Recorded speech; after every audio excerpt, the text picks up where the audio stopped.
Chapter 1.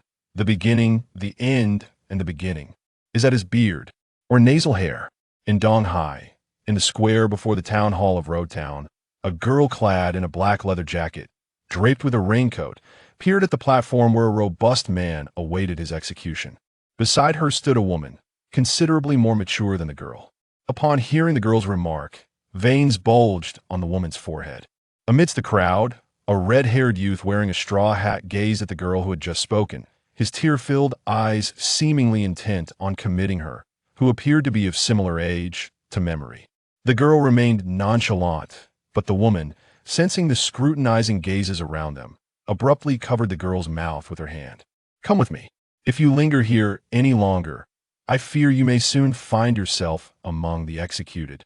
Clutching the girl's head with her arm, she dragged her away toward the distance. The girl, resting her head against the woman's chest, offered no resistance. Her eyes behind the sunglasses even narrowed slightly. As they moved, the woman's earrings swayed chaotically, seemingly obstructing the girl's vision. Or perhaps it was for another reason, as the girl's brows knitted tightly until they reached a deserted attic, where the woman finally halted.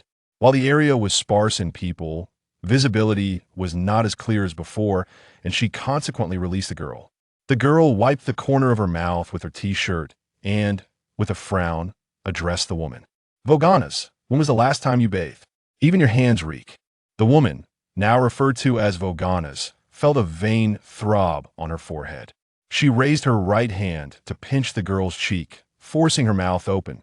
Then her left hand transformed into quicksand, pouring into the girl's mouth as she shouted, "Damn it, Skylar, do you not know how to keep your mouth shut?" Voganas was evidently displeased with the girl. After a bout of torment, she withdrew the quicksand, reverting it back to her arm, and looked at the saliva on her hand with disdain. Skylar, in response, squatted down, retching as she remarked, "It seems not only your skin is foul, every part of you is reeking." "Umph." The woman glanced towards the execution platform and stated, "Are you still watching? The execution is about to commence." I truly cannot fathom how a girl aspiring to be a naval officer ended up being escorted by a pirate like me. At this, Skylar rose and leaned against Voganas' back. Due to the small window of the attic, Voganas occupied all the space, leaving Skylar no choice but to lean against her, peering out at the distance through the gap between the woman's head and shoulder. "What is poking me?" Voganas frowned and, while speaking, reached behind her. She encountered a hard, cylindrical object and immediately expressed her discontent to the girl behind her. "Skylar, retract your sword." All right, it got misaligned when I squatted." Skylar replied, adjusting her sword box, diamond, from her left hip to the back of her waist, ensuring the two swords, one long and one short, no longer pressed against Voganas' thigh. From her fourth-dimensional pocket at her chest, Voganas produced a cigar, contemplated for a moment, then retrieved another, handing one to Skylar as she observed the pirate King Roger, soon to be executed, in the distance. "I truly cannot comprehend how, in such a serious situation, you felt the need to don a raincoat. Are you here to amuse us? Here, fire."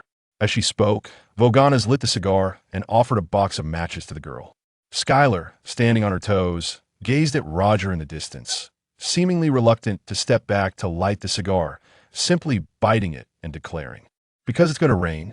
Also, you foul woman, even your breasts stink." Voganas glanced at the sun high above, shrugged indifferently, and tucked the matches into her fourth-dimensional pocket. At that moment, the two naval officers responsible for the execution had begun the ceremonial proceedings. They first twirled the long-handled sword in their hands before placing it against Roger's neck. Yet the man, known as the Pirate King, who had traversed the Grand Line, remained utterly still as silence enveloped the crowd below.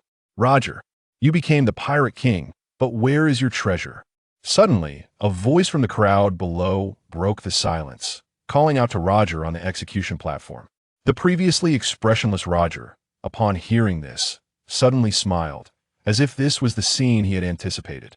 He slightly lifted his head, not high, but enough to see the crowd below, where some faces were filled with elation, others with wrath, and yet others with greed. Everything as he had envisioned. Roger proclaimed, "Do you wish for my treasure? If you desire it, I shall give it all to you. Go seek it." As his words fell, the two executioners furrowed their brows, exchanging glances, sensing something amiss, and then instinctively raised their blades. However, Roger did not wait for them, continuing, "I have hidden all my treasures there." Slash. The dual blades pierced through Roger's body, yet his face remained adorned with a smile, his eyes gazing into the distance, towards the sea. Crash. In an instant, the entire square erupted into chaos, with a cacophony of voices intermingling, rendering it impossible to discern what they were saying or shouting. Within the attic, Vogana's furrowed her brow, exhaling smoke, her face reflecting a hint of shock, seemingly unable to reconcile how Roger's execution concluded so hastily, contrary to her expectations. He was the Pirate King. Did he not even possess the right to utter a complete sentence? However, what further troubled her was the sudden appearance of dark clouds in the originally clear sky, visibly rolling in, and with the first clap of thunder, a torrential downpour commenced. Vogana's turned to the girl, who was tiptoeing, resting her head on Vogana's shoulder, wearing an expression of "I told you so," and opened her mouth, yet ultimately said nothing. Her actions, however, were swift. With a shrug of her shoulder, she dislodged the girl's head from her shoulder, then reached up to grasp the hood of the girl's raincoat. With a tug and a flick, the entire raincoat was removed and, in the next moment, dawned upon herself. The girl frowned and protested, "Vogana's, that's my raincoat. You're on my ship. Is it not normal to pay a bit of fare?" With that, Vogana's turned and headed towards the port, with Skylar trailing closely behind, racing down the stairs while calling out, "Vogana's, we still need to eat barbecue, and by famous sword your direction is all wrong." "I'm not in the mood," Vogana's replied, taking a turn. Skylar abruptly halted at the curve, unintentionally colliding with a man's back. The man turned, his golden eyes fixating on the girl. The girl adjusted her rain-speckled sunglasses, remaining calm, devoid of the customary apologetic demeanor one would expect after such an encounter. She lifted her chin to regard the man, who wore a red beach shirt and had black hair adorned with flamboyant sideburns, then shouted ahead, "Vogana's, someone is glaring at me." Vogana's obediently pivoted, stepping between Skylar and the man, and addressed him, "Is there an issue?" The man's golden eyes traversed over Vogana's to gaze at the two swords, one long and one short, sheathed at the girl's lower back, and her empty hands, shaking his head without uttering a word. Vogana's seized Skylar and began to leave as they brushed past the man. He finally spoke, "If you wish to buy swords, you can go to the east to sell one." Upon hearing this, Skylar paused, adjusted her sunglasses, and inquired, "Do they have famous swords there?" "Yes." "Did you not purchase any?" "Those swords are too inferior for me." At this, Skylar turned and addressed Vogana's, who had also halted. "Vogana's, let's leave after we finish the barbecue. If he finds the swords unworthy, then I do too." The man raised an eyebrow, observing the girl, who bore a sword box with one long and one short sword, one black and one white, yet chose not to speak further. Chapter 2. Be a true man. Skylar, I ask you seriously, do you truly wish to become a naval officer? On a small vessel, Vogana's posed the question to Skylar, who nodded without hesitation. Vogana's continued, "Then you are currently aboard a pirate ship. Do you not fear the bounty on your head?" "Cut out." The girl shifted the sword box to her front and reclined, saying, "You claim to have received an invitation from the world government to become one of the 7 warlords of the sea, yet you lack even a single crew member, not to mention a pirate flag." Upon hearing this, Vogana's tightened her grip on the boat's edge and replied stiffly, "Those damned men refuse to follow a woman. Even if that woman has defeated them, they do not dare to speak her name as the victor." "Is that why you debuted under the alias Crocodile? Is that also your reason for challenging Whitebeard?" Skylar slightly arched her back, pushing aside her silvery hair that lay beneath her, lying back down, as if the weight of her hair was uncomfortable, her movements awkward. But Vogana's paid her no heed. Instead, she gazed out at the sea, nodding as she said, "Exactly, what about you? If you wish to become a naval officer, can't you sign up for conscription in any town? Why do you wish to accompany me to seek out Whitebeard?" Skylar gazed up at the sky, raising her delicate hand and gently swaying it in the air, as if shielding herself from the sun, and remarked, "Because I aspire to be a true man." Upon hearing this, Vogana's turned around, looking at the girl reclining on the ship, and after a moment of silence, she said, Have you endured injustice as well? Those damn men.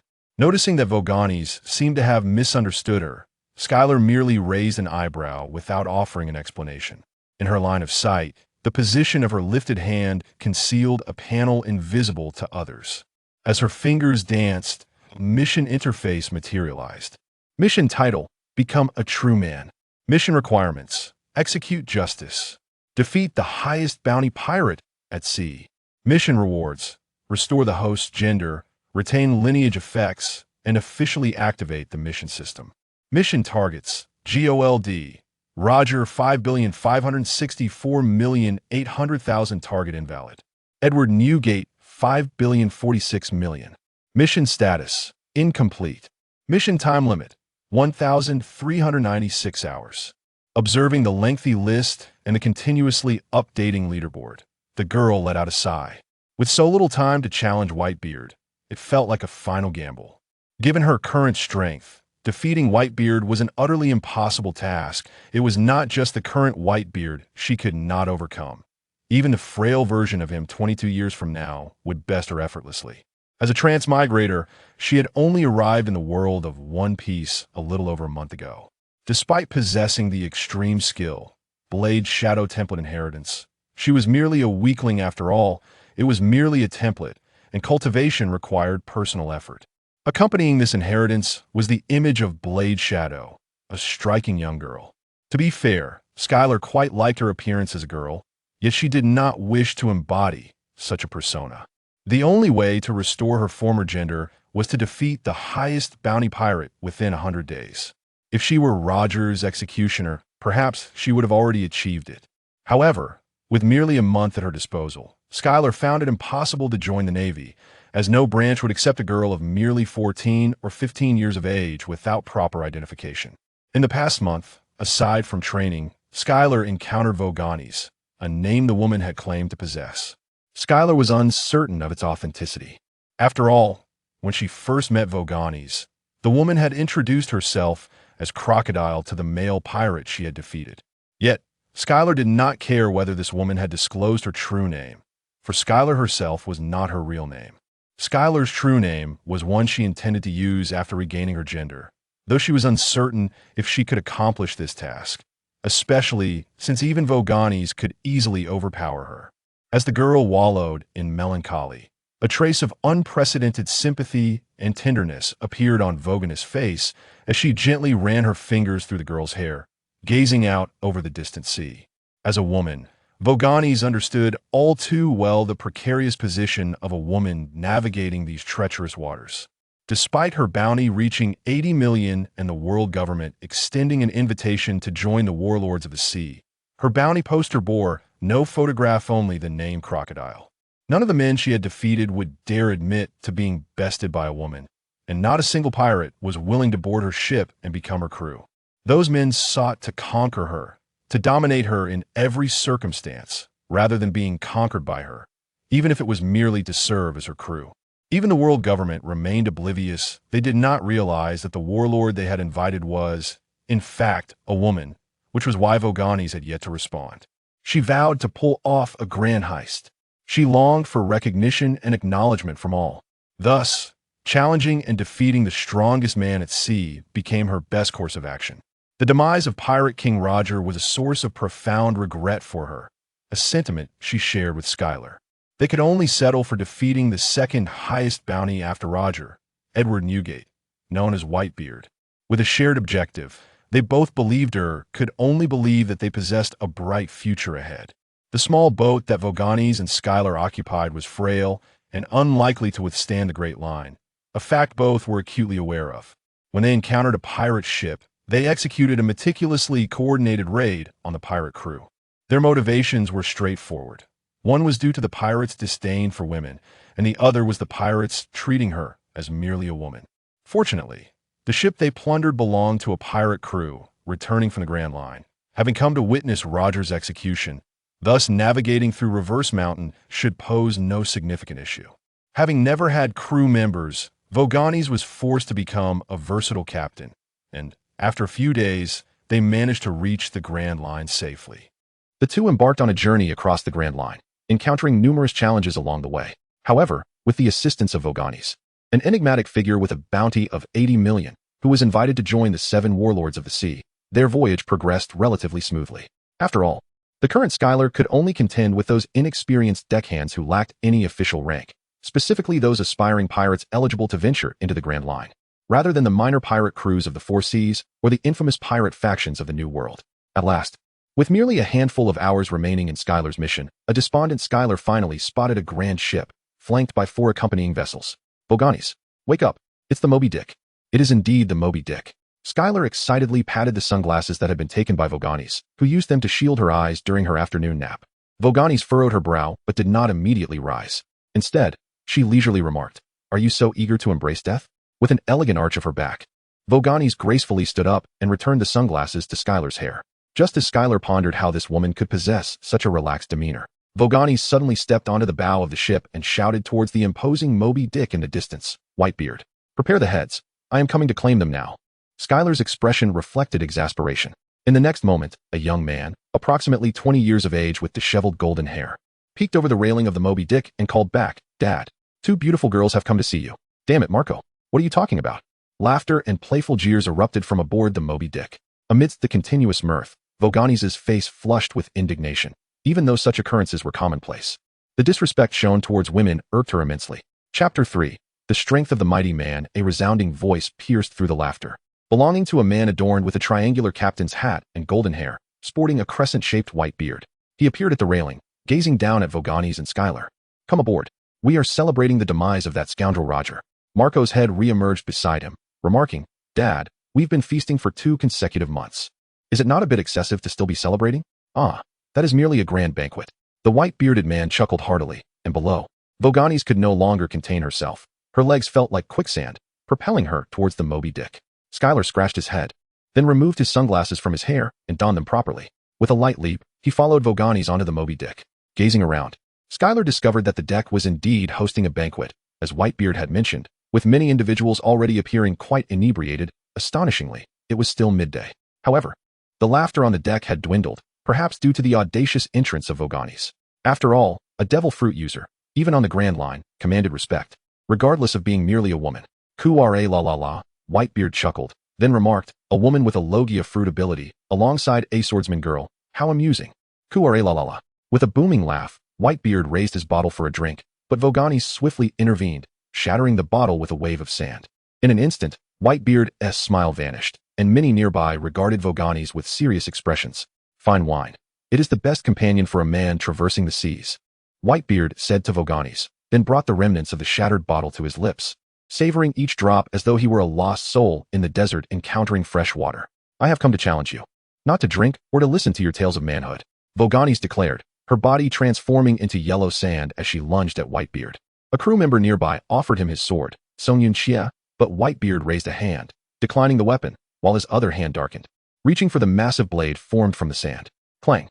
As their forces collided, numerous dishes and bottles crashed to the ground.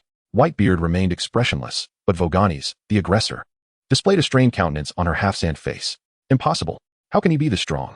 Voganis inwardly screamed, recalling how she could hold her own against the officers of the Roger pirates at just 20.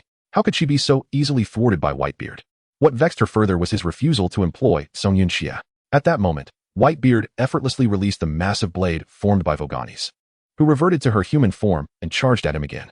Many crew members shifted their attention away, viewing Voganis as merely another weakling attempting to defeat their father for fame and status. Infuriating.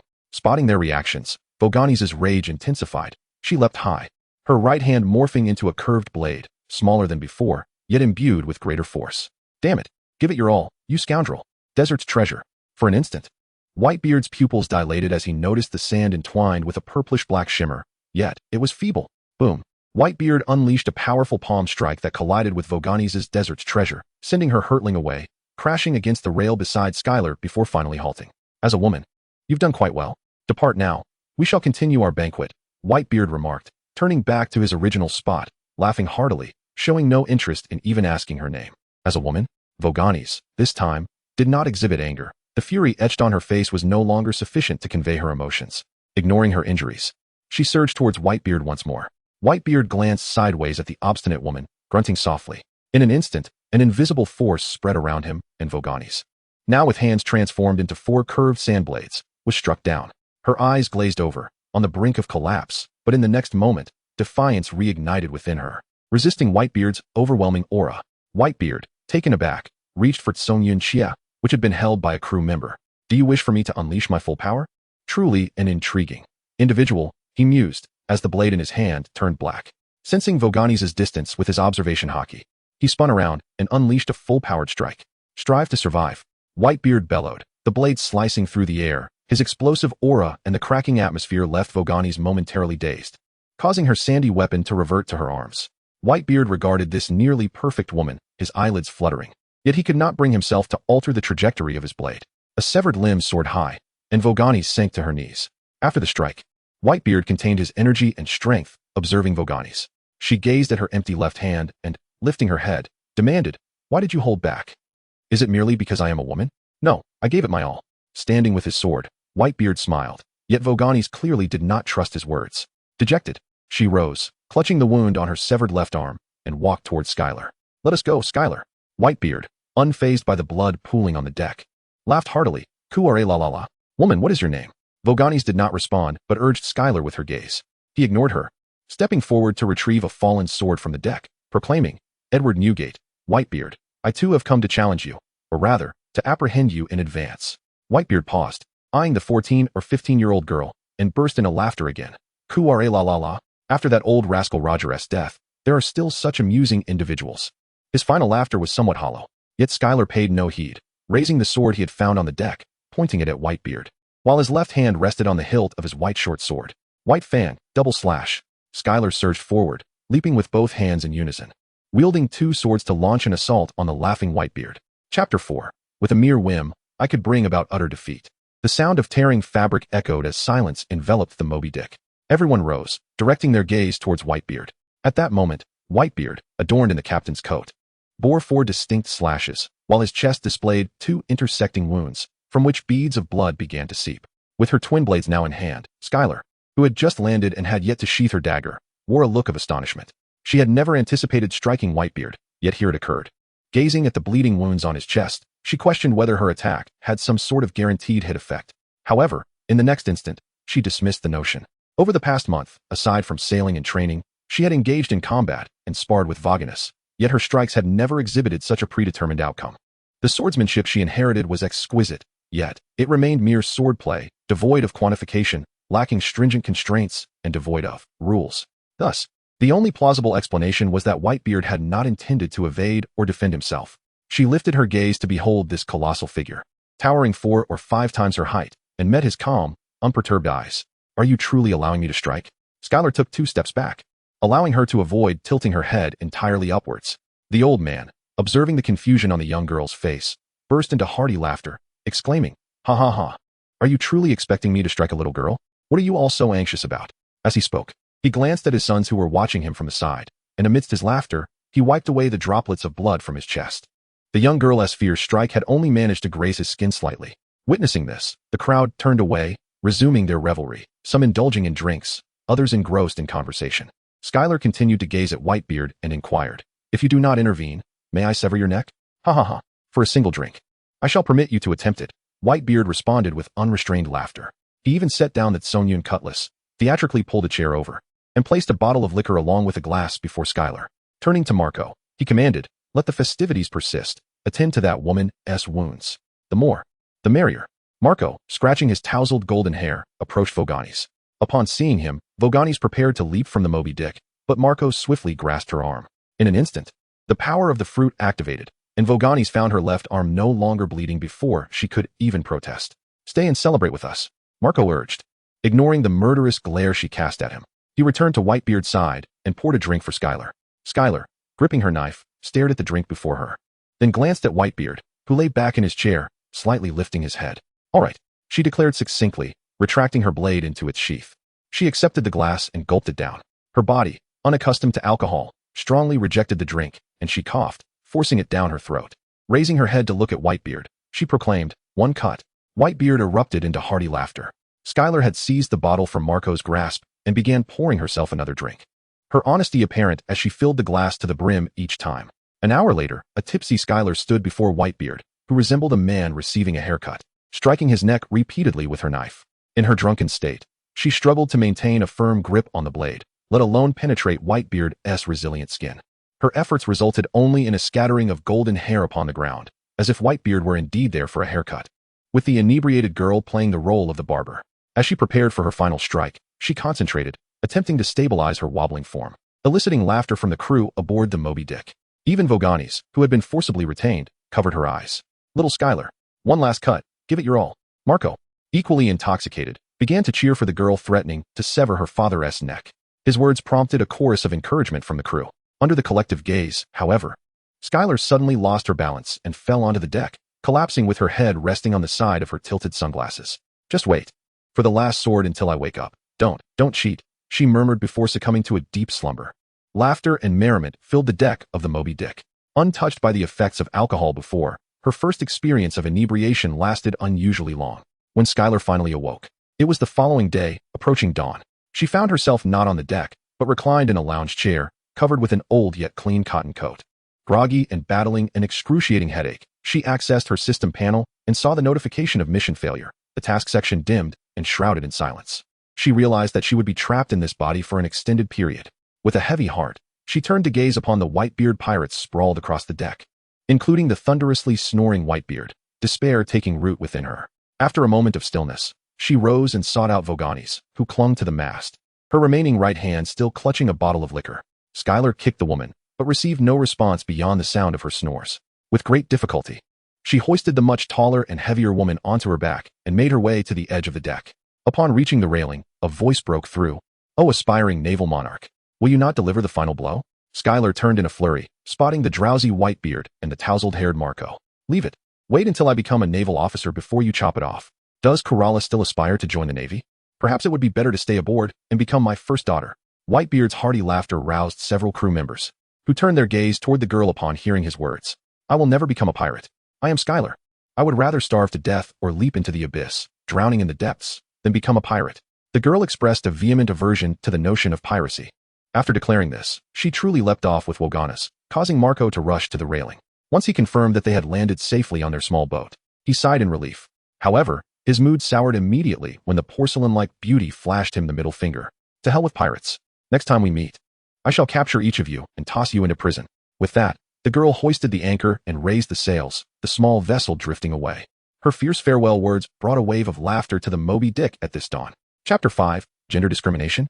Then let us part ways here. The Golden Lion has attacked Marine Fort. It might be simpler for you to enlist in the Navy now. On the Grand Line, aboard a pirate ship of modest size, only 2 women remained, one a woman, the other a girl. The woman clutched a bottle of liquor, gazing into the night. Her thoughts tinged with melancholy as she set down a newspaper beside her. "I wonder if I, without any identification, can join the Navy." Skylar toyed with the cigar gifted to her by Voganis. Although she did not smoke, she relished the aroma of the unlit cigar, which wafted hints of caramel intertwined with chocolate.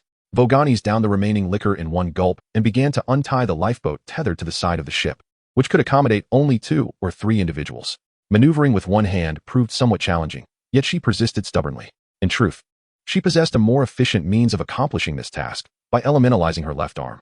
Given Voganis' mastery over her fruit, she could have made the quicksand flow with the agility of a hand, but she chose to disregard the girl's suggestion. Frustrated by her inability to free the lifeboat, Voganis momentarily relinquished her efforts, kicking a bottle off the deck before turning to the girl and exclaiming, "I simply cannot fathom why you insist on joining the Navy. Are you not aware that it harbors its share of filth?" "I know," the girl replied, turning her head and pushing her sunglasses onto her forehead, using them as a makeshift hairpin. "Corruption, rigidity, sexism, and those celestial dragon dogs. I am well aware of all of it." Voganis appeared perplexed. "So, you are cognizant of these issues, yet you still wish to enlist in the Navy?" "Indeed," the girl responded. "In comparison to the Navy's corruption and other sordid matters, I believe their endeavors are far more beneficial than what other professions could achieve. The corruption of a few, the justice of the many, and the brutality of the majority juxtaposed with the innocence of a few. I choose the former." As she spoke, the girl approached Voganis and assisted her in untying the lifeboat. With a loud splash, the lifeboat's bottom struck the water, sending up a spray. Skylar gazed at the small vessel below and remarked, "Well then, I shall take my leave. You take care to be a pirate, and when I become a Navy officer, I shall arrest you." "What are you doing?" Voganis chuckled as she watched the girl prepare to descend into the small boat. "I do not require such a large ship, and besides, I have something to attend to first." A vessel of this size would hinder my movements. Are you suggesting that the small boat is intended for you? Skylar furrowed her brow, realizing that they were quite close to Marlon Vondo, at most. It would take her 3 or 4 days to reach the island where Marlon Vondo resided. There was no need for such a large vessel or an abundance of supplies. Wogani shook her head, refraining from answering, and instead shifted the topic, asking, "May I see your knife?" "Which one?" The girl generously moved the sheath in front of her, allowing Wogani's to choose. Wogani's drew forth the short white blade, known as White Fang, and remarked, "The shorter one will suffice." As she spoke, Wogani's turned her body to gaze at the sea, observing the small boat bobbing on the water's surface. She kicked her leg, sending a backpack tumbling down. Landing squarely on the boat, taking a deep breath, Wogani said, "I fear that when we meet next, you may not recognize me. Remember this, during the capture. Do not apprehend the wrong person." With that, she gently moved her hand holding White Fang. Drip, drip, drops of blood began to fall onto the deck. Some even landing in the sea. The droplets fell with increasing speed, soon forming a continuous stream. Wogani's turned around, revealing 2 rows of white fangs. However, Skylar's concern lay solely with the woman's nose and the wounds extending to her temples. Skylar reached out, intending to inspect the injuries on Wogani's face. But as her hand extended, she found herself grasping the short blade being offered back to her. The woman had already leaped onto the small boat, her smile still present, as she raised her empty left arm, waving earnestly as if bidding farewell. It was not until the night swallowed their vision that Skylar heard a distant shout. "Apologies, little Skylar, but I must go and become a true man. You, my dear, remain hidden in Marlon Vondo, awaiting my return to destroy you." Skylar, filled with indignation, paced back to the deck's lounge chair and reclined, adjusting her sunglasses to their rightful position, muttering, "Damn Woganis. Why didn't they take me along to find a she-male king?" Beside her, a small round table held a compass, indicating the girl's destination, the Marine headquarters at Marineford. 3 days later, amidst the waters leading to Marineford, a battleship resembling a dog had sailed.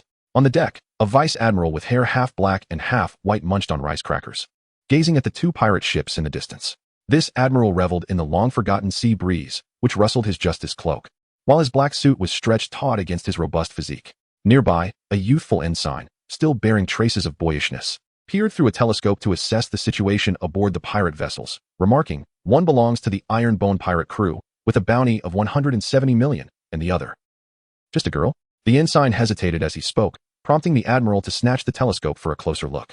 Indeed, as the ensign had described, the other ship, though occupied by many, was evidently besieging a single girl, who appeared to be struggling. "Bogart, steer the ship closer.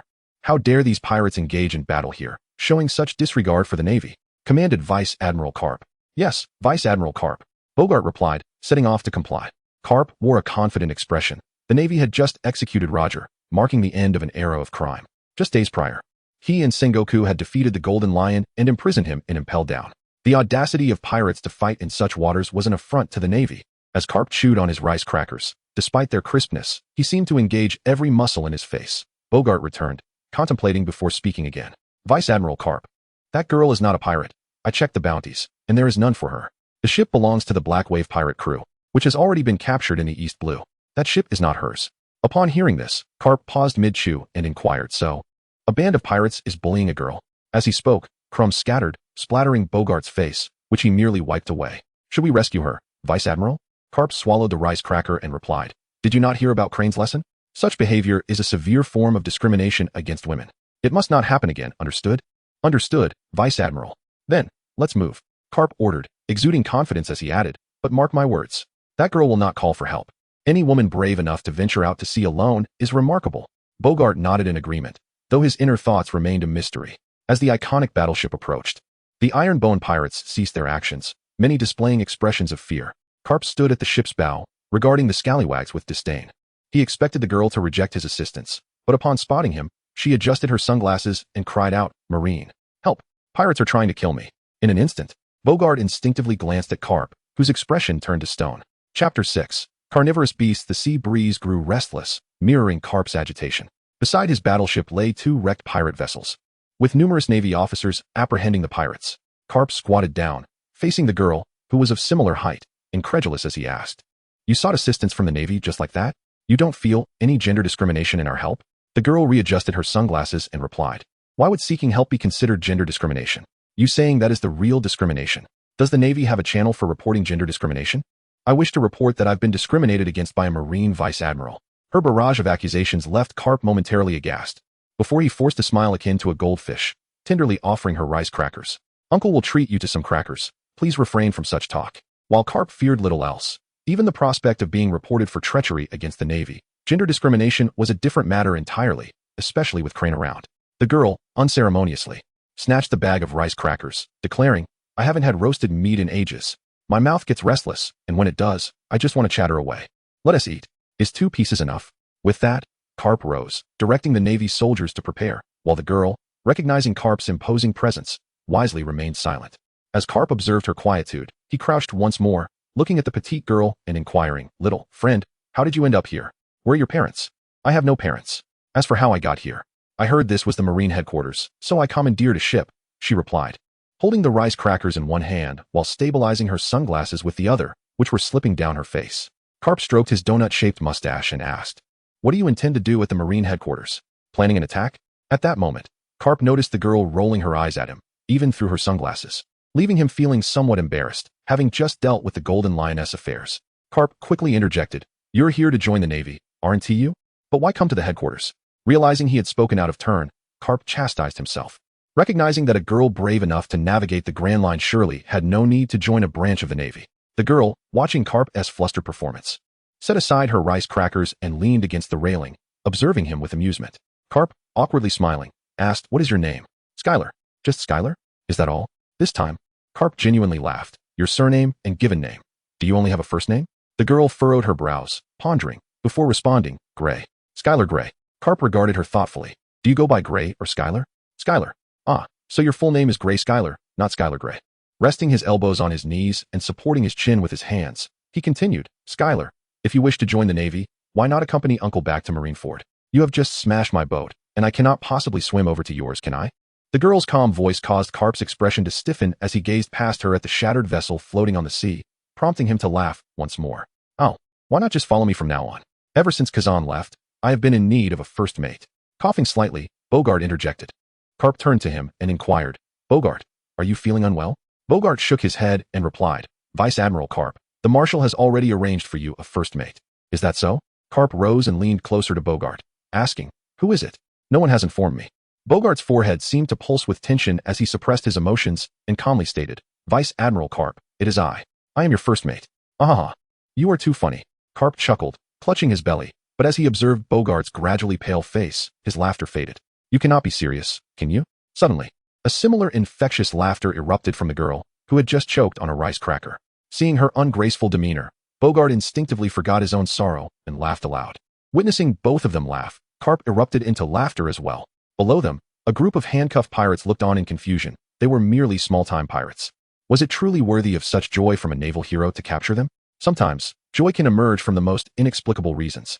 As the captured pirates were being detained and the Navy prepared for a barbecue, the 3 individuals at the bow remained enveloped in a cheerful atmosphere. The sight of the grilled meat before them was irresistible. The girl had not tasted anything substantial since coming aboard the Moby Dick, and her eyes sparkled with anticipation, nearly piercing through her sunglasses. Observing this, Garp placed his hands on his hips and exclaimed, Eat. Feast to your heart's content. Thank you. You are a good Navy, the girl exclaimed before dashing over to the freshly served chairs and began devouring the grilled meat. If there was one thing that could be said in favor of the world of One Piece, it was that the grilled meat was exceptionally delicious. Garp, still with his hands on his hips and a smile on his face, thought to himself how much could a little girl possibly eat. However, when he turned around slowly, his eyes nearly bulged from their sockets. That was nearly the equivalent of the portion meant for 10 adult men, and within such a short time, a third of it had already vanished. Garp realized that his own lunch was among that feast. Forgetting his earlier promise, he rushed to the girl's side and began to contest her for the grilled meat, disregarding the image of a naval hero. Garp's strength and speed far surpassed that of the girl, and as he watched a third of the meat disappear in an instant, the girl, in a moment of desperation, shouted, Is this the generosity of the Navy? To rob a starving child of her food? Garp nearly choked on the meat still in his mouth as he glanced between the delicious grilled meat and the girl. With a pained yet resolute expression, he declared, It is merely grilled meat. As long as you join the Navy, you may eat as much as you desire. Yet, despite his words, his eyes remained unwilling to stray from the table. Recognizing that her taunt had some effect, the girl swiftly took action, understanding that if Garp regained his senses, there would be no meat left for her. Chapter 7. Kazan, are you a dual-wielding swordsman? After the grand feast of grilled meat, Skylar unabashedly reclined on the lounge chair brought by the Navy. Though she was not even a member of the Navy, she found this treatment by subordinates exceedingly comfortable. Beside her, Lieutenant Bogart adjusted his cap against the brisk sea breeze, one hand resting on his sword, showcasing it to the girl before asking, "What about you?" Skylar, glancing at Bogart's sword, which was even longer than her own black blade, expressed a hint of interest from behind her sunglasses. She shook her head and replied, "No, I am a three-sword style swordsman." Three-sword style? Bogart's curiosity piqued as he looked at Garp, who was now peacefully napping in the lounge chair, imitating Garp's earlier posture. He crouched down, feeling this brought him closer to the girl. Three-sword style? I have never seen that before. How do you wield the third sword? You are not a devil fruit user, are you?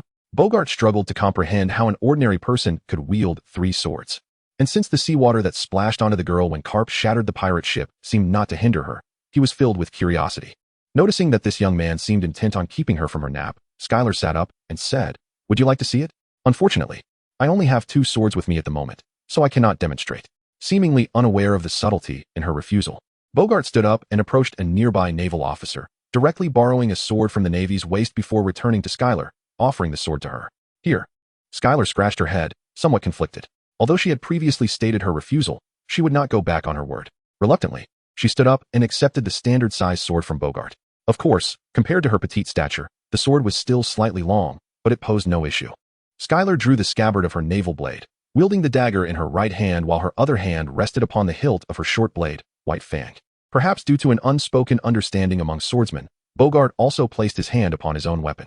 Noticing Bogart's readiness, Skylar disregarded the slumbering naval admiral nearby and charged directly at him. As the young girl moved, Bogart's eyes narrowed slightly. For a swordsman, keen vision is of utmost importance. Just a step away from reaching the realm of a master swordsman, he discerned intriguing elements emanating from Skylar, particularly as she advanced. The sword intent that began to coalesce around her suggested that the animated girl was embodying the essence of a true swordsman. Meanwhile, the slumbering Garp remained oblivious, his nasal bubbles undisturbed, rhythmically rising and falling. However, he did manage to crack open one eye, or rather, allow a mere slit to form. Garp was not adept with a sword, yet he had faced numerous swordsmen, including formidable masters. He had battled the pirate King Roger, who wielded the supreme blade ace, the notorious Shiki, who possessed the famed swords Sakura and Moku, and Edward Newgate, known as Whitebeard, who carried the legendary blade, Sonyunxia. Although Garp primarily relied on his fists as weapons, had he been bestowed with a renowned sword, he would have relentlessly pursued and vanquished 99% of the swordsmen across these seas. Thus, in that fleeting moment when Skylar's aura shifted, Garp sensed a distinct change emanating from her. No, it was more accurate to say, a unique presence that belonged to a swordsman. Though faint, barely substantial enough to warrant his full awakening, Garp remained attuned to Skylar's movements. Skylar dashed in front of Bogart, her right hand slicing diagonally. In the fleeting moment of her strike, her speed appeared to increase slightly, prompting Bogart to step back a pace to evade the young woman's attack. Skylar stepped forward, drawing her short blade, White Fang, with her left hand, and executed a horizontal slash. Bogart, with a swift motion, used the hilt of his sword to block the young girl's attack. He chose not to draw his sword, intrigued by the girl's three-sword style, and awaited her next move. The initial two strikes proved ineffective, and as Skylar pivoted, the long sword sheathed at her side, the obsidian blade lunged toward Bogart. He attempted to evade, but this time, it appeared more challenging. With a sudden burst of force, Skylar aimed a sweeping kick at Bogart, who instinctively raised his hand to defend himself. However, in an instant, the hidden slash within her kick struck as well. Bogart found the exchange rather entertaining. He drew his sword to parry, pushing back, causing Skylar to lose her balance. The movement, initially a mere pivot, could not be halted.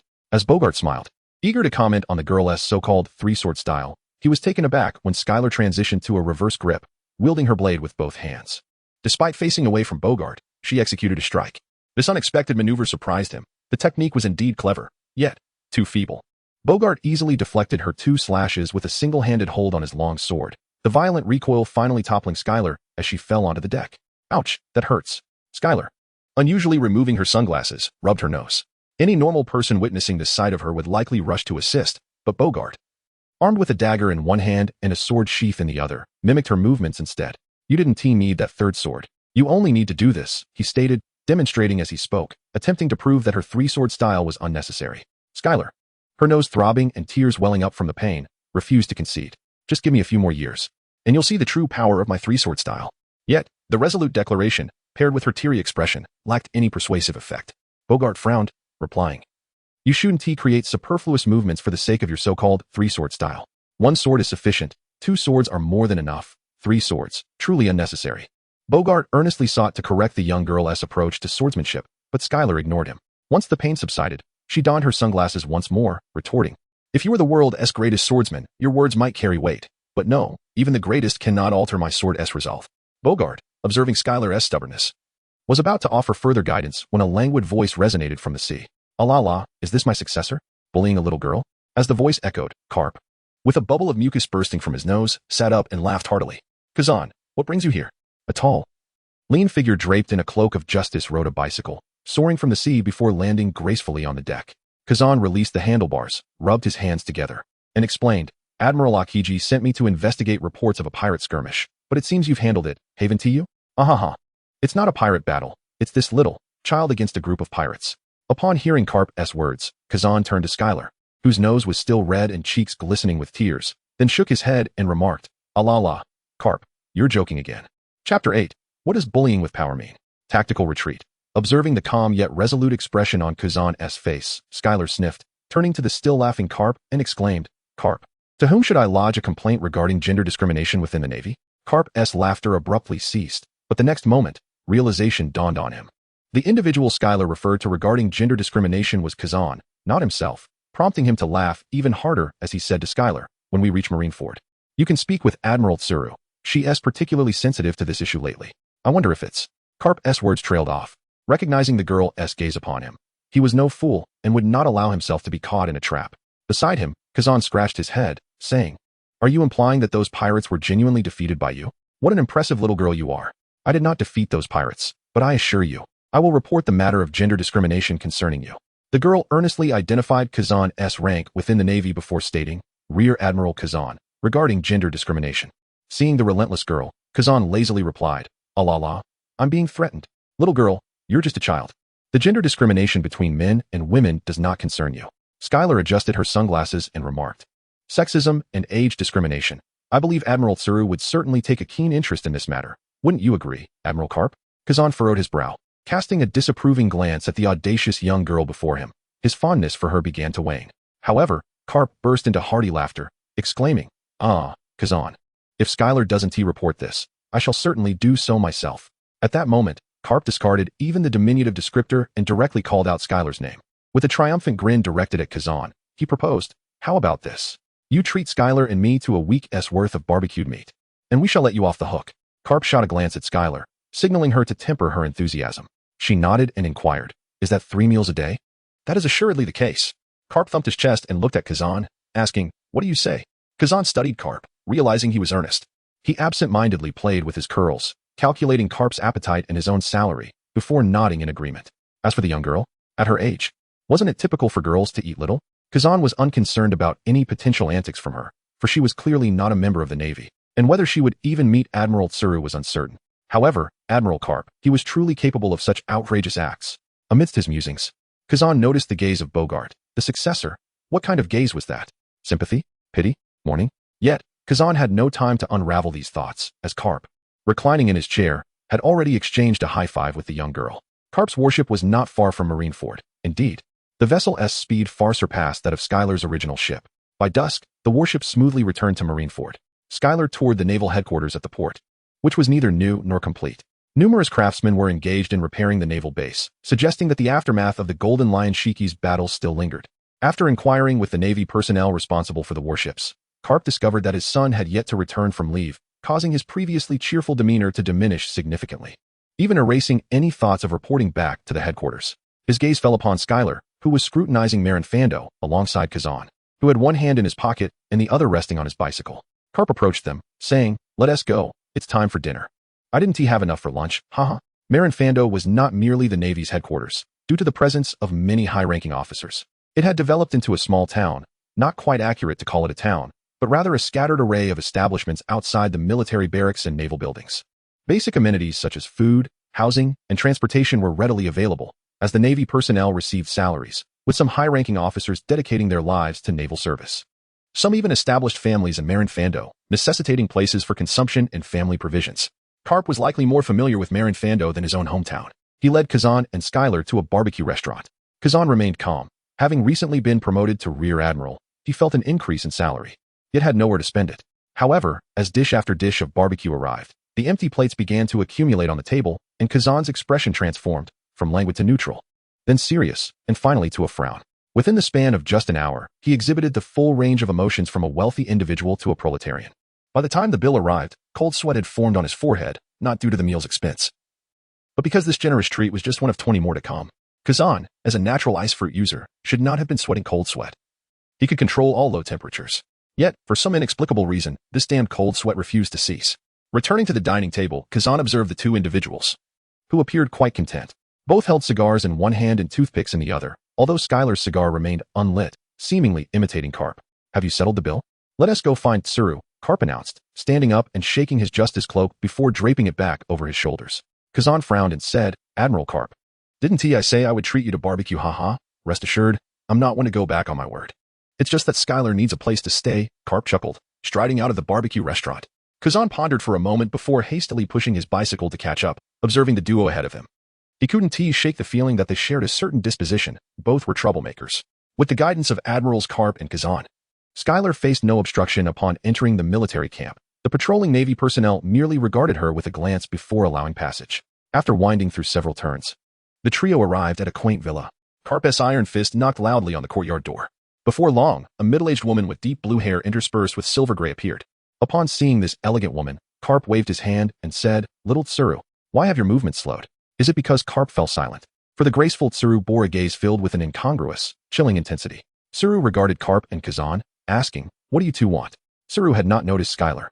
As one would not typically activate their observation Haki in their own territory, Skylar stood behind Garp, completely obscured by his broad figure. Garp stepped aside, revealing Skylar, and stated candidly, Little Tsuru, I have brought you a future female soldier. She has made her way to the Grand Line alone and has nowhere to stay. Upon hearing this, Tsuru took a few steps forward, opened the courtyard gate, and allowed the group entry. As they walked toward the house, Tsuru observed the girl, who was significantly shorter than herself, intrigued. After a leisurely chat inside, Tsuru grasped the situation. Looking at Skylar, she appraised her once more and said, A swordsman? I have a sister who is also a swordsman. Stay here. Tomorrow, I will help you familiarize yourself with the surroundings. As for whether you wish to join the Navy, we can discuss that after tomorrow, for this is not the recruitment season. With that, Tsuru turned to Garp and said, You two should be on your way, but I have only sat down for 5 minutes. Garp protested. Well, remind me to change the sofa tomorrow. Tsuru instructed Skylar with a smile. Chapter 9. Residents. Tsuru ushered Garp and Kazan out, closing the door behind them, and smiled warmly at Skylar. The girl, feeling somewhat uneasy, instinctively averted her gaze. Tsuru, observing Skylar, inquired, So your name is Gray, right? Skylar, she replied. Tsuru elegantly tucked a strand of hair behind her ear and said, Gray Skylar? Skylar wore an expression of desolation, yet stubbornly declared, I am Skylar Gray, and I am different.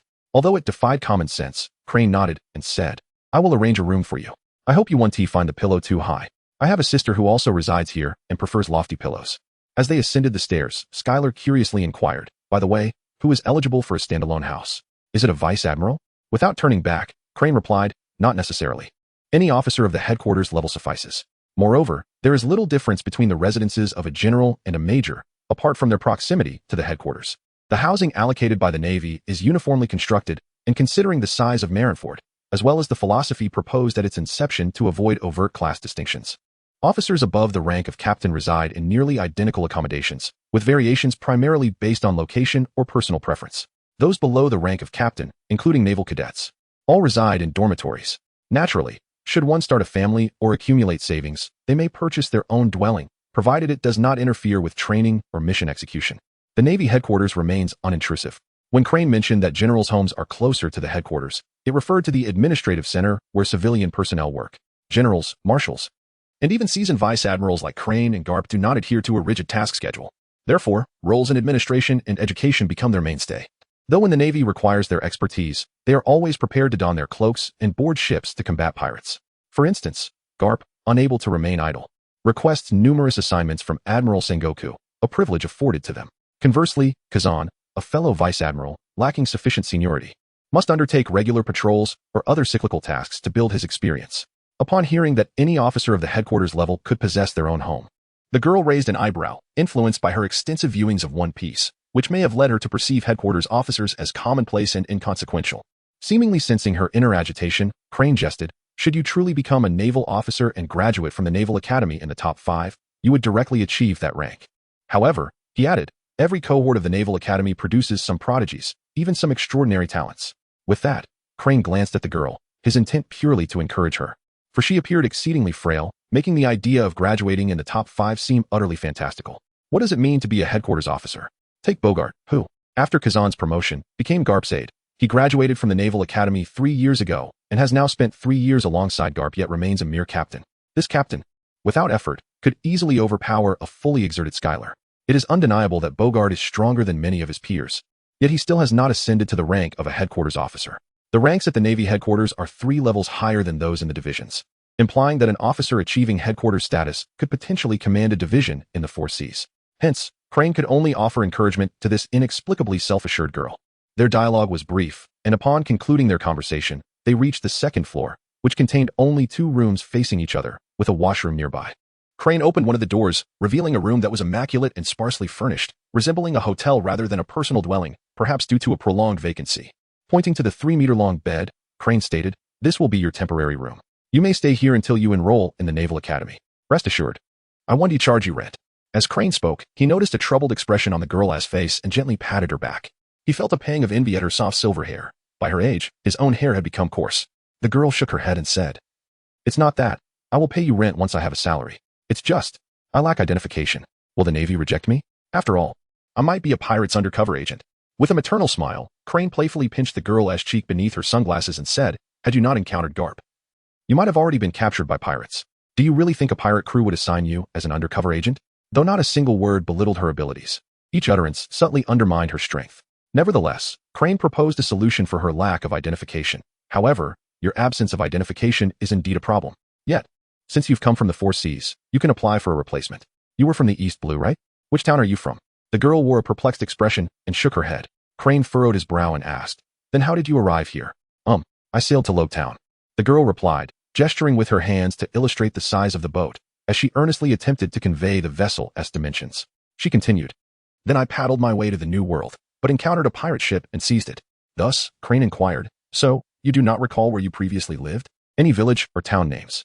He entered the room, sitting on the bed while observing the girl, who stood, her height significantly shorter than Skylar's, as she appeared to be a young girl still in her developmental stage, making eye contact more intimate. Skylar shook her head, while Crane furrowed her brow, contemplating for a moment. In her view, it was utterly inconceivable for a girl of 14 or 15 to be unaware of the whereabouts of her own town or village. Thus, the reason became abundantly clear.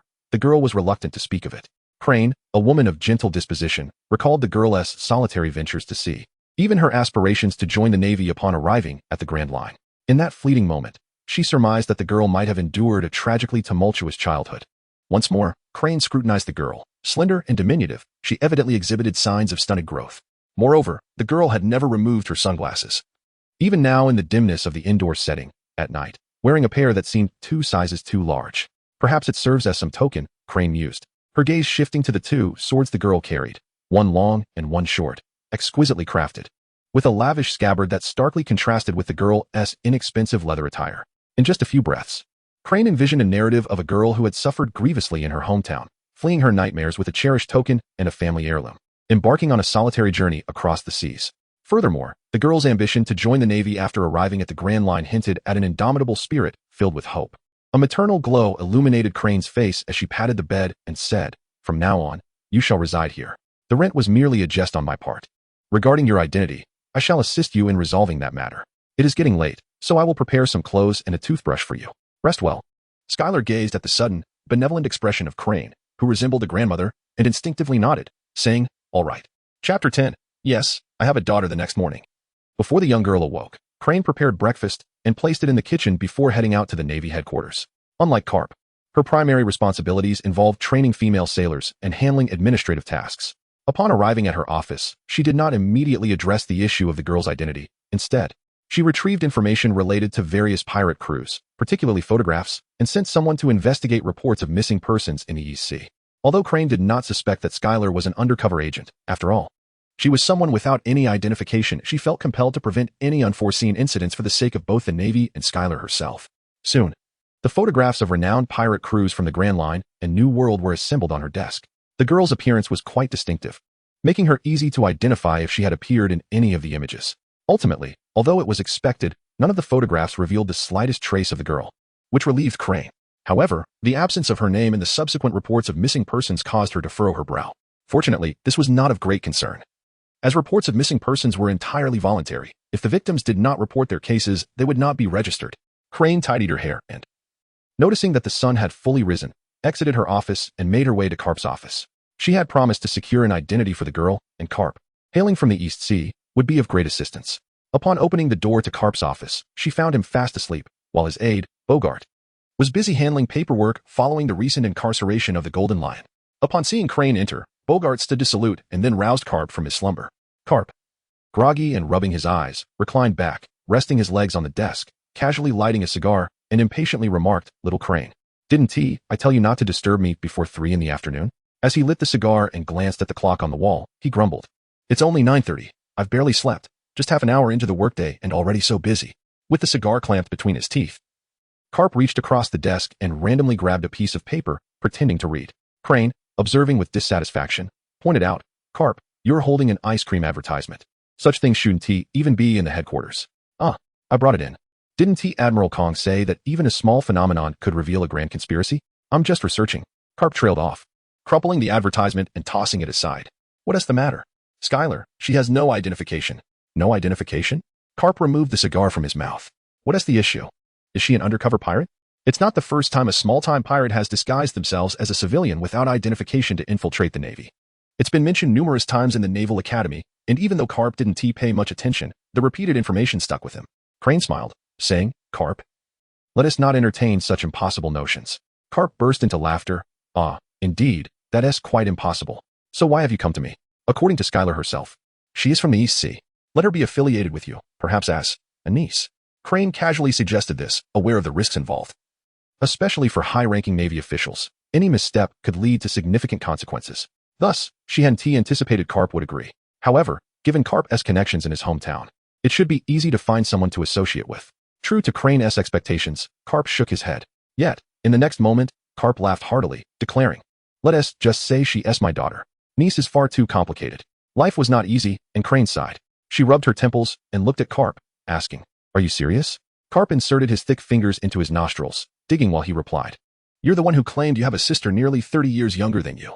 Suddenly, Garp withdrew his fingers, placing his legs down and sitting upright, wearing a serious expression.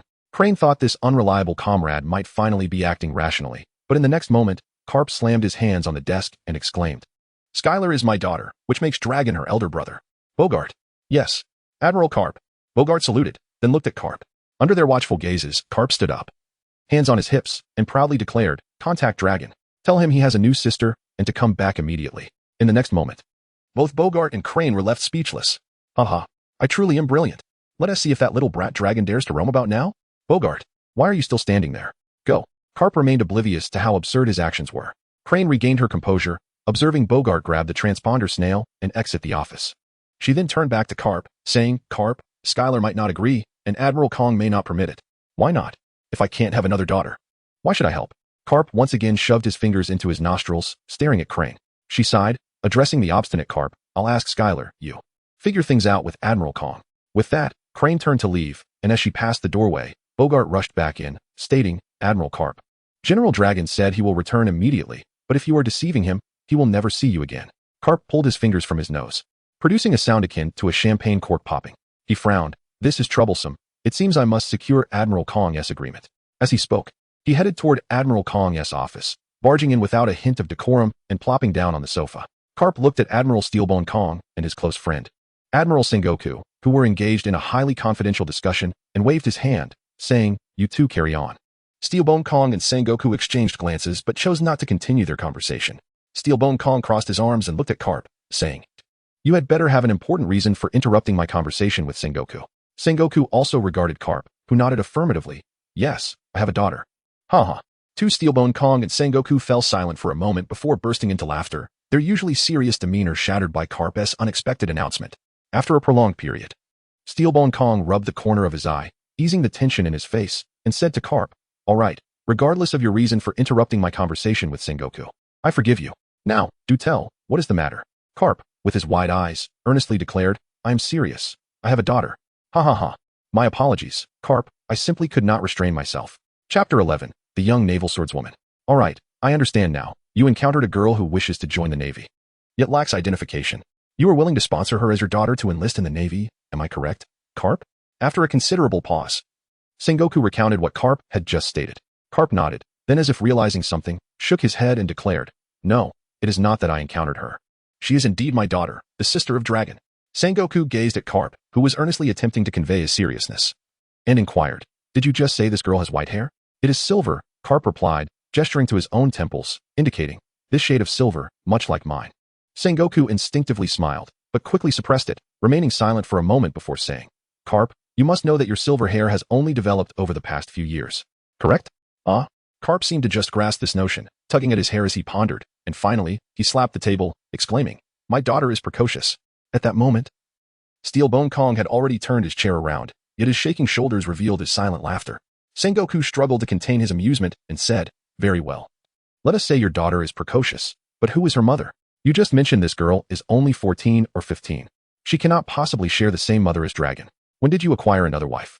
Sengoku swiftly halted Garp, who was about to respond, and completed his inquiry. Upon hearing this, Garp again grasped his hair, perplexed as to how having more daughters could imply he had taken an additional wife. Unable to answer this question, Garp released his hands, slumping in his chair, and declared, "I do not care. I have one daughter. Her name is Skylar Gray. I do not care. I have one daughter. Her name is." Garp began to repetitively chant this phrase, embodying a sense of defiance, as he had done before. The rhythm of his declaration, combined with Garp's booming voice, was quite impactful.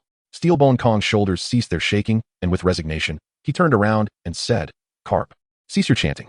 It is a good thing that someone wishes to join the Navy, as long as we confirm that this girl is not affiliated with pirates. I can agree, but on one condition. You owe me a favor, and when I require it, you must not refuse." Seeing a glimmer of hope in the situation, Garp sat up, his excitement palpable. "As long as it does not involve becoming an admiral, I can agree. Wait a moment. Receiving celestial dragons is also out of the question." A flicker of disappointment crossed Kong's eyes. After some thought, he nodded and said, "All right. Inform Crane that I consent. She should handle the subsequent matters, and I will sign when the time comes." "Splendid." Garp beamed, resembling a jovial 200-pound man. Kong glanced at Garp and pointed toward the door, stating, "If there is nothing else, you may leave. Sengoku and I have important matters to discuss." Garp rose, inserting his finger into his nostril, and remarked, "Is it not just about making Sengoku the marshal? What is there to conceal?" Kong furrowed his brow, looking at Sengoku, who shook his head decisively. Kong then turned to Garp, who was already departing, and asked, "Where did you hear this?" "Here. Is it not plainly written on both of your faces?" Garp swaggered out, leaving Kong and Sengoku exchanging glances, somewhat surprised that Garp, in his bluntness, had managed to discern this. Could it truly be that obvious? The transition of the Navy's marshal is a significant matter, and even though a candidate has been determined, Sengoku would not assume the position hastily. After all, without a modicum of dramatic flair, Kong's exit would be at odds with his stature. In fact, the optimal moment for Kong to withdraw was after Roger's execution. It was originally intended to be announced during this period. However, due to the disruptions caused by the Golden Lion, a portion of Marineford was destroyed, rendering the timing unsuitable. Although the Golden Lion has been imprisoned, it remains a blemish, and Kong should not depart while carrying such a stain. Meanwhile, Crane, heading home, spotted Skylar practicing swordplay in the yard as she approached her residence. Oddly, though she bore two swords at her waist, Skylar was wielding a rolling pin. After observing for a moment, Crane realized that while practicing, Skylar was indeed employing the two swords at her waist, and she frowned, recognizing that the girl must be practicing a three-sword style. However, her assessment mirrored that of Bogart. She deemed it an impractical and clumsily assembled technique, as one could achieve the same attacking effectiveness with just two swords. Of course, Crane was not a swordsman and would not presume to instruct Skylar. Thus, she retrieved a transponder snail. Conveniently, her sister was a master swordsman, and her authority would carry far more weight than Crane's own. After concluding the call, Crane entered the yard. Upon seeing Crane return, Skylar ceased her practice, waved the rolling pin, and said, "Vice Admiral Crane, thank you for your breakfast, and for this, I took it without your permission." Unlike Garp, Skylar dared not interact with Crane in the same manner, even though the current approach felt quite awkward to her. Crane paid no mind, waving her hand dismissively and saying, "Regarding your identity, I have found a solution. Garp intends to let you join the Navy as his daughter." Skylar was taken aback. After all, she had known Garp for less than a day. However, instead of feeling elated, she frowned and replied, "I do not wish to change my name. The name that Skylar currently uses is merely one she has whimsically chosen. However, the mere thought of becoming something akin to Monkey D. XX sends shivers down her spine. It is not that she is averse to changing her name. Rather, she simply wishes to avoid adopting the surname of the Cap family." Upon observing Skylar's earnestness, Crane quickly devised a solution and remarked, "You can simply state that you took your mother's surname. After all, A scoundrel like Cap wouldn't care about the disgrace of abandoning his wife and daughter. Skylar's expression grew peculiar, for she believed that Garp genuinely cared for his family, particularly his grandson, even if the eldest grandson was not his biological offspring. By the way, she wondered if Ace had given birth yet. Probably not, she mused. Noticing the strange, almost nostalgic look on Skylar's face, Crane felt she might have misspoken, especially considering Skylar's background, which only reinforced Crane's conviction that the girl had endured a tragic childhood. Is this acceptable? If not, I wouldn't mind having an additional sister. That you may need to become a resident of the North Sea. The North Sea? Skylar furrowed her brow. Her knowledge of the North Sea was utterly non-existent. While she could effortlessly name several places in the East Sea, after a moment of contemplation, she shook her head and replied, since Vice Admiral Garp is willing, I, too, am agreeable. However, I shall retain my mother's surname. Crane nodded, but just then, a voice came from outside. What a pity. I was quite looking forward to having a sister. A young woman clad in a mantle of justice entered, standing significantly taller than Crane. Skylar barely reached the woman's waist, forcing her to tilt her head back even from a distance of 2 meters to see her clearly. At that moment, Crane introduced, this is Cheyenne, my sister, a colonel in the main office. Hello, little sister. However, we must establish one thing. Even if you become little Garp's daughter, you cannot call me Andy. Cheyenne knelt down, extending her hand to pinch Skylar's cheek, then glanced at the 2 swords at her waist and the rolling pin in her hand, remarking, a swordsman? 3-sword style? The girl nodded, and Cheyenne rose, drawing her famed sword, Conqueror, and stated, allow me to witness your skills. Chapter 12. Form without essence, spirit without form. Cheyenne's presence here was on Crane's directive, with a straightforward objective, to make the girl realize that the 3-sword style was misguided, and to lead her back to the proper path, for who in their right mind would employ such an impractical swordsmanship?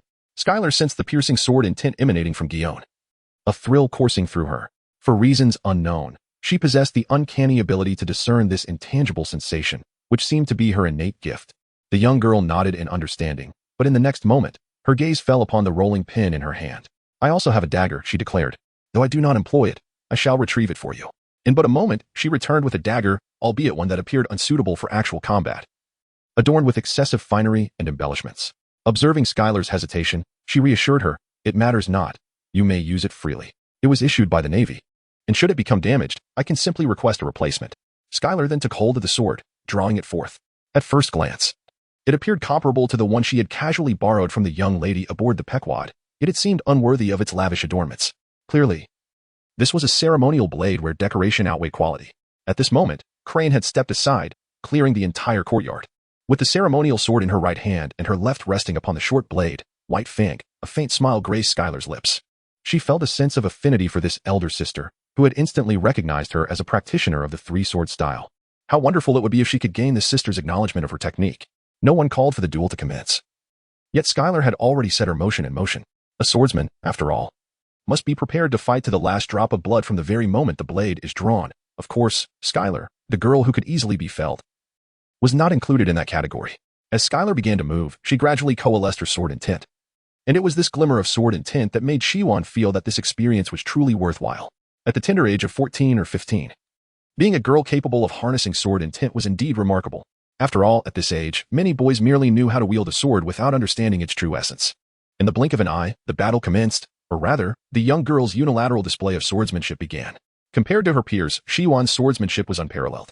While Bogart had yet to cross the threshold into master swordsman territory, Shiwan had already immersed herself in it for several years, easily deciphering the young girl's techniques. In fact, to better appreciate the girl's potential in swordsmanship, Shiwan frequently offered openings, allowing Skylar to unleash her strength and showcase her skills. However, despite the girl's diligent practice over the past 100 days, her every move fell flat before Shiwan, who remained unfazed. Her smile unchanged. With a clang, Shiwan recognized that the girl had exhausted her repertoire. Thus, she cooperatively disarmed Skylar, sending her sword flying, its hilt vibrating violently as it struck the ground. The girl took a deep breath and bowed slightly to Shiwan, who accepted the gesture and sheathed her sword, remarking, your swordplay possesses a certain spirit. I initially thought the 3-sword style was merely a jest.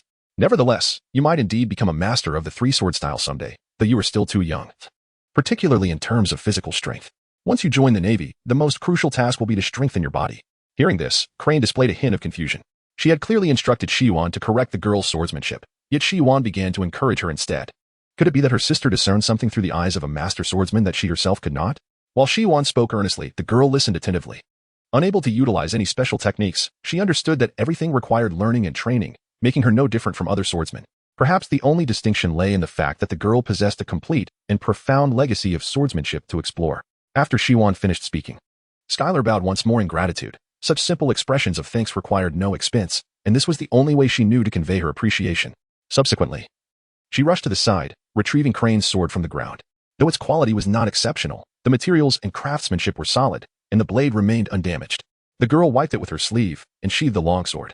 Observing her somewhat rough actions, Crane frowned. Even as a member of the Navy, often engaged in battles with pirates, she placed great importance on etiquette and poise. Clearly, the girl had not been taught how to behave like a lady in her past. Her every movement reflecting habits more typical of a man, which deepened Crane's sympathy for her history. Before Crane could remind the girl, an unexpected guest arrived outside Kapu. Grinning as if he had just consumed honey, waved his hand and called out, "Little Crane, Admiral Kong has agreed." The courtyard door had been left open during the day, and Kapu, evidently familiar with Crane's habits, pushed the door open without hesitation. Spotting the girl clutching a sword, he opened his arms wide and approached her, exclaiming, "My dear daughter, let Daddy give you a hug." Skylar deftly sidestepped Kapu's embrace, eliciting a smile from Crane, who had previously been frowning. Shiwan chuckled, remarking, "Little Kapu, it seems your daughter is not particularly fond of you."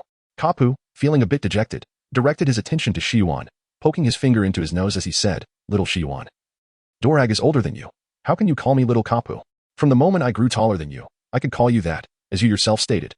Did you not?" Upon hearing this, Kapu shook his head, claiming, "I do not recall ever saying such a thing." To emphasize his age, Kapu even resorted to the self-reference of old man, a term he typically avoided. After all, although he acknowledged his age, he was not one to readily admit it. "By the way, Little Crane, please prepare the documents for Little Skylar. It would be best to finalize everything before Dorag returns." As he spoke, Kapu flicked his finger and turned his gaze to Skylar, his face beaming with joy. "Monkey D. Skylar. What a splendid name." Before Skylar could respond, Crane interjected, "Skylar retains her mother's surname. There shall be no changes." Kapu crouched down to meet Skylar's gaze, eager to discern her reasons for not changing her name. But the girl's eyes and half of her face were obscured by sunglasses, leaving him unable to read her emotions. "Ah, let it be. As long as she is my daughter, that is what matters." Kapu quickly dismissed the matter of the name, standing up with a hearty laugh and telling Skylar, "It's nearly lunchtime. Go find Kazan." Upon hearing the word lunch, Skylar instinctively looked up, a smile gracing her lips. Observing this, Kapu beamed even brighter. Snatching the sword from the girl's hand and tossing it to Crane, declaring, "Little Crane, I'll leave her in your hands. I'm taking Skylar out for barbecue." Crane felt no anger. Instead, she watched Kapu and Skylar depart, turning to Shiwan and saying, "Is it just my imagination, or do those two actually resemble each other a bit? Phew, thank goodness. I thought my eyesight was failing me." Shiwan exhaled in relief, patting her heaving chest. Chapter 13. The Justice of Skylar. In the afternoon, news of the Navy hero Kapu bringing his daughter to work spread throughout the Navy headquarters building. After all, everyone knew that Kapu had a son who had already become a rear admiral. However, no one had ever heard of Kapu having a daughter, and according to eyewitnesses, the little girl was as beautiful as a porcelain doll, bearing no resemblance to Kapu or Dorag whatsoever. In no time, various speculations abounded. Yet the two principal figures remained largely unfazed. Skylar possessed a clear self-awareness. She could not possibly be Kapu's daughter, and this arrangement might simply be a whim of Kapu's. However, it was evident that Kapu's excitement lingered longer than expected. After enjoying lunch, he brought Skylar to his office, pointing at a photograph and saying, "Do you see? This is your brother, Monkey D. Dorag. Why doesn't he have eyebrows?" The girl asked, glancing at the photo before looking back at Kapu's unruly and bushy brows. Kapu scrutinized the photo and replied, "Perhaps he just forgot to grow them." Wahahaha. Seeing that Kapu took it so lightly, Skylar sighed, realizing that she would likely never get to the bottom of this issue. She then asked, "Admiral Kapu, yesterday Admiral Crane mentioned that it ISNT recruitment season. When will it be?" Kapu, noticing that Skylar still referred to him as Admiral Kapu, felt a twinge of displeasure. He reclined in his chair but still answered her question, "Soon, I suppose. Once Marineford is rebuilt, we can start recruiting." Unfortunately, Zephyr won't be leading a team this year. I've heard he plans to let Pagliasolino and Sakazuki lead for a year before taking over their squads next year. Upon hearing this, Skylar furrowed her brow. It is common knowledge that Admiral Zephyr is the most adept at mentoring new recruits in the Navy. However, the young girl's expression soon relaxed, for she possessed her own comprehensive heritage. Acquiring knowledge of naval affairs might render her more well-rounded. Yet her foremost priority remained the enhancement of her understanding of swordsmanship. Everything else merely served to bridge her gaps in skill. In this regard, there was no necessity for Zephyr to be her instructor. As long as she had a capable and dedicated naval officer guiding her, it would suffice. Yet, a fleeting thought crossed her mind. Admiral Borisolino, renowned for his leisurely demeanor, would he truly impart his wisdom with earnestness? For a brief moment, Skylar even contemplated requesting Garp to leverage his connections, enabling her to study under Sakazuki. Nevertheless, she refrained from voicing this thought, as she could afford to be impolite to Garp in the absence of any entanglements of interest. After all, Garp was hardly concerned about such matters. However, once interests became intertwined, the entire situation would transform. Thus, Skylar chose not to pry for details, but merely nodded. Garp, observing the young girl, remarked, "You must have heard somewhere that Zephyr is quite experienced in teaching the Navy, right? But rest assured, once you enter the Naval Academy, if you have any uncertainties, feel free to ask me. After all, your old man is quite the formidable force." As he spoke, Garp raised his right hand, flexing his bicep.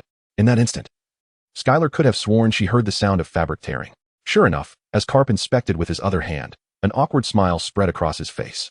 The cuffs of his suit jacket had indeed split at the seams, strained by his bulging muscles.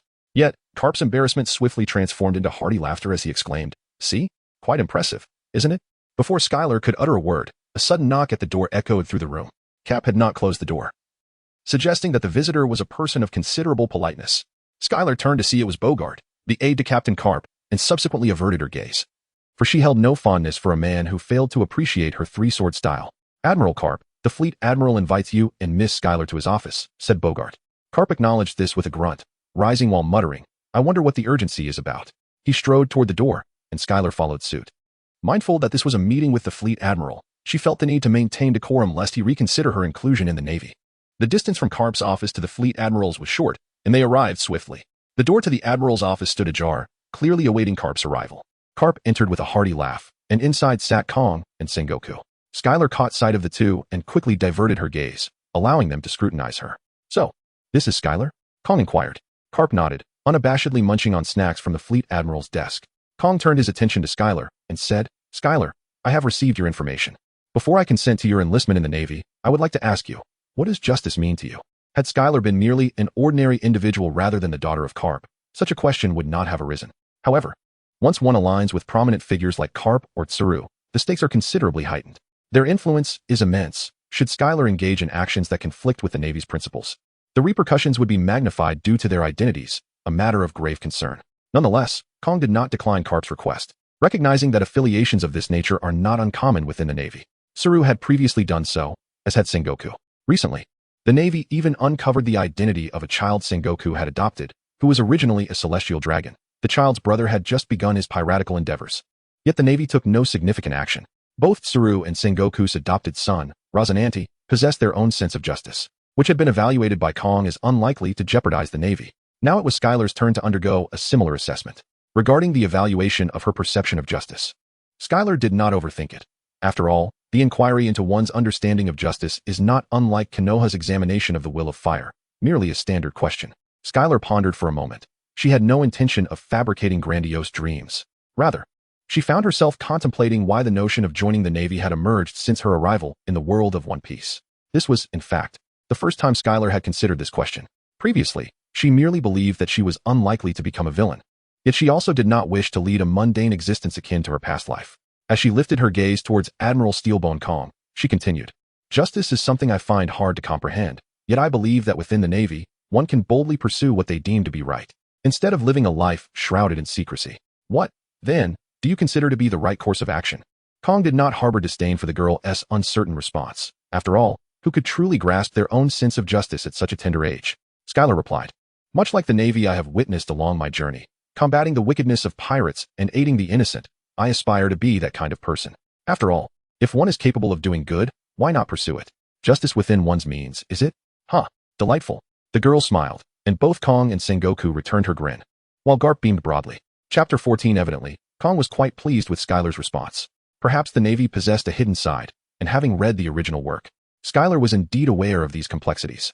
However, should the existence of darkness negate the light? Just because the protagonist, Luffy, is a pirate known for his benevolence, does that render all pirates virtuous?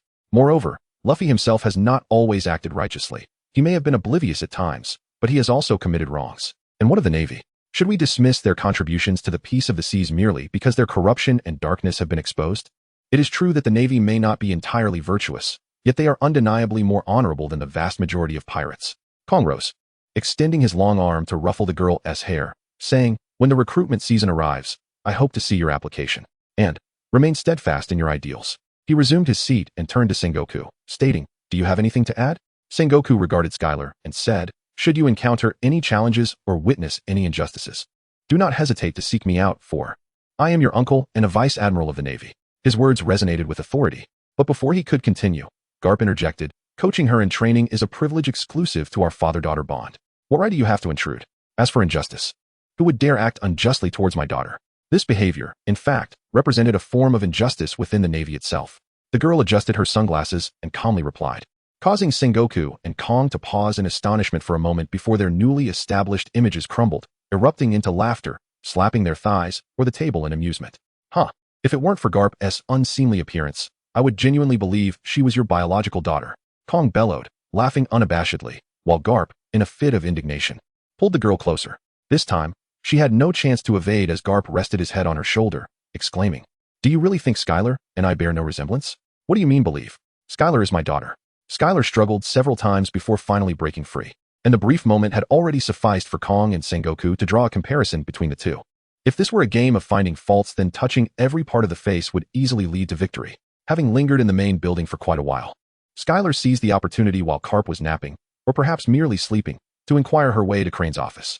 After borrowing a key, she returned to Crane's residence.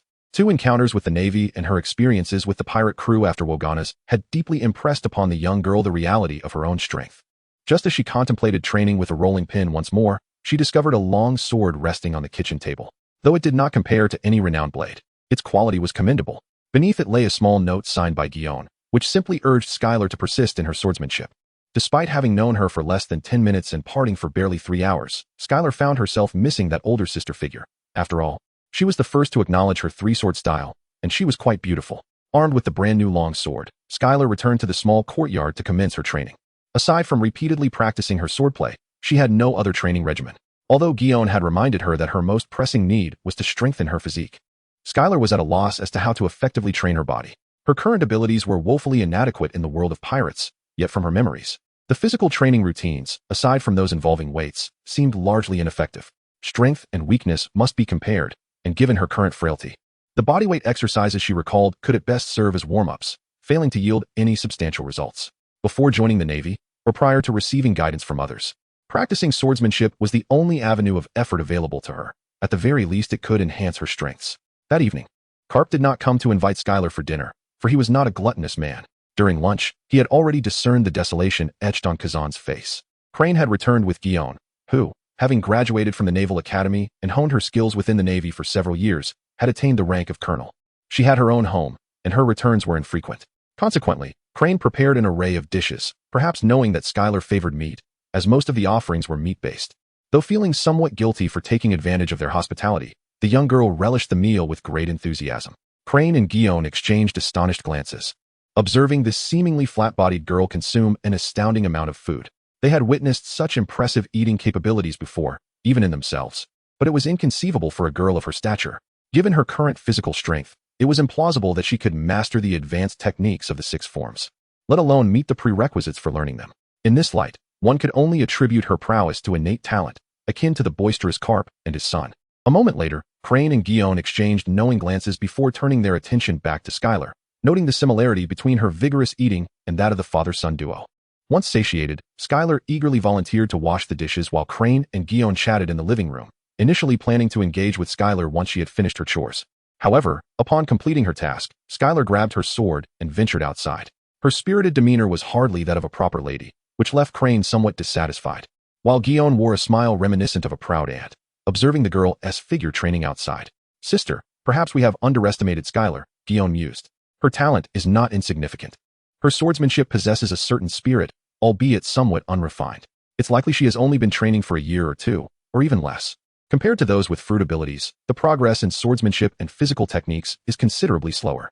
Of course, there are prodigies who can catch up to those with abilities in the same time frame, but such talents are exceedingly rare. While Skylar may not possess such exceptional gifts, Guion began to reconsider her earlier judgment made during their first encounter at noon, as Skylar had accomplished a great deal in merely half an afternoon under Garp's guidance. In terms of swordsmanship, Crane's keen eye was not as precise as Guion's, yet upon hearing Guion's observations, she abandoned her intention to intervene and educate the girl.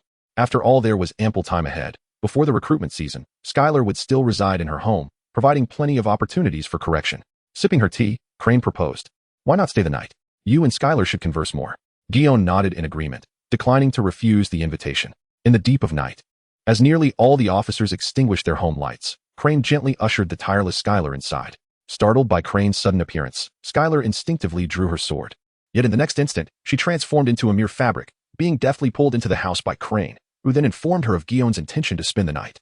Skylar giggled inexplicably, prompting Crane to glance skeptically at her hands, questioning whether she had inadvertently overexerted her fruit abilities on the girl. Chapter 15. The Eating Streamer. Skylar, the room once belonging to Guion, now served as Skylar's quarters. After both had bathed, they sat on the bed. Skylar was diligently polishing her treasured sword and scabbard, hesitant to look back. Observing this, Guion decided to take her own sword. Jean Pira descended from her bed and joined Skylar, taking a piece of deer hide to sit beside her while she cleaned her blade. My sword is named Jean Pira, one of the great swords of the 21. Jean Pira, is that an alligator? I know someone who often claims to be an alligator. The girl suddenly reminisced about the woman from the East Blue who had protected her, whom she had only parted with a few days prior. Guion paid no heed to Skylar's words and inquired, "Does your sword have a name?" Skylar glanced at the 3 blades resting upon her lap, alongside a scabbard, pointing to the long and short dual-edged swords in black and white. She remarked, "This long one is called Obsidian, for its dark hue. The shorter one is named White Fang, due to its pale appearance. This scabbard is known as Adamantine, because of its remarkable sturdiness." As she spoke, the young girl gestured towards the sword that Guion had just gifted her that very day. Unsure of how to introduce it, Guion smiled and said, "This one need not concern you. A swordsman will wield many blades throughout their life, some of which merit remembrance, as they are companions. Others, however, are merely transient, unworthy of contemplation. If you cherish the sword gifted to you by your sister, then when the time comes for it to no longer accompany you on your path of the sword, simply lay it to rest with dignity." The young girl nodded, while Guion gazed at the 2 contrasting blades, inquiring, "These 2 swords are remarkable. Are they renowned blades?" "Not yet," came the reply. Skylar's response was brief, yet a radiant smile blossomed on Jiuen's face as she remarked, "Is it because of you that they will transform into renowned blades? What a remarkable thought." Skylar nodded again, meticulously polishing the obsidian, the white fangs, and the adamantine. After a moment of silence, Shiwan inquired, "What is your dream? Or rather, have you ever had a dream?" Such words inexplicably stirred a sense of nostalgia within the young girl. Nevertheless, she nodded affirmatively and declared, "I will become a great swordswoman." "A female swordswoman, you say?" "Indeed, that is also my aspiration." Shiwan gazed tenderly at Skylar. The feeling of shared ambition made her feel an extraordinary affinity with the girl before her. Yet, Skylar shook her head, stating, "It is not merely to become a female swordswoman. I aspire to be the greatest swordsman in the world." Shiwan fell into a contemplative silence before responding, "Your dream is even more distant than mine. Although I find it hard to accept. There are times when men do possess certain advantages. Their innate talent for swordsmanship is often greater than ours." Skylar, however, countered, "If we were to compare solely on talent, then why should we strive for growth?" She returned the obsidian and white fangs to their scabbard and sheathed the long sword gifted by Shiwan, setting it aside. With newfound confidence, she spoke, and Shiwan, observing this young girl who needed to stand to meet her gaze while seated on the bed, suddenly perceived her as somewhat imposing. Shiwan also returned her sword, Jinbira, to its scabbard, affirming, "You are correct. If we were to measure only talent, then effort would be rendered meaningless. You have imparted a lesson to me." In truth, the girl's words could be seen as a subtle shift in reasoning. For becoming a great swordsman has never relied solely on innate talent. Rather, it is a combination of exceptional ability and an unwavering dedication to hard work. However, Shiwan paid little heed to this nuance. The mere fact that this girl could think in such a manner was far preferable to the failures who, after setbacks, attribute all their misfortunes to a lack of talent. Moreover, it seemed this girl might indeed possess a greater aptitude than herself. After proclaiming her ambitious declaration, Skylar nestled into her blankets, eagerly anticipating the delightful possibilities that might unfold while sharing a bed with her older sister figure, Shiwan. Yet, before Shiwan could place her Jinbira back in its rightful place, the girl succumbed to unconsciousness, falling into a deep slumber. As Shiwan observed the young girl, whose knees occasionally twitched in her dreams, her eyes brimmed with tenderness. When Skylar awoke once more, she found that Guion had already departed. Regret washed over her for having retired early the previous night, yet it was now too late for remorse. Rising from her slumber, she attended to her morning routine and descended to find the breakfast table meticulously arranged, much like the day before. It appeared that there were no pressing matters at hand today, so after finishing her meal, she embarked on a day of training. Upon entering the world of pirates, she discovered a burgeoning fondness for the sensation of training, akin to the joy and satisfaction she had previously derived from various leisure activities. However, now she found an even more profound sense of fulfillment and delight in her practice. The awareness of her own progress captivated Skylar, compelling her to train relentlessly. At noon, Tsuru had not returned, as yesterday's circumstances had been an exception. Being a vice admiral and a staff officer, Tsuru was typically quite occupied. Nevertheless, she had arranged for a female sailor to deliver food, perhaps having witnessed the girl's extraordinary appetite the previous night. Tsuru instructed the sailor to bring an amount suitable for over 10 people. The weight of the lunch was such that even a trained sailor found it somewhat burdensome to carry. Upon discovering only one girl in Tsuru's courtyard, the sailor was perplexed. If this child was the sole recipient, surely half of what was provided would suffice, given the quantities served at the base cafeteria. Yet after handing over the food, the sailor found herself transfixed, watching as the girl challenged the limits of her own capacity with each bite. Each swallow tested her esophagus and stomach. And though the sailor had intended to return to her duties promptly, she found herself captivated, witnessing this girl consume an entire meal meant for several. Uncertain of why, the sailor felt an inexplicable fascination with the sight of the girl eating, as if under a spell, prompting her to linger and observe. Eventually, as the girl began to pack up her remnants, the sailor found herself asking, "Are you full? Is it enough?" The girl's lips curved into a smile. Despite the sunglasses obscuring much of her face, her joy was evident. She replied cheerfully, "I'm fine. I still have training later, so I can't eat too much." The sailor questioned her own life choices, having carried food that weighed as much as the girl herself, her fingers sore from the effort. For the girl, it seemed merely a moderate portion. Confused, the sailor returned to her post, doubting her own perceptions. In the ensuing days, the same sailor continued delivering meals, convinced that this girl was indeed extraordinary, not a figment of her imagination. On the 5th day, Tsuru instructed her not to deliver food, stating that the girl named Skylar had matters to attend to, leaving the sailor feeling somewhat despondent. Watching the girl eat had become an addiction of sorts. Chapter 16. Dragon. Did my father abandon his wife and daughter? In a restaurant in Mariford, Dragon stood with his arms crossed, observing the two voracious eaters before him, Kong and Skylar, who were engaged in a fierce food battle that bore an uncanny resemblance to one another. Initially, Dragon was adamant in his disbelief, even contemplating confronting his father upon his return. However, upon seeing what he referred to as his sister, he refrained from immediate anger. In the presence of this porcelain doll-like girl, any act of rudeness felt like a transgression. Dragon had intended to speak with Kong privately, for it was evident that this girl could not possibly belong to the Monkey D family. Yet, watching the two before him abandon all decorum in their quest for food, Dragon began to harbor doubts. While appearances could be deceiving, the similarities in their eating habits were striking. As he observed Skylar, mimicking Kong's actions, a pang of sympathy surged within him. He found himself not participating in the usual father-son food skirmish. His arms, previously crossed, fell to his sides, and he rested his elbow on the table, cradling his forehead, fingers tangled in his hair. The slight discomfort on his scalp kept him grounded, reminding him that Kong and Skylar could not possibly be father and daughter. Not even a sliver of possibility existed. Yet, every time he glanced at the duel, their fierce camaraderie over their meal eroded his rationality, leading him to tug at his hair in frustration. Finally, as a few strands were plucked from his head, they floated down toward the last piece of meat, only for both Kong and Skylar to seize the bone at the same moment. With a forceful tug, they held the bone in a stalemate, and at that precise moment, Dragon's hair strand touched the roasted meat. Almost simultaneously, they released their grip. Dragon gazed over to see Kong already picking his teeth, while Skylar began wiping her hands with a warm, damp towel that had been placed on the table before the meal. The rapidity with which they consumed their food was astonishing, as evidenced by the empty plates. Taking a deep breath, Dragon resolved not to wait any longer. He chose to confront Skylar directly, asking, "Skylar, are you truly my sister?" "No," she replied, using another unused towel to wipe her face. Her ferocity in eating had left her lower face smeared with sauce. At that moment, Dragon found it impossible to reconcile the girl before him with the gluttonous figure he had just witnessed. Yet, the girl had given him an answer. He turned his gaze to Kong, who had just finished cleaning his teeth and was now using the same towel to wipe his mouth and hands, seemingly indifferent to hygiene. Noticing Dragon's stare, Kong recalled the details provided by Sengoku. "Hey, what are you looking at?" "Skylar, and you don't share the same mother. She is obviously not your true sister," Kong declared, flashing a proud grin that revealed a set of gleaming white teeth, unmarred by the recent feast. However, before he could revel in his own cleverness, Skylar interjected, "Nor do we share the same father. I am merely registered under Vice Admiral Kong. I do not possess identification." Had this conversation taken place before lunch, Dragon would have readily accepted her words, but at this moment, even with her denial, a thorn remained lodged in his heart. Although Skeller and Garp indeed bear no resemblance to one another, it seems rather hasty to draw such a definitive conclusion. After all, Doflamingo himself does not closely resemble Garp either. The fierce determination displayed by the young lady during her meal undeniably reflects the essence of the Monkey D family. As for her denial, Doflamingo gazed at his father with skepticism. Could it be that the father he once idolized was, in fact, a scoundrel who abandoned his wife and children?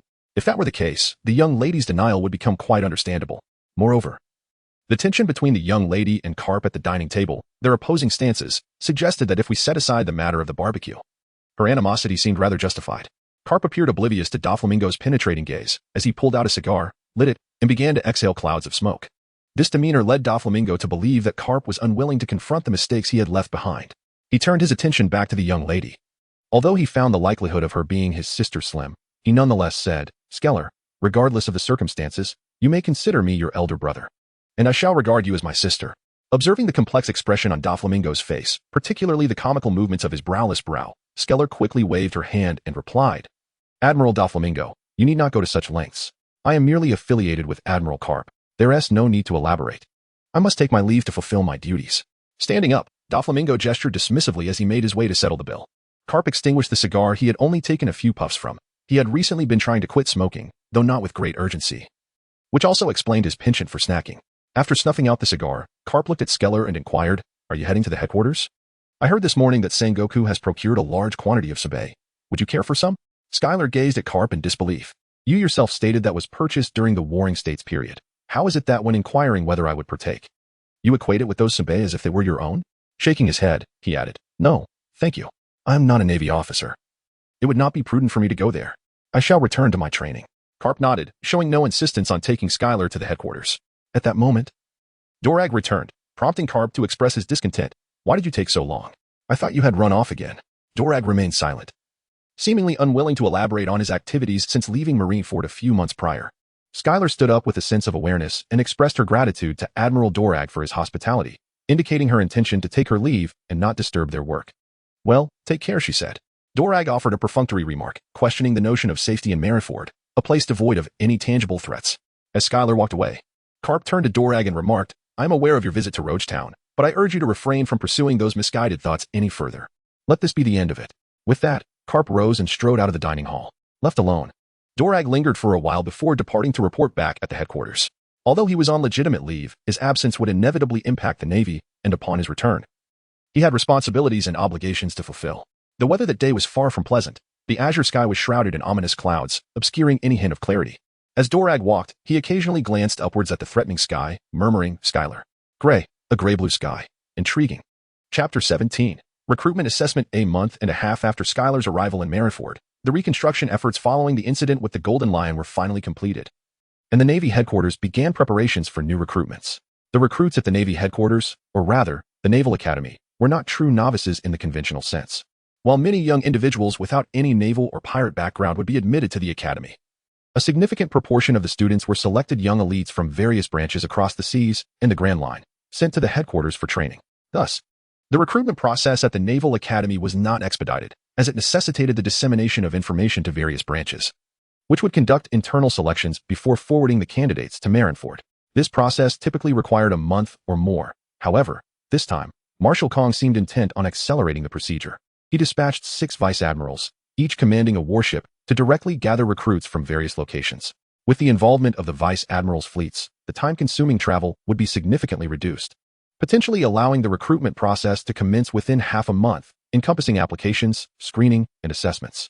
Residing at the Crane family's abode, Skylar received timely and comprehensive updates regarding these developments.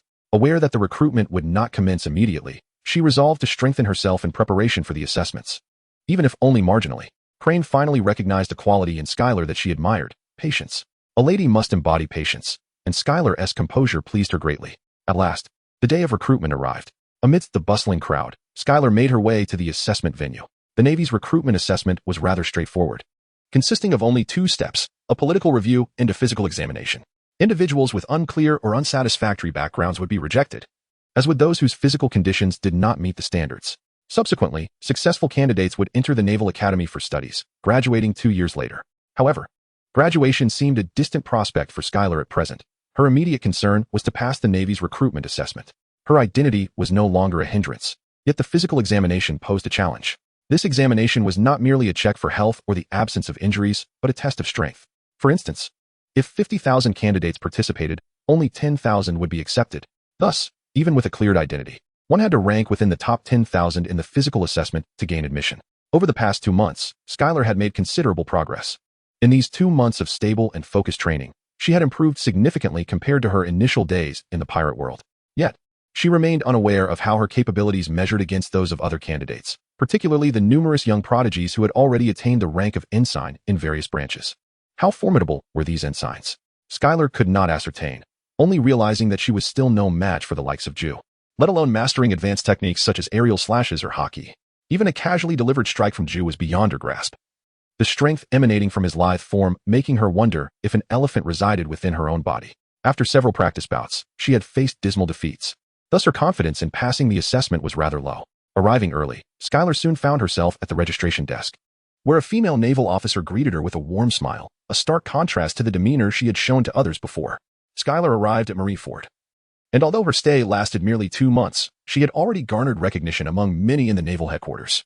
After all, she was the daughter of the naval hero Kapu and shared a close relationship with the female Admiral Tsuru.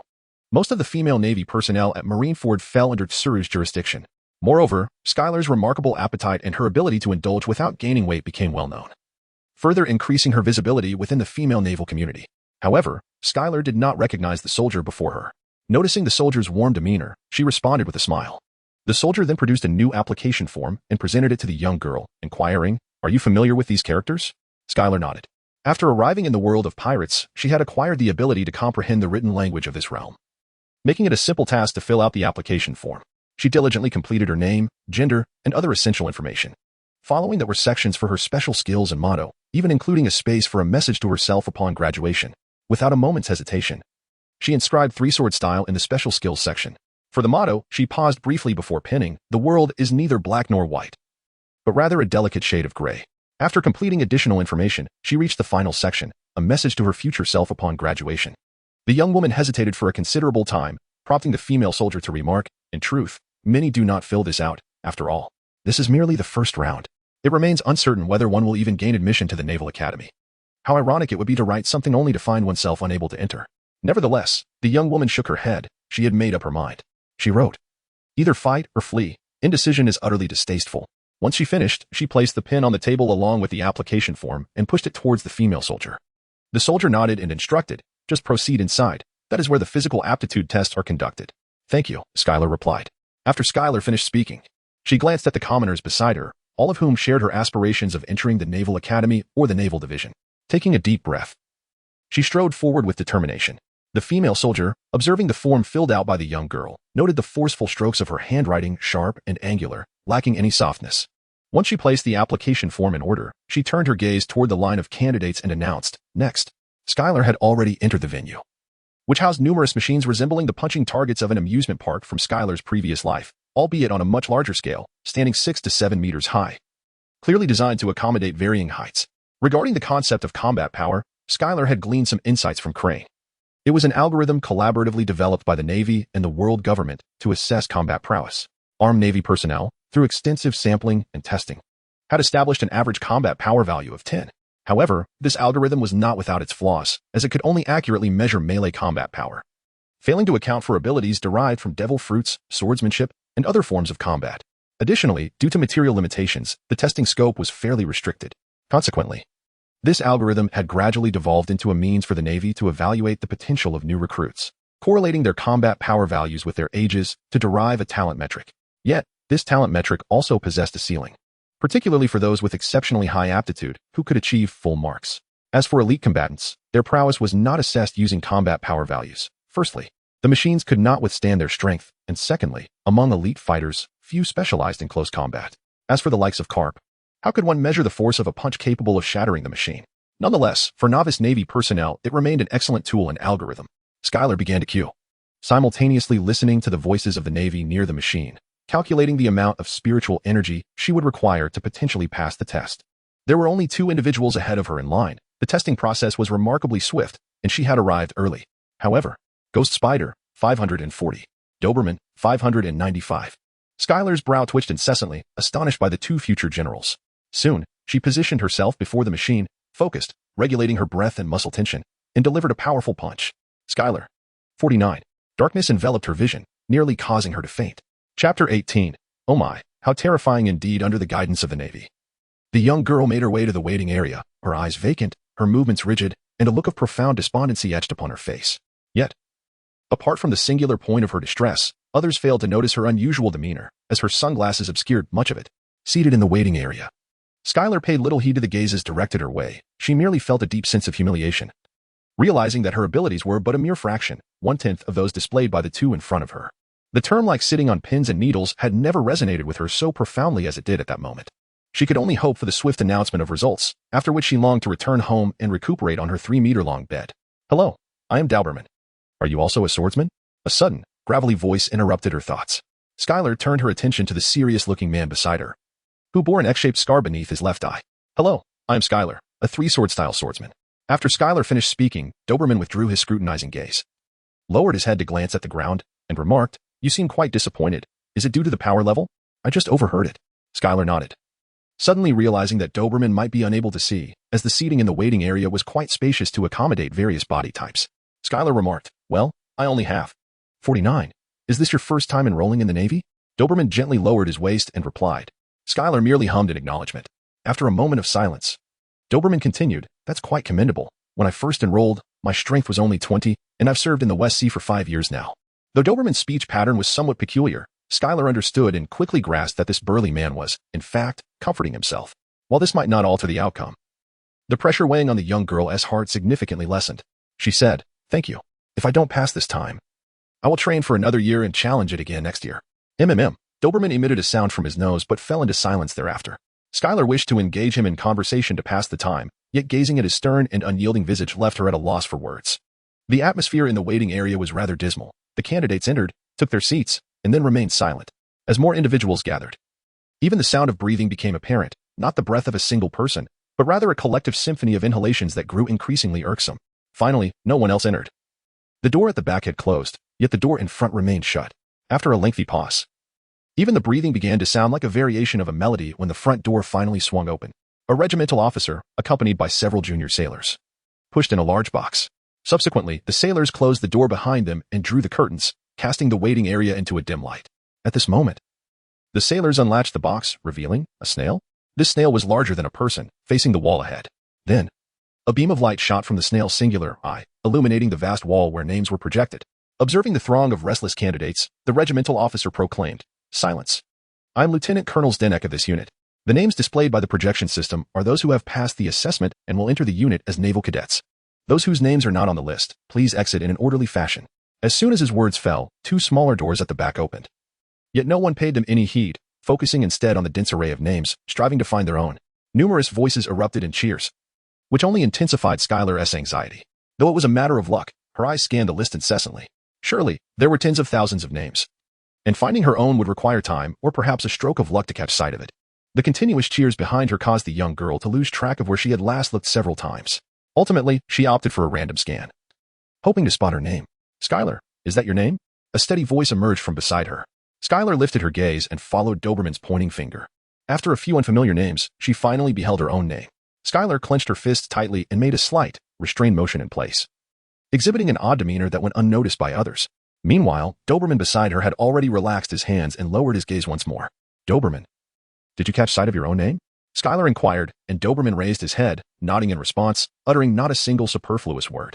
Finally, after a considerable wait, the front door swung open, and Colonel Zdenek bellowed, Those whose names are not on the list are forbidden from passing through the front door. If discovered, they shall be permanently disqualified from assessments. Although some individuals remained unconvinced, those truly intent on evading the scrutiny did not appear. Thousands gradually approached the entrance, making their way toward the final waiting area. There, they were to meet the esteemed commanding officers for the upcoming year, General Sakazuki and General Borsellino. This waiting area was significantly smaller than the previous one, accommodating just about 10,000 individuals. Among the throng, Skylar found herself separated from Doberman, the only person who had spoken to her. Once seated, several naval personnel unexpectedly appeared, carrying large boxes with openings. Each individual was required to draw a ball. Some retrieved red balls, while others grasped yellow ones. When it was Skylar's turn, she pulled a yellow ball, and an unsettling feeling surged within her.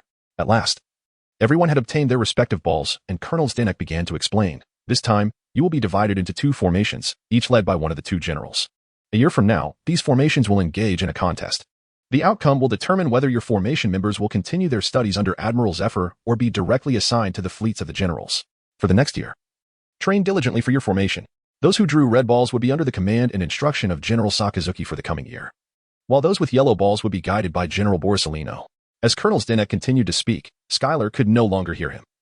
The name Borsalino echoed repeatedly in her mind. The disheveled figure known for his lackadaisical demeanor was to be her commander. Furthermore, should her yellow formation falter in the assessments the following year, they would be relegated to the ranks of the general's fleet, unable to continue their studies under Admiral Zephyr. Skylar looked up just in time to meet the gaze of Borsalino, who had just ascended the stage to greet the audience. Clad in a white striped suit and a black top hat, he sported a lewd grin, devoid of his usual tinted glasses. Borsalino raised a hand, waved, and remarked, "Oh my, what a truly formidable group of newcomers."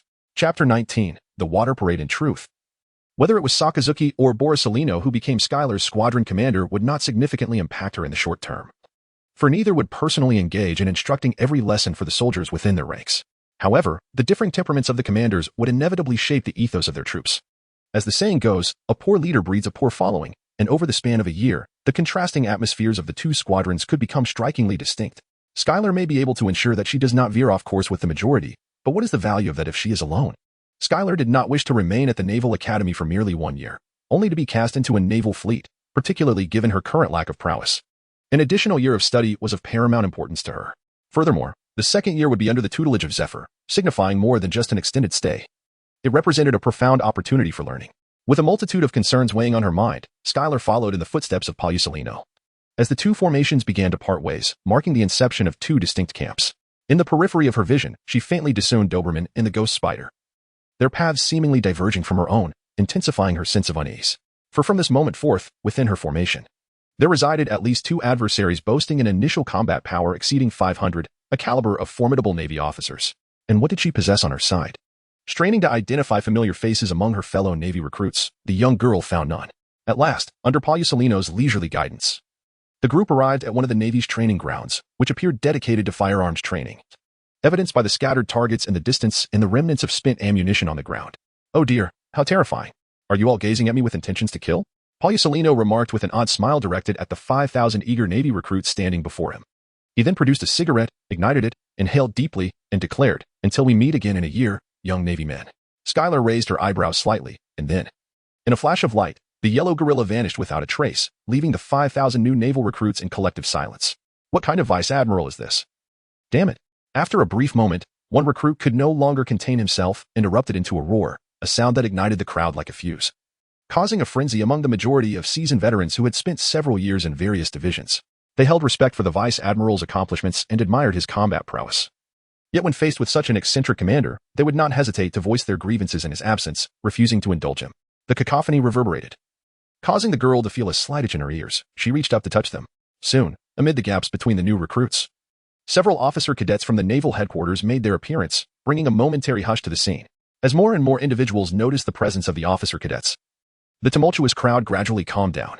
Leading them was a tall naval colonel, sporting a pair of small mustaches on his upper lip and hair nearly a meter high. He surveyed the new recruits and announced, "I am Colonel Stolleberry from the naval headquarters. For the coming year, I shall serve as your combat course instructor, accompanied by my colleagues who will oversee other courses." After Stolleberry finished speaking, another officer of the school rank was about to stand up for self-introduction. However, Stolleberry interjected, stating, "You will come to know each other in due time. For now, please return to your respective accommodations. Within 3 days, the naval headquarters will dispatch the admission letters, dormitory assignments, course schedules, and duty rosters to the addresses you have provided. Be attentive to your mail. As for the commencement date, it will be indicated in the letter. Simply await further instructions." Upon concluding his remarks, Stolleberry scanned the group of new recruits, his gaze lingering on a young woman wearing sunglasses who had caught the attention of his superior, General Borsalino. Nevertheless, Stolleberry quickly diverted his gaze. Recognizing that such matters would pertain to their life post-admission, he cleared his throat and proclaimed, "Dismissed." The recruits were momentarily taken aback. Was the naval headquarters truly so unconventional? If a rear admiral behaved in such a manner, how could a mere school officer follow suit? They began to question whether their experience at the Naval Academy would be enjoyable. After all, General Borsalino seemed to be a rather laid-back individual, and his remark about meeting again in a year clearly indicated his intention to be absent during that time. Furthermore, the colonel, who claimed to be their practical training instructor, appeared equally affable. Given this relaxed atmosphere among the higher-ups, it seemed unlikely that the students would face stringent oversight. For a moment, the air was filled with exclamations of joy. Skylar furrowed her brow. If it were merely Admiral Borsalino who was slacking off, it could be excused, after all. As a vice admiral, he could hardly be expected to manage the students daily. However, what about Stolleberry? As an instructor of practical courses, why did he depart in a manner that resembled a hunted prey? Moreover, if the instructors of practical courses were also shirking their responsibilities, how were the students meant to learn? From whom could they acquire knowledge? Yet, with the formation now disbanded, Skylar could only frown as she slowly made her way out of the military camp, guided by the signposts, returning to the empty Crane residence. With her brow still furrowed and her mind a whirlwind of thoughts, the young girl trained even more diligently. The absence of anyone to consult was not an excuse for stagnation. She could not compel Admiral Porcelino to work harder. And the only thing she could do was to avoid becoming complacent herself. That evening, as Crane returned home laden with groceries, she spotted Skylar, her brow knitted in concentration. Striking with fervor, Crane first set down the ingredients at the doorstep and, pausing to greet the young girl, inquired, "Did something unexpected occur today? Did you pass the assessment?" Although Crane was concerned for Skylar, she had her own demanding responsibilities, and the specifics of recruitment did not require her intervention. Thus, she was not well versed in the details or the list of successful candidates. Upon hearing this, the girl nodded and replied, "I passed the assessment, but my superior is Admiral Porcelino, and he told us we would meet again in a year." "Ah, that lad Porcelino," Crane remarked with a smile. "He has a good rapport with both Garp and Dorag. If he knows you're here, he will surely take action." "Do not worry." Skylar's frown persisted. Yet there was no resolution at hand. She sheathed her dagger and proactively lifted the bag of groceries, stating, "Admiral Crane, allow me to assist you." "Very well," Crane acquiesced, mentally noting that she must speak with Porcelino about this matter, for Garp and Dorag might not relay the information to him.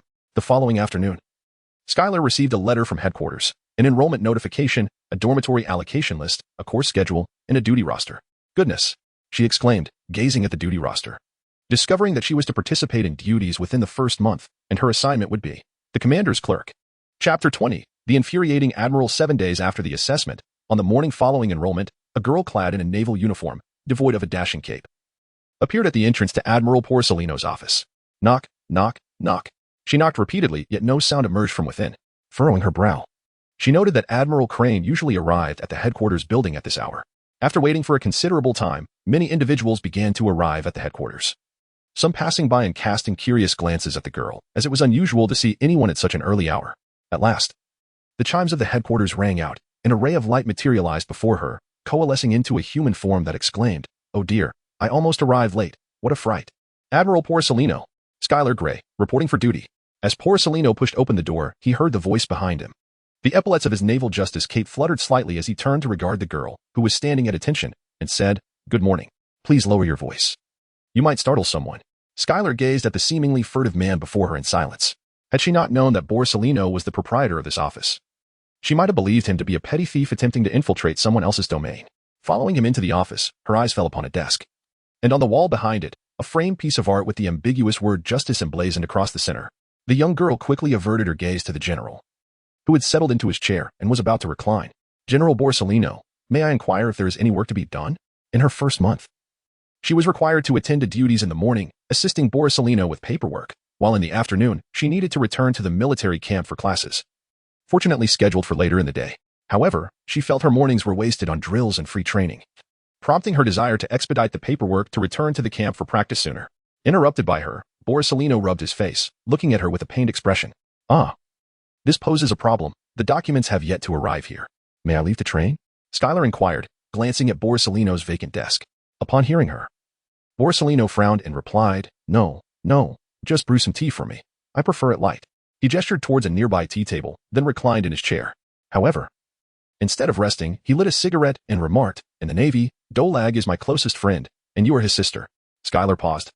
Her motion of fetching water halted as she stared at Porcelino in confusion, unsure of his intent.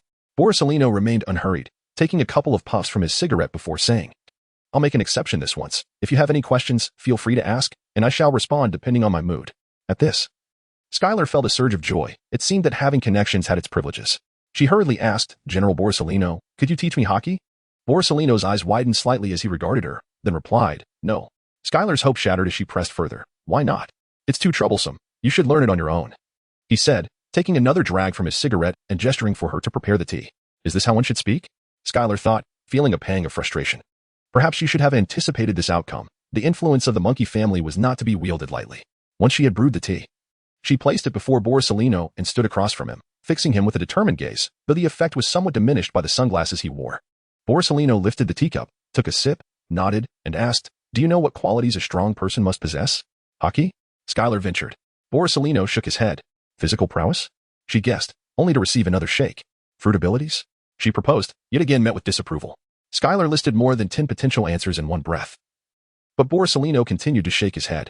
She was perplexed and increasingly curious. If none of these were the answer, then what could it possibly be? Noticing her silence, Borsalino took another sip of tea and inquired, "Would you like to know?" Skylar nodded quickly, although she suspected that Borsalino might provide an utterly absurd response. Yet, what if? Borsalino was undoubtedly a formidable individual, and any insights he might share would be immensely beneficial knowledge for the young girl. Observing the situation, Borsalino glanced at the cigarettes on the table, then at the girl. Skylar swiftly understood, took one out, and offered it to Borsalino's lips, then lit it for him. With eager anticipation, she watched as he indulged in the smoke, not uttering a word until he had finished. Unable to contain her curiosity, she finally asked, "Admiral Borsalino, what does it truly mean?" "It is the voice, my dear, the voice," he replied, deliberately elongating his tone.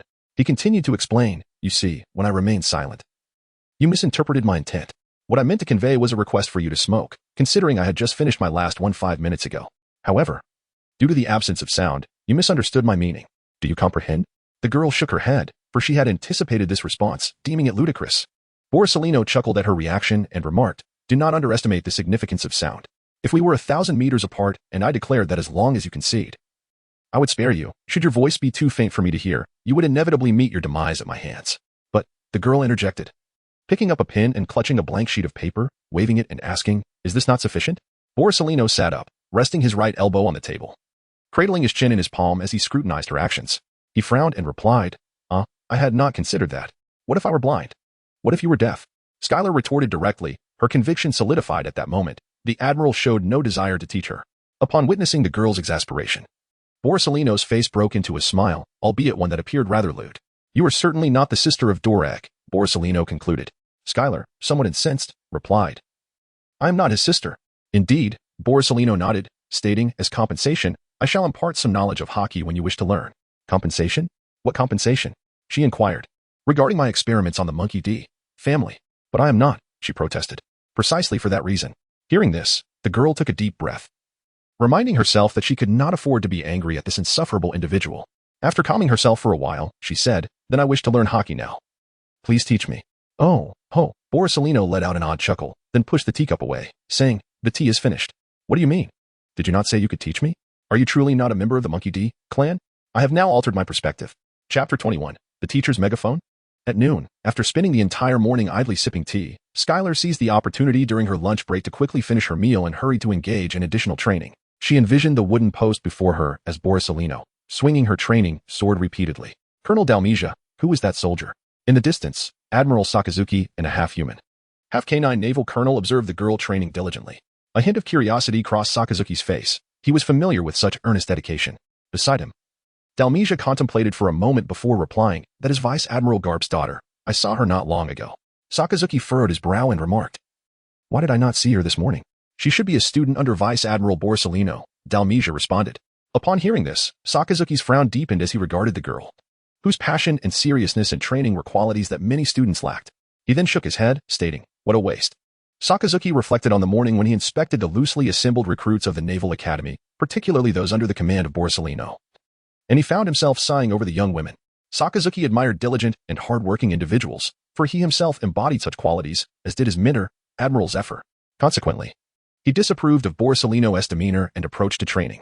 From the moment the regulations for this naval recruit training program emerged, Sakazuki recognized his inevitable victory. However, he felt little exhilaration, as this implied that 5,000 soldiers would receive misguided, or even no, guidance at all, despite his anticipated triumph. It was not the outcome Sakazuki yearned to witness. It was evident to any discerning observer that the Navy was in a rush to identify a suitable candidate for the position of admiral. After all, Zephyr had contemplated retirement for many years without finding an appropriate successor.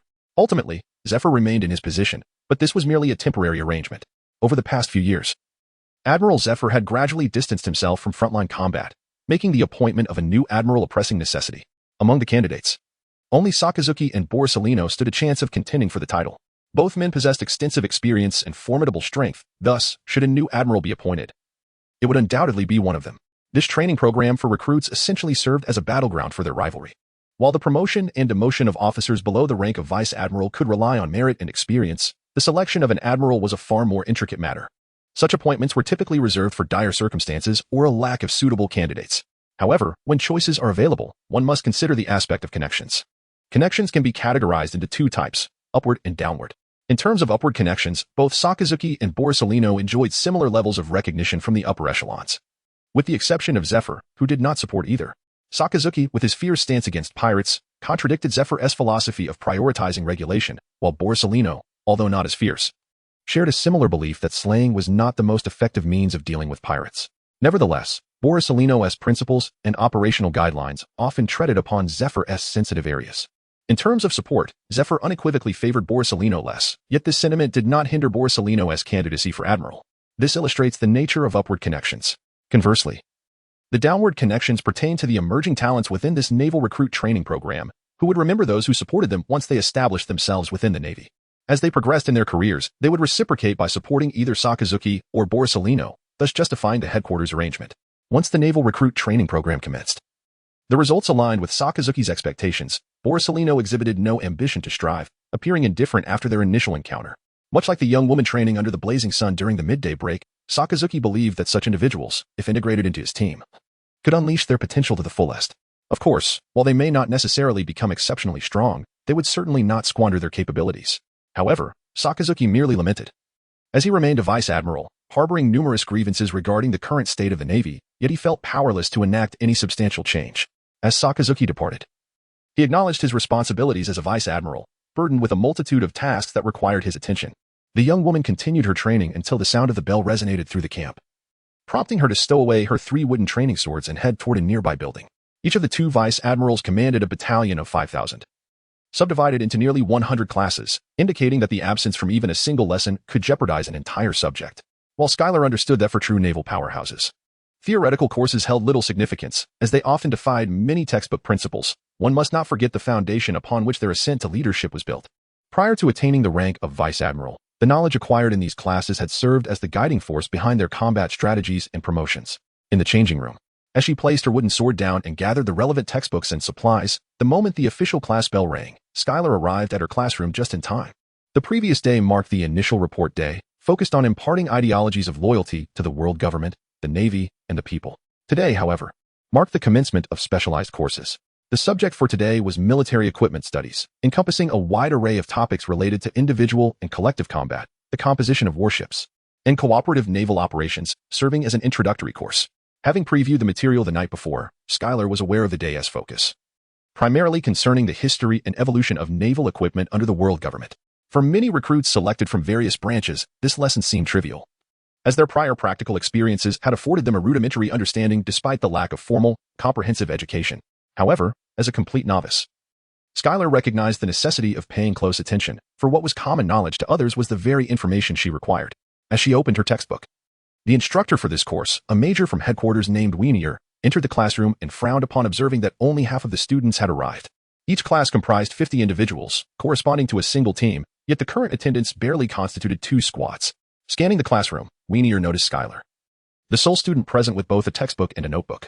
After a moment of contemplation, he placed the lesson plan on the podium and called out, "Schuyler Gray, present." Though uncertain of Whitebeard's intentions, Schuyler dutifully responded, earning a nod of approval from the major, who declared, "You will receive full marks for this lesson. The others in class will receive passing grades, while the remaining students will earn 0. He instructed her to notify her classmates that if they sought higher scores, they must check in with him for every future lesson. A moment of hesitation flickered across Schuyler's face, though it was obscured by her oversized sunglasses. Was this Colonel Vinny suggesting that she betray her fellow students? However, her uncertainty was fleeting. After all, who in the class would dare to harbor resentment against her? The fact that she was the daughter of the naval hero Monkey D. Garp had already become common knowledge throughout the entire regiment as of yesterday. Thus, the young girl resolutely nodded and declared, "Yes, sir." The prospect of achieving full marks while wielding her influence was exceedingly appealing to Schuyler. Well then, let us take attendance and commence today's lesson.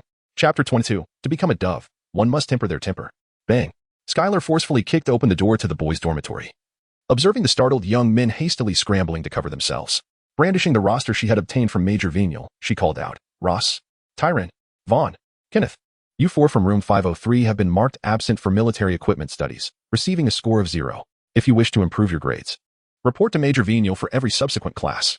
With that, Schuyler exited the dormitory and kicked the door of the adjacent room, her lips curving into a satisfied smile, revealing her delight. Inside room 503, the four boys exchanged bewildered glances, realizing that the forceful intruder was indeed a girl. They could not shake the feeling that she appeared more audacious than they were. However, they soon grasped the gravity of their situation.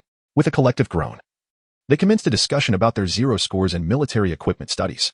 As they deliberated, they believed that attending class today was unnecessary, after all. The material in the textbooks was familiar to them.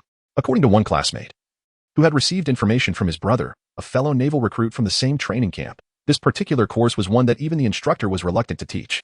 Thus, they collectively decided to skip class, reasoning that the most significant aspect affecting their evaluations as recruits was their individual abilities and combat readiness. Academic scores merely needed to be passing. Based on previous experiences, instructors typically turned a blind eye during this course, allowing all recruits to pass, often with higher scores. And the option of receiving a 0 had never been presented before. Yet, this time brought an unexpected turn of events, and they were thrown into a panic.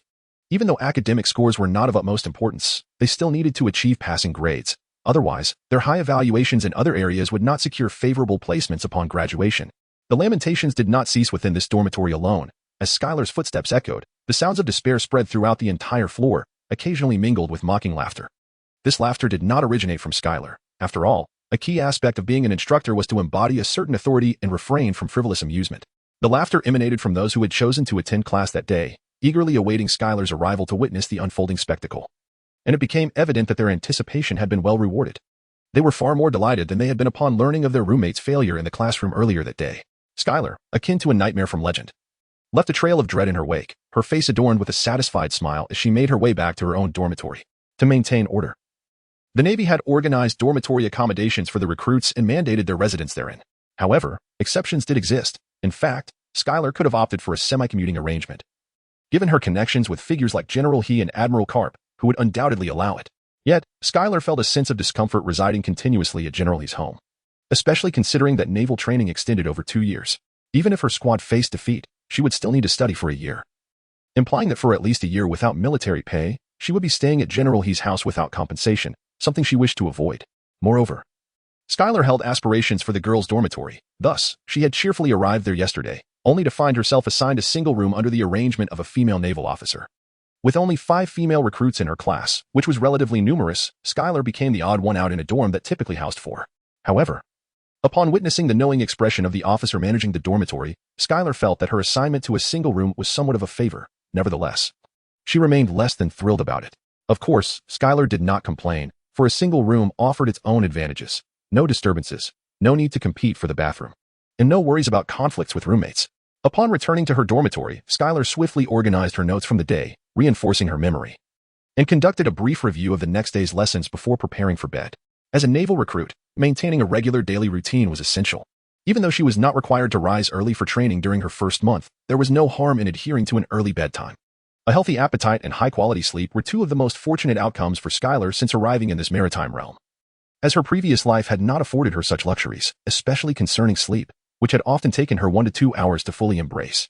However, here, perhaps due to the daily rigorous training, she found herself needing rest, and despite feeling energized before sleep, she would quickly succumb to slumber, enjoying deep, uninterrupted rest. The night passed without incident. The moment the alarm clock rang, the girl sat upright. She placed the alarm at a distance, necessitating that she rise and walk to her desk to turn it off, effectively banishing any lingering drowsiness. After washing up and donning her clean naval uniform, which, although less protective than the tattered leather jacket gifted by the system upon her arrival, was easy to clean and quick to dry, Skylar prepared to leave. As she reached the door, she paused, turned back, and retrieved the textbook for the afternoon class, although she had reviewed it the night before. Visiting Admiral Akainu office with nothing else to do made reading worthwhile. Arriving at the headquarters building, Skylar found Admiral Akainu absent, just as he had been the previous day. Leaning against the railing, she immersed herself in her studies, the sun's brightness somewhat blinding, but her sunglasses provided adequate protection. "Good morning, Skylar-chan," came Akainou's distinctive voice, tinged with an urgency that made her heart race. Skylar closed her book and performed a proper salute, responding, "Good morning, Admiral Akainu." Skylar gazed at the face of Akainu, who sported a pair of brown-tinted sunglasses, their smooth, unblemished lenses indicating they were brand new. Perhaps sensing the girl's scrutiny of his sunglasses, Akainu adjusted them slightly and remarked, "I specifically purchased these so that you wouldn't appear too extraordinary. Would you not agree? I find that hard to believe." Skylar tugged at the corner of her mouth. She suddenly felt disinclined to wear her sunglasses. Initially, wearing them alone had set her apart, but now, being one of the only two members of the Navy who donned sunglasses daily, alongside Paulus. Skylar suddenly felt that her behavior was somewhat peculiar, leaving her quite displeased. However, Paulus paid her no mind. He opened the door to his office, skillfully extracted a cigarette, and lit it. He then remarked, "Prepare some tea. Will you? Make it strong today. We have a meeting later, which is rather bothersome, I must say." Skylar responded with a mix of acknowledgement and a sigh. Yet she dutifully set down her book and took the kettle to boil water. Paulus, seated comfortably in his chair, propped his long legs, which exceeded the height of the young girl, upon the desk. One hand held a cigarette while the other admired his recently removed sunglasses. Glancing at the textbook the girl had brought, he remarked with a teasing tone, this could be troublesome. To keep you occupied, I've had some documents brought over." Skylar paused momentarily in her task of fetching water, then replied with a resigned sigh, as if to affirm her understanding. Noticing that the girl was not as fiery as she had been the previous day, Paulus revealed a lewd grin. This girl possessed remarkable adaptability, making her well-suited for life in the Navy. With a chuckle, he added, "In a moment, I must attend a meeting and won't return until noon. If you prefer not to handle the paperwork, you may head directly to training. I've left the key here. Remember to lock the door when you leave." "Understood, Admiral Paulus." Skylar felt a flicker of interest, contemplating that if there were fewer documents, she could assist Paulus and expedite her training. However, just as the young girl placed the kettle on the stove, still igniting the fire, a towering naval officer, standing at 2.5 meters tall, entered with a stack of documents nearly half his height. "Admiral Paulus, where shall I place these documents?" Paulus gestured towards Skylar and remarked, "Give them to her." Sigh. Chapter 23. Admiral Zephyr of the Black Arm. Ultimately, Skylar managed to process the documents, albeit not completely. The morning hours merely sufficed for her to categorize the files according to their urgency, prioritizing the most pressing matters for immediate attention, while leaving the remainder to be addressed another day. By the time she arrived at the cafeteria, it was rather late, and the available food was scarce. Aside from the seafood dishes, there were barely enough portions for 5 people. With a resigned sigh, the young woman consoled herself, deeming it a means of dieting. The midday training session was shorter than the previous day, allowing only a brief warm-up before the preparatory bell rang, compelling Skylar to change and attend class. Having learned from the previous day's experience, the entire class was present today, much to the astonishment of the teaching major, who had never encountered such enthusiasm during a cultural lesson. In that moment, beyond the sense of duty to comply with orders, a profound satisfaction in the pursuit of educating others blossomed within him, prompting him to extend the lesson by an additional half hour. When Skylar returned to the cafeteria, she was met with the sight of yet another empty serving station and the shrug of the cafeteria worker, which nearly pushed her to the brink of despair. Once again forced to settle for a half-full stomach, Skylar braced herself for the possibility of hunger later that evening as she hurried to the barracks to commence training. It is during the phase of rapid advancement from 0 to the average that one experiences the most significant growth. Skylar, in truth, was far from the average standard of the Navy headquarters. After a few days of discreetly inquiring from Crane, she discovered that she was among the bottom performers in the evaluations. Fortunately, she was not the absolute last, otherwise she would have begun to doubt whether she had gained admission through dubious means. With a power level of 49, she might seem competent among various branches. But at the headquarters, it was merely her youth that allowed her to barely qualify at the age of 15. The training for new recruits in the Navy would not be tailored to accommodate someone as frail as she.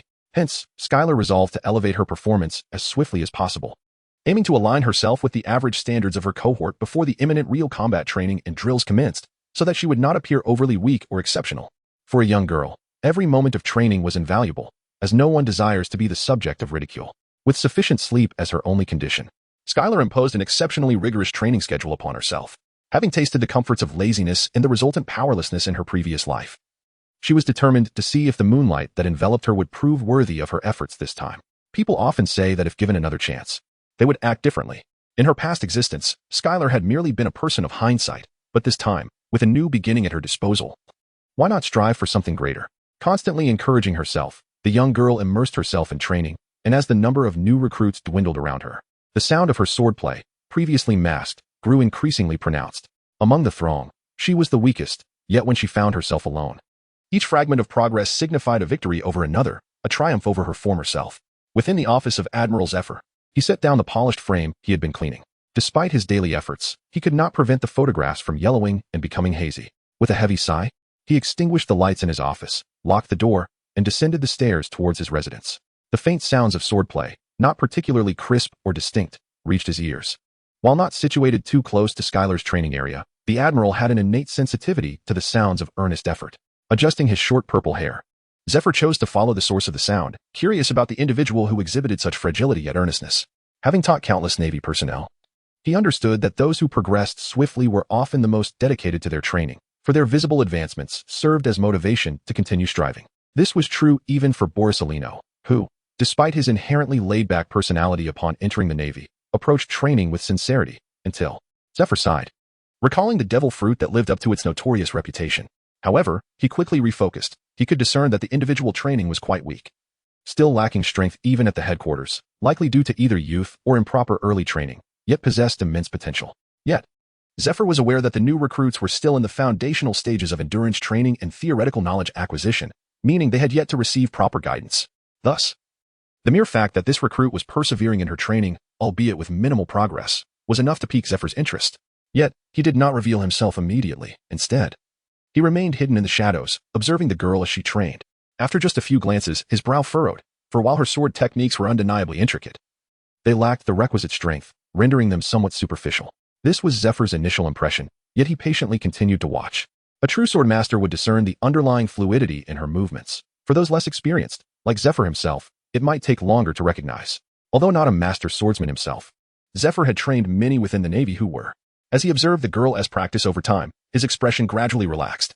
He could see that her swordsmanship was evidently complete. It was merely that she was unable to harness it fully at this stage. As he prepared to approach her to discuss this matter, a small alarm clock perched atop a stack of books suddenly chimed, prompting the girl to halt her training and take a moment to adjust her breathing. She returned the wooden sword to its place and hurriedly gathered her books and the clock, dashing towards her dormitory. What a diligent girl she is, he mused. I shall inquire about her from Sakazuki tomorrow. Zephyr had never encountered the girl before. During Garp's prior exuberant promotions, Zephyr had paid little attention, for no one in the headquarters would dare mention family ties in his presence, not even the reckless Garp. Zephyr regarded the girl as merely a member of Sakazuki's squad, as he had never considered that Borsalino would have such a serious recruit among his ranks. Under the moonlight, Zephyr returned to his dimly lit quarters. He refrained from turning on the lights, quietly traversing the familiar, tranquil space as if to avoid disturbing others in the household. This had become his routine over the past 8 years. He had grown accustomed to it. Or perhaps he simply could not bring himself to confront a past he had never acknowledged. In the late hours of the night, he slowly drifted off to sleep. Upon awakening, he organized his thoughts, determined to seek out Sakazuki, and rose to dress. He arrived at the headquarters building early, anticipating Sakazuki's imminent arrival. Rather than heading to his own office, he took a detour towards Sakazuki's. As he passed Borsalino's office, he instinctively shot a displeased glance, only to find the door, which should have been firmly shut until the appointed time, standing ajar. This lazy brat can't even be bothered to close the door, Zephyr muttered under his breath, peering inside, and immediately furrowed his brow upon spotting the girl from the previous night seated at a coffee table, rapidly flipping through documents. Ahem. Zephyr felt a tinge of confusion as he stepped inside and cleared his throat. The girl looked up, immediately setting the documents aside and greeting him. Good morning, Admiral Zephyr. Zephyr nodded and inquired, who are you? Reporting in. I am the Navy training camp recruit, Skylar Gray. What are you doing here? Zephyr approached, frowning. He was well acquainted with those documents, which should only be handled by Navy officers or their aides. Upon seeing Zephyr, Skylar felt an almost palpable pressure emanating from him, even though he was not directing it towards her. Swallowing nervously, Skylar replied, reporting. My duty this month is to serve as the aide to Vice Admiral Borsalino. Nonsense! Zephyr exclaimed with a grunt, nearly causing Skylar to stumble. At that moment, Borsalino, who was supposed to arrive punctually, manifested in a burst of light within the office, gradually solidifying. Well, Admiral Zephyr, what brings you here? Chapter 24. The offspring of the Pirate King, while calling out to teacher Zephyr, Borsalino displayed a complete lack of decorum, nonchalantly settling into his seat and propping his legs upon the desk. He then retrieved a packet of tea leaves from the pocket of his suit and tossed it to Sky, remarking, since teacher Zephyr is present, let us adhere to tradition and brew a cup with this tea. Skylar took the tea leaves, feeling somewhat at a loss. For Zephyr's aura was far more formidable than that of figures like Borsalino, Garp, and Tsuru. Even the current Fleet Admiral Sengoku and the future Fleet Admiral Kong did not possess such an imposing presence. Of course, aura is not the sole criterion for judging a strong individual. Garp and others merely exhibit a more restrained demeanor. However, for Skylar, Zephyr's aura indeed imparted a sense of psychological pressure. At that moment, Zephyr glanced at the young girl and remarked, I do not drink tea. At least not the tea from here. Skylar exhaled deeply and hurried off to prepare tea. Zephyr turned his gaze back to Borsalino, who had inexplicably produced a pair of nail clippers. With a slight pout, he began to trim his nails. Zephyr, suppressing his growing impatience, inquired, is this your subordinate? At that moment, Zephyr realized that the presence of the girl on duty here indicated her affiliation with a specific squadron. Borsalino nodded in acknowledgement, observing his lackluster disciple. Zephyr admonished, as a member of the Navy, the most crucial duty is to strengthen oneself and fight for the tranquility of the sea. You allow her to remain in the office, handling matters that should be your responsibility. What kind of nonsense is this? Zephyr-sensei, why are you shouting? It's early in the morning, and it's quite easy to become frazzled, Polysolino retorted, using his freshly manicured pinky to dig into his ear as if disturbed. Zephyr's frustration mounted as he declared, I shall report this to Admiral Kong. You should reflect on your actions. With a dismissive wave of his hand, he strode heavily towards the door. It was only after Zephyr had departed that Skylar released a sigh of relief and turned to the seemingly indifferent Polysolino, asking, Polysolino, why are you here so early? The bell hasn't even rung yet. Despite their brief acquaintance of merely 2 days, Skylar felt that this was an uncharacteristic act for Polysolino. There's significant trouble brewing, she mused aloud. Yet, there was no trace of urgency on Polysolino's face. Still curious, Skylar pressed on. Polysolino, noticing her interest, did not choose to conceal his thoughts further, stating, it is truly alarming that the Pirate King Gold, Roger has a hidden lineage. If we do not uncover it soon, it will undoubtedly become a destabilizing factor on the seas. Gold? Roger? Gold? Roger? Skylar instinctively spoke, and upon hearing this, Polysolino revealed a contorted expression, shaking his head as he said, Here, do refrain from mentioning that particular letter. Skylar displayed an expression of exasperation and inquired, What about Admiral Garp and Admiral Dorek? Have you ever seen anyone call them by their full names? Polysolino continued to groom his nails as he spoke. Skylar pondered thoughtfully, nodding slightly, realizing that apart from discussions regarding names, no one had indeed referred to Garp by his full name. It was, in fact, he himself who had mentioned it the most. Nevertheless, Skylar chose not to dwell on this matter any further and instead asked, Did Admiral Kong send you? In Skylar's impression, it was not Polysolino who was assigned to carry out this task. Upon hearing this, Polysolino also shook his head and replied, No need. Skylar's forehead creased with a dark line as he remarked, Does that have anything to do with your early arrival at the office? Indeed, it does. I must devise a way to remain utterly untainted by this matter. What a pity. What a pity indeed. Skylar suspected there was something amiss and continued to inquire. After all, no amount of comic book reading could rival the understanding of local events possessed by these residents. Polysolino sighed and remarked, I had not anticipated this situation. Had I known, I would have chosen to rise later. Skylar, winky face, this Polysolino is as unreliable as ever. Skylar scratched his head, picked up the boiled water, and while steeping the tea leaves, inquired, Since you were not dispatched for this matter, how did you become entangled in it? Upon hearing this, Polysolino's already contorted face twisted further, his youthful visage marred by a multitude of wrinkles. With a sigh, he lamented, if Dallarge hadn't confronted the air marshal during the meeting, claiming that Gold, Roger's capture unfairly implicated his wife and descendants, I would be free of this predicament. Now, not only has he drawn attention to himself, but both Admiral Garp and I have also become targets. Admiral Garp is fortunate, being a naval hero, yet I am merely an ordinary vice admiral. Skylar placed a cup of tea on Polysolino's table and inquired, Why are you involved in this? Upon hearing her words, Polysolino lowered his legs, removed his tinted glasses, and gazed at the girl, saying, Are you truly not a child of the monkey family? No, that cannot be. A member of the monkey family should comprehend this clearly. Yet, a rational person would not be perplexed either. Skylar furrowed her brows, suspecting that Polysolino deemed her foolish, for she had just realized the absurdity of her own words. The reason Polysolino would be implicated in the affairs concerning Dolag was rather straightforward. It was due to Skylar herself. Even though she merely held a nominal affiliation with the Cap family, their ties had become inextricably linked. As her superior, and given Polysolino's previous declarations, it was evident that he shared a cordial relationship with Dolag, naturally aligning him with Dolag's faction. Therefore, considering Dolag's solitary opposition, it effectively represented the dissent of at least 3 vice admirals from the Navy headquarters regarding the impending actions against the bloodline of the Pirate King, and 3 vice admirals from the Navy headquarters was merely the minimum. Skylar recalled the newly appointed Vice Admiral Kazan, who had been swindled out of a considerable sum by both herself and Kapu while riding his bicycle across the ocean. If he were to be included, that would amount to 4 vice admirals in total. Among these 4, one was the naval hero Garp, whose stature was not inferior to that of any admiral, and another was the candidate for Admiral Polysolino. Given this calculation, Skylar felt a sense of foreboding regarding her future. Noticing the girl's expression contorting, Polysolino understood that she had grasped the situation, and thus inquired, Now, do you comprehend? The struggles among these factions are indeed formidable. Yet, there are ways to navigate through this. Skylar suddenly conceived a plan, adjusting his sunglasses as he spoke, that would entail persuading Doric to depart from the Navy, or perhaps you could directly ascend to the rank of Admiral, thereby wielding decisive authority. Skylar considered himself exceedingly wise, yet Polysolino raised an eyebrow. The ordinary gesture, when paired with his features, appeared particularly sordid. He exhaled deeply and remarked, Why do you not say that if I were a celestial dragon, such matters would not arise? If I could choose, would I still be burdened by sorrow? Chapter 25. Capture 500 pirates to demonstrate loyalty. Skylar felt a flush of embarrassment as she was repeatedly belittled by Borsalino, who questioned her intelligence. It was a profound humiliation for her, as she was certainly not foolish. She had hoped to leverage her foreknowledge of the storyline to enhance her reputation. However, it became evident that the limited knowledge she possessed was insufficient. Skylar began to realize that her assumptions had been somewhat naive. As a time traveler, she was aware that Dragon would depart from the Navy to establish his own power, and that Borsalino would ascend to the rank of admiral. Yet, from Borsalino's perspective, or rather from the standpoint of this authentic pirate world, her ideas were utterly impractical. She believed that Dragon's departure or Borsalino's promotion to admiral could alleviate their current predicament. However, the thoughts that occupied her mind were likely already considered by Borsalino, a seasoned strategist who would delve deeper into the implications of her proposals. If we were to entertain the notion that Skylar's two suggestions were viable, how would they be executed? Without a godlike perspective, could Dragon genuinely leave?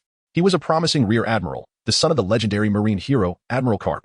Unless unforeseen circumstances arose, after 2 or 3 more years of honing his skills, Dragon would likely be on the shortlist for promotion to admiral. How could such a promising marine ever consider departing from the Navy? As for Borsalino's prospects of becoming an admiral, the likelihood was quite substantial, given that he was already a candidate for the position. A reshuffling within the headquarters could very well pave the way for his elevation. Yet, one must ponder the duration of such a process. Currently, there appeared to be only one vacancy. As Zephyr had been contemplating retirement for years and had significantly reduced his operational engagements, entering a semi-retired state, he refrained from participating in meetings and avoided missions unless commanded. This year, the new recruit training program had unexpectedly set up a competition between Sakazuki and Borsalino, indicating the headquarters' intention to promote one of them to admiral, potentially as soon as next year, with Zephyr stepping down to become the chief instructor for new recruits, ensuring a smooth transition. In this light, Borsalino seemed to have a 50% chance of being promoted to admiral within a year. However, one must not forget that his opponent was Sakazuki, a candidate for admiral who surpassed Borsalino in merit and character. Both had the capability to serve as admirals. Yet Sakazuki's commendable demeanor and proactive image made him more suitable for the role. An admiral with an optimistic outlook would undoubtedly reflect positively on both the public and the Navy itself. In contrast, Borsalino's perceived laziness was ambiguous. It was uncertain whether he genuinely lacked ambition or merely presented a facade of indolence that misled others. It is worth noting that Borsalino approached the new recruit training program with a lackadaisical attitude, never intending to compete with Sakazuki. Therefore, should the decision for an admiral arise from this training program, Borsalino's chances of success would be nearly zero. This meant that within the next year, Borsalino would have no opportunity to achieve the rank of admiral, thereby failing to alter the immediate circumstances. Consequently, the order to hunt down the Pirate King, Gold, Roger, would be executed, and due to Dragon's influence, Borsalino would be perceived as a vice admiral opposing the High Command's directives. Borsalino sighed, feeling disheartened. The internal factional struggles within the Navy were precisely what he wished to avoid from the moment he joined, yet he found himself ensnared by the machinations of close friends. At this moment, Skylar furrowed her brow, realizing that her plan was utterly unfeasible, even from a divine perspective. She was oblivious to the exact time when Dorag departed from the Navy. All she knew was that 22 years later, he would emerge as the leader of the Revolutionary Army, yet the specifics of his departure and the establishment of the Revolutionary Army remained a mystery to her. As for whether Borsalino could ascend to the rank of admiral in the near future, Skylar held some conjectures, and her conclusion was negative. Nearly 12 years later, following the tumult at Mary Gios, where Fisher Tiger, the captain of the Sun Pirates, would gain notoriety for liberating the enslaved, Borsalino still held the rank of vice admiral. This indicated that Borsalino's aspiration to become an admiral was at least a dozen years away. Thus, his distant prospects could not resolve her immediate concerns. Consequently, within the confines of the Navy headquarters, a vice admiral reluctant to become embroiled in factional conflicts and a young girl, a recruit in the Navy training camp. Weary of potential future grievances, both sighed in unison within the office. Oh dear, this is truly troublesome. Perhaps I should capture 500 pirates to demonstrate my loyalty. Skylar, please remember to lock the door for me at noon. As the bell tolled, Borsalino rose, pouting as he relit his cigarette, tossing one to the young girl before striding towards the exit with a carefree gait. Yet, she pondered, what will I do once you've proven your loyalty? As Skylar rushed to the doorway, grasping hold of Borsalino's justice cloak, she anxiously spoke. Borsalino, with an impassive demeanor, subtly tugged at his cloak end. Upon realizing the girl was holding on tightly, sighed and remarked, no one will remember you, you know. Skylar furrowed her brow, while Borsalino took a puff from his cigarette and remarked, you are merely a knot on the rope. What others care about is what the rope will ensnare, not the knots along its length. Then, why are you telling me all this? If it doesn't concern me, why not keep it to yourself? Skylar retorted, today's incident may not impact you, but in the future, you will inevitably become the one ensnared by the rope. You may choose to remain indifferent. Yet you must learn to comprehend the situation. Do you understand? As Skylar gazed at Borsalino's imposing demeanor, her fists clenched in frustration.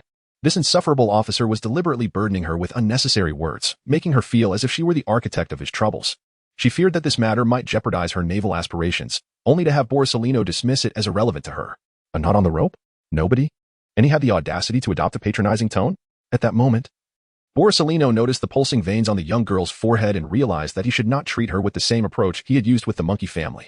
Perhaps Sakazuki would be more suited for her, as that environment demanded little intellect and was better suited for someone like Skylar, who lacked the political acumen of the monkey family. However, there was no turning back. Skylar had already become his pupil, which meant that her future achievements would be intertwined with his position as her superior. Sighing, Borsalino said, "Very well, accompany me in capturing pirates. You have 5 hours before your afternoon class. If we manage to encounter 2 pirate crews, we would have achieved a significant portion of our goal. I do not wish to merely observe." Skylar glanced back at the towering pile of documents and addressed Borsalino, who scratched his head and replied, "Just be careful not to get caught in the crossfire of my attacks." Chapter 26. Strike whomever you choose.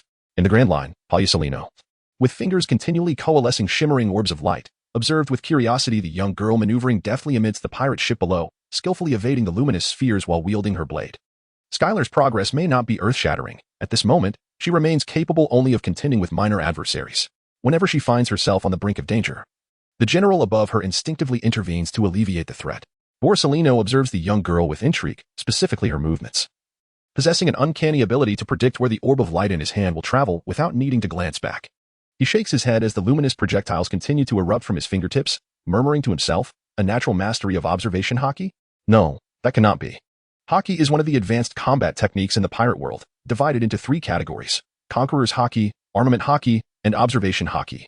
The latter, as referenced by Borsalino, is a skill that enables one to perceive changes in their surroundings without relying on the 5 senses. In the heat of battle, it significantly enhances an individual's abilities to evade, strike, and counterattack, and in some instances, it grants a fleeting glimpse into the future, allowing one to anticipate their opponent's moves. However, aside from the innate Conqueror's Haki, the other 2 forms typically require a robust physique and extensive training and combat experience to comprehend and cultivate. Previously, Borsalino had promised to teach Skylar the application of Haki, but he declined her immediate request to learn, citing her frail constitution, which had yet to reach its peak, making the cultivation of Haki premature. Yet now, Skylar's movements resonate profoundly with Observation Haki. She can sense the light projectiles launched by Borsalino and discern the pirate assaults with clarity. She understands which attacks necessitate her own defense and which ones Borsalino will neutralize. Everything is crystal clear. Had Borsalino been unfamiliar with the girl, he might have genuinely believed she had mastered Observation Haki. However, this is evidently implausible. She appears more like an observer, perceiving her combat from an alternative perspective. Most of Borsalino's focus is dedicated to scrutinizing the girl, while the pirates, even his subconscious, could effortlessly vanquish them. Eventually, the bracelet on the girl's left wrist, resembling an ornament, captures Borsalino's attention, prompting him to activate his Observation Haki and detect a subtle shift. Skylar's vision appeared to revolve around the gem on her wrist, while Borsalino's left hand ceased firing light projectiles, leaving only his right hand to unleash attacks upon the pirates. He scratched his temple and murmured once more, "An equipment that has consumed a devil fruit?" However, Borsalino shook his head, for he had sensed that the gem did not exist in isolation. Each of Skylar's movements seemed to draw from an unusual reserve of energy, as though surplus strength was being expended. Besides the slashes and physical maneuvers, a portion of her vitality appeared to extend through the gem, creating a perception range akin to Kenbunchika Haki. How terrifying indeed. Old man Garp would never acknowledge an ordinary person. Borsalino smirked, but with his expression, it appeared particularly lecherous. As his thoughts shifted, the frequency of light projectile launches from his right hand increased dramatically. What on earth is happening with Borsalino? Feeling several light projectiles aimed in her direction, Skylar's heart raced. She had not turned around yet since the attacks he was launching. However, she found no strangeness in this, for she understood the reason behind her ability to perceive Borsalino's assaults. It was a technique known as tracking art, derived from the blade's shadow inheritance, wherein magical energy is infused into the Oni binding pearl worn on her left hand, creating a field of perception. Yet, Skylar's mastery of this technique was still rudimentary. She could only sense the presence of attacks, unable to perceive changes, much less employ it to enhance critical hit rates and damage like the legendary female swordsman from her inherited memories. This technique was gleaned from her recent sparring sessions with Guion over the past few months, though not perfected. It had been instrumental in allowing the young girl to withstand Guion's counterattacks, albeit only to a limited extent. On the pirate ship, Skylar dodged and weaved, evading both the pirates and Borsalino's attacks. Observing her agile movements, Borsalino's smile broadened, appearing even more lascivious. His previously resting left hand rejoined the fray, with his 10 fingers launching light projectiles so rapidly that they formed a series of luminous pillars pursuing the girl. With only sporadic attacks directed toward the pirates who were meant to be targeted, each naval rear admiral could adeptly wield both Busashoka Haki and Kenbunchika Haki, with Borsalino being particularly proficient in the latter, while his attacks seemed ferocious, causing Skylar to break into a cold sweat as she desperately evaded. If he truly wished to strike her, how could she possibly evade? The advanced application of Kenbunchaku was akin to that of a swordsman. If one did not wish to cut, even the most fragile object would remain unscathed, but if one desired to cut, even steel could be easily severed. Borsalino's Kenbunchaku operated in such a manner, within his perception range, whoever he aimed to attack would be struck, and if he chose not to target someone, even the most indiscriminate assault would miss. At that moment, he had no intention of harming Skylar. It appeared as though all the light projectiles were pursuing her. Yet even if she did not evade, the projectiles would merely graze her skin. What's going on with that rear admiral? Is he attacking his own subordinates? On board the pirate ship, as Borsalino directed the majority of his light projectile attacks toward the girl, the pirates found themselves with a moment of respite, whispering amongst themselves. Their confusion was palpable. Even Skylar could not comprehend Borsalino's intentions. Just as her stamina began to wane, and she contemplated inquiring about his actions, she sensed the light projectiles spreading. Boom. The projectiles failed to hit anyone, yet in an instant, the pirate ship collapsed, and Skylar, now in the water, quickly clung to a piece of wood to stay afloat, glaring angrily at Borsalino. There he stood, having ceased his assault, comfortably lighting a cigarette while gazing at the approaching warship. Are you ready for the next leg, Skylar? Hearing Borsalino's words, she splashed the water in annoyance, awaiting the ship's arrival. Despite the chaotic conclusion, the prior sensation of being safeguarded by Borsalino while engaging the pirates was exhilarating, even though she was currently irked. Skylar yearned to continue. As the warship approached, Borsalino landed on the deck and addressed his aide, Strollberry. In future combat training, make sure to hone Skylar's perception of attacks. Yes, Rear Admiral Borsalino. Chapter 27, the Navy rookie who injured a warlord? 2 days had passed since Borsalino had proclaimed his intent to capture 500 pirates to showcase his loyalty. As Skylar concluded her paperwork that morning and made her way to the mess hall, she overheard numerous discussions about herself. Is that her? Wow, she's truly formidable. I've heard she is the daughter of Rear Admiral Garp. Just think about it. How could the offspring of Rear Admiral Garp be anything less? Exactly, just like Rear Admiral Dorag. She became a Rear Admiral at such a young age. My brother is a year older than Rear Admiral Dorag and is still just a lieutenant. The conversations were neither too loud nor too soft, but Skylar's recent training had sharpened her senses, allowing her to catch every word. Still, she was perplexed. She hadn't done anything extraordinary in the past few days. Her routine consisted of morning paperwork, midday training, afternoon classes, and evening practice, nothing out of the ordinary. Pondering briefly, she shook off her confusion and nodded at the cheerful lady serving food. The lady skillfully filled Skylar's plate, which was the second largest size available. The largest plate was reserved for giants, while the second was significantly smaller, yet still appeared quite large in comparison to Skylar's petite frame. In terms of the average person's appetite in the pirate world, a fully loaded plate could contain approximately 15 servings, roughly equivalent to the limits of her current appetite. However, she refrained from filling it to the brim, knowing she would need to train for about an hour and a half after the meal. Overeating would hinder her performance, making her feel lethargic and compromising her physical control. Upon finding a spot to sit with her oversized plate, she once again caught snippets of conversation regarding herself. Just look at that appetite. It's clear she possesses great strength. What does that even mean? Look at our Navy. Which officer doesn't eat this much? Especially Rear Admiral Garp and Admiral Sengoku. They're always munching on snacks. You make a valid point. No wonder I've been a soldier for years and still only hold the rank of private. Perhaps my small appetite has stunted my growth and strength. It is entirely my fault for my youthful ignorance and indulgence in frozen delicacies, which has led to my digestive woes. Although no one explicitly mentioned my name, Skylar could discern that they were speaking of her. After all, being the focus of attention, even without visual confirmation, evokes a prickling sensation akin to being watched. With her preliminary mastery of the tracking technique, Skylar has become increasingly attuned to these scrutinizing gazes. While they irked her, she refrained from confronting them for clarification, as multiple pairs of eyes were undoubtedly engaged in their discussions about her. Within the cafeteria, it seemed that approximately a third of the patrons were conversing, with the subject matter centered around Skylar. Even those engrossed in their meals occasionally diverted their glances in her direction, enduring their stares. Skylar swiftly consumed the food on her tray, placed it on the nearby rack, and hurried back to the changing room beneath the teaching building to facilitate her training. She had strategically positioned wooden swords in several locations, hoping that the training ground would be relatively quiet at this hour, as it was typically deserted during lunchtime. However, shortly after she commenced her training, she noticed individuals observing her from a distance, gradually converging towards her. Yet, the training area being an open space and their distance proving too great, Skylar could not discern their conversation. Nevertheless, she observed a few naval recruits holding a newspaper, seemingly engaged in some form of comparison. Skylar cast a few glances and recognized that it was an internal naval newspaper, typically featuring announcements of which admiral had vanquished which pirate crew, honoring their achievements and chronicling their valor. If individuals clustered together to discuss her, particularly in circumstances where she was oblivious to the events at hand, curiosity would naturally ensue. Even though Skylar now found training to be the most gratifying aspect of her life, her penchant for gossip lingered. Perhaps it stemmed from her inherent curiosity, or perhaps from some transformation within her that altered her mindset. During lunch that day, Skylar found herself distracted multiple times while training. Before the preparatory bell for class had a chance to ring, she departed and made her way to the mailroom, which housed a plethora of newspapers, those from the naval headquarters, the world government, and publications from the Morgan Media Group. This was intended to enable the Navy, particularly newcomers like Skylar, to swiftly grasp the happenings across the seas. Naturally, the primary duty of the mailroom remained the dispatch and reception of correspondence. But the task was so mundane and tedious that a supervising officer had permitted the personnel to read newspapers during their shifts to alleviate the monotony. Gradually, individuals began to borrow newspapers. Once a few took the lead, many followed suit. Skylar had experienced a similar phenomenon during her youthful academic days, where the absence of a hot water kettle in the classroom prompted a brave soul to borrow one from the teacher's office, leading to the entire class feeling emboldened to do the same.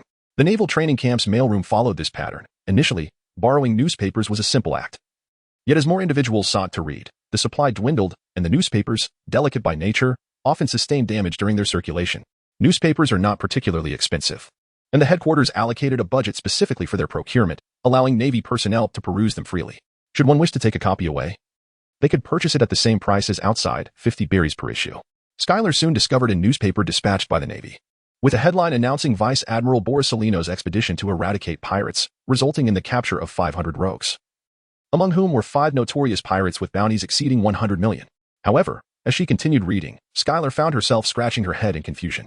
In the corner of the page, there was a brief report stating that Navy Cadet Skylar had accompanied Vice Admiral Borsalino on his mission to assist in the eradication of pirates. To her astonishment, there was even a photograph of herself, holding twin blades with a sword sheath hanging from her waist, striking a fierce pose as if in the midst of battle. Yet, despite the valorous appearance captured in the image, Skylar's face flushed with embarrassment and anger. She vividly recalled the moment when Borsalino had flicked a booger in her direction, prompting her to draw her blade in a fit of rage. The mere thought of that incident ignited her fury anew, and she was left wondering who had captured such an unflattering scene. To an unknowing observer, the portrayal of her daring stance alongside the accompanying text could easily be mistaken for a confrontation with a formidable pirate. Skylar slammed the newspaper onto the table, massaging her forehead. Yet, before she could regain her composure, a voice interrupted her.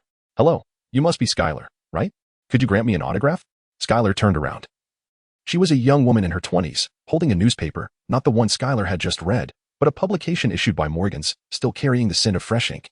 As Skylar followed the direction indicated by the female soldier's finger, she nearly fainted. There, on the front page, was a man with a long scar running from his nose to his temples, elegantly crossing his legs as he gazed into the camera. However, the true focus was the headline, the new Warlord crocodile scar revealed to be the work of Navy soldier Skylar. Chapter 28. I thought I was on the 3rd floor, only to discover I was in the basement.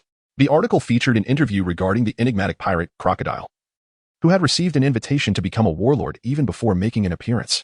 The interview included questions such as why he agreed to join the Warlords after a 6-month hiatus, how he lost his left hand, and the origin of his facial scar. Crocodile's responses to the earlier inquiries were rather vague, but when it came to the scar, he revealed that it was inflicted by a girl named Skylar, who he presumed to be a junior soldier in the Navy now. Having hastily skimmed through the news, Skylar felt an instant chill wash over her. Trembling uncontrollably in the sweltering heat, she could hardly withstand such unfounded elevation. If she were truly misinterpreted, what would she do? At that moment, the older female soldier gently nudged Skylar with the back of her hand, startling her into awareness. Quickly shaking her head, she exclaimed, No. You've mistaken me for someone else. I apologize."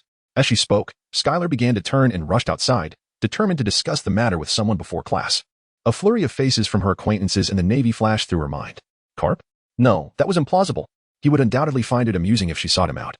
Bursting into laughter. Pausalino? Even less so.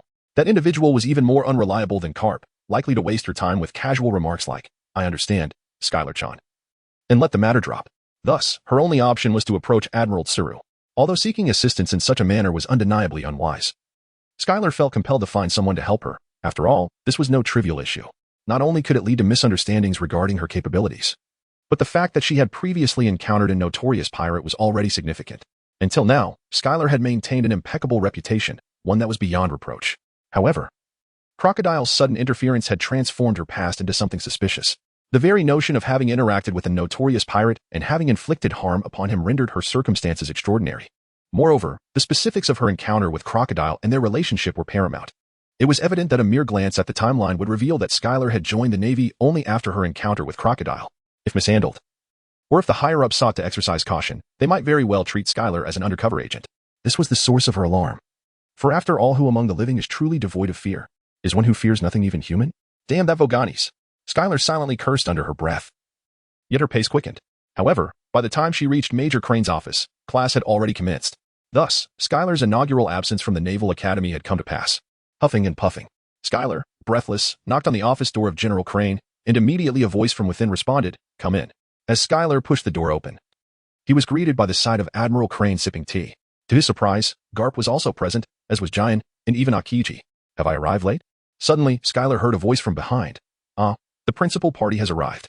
At that moment, it seemed that nearly all the high-ranking naval officers who had initially interacted with Skylar were gathered. Beads of sweat began to form on his forehead, perhaps due to the exertion of running or fear. However, aside from Skylar, the others remained relatively composed. Garp was even stealing glances at the snacks on Crane's desk, nearly drooling. "Everyone's here?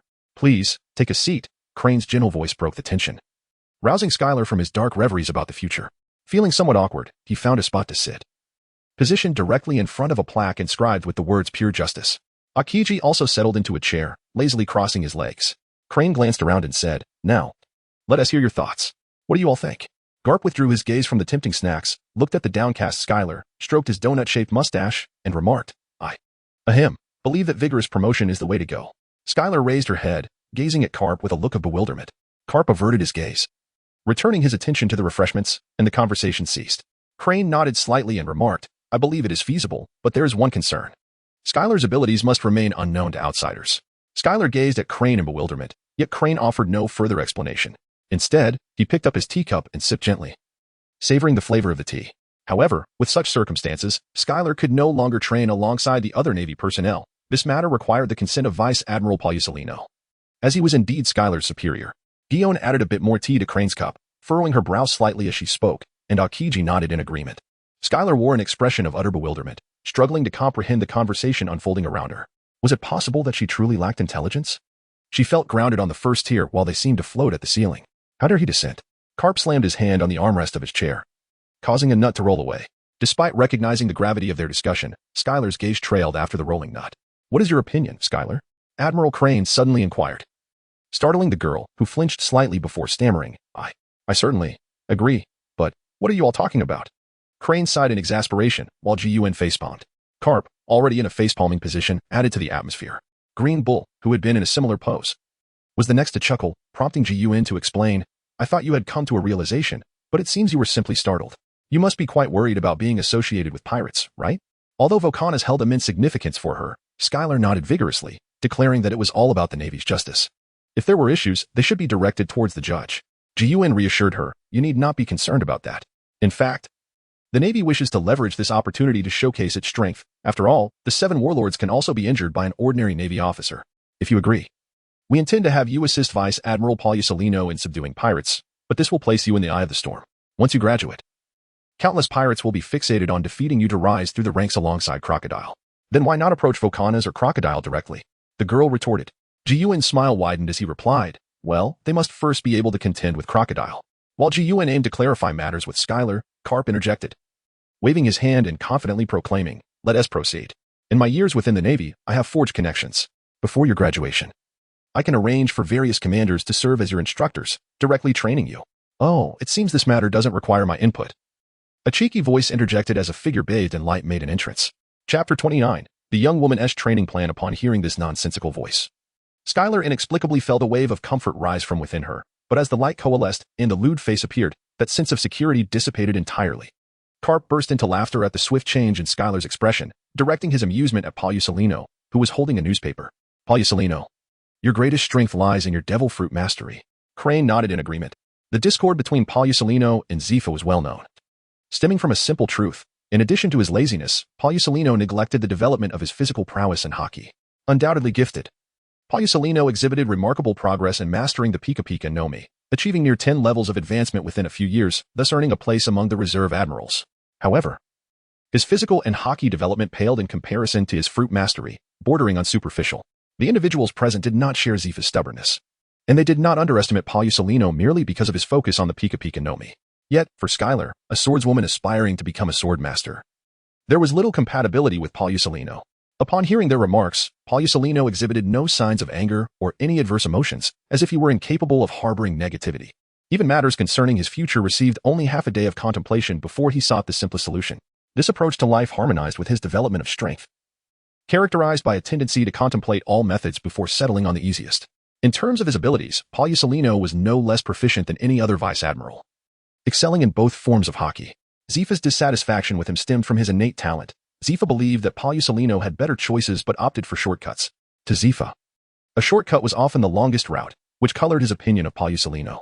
Nonetheless, if Palusolino could develop his fruit abilities to the point of entering the ranks of reserve admirals, would his other capabilities truly be lacking? One must remember that utilizing devil fruit powers requires considerable stamina. With his characteristic lewd grin, Palusolino raised 2 fingers, stating, "When I was still a Navy cadet." In physical techniques, swordsmanship, rokushiki, and Haki, only 2 of us maintained perfect scores. One was Sakazuki, and the other was me. As for him, I'm not quite sure. But my score was limited by the examination ceiling. With the most lewd tone, he delivered the most audacious statement, causing silence to envelop Crane's office. Indeed, it was clear that Palusolino's prowess had been overshadowed by his mastery of the Pika Pika Nomi. Skylar gazed at the right hand of Admiral Borsalino, fully aware of the man's formidable strength. It was known to Skylar that even after ascending to the rank of admiral, he had never exerted himself to the fullest. Perhaps during his final moments, when he met his demise at the hands of his mentor Zephyr, he may have unleashed his full potential, but at that time, Zephyr was deceased, leaving the upper limits of this future admiral's capabilities indeterminate. Nevertheless, there was something about this visage that seemed unreliable, and one couldn't help but wonder if he would genuinely take the time to educate others. Suddenly, Garp burst into hearty laughter, exclaiming, "Indeed. I remember quite well that before your graduation from the Naval Academy, you were adept at using observation Haki to evade my attacks."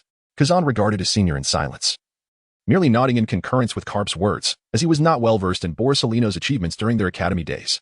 However, this senior appeared to have never experienced a failure in any mission, executing every task flawlessly, albeit without any remarkable flair. As Borsalino had articulated, the difficulty of examinations has its limits, as do the tasks at hand. This man never strayed from the course, he simply executed his duties with utmost thoroughness. The only individual Kazan recognized as capable of such diligence was Borsalino, as others fell short. Kazan glanced at Skylar and remarked, "In that case, Skylar, you shall train under Admiral Borsalino for a while." Before Skylar could respond, Kazan turned to Borsalino and stated, "Admiral Borsalino, I will be reducing your patrol duties in the near future, but remember, your free time is not meant for idling in the office." "Ah, indeed quite terrifying," Borsalino replied, his smile gradually shifting from lewd to sinister. "I shall never show mercy, you know." "Fear not. I will contact the finest doctors," Garp said, thumping his chest, followed by another bout of laughter. Skylar, feeling increasingly anxious, felt cold sweat trickling down her forehead, contemplating how much longer she had to live. Yet, at this moment, she was not in a position to make decisions for herself. However, even if she could, she might acquiesce, for the opportunity to train was a coveted one. Satisfied, Kazan nodded and turned to Garp, saying, "Admiral Garp, I need you to go find Morgans, and ensure this news gets reported." As he spoke, he produced a newspaper published by the naval headquarters and handed it to Kazan, continuing, "I will clarify matters with Admiral Kong. Skylar, during this period, you shall reside at my home. Gion, I entrust you with Skylar's theoretical courses. After all, you are currently in charge of headquarters affairs and should have ample time in the evenings, correct?" Skylar nodded, and Crane clapped his hands, saying, "Then let's each get on with our tasks. I must seek out Admiral Kong." Upon hearing this, Borsalino stepped towards the door, yawning and stretching. As he reached the entrance, Garp caught up with him, saying, "You needn't worry about that brat, Dragon. I've already spoken to Admiral Kong and will personally oversee this matter." At these words, Borsalino halted, extracted a cigarette from his inner pocket, lit it, and remarked, "I have never worried about myself. Rather, I find myself concerned for you." Garp's expression darkened slightly, and he pinched his nose with one hand while waving the other in front of him, exclaiming loudly, "Don't smoke in front of me. Don't you know I've quit?" With a chuckle, Borsalino chose not to say more and leisurely made his way to his office. After all, the afternoon was a splendid time for a nap. Skylar, who had already reached the doorway, overheard the exchange between Garp and Borsalino. It seemed they were quite candid, and with a sigh, she realized she would soon have another nephew. In a typical father-son dynamic, when trouble arises, the father usually cleans up after the son. However, In the case of the monkey family, the situation often escalates, with the son causing trouble and the father stepping in to set an example, leading to even greater complications. Chapter 30. Monstrous resilience. Your backhand lacks power, your forehand is unrefined, and your footwork is disjointed. None of your movements are commendable. On a small island not far from the Marine headquarters at Marineford, Borsalino lounged in a beach chair, one hand holding a cold drink while the other unleashed energy blasts towards a sword-wielding girl in the distance. This marked the first day of Skylar's training regimen. To keep her abilities from becoming common knowledge, Borsalino specifically selected this diminutive island, scarcely worthy of a spot on the map, while it could hardly be deemed an island. It was merely a sizable rock, which Borsalino flattened with a single sweep of his 8-foot-long spear, transforming it into a training ground for Skylar. Given Skylar's current physical condition, an expansive training area held little significance. Her short-range mobility was limited, and a confined space was ideal for practicing evasion. Borsalino's initial training approach was straightforward: enhance Skylar's strengths. In his view, her greatest asset was not her rudimentary swordsmanship, but her innate talent for observation Haki. Thus, his training philosophy centered on him attacking while Skylar dodged. Once she could evade his serious strikes, it would suffice for her to venture out to sea, even if no other skills had advanced. Moreover, during this process, Skylar would also refine her footwork learned from swordsmanship, meaning that when she successfully evaded Borsalino's serious attacks, she would find herself better equipped to handle other adversaries.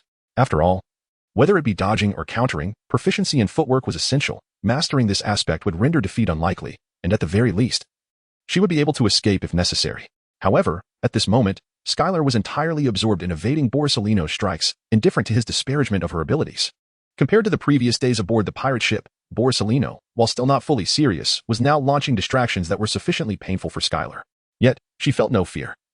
As Borsalino displayed a modicum of humanity, despite the speed and intensity of his attacks, their power was manageable, resulting only in minor bruises and swelling. Such trifling matters could easily be resolved with a hearty meal and a brief rest.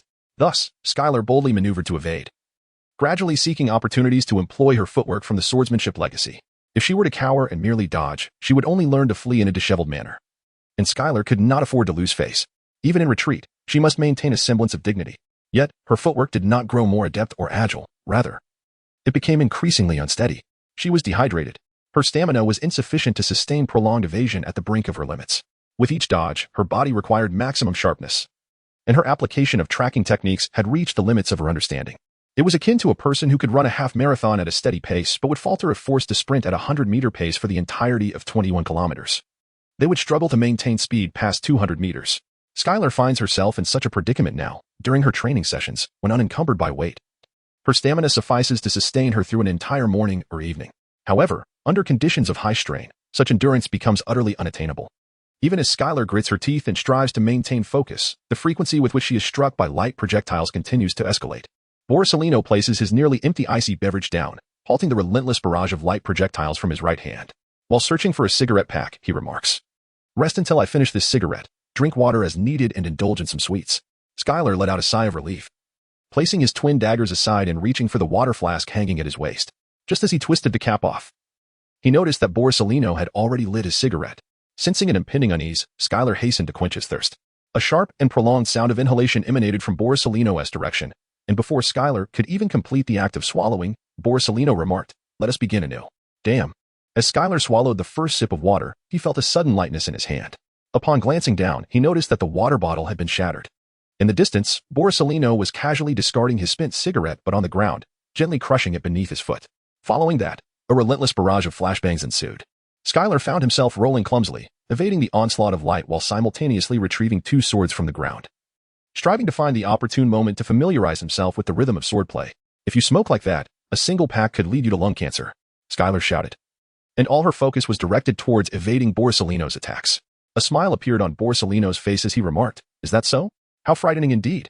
Saying this, he raised his left hand, unleashing double the light orbs, double the joy. By noon, as a canine-headed warship approached to dock, the skin exposed on Skylar's clothing had turned a deep shade of purple-black. Her once delicate fingers now resembled shriveled carrots.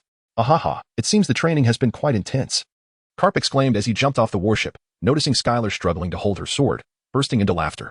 Upon seeing Garp's arrival, Borsalino ceased his barrage of light orbs. Skylar, relieved by the cessation of attacks, collapsed onto the ground. Her cracked and dehydrated lips and bruises that altered her appearance, making it hard to believe that training had only begun that morning. Come, let's eat meat." At that moment, the Navy aboard Garp's ship began to bring down trays of roasted meat. Skylar, who usually relished grilled meat, found herself devoid of the desire to eat. stretching out her hand and hoarsely requesting water. The Navy had anticipated this, bringing down a wooden barrel, just as they pried it open. Before they could pour it into a cup, the seemingly near-death Skylar suddenly sprang up and seized the barrel. Raising both hands, the cool drink flowed down. And Skylar opened her mouth wide, consuming the entire beverage from the barrel, which was nearly half her size. After wiping her mouth, she grabbed 2 large bone sticks and ravenously began to eat. Burp. In the blink of an eye, the portions meant for a dozen people were devoured. And a satiated Skylar promptly collapsed, falling into a deep slumber. Garp, observing the bubbles emerging from her nose as she slept soundly, turned to comment. She truly possesses the flair reminiscent of my younger days. Borsalino adjusted his sleeves, glancing at the roasted meat laid before him, not in haste to eat, but instead remarked, "We can send the medical personnel back. Skylar's recovery ability is at least stronger than Dorag's." Oh? Garp turned to look at Skylar and was astonished to see that within mere moments, her fingers had already begun to swell. Garp, who prided himself on his vast experience, nearly widened his eyes in disbelief. She. Garp's aide, Bogart, was equally taken aback. Borsalino, inhaling the aroma of the roasted meat, commented, "Skylar-chan is a monster capable of replenishing her strength and hydration just by drinking seawater." Chapter 31, The Entwining of Observation Haki? Garp gazed at the girl whose every breath healed her wounds, feeling somewhat sentimental. He had thought her merely a slightly spirited girl with a sense of justice. But it seemed everyone had misjudged her. He raised his hands, stretched lazily, and said, "If all is well, I shall take my leave. There are numerous matters awaiting my attention, and that damned Roger has no idea where he has wandered off to for his romantic escapades. Isn't he off courting you?" Borsalino, chewing on a piece of beef which he found unpalatable, set down his fork and, upon hearing Garp's words, couldn't help but tease. Garp, unfazed, shook his head, deftly sidestepping the issue. Observing this, Borsalino suggested, "If you don't mind, stay a while longer. I cannot quite discern Skylar-chan's talent." Garp raised an eyebrow, rubbing the scar around his left eye, curiously glancing back at Skylar. "There's a talent you cannot see?" She had never drawn that black blade. Yet she consistently asserted herself as a 3-sword-style swordsman, and her perception was intriguing. Although she had not yet mastered observation Haki, she possessed a comparable sharpness. Alongside even more astonishing aspects, Borsalino leisurely smoked, his tone losing some of its usual detachment. Garp nodded, commanding, "Bogart." "Yes, Vice Admiral Garp." Bogart promptly saluted. Garp turned around, heartily patting Bogart on the shoulder, declaring, "Then I entrust you to investigate Roger's whereabouts from the past year. Do a good job. I shall recommend you for a promotion to captain." Bogart's expression soured, yet he nodded, saluting once more with a loud, "Thank you for your guidance, Vice Admiral Garp."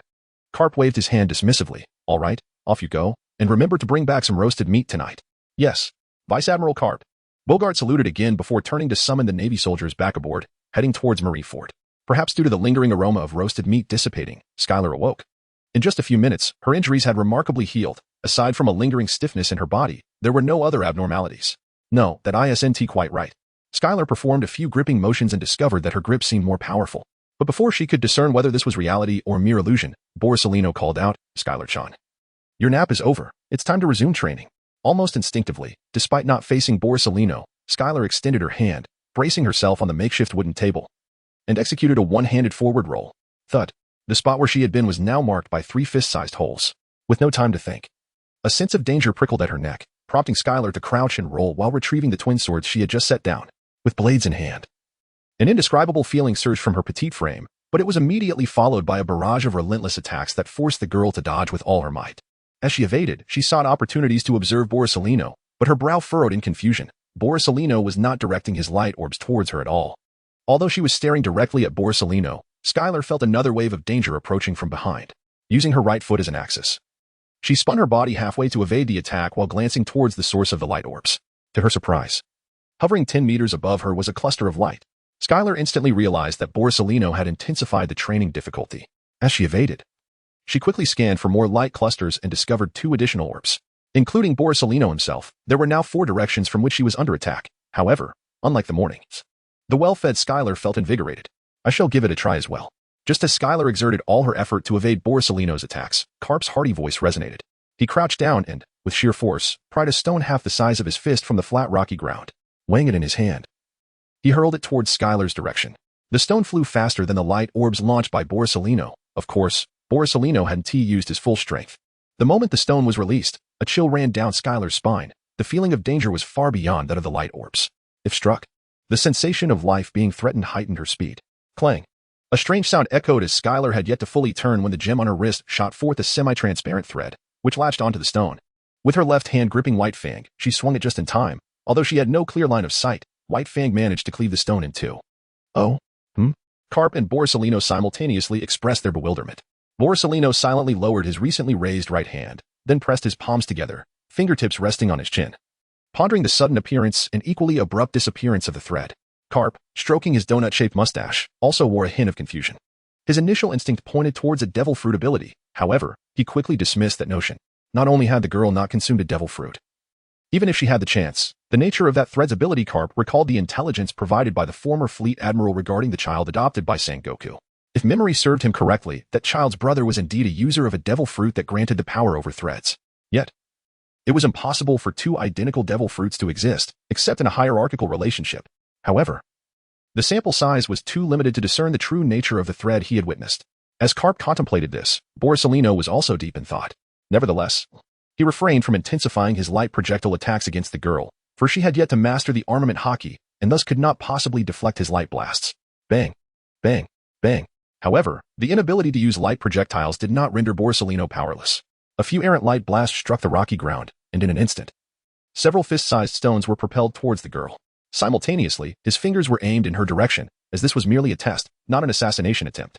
Just as the stones approached, leaving a mere 3 meters between them and the girl, the gem on her wrist emitted threads once more, and this time, not just one, but several strands intertwined with the stones. At that moment, Garp and Borsalino finally grasped the situation. The threads rapidly shortened, nearly matching the speed of the stones as they flew towards the girl, until the stones entered her range of attack. With a swift motion, the short blade flashed, and several stones were cleaved in two. This time, Skylar executed the action with remarkable fluidity, as if she had comprehended some pivotal aspect of swordsmanship. Yet, Garp and Borsalino's focus remained on the threads. They exchanged glances, and Borsalino's lips curled into a smirk as he remarked, "Can observation Haki also be entwined? Truly a formidable girl." Chapter 32. The Iron Fist of Love. Even though Borsalino understood that the girl's perception was not derived from observation Haki, and there had never been any reports of observation Haki being used in such a manner, he instinctively marveled at it. Garp nodded in agreement. He was profoundly familiar with the 3 forms of Haki. His expertise in armament and observation Haki was exceptional, even top tier. Furthermore, during his time traversing the Grand Line and New World, he had encountered numerous pirates wielding Conqueror's Haki, including formidable figures like Rox and Roger, who claimed dominion over the seas. Thus, when it came to familiarity with the 3 forms of Haki, few could rival Garp. This is why he found the idea of a form of observation Haki that could entwine so astonishing. Haki could indeed be utilized in a wrapping manner. For instance, armament Haki, aside from enveloping one's hands to enhance lethality, could also be applied to weapons, arrows, and bullets. Conqueror's Haki could also be employed in a similar fashion. Although no one within the Navy had demonstrated the capability to use Conqueror's Haki in such a way, Garp, with his vast experience, was aware that such abilities existed. For example, the pirate he had long sought to capture, the one who became the Pirate King, Gold, Roger, could wield Conqueror's Haki to inflict severe damage without direct contact. However, as for observation Haki, the pinnacle of observation Haki was prescience, the ability to foresee and anticipate one's foe. Never had he heard of it manifesting in a manner that could be visibly entwined. Could it be due to that gem? Garp pondered, but quickly shook his head. While he knew that objects could also consume devil fruits, that gem was clearly not one of them. This air of uncertainty excited both men. For individuals, the unknown does not inherently spark curiosity. However, when unfamiliar elements arise within a field of expertise, curiosity is easily ignited. Borsalino was eager to replicate the previous maneuver with his light projectiles, yet Garp placed his left hand firmly on Borsalino's right shoulder. Instantly, Borsalino realized that after only 2 attempts, the girl was already showing signs of fatigue, and her focus was evidently waning. In such circumstances, she might not be able to employ that ability again, and a miscalculation could inadvertently harm Skylar. Though both men were confident in their ability to destroy the stones before they reached the girl, if she were to discover that someone had been protecting her during her training, her mindset would inevitably shift. "Is this what you meant when you said her perception ability is intriguing?" Garp inquired, having noted Borsalino's realization. Borsalino shook his head, responding, "You'll understand once you unleash your observation Haki." Seeing that Borsalino did not elaborate further, Garp had no desire to press on. He activated his observation Haki, and in an instant, his brow furrowed. For the range of Skylar's perception exhibited a distinct aura, akin to how different individuals utilized armament Haki. While armament Haki is inherently colorless, employing observation Haki allowed one to discern its variations, such as shades of black, purple-black, or purplish red. Some powerful Haki users could even make it visible to ordinary people. Skylar's perceptive aura is such that it shimmers with a pinkish hue, flowing gracefully as it captures everything in its vicinity. Centered around the gem, it continuously engulfs and expels, allowing Skylar to sense objects within her visual blind spots. This ability not only enhances her perception but also bolsters her offensive capabilities, although she has yet to master it. Within mere seconds, Garp reached a conclusion, and indeed, his judgment proved remarkably astute. The complete tracking technique not only reveals objects within her perceptual range but also amplifies her cutting power. Certain specialized sword techniques can likewise see an increase in potency. This represents a manipulation of magical energy, a phenomenon absent in the world of pirates. It is precisely for this reason that Borsalino describes it as intriguing, and why he devoted an entire morning to training alongside Skylar. Although Borsalino remains perplexed, he refrains from questioning the young girl, perhaps due to a sense of pride, despite his outward demeanor suggesting a lack of need for self-esteem. There lingers a semblance of it within. Moreover, he is reluctant to inquire, as strange occurrences often harbor peculiar explanations, and understanding them can be quite exhausting. Garp, meanwhile, retracted his observation Haki and remarked, "Let us take a break, allow her to rest. Later, I shall let her experience the sensation of armament Haki, who knows? She might learn to apply it right away." Coughing, Garp laughed heartily, hands on his hips, while Borsalino could only shake his head in exasperation. Wiping away the spit that had escaped during his fit of coughing, the cessation of surrounding attacks left the young girl somewhat perplexed. Brandishing her twin swords, she glanced around, feeling somewhat at a loss. She had been in such good form that afternoon, and yet, nearly 10 minutes had passed without being struck by the light projectiles. Why were they not allowing her to continue showcasing her skills? As the light orbs in the sky dissipated, Skylar understood that the attacks had genuinely ceased. She sheathed her white fong and planted one of her swords into the ground, bowing respectfully to the two men, Vice Admiral Borsalino, Vice Admiral Garp. Garp nodded in acknowledgement. And seemingly out of nowhere, a pack of cigarettes and a lighter appeared in his hands, likely belonging to Borsalino. The very Vice Admiral who had proclaimed his intention to quit smoking yet now found himself with ample justification to indulge. Lighting one for himself, and, under Borsalino's watchful gaze, skillfully and nonchalantly stowed the cigarette and lighter away, he felt no hint of dissonance. Taking a deep drag, Garp spoke through wisps of smoke. "Do you know why Dracula could ascend to the rank of Vice Admiral in the Navy so swiftly?" Skylar shook her head, instinctively wanting to respond that she had a good father, but she restrained herself. Observing this, Garp took a deep drag from his cigarette until only the butt remained, then tossed it aside and, hands on his hips, laughed heartily, proclaiming, "It is due to my iron fist of love." Watching this naval hero, who was laughing heartily while smoke billowed from his mouth and nose, Skylar found herself utterly unable to resonate with his words, not even a hint of agreement. Garp, with his large hands brushing through his thinning black hair, cheerfully declared, "Today, I shall let you experience the sensation of rapid growth and strength." As he spoke, under the girl's anxious gaze, the Haki within Garp surged, cloaking his hands in a deep, almost visible black hue, pure, unadulterated black. This was the most fundamental application of armament Haki, its hardening technique, basic yet embodying the most profound solidity. At the moment Garp's hands turned black, Skylar's heart raced fiercely, the beats resonating in her ears. The last time she felt such an emotion was long ago. This dread of facing a parental figure had slipped from her memory, and she thought she had forgotten what it felt like. Yet, it returned. Everything came flooding back. The panic when her parents called her full name, the prickling sensation as her father glanced at the belt hanging by the door, and the vivid imagery of her grim future, all resurfaced. The Iron Fist of Love. Chapter 33. A father's love as mighty as an earthquake. Why is the recovery taking so long this time? Is she trying to avoid training? As dusk fell, 2 warships sailed, and aboard Garp's dog-headed ship, he poked a thick finger into his nostril, glancing at the mummy reclined beside him, wearing sunglasses. Beside them, Bogart was drenched in sweat. Upon hearing Garp's question, he dared not respond and quickly cast a pleading glance at Borsalino. Borsalino adjusted his tinted sunglasses and remarked, "The evening glow is quite blinding, isn't it?" Though he did not directly answer the question, he captured Garp's attention. Garp turned to him, asking, "What do you think? Is something amiss?" Upon hearing this, Borsalino had yet to react, but beads of sweat began to form on Garp's forehead as he recalled his old comrades Sengoku and Tsuru, as well as his son, Dragon. If he were to harm Skylar, where would he put his old face? No, he could not concern himself with pride at this moment. What if the afternoon's training disrupted Skylar's future? Borsalino, upon hearing this, pretended to pat himself down, seemingly searching for something. As a fellow chain smoker, Garp immediately recognized Borsalino's quest for a cigarette. It suddenly dawned on him that he had something in his pocket that he shouldn't. He hastily retrieved Borsalino's cigarettes and lighter from his pocket. After receiving his cigarettes and lighter, Borsalino lit one up and said, "Rest assured, she just got knocked out by your punch and is currently unable to eat, lacking energy. Once she wakes up tonight and has something to eat, she'll be fine. I just wonder, will Skylar be left with any lingering shadows?"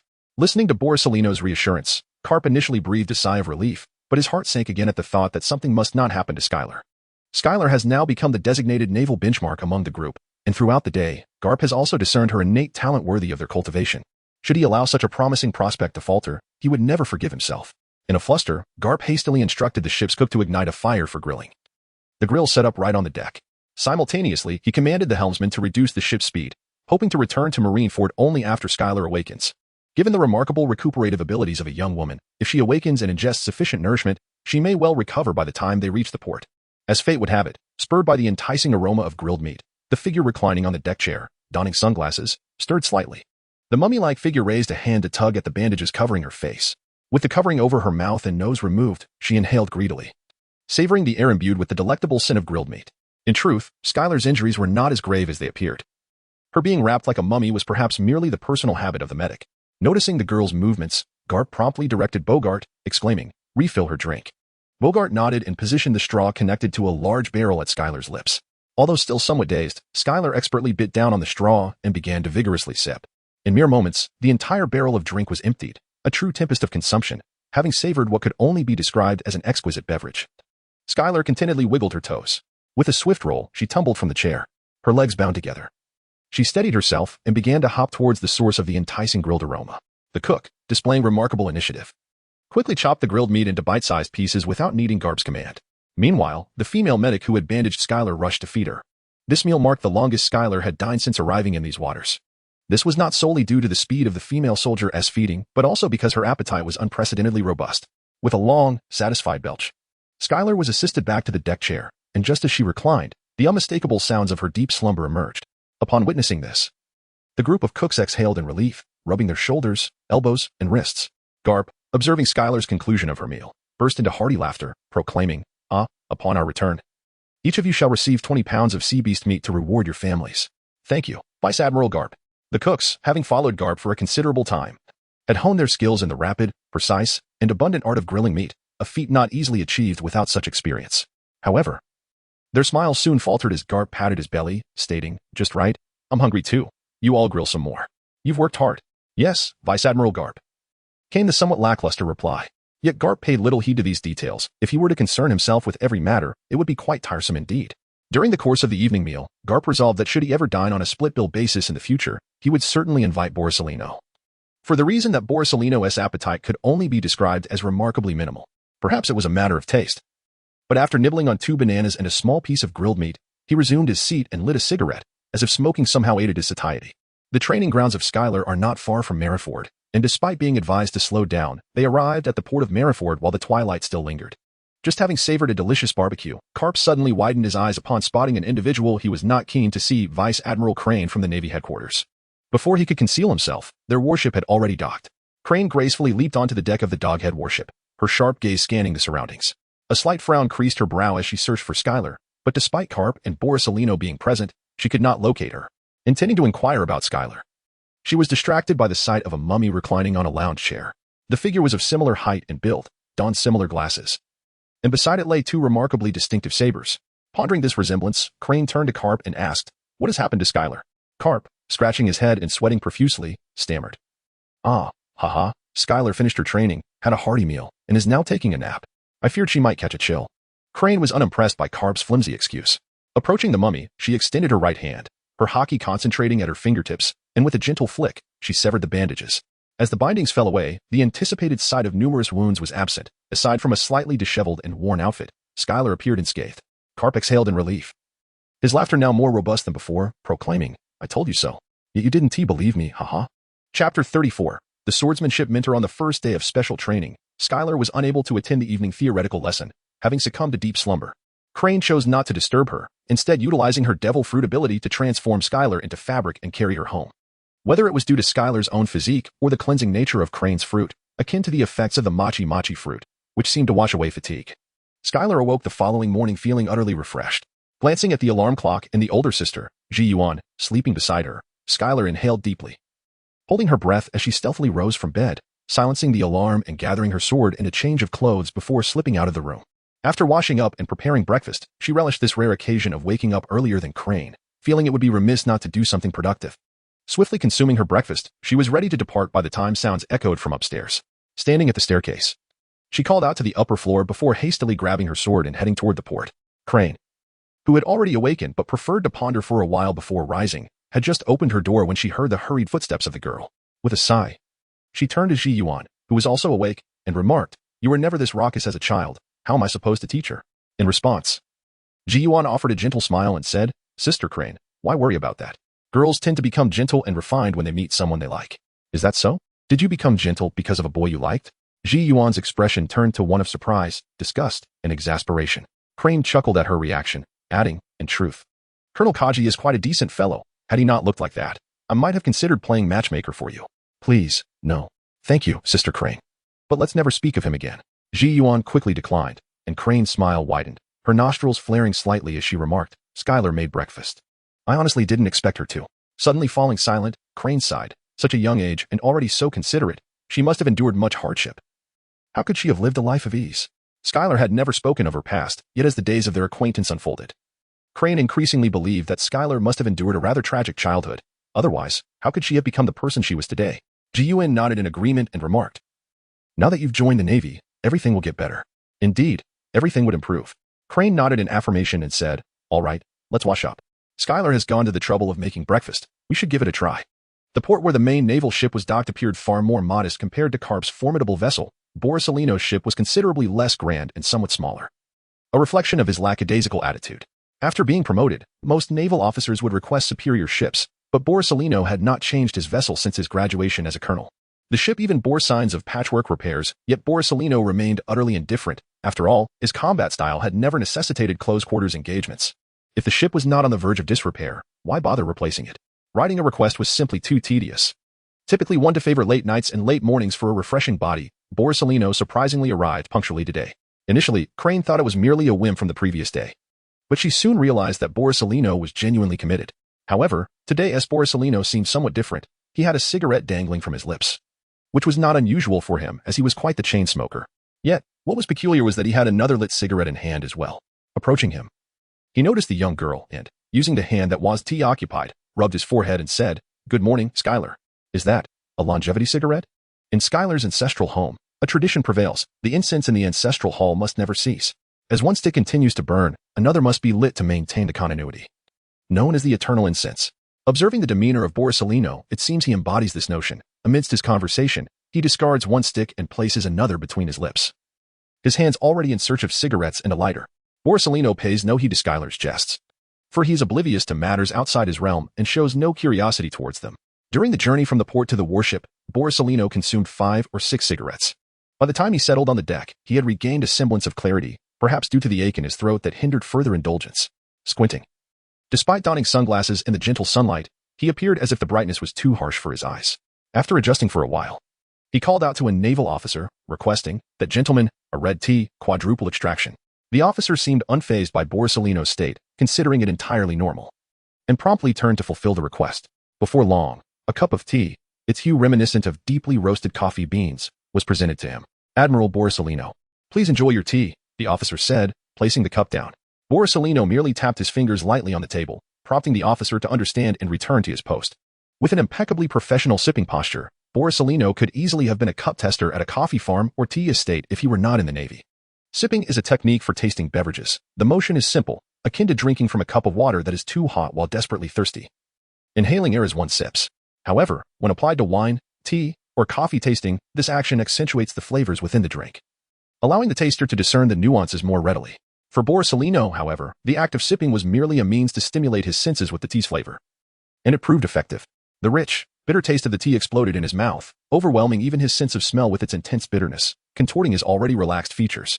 "Oh, that's quite hot," he remarked, as the chief cup tester of the Navy, offering a rather absurd yet professional evaluation of the quadruple-strength red tea. With a deep exhale, he found himself somewhat invigorated. Skylar gazed at his appearance with a hint of skepticism and inquired, "Will there be training today?" "I am afraid that is not possible today," he replied. "I have borrowed someone, and they should be arriving shortly." As he spoke, a figure approached them, and Skylar looked up to see the individual with a hairstyle that seemed to extend far beyond his own legs. He stood up and respectfully addressed, "Good morning, Colonel Stolleberry." Stolleberry nodded and then saluted Vice Admiral Borsalino, saying, "Good morning, Vice Admiral Borsalino." "Keep it down. I'm nearly deaf," Borsalino complained. Stolleberry quickly nodded and lowered his voice, addressing Skylar, "I will be your mentor today. Do you have any questions?" Skylar nodded, gazing at Stolleberry's head, and remarked, "Is that a hairstyle or merely your head? It appears rather lengthy." Stolleberry wore a look of exasperation and added, I meant in terms of swordsmanship. Oh, no. Chapter 35. Concealing one's talents in the workplace during the lunch break. Skylar chose not to take a nap, for the morning's training had left him feeling far from fatigued. In contrast, his swordsmanship instructor, Stalaberry, was still panting, unable to even manage a meal. After a prolonged slumber, Paulusolino glanced at his subordinate with a hint of dissatisfaction and remarked, "Have you been slacking off lately? Your stamina is abysmal. I cannot abide such lackadaisical behavior in a naval officer. My apologies, Vice Admiral Paulusolino. I have been preoccupied with administrative duties." Though Stalaberry was aware that he had not regressed in his training, he understood that it was prudent to acquiesce to his superior's sentiments. As for Paulusolino's disdain for the aimless naval officers, had he not just implied that it pertained to Stalaberry himself? He had a unique approach to self-discipline. Paulusolino appeared much more invigorated now, and seeing Stalaberry's contrite demeanor, he refrained from further comment. Casually, he picked up a banana from the table, peeled it, and took a bite, saying, "You may as well return this afternoon. With the meager amount of training you've done, you're only fit to serve as a warm-up for Skylar." Upon hearing his superior's words, Stalaberry's face flushed a deep, ripe strawberry hue, a perfect match for his name. Stalaberry felt a profound sense of indignation within. For the young maiden's swordsmanship was undeniably rudimentary. Each of her strikes bore an awkwardness, yet the issue lay in her stamina, bound by the constraint of not injuring her. He found it impossible to unleash the finesse of his swordplay. As time wore on, Stalaberry's own energy waned. His control paled in comparison to that of Borsalino or Garp, rendering him incapable of exerting any pressure on Skylar. In this contest of sheer endurance, the smaller, lighter Skylar, who consumed significantly more sustenance, clearly held the upper hand.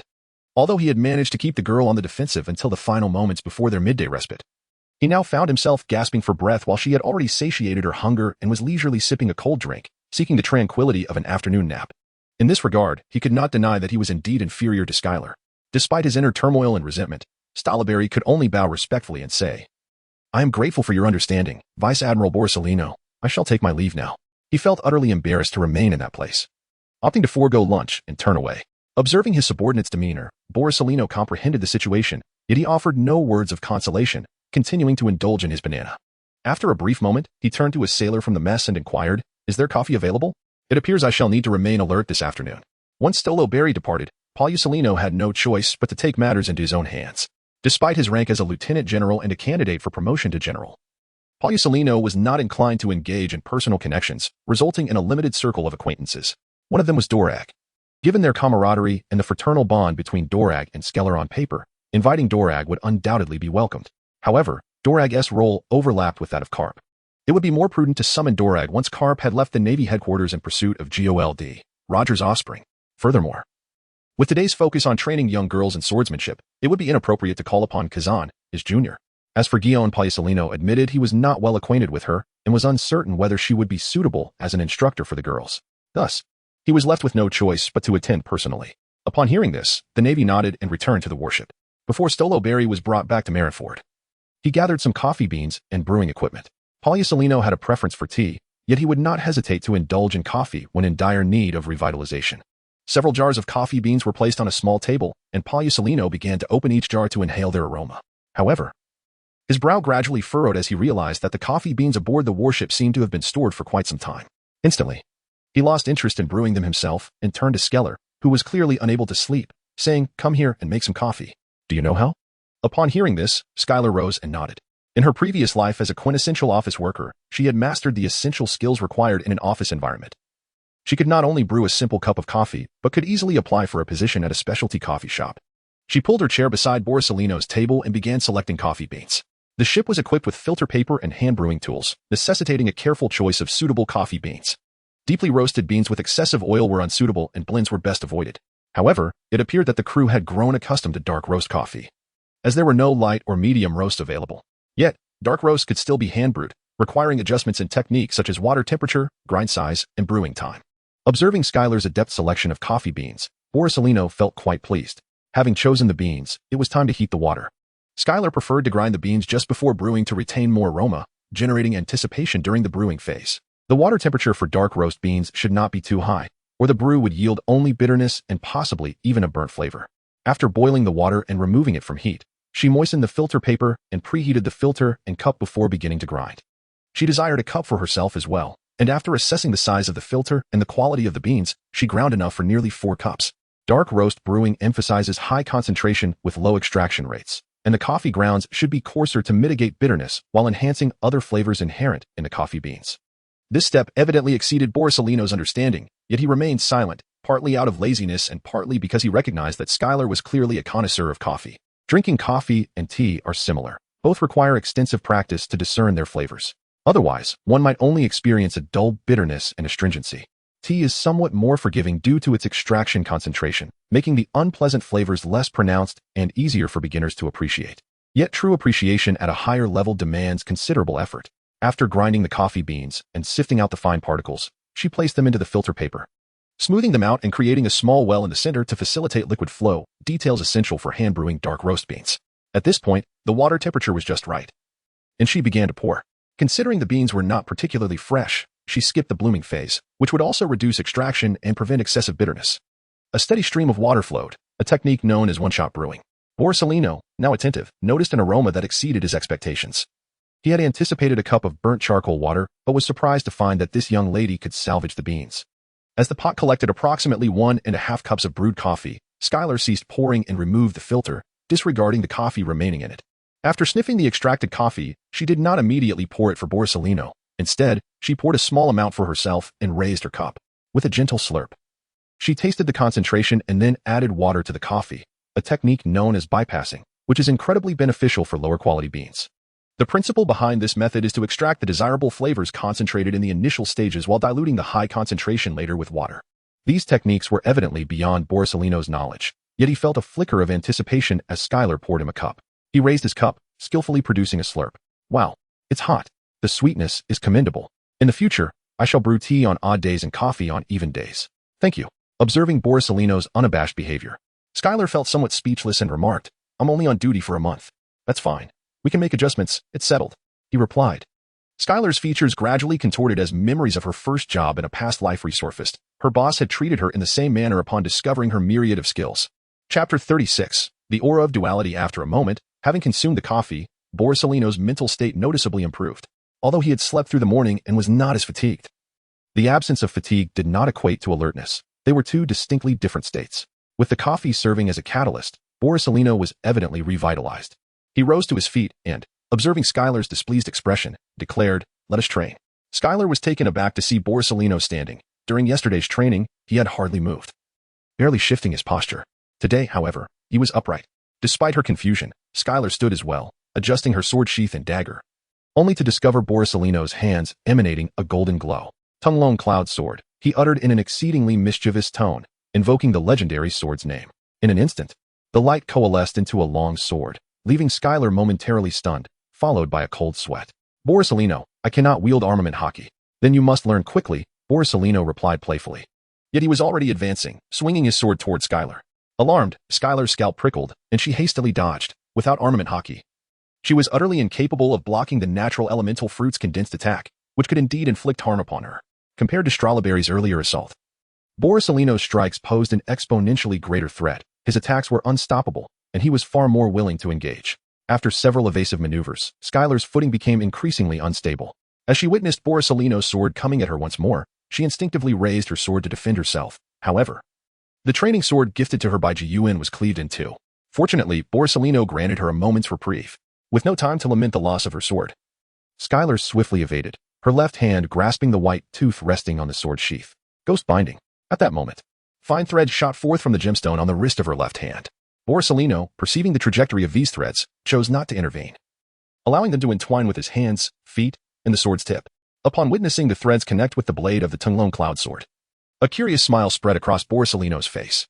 It appeared that this enigmatic thread, along with its peculiar aura, indeed served the dual purpose of observation and armament Haki, as Garp had speculated. Otherwise, how could they interact with light? It seems you are prepared, he remarked. Skylar nodded in acknowledgement, fully aware that Borsalino had intentionally paused to allow the ghost binding threads to connect with his body. Otherwise, at his speed, she would have had no chance to react. Even if she sensed his movements, her body could not respond swiftly enough. In the very next moment, Borsalino vanished from sight, the ghost binding threads failing to keep pace and twisting into a distorted arc. Just as they tightened, a chill gripped Skylar's heart, for the direction of his movement was behind her. With a swift motion, Skylar bent low and drew forth her white blade, striking backward. The clash of her blade against the heavenly thorn sword resonated with a tangible sound of impact. Yet, in the next instant, Skylar felt a portion of her vitality being siphoned away, the rate of this depletion. Skylar dared not resist any longer and swiftly evaded. However, Pagliusolino let out a hearty laugh, remarking, "It appears you require a meal as grand as an entire marinvando to truly warm up." His laughter stemmed from joy. The girl's ability to comprehend was astonishingly swift. Although politically, she could not rival even the most unremarkable generals of the warring states. Her innate talent for understanding the nuances of combat was unparalleled. Just moments ago, Skylar had managed to channel her unique perceptive ability into her blade, albeit only for an instant. Yet, Pagliusolino, with his near-peak observation Haki, sensed this occurrence. Nonetheless, it seemed somewhat taxing, which is why he jested that the girl needed a feast of such magnitude to engage him. In truth, the energy he expended on such a trivial matter was scarcely more than that required to stifle a sneeze. At this moment, Skylar found herself filled with a sense of exhilaration. The feeling of having unraveled a problem brought her immense satisfaction, simultaneously alleviating some of her sense of powerlessness. After all, as long as one can engage with it, the natural element is not invincible. Of course, this refers to situations where the disparity in strength is not vast. For Skylar, merely coming into contact with the abilities of a natural fruit user was already a source of great joy. This time, Borsalino refrained from his usual rapid movements, allowing time for Skylar to discover the sensation of wielding that power, transforming her reactive capabilities born from crisis into something she could control proactively. The training ground, crafted from flattened reefs, resonated with a clattering sound. Although Skylar's stamina was quickly depleting, her familiarity with harnessing this power grew increasingly proficient. Consequently, Borsalino intensified the speed of his attacks, incorporating some unique techniques. Just a slight increase in seriousness was enough to push Skylar to the edge of her limits. Any deeper, and she would risk injury, while any shallower, and the training would fail to yield optimal results. By the time Borsalino's warship was towed back by Garp's dog-headed vessel, Skylar had already mastered the ability to actively condense that energy upon her blade with commendable skill. On the deck of the dog-headed ship, Garp, munching on some rice crackers he had pilfered from unknown sources, was oblivious to the distant clatter, mistakenly believing it to be Borsalino practicing with a real sword against the young girl. However, when he stood up and witnessed Skylar successfully parrying Borsalino's Amatsukami sword, his eyes nearly bulged in disbelief, leaving Bogart speechless beside him. Just months ago, Skylar had struggled to keep up as an apprentice pirate, and now she was capable of withstanding the attacks of a natural fruit user. This remarkable transformation left Bogart, the distinguished youth, somewhat wounded. Garp activated his observation Haki. Perceiving the ever-shifting pink aura surrounding Skylar, a smile spreading across his face that he could not suppress, to the point where he momentarily forgot about the rice crackers. Indeed, it was reminiscent of the prowess he once possessed in his younger days. Though he was aware of his own shamelessness, Garp could not help but exclaim loudly, confident that the young people around him were unaware of his past achievements, as long as no one could refute him. His words were the truth. Turning to Bogart, Garp inquired, "Bogart, what's on the menu for afternoon tea?" "Report to Vice Admiral Garp. It's donuts. Change it. Replace it with barbecued meat and that delightful drink from yesterday. Skylar loves it." Garp laughed heartily, muttering to himself, "Zifa, oh Zifa. If I managed to cultivate a young Navy officer stronger than all your disciples, I wonder where you would hide your face." Chapter 37. Just escaped the tiger's mouth. Only to enter the wolf's den after a few days of acclimatization, Skylar's special training gradually fell into a steady routine, and her physical endurance experienced significant development. The most evident change was that no matter how fatigued she felt, just 2 hours of sleep would rejuvenate her.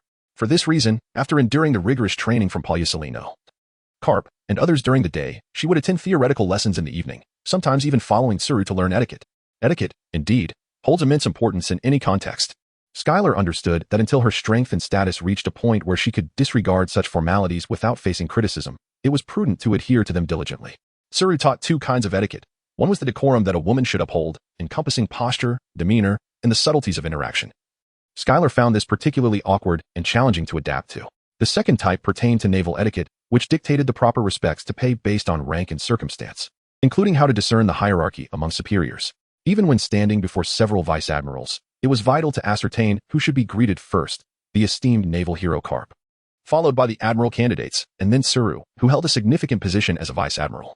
The sequence of salutations would further depend on insignia, reputation within the Navy, and other intricate details, making it a complex yet crucial protocol, especially considering Skylar's current status as a mere novice without a rank.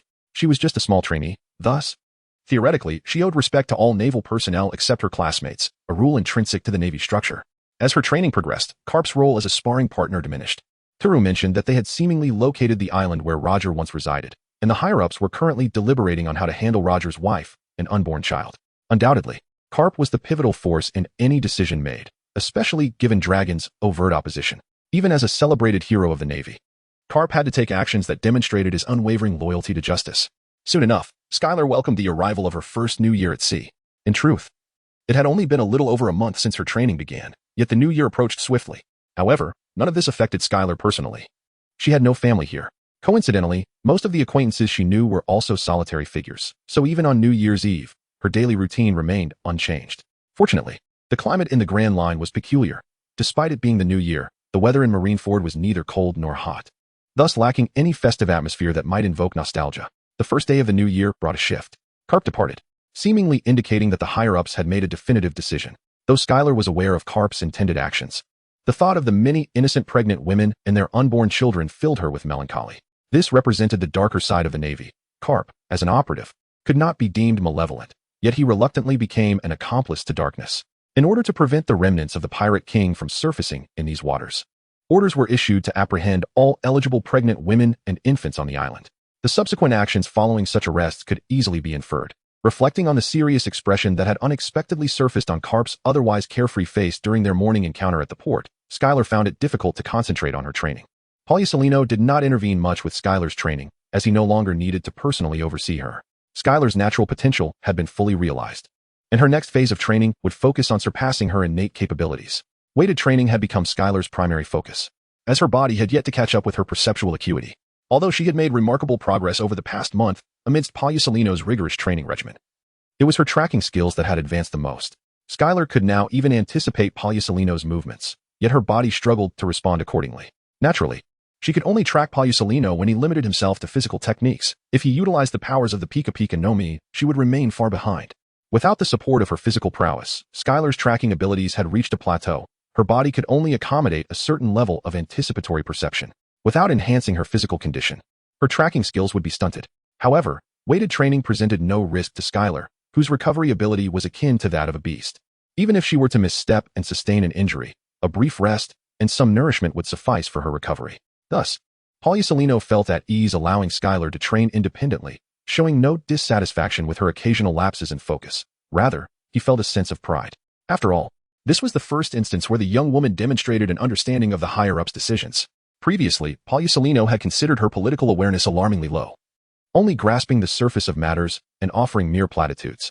However, today, the young woman had finally begun to think critically, realizing that while contemplation might not be paramount at sea, it was of utmost importance for a member of the naval headquarters, especially since Skylar had been destined to align with the Doves from the outset. Lacking intellect would make it exceedingly difficult for her to thrive within the naval headquarters unless she aspired to be merely a soldier for life. As the afternoon break concluded, an unexpected visitor arrived, Dragon. His demeanor was grim. Upon noticing Dragon's arrival, Poliusolino gestured for Skylar, who was engaged in weighted training, and said, "Break time is over. Come and make some coffee." Skylar was equally interested in hearing what Dolag would discuss upon his arrival. She decisively cast aside her dumbbells and approached Borsalino, who made no effort to deter her. As she busied herself with boiling water, she discreetly tuned into their conversation, which they did not attempt to shield from her. Dolag fiddled with the fruit on the table and remarked, "I have an idea." Borsalino adjusted his sunglasses and replied, "I'm not interested in hearing it." Dolag nodded in acknowledgement and continued, "How long do you intend to take your vacation?" Borsalino glanced at Skylar and said, "Do you see? Once she learns Haki, my days of leisure will be over." It was then that Dolag turned his attention to his sister, managing a faint smile as he asked, "How much longer? If you're willing to help, it should be quick. She can learn the 6 styles." Upon realizing that the conversation was revolving around her, Skylar grew increasingly curious. Having finished filling the kettle, she took a seat at the table, seemingly eager to join their discussion openly. Suddenly, Dolag recalled something and addressed Skylar. "I heard from Dad that you are quite resilient. Your recovery abilities are remarkable." Despite the lack of eyebrows and his serious demeanor, Skylar felt an inexplicable chill from him. It's just average, really, like any normal person, haha." Skylar's laughter abruptly ceased as Drago's hands, unbeknownst to him, were enveloped in the formidable Haki of armament. Rather than striking immediately, Drago spoke earnestly. "The 6 forms of the Navy consist of iron block, finger gun, shave, gale foot, moonwalk, and paper drawing. These techniques have been honed over generations to aid the Navy in combat and to master the foundational courses of armament Haki and observation Haki. My forte lies in armament Haki, particularly in relation to iron block and finger gun. I believe that if I could allow you to experience armament Haki, it would greatly benefit your understanding of the 6 forms and your future mastery of armament Haki. What do you think?" "I don't think it's necessary." Skylar's heart roared as she cast a pleading glance towards Borsalino.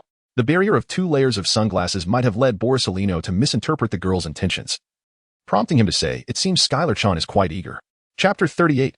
Laziness is the ladder to human progress typically, during the New Year period. People indulge in purchasing new garments, and Skylar, celebrating her first new year by the sea, received a new decorative mummy outfit, exclusive to the occasion. The intensity of Drago's training was beyond human endurance, especially with Skylar bearing a weight of over a ton. Each day, she would acquire 1 or 2 sets of mummy outfits. Throughout this process, Drago's frown gradually dissipated, replaced by a smile that stood in stark contrast to Skylar's demeanor. However, Skylar did not resist, for under Drago's rigorous training, her physical prowess was rapidly enhancing, allowing her to incrementally increase her weight daily. As her strength improved, Skylar began to stabilize her application of the observation Haki. The techniques for exerting force with iron blocks gradually integrated into her instincts. Although in animated portrayals, the iron block technique is often deemed the weakest form of defense, inviting jest about using fire release from Naruto against pirate iron blocks. Skylar's first-hand experience revealed that the iron block was not as ineffectual as depicted. At least it allowed her to withstand a couple more punches from Drago without significant pain. Drago's joy did not stem from a hollow thrill derived from beating on a child. Rather, it came from the genuine pleasure of teaching others. Skylar was the perfect subject for his instructional endeavors, resilient, with a robust recovery ability and high comprehension. It was no wonder that even Borsalino could patiently instruct Skylar for over a month. Within just a week, she could grasp the basics of the iron block technique. While not the fastest learner, Drago, Borsalino, and Sakazuki all progressed more swiftly. Their prior physical capabilities were tenfold greater than Skylar's current state. They represented elite sprinters learning at a middle school level, whereas Skylar resembled an untrained elementary student grappling with high school material. The difficulty of such an endeavor was not easily generalized. Skylar's progress with the finger pistol technique was notably slow, perhaps due to her background as a swordsman, which rendered her power exertion habits incompatible with the requirements of the finger pistol. Drago did not impose any pressure, understanding that mastery of all 6 forms was not obligatory. As long as Skylar could glean inspiration for learning the armament Haki from the iron block technique, the finger pistol was of little consequence. After all, possessing the armament Haki could yield similar effects as the finger pistol. Although the 6 forms encompass various advanced techniques, mastery of all was not a necessity.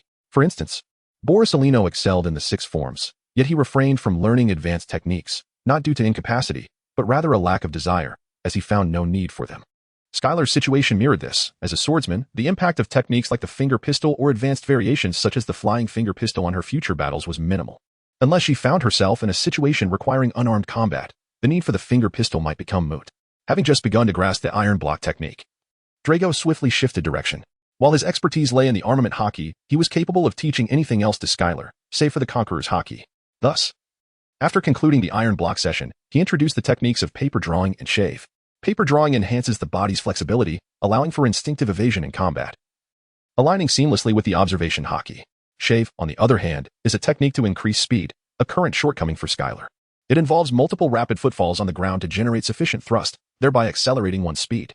Both techniques share a commonality. They train the individual to heighten their physical awareness, perception, and reflexes in high-speed, urgent scenarios.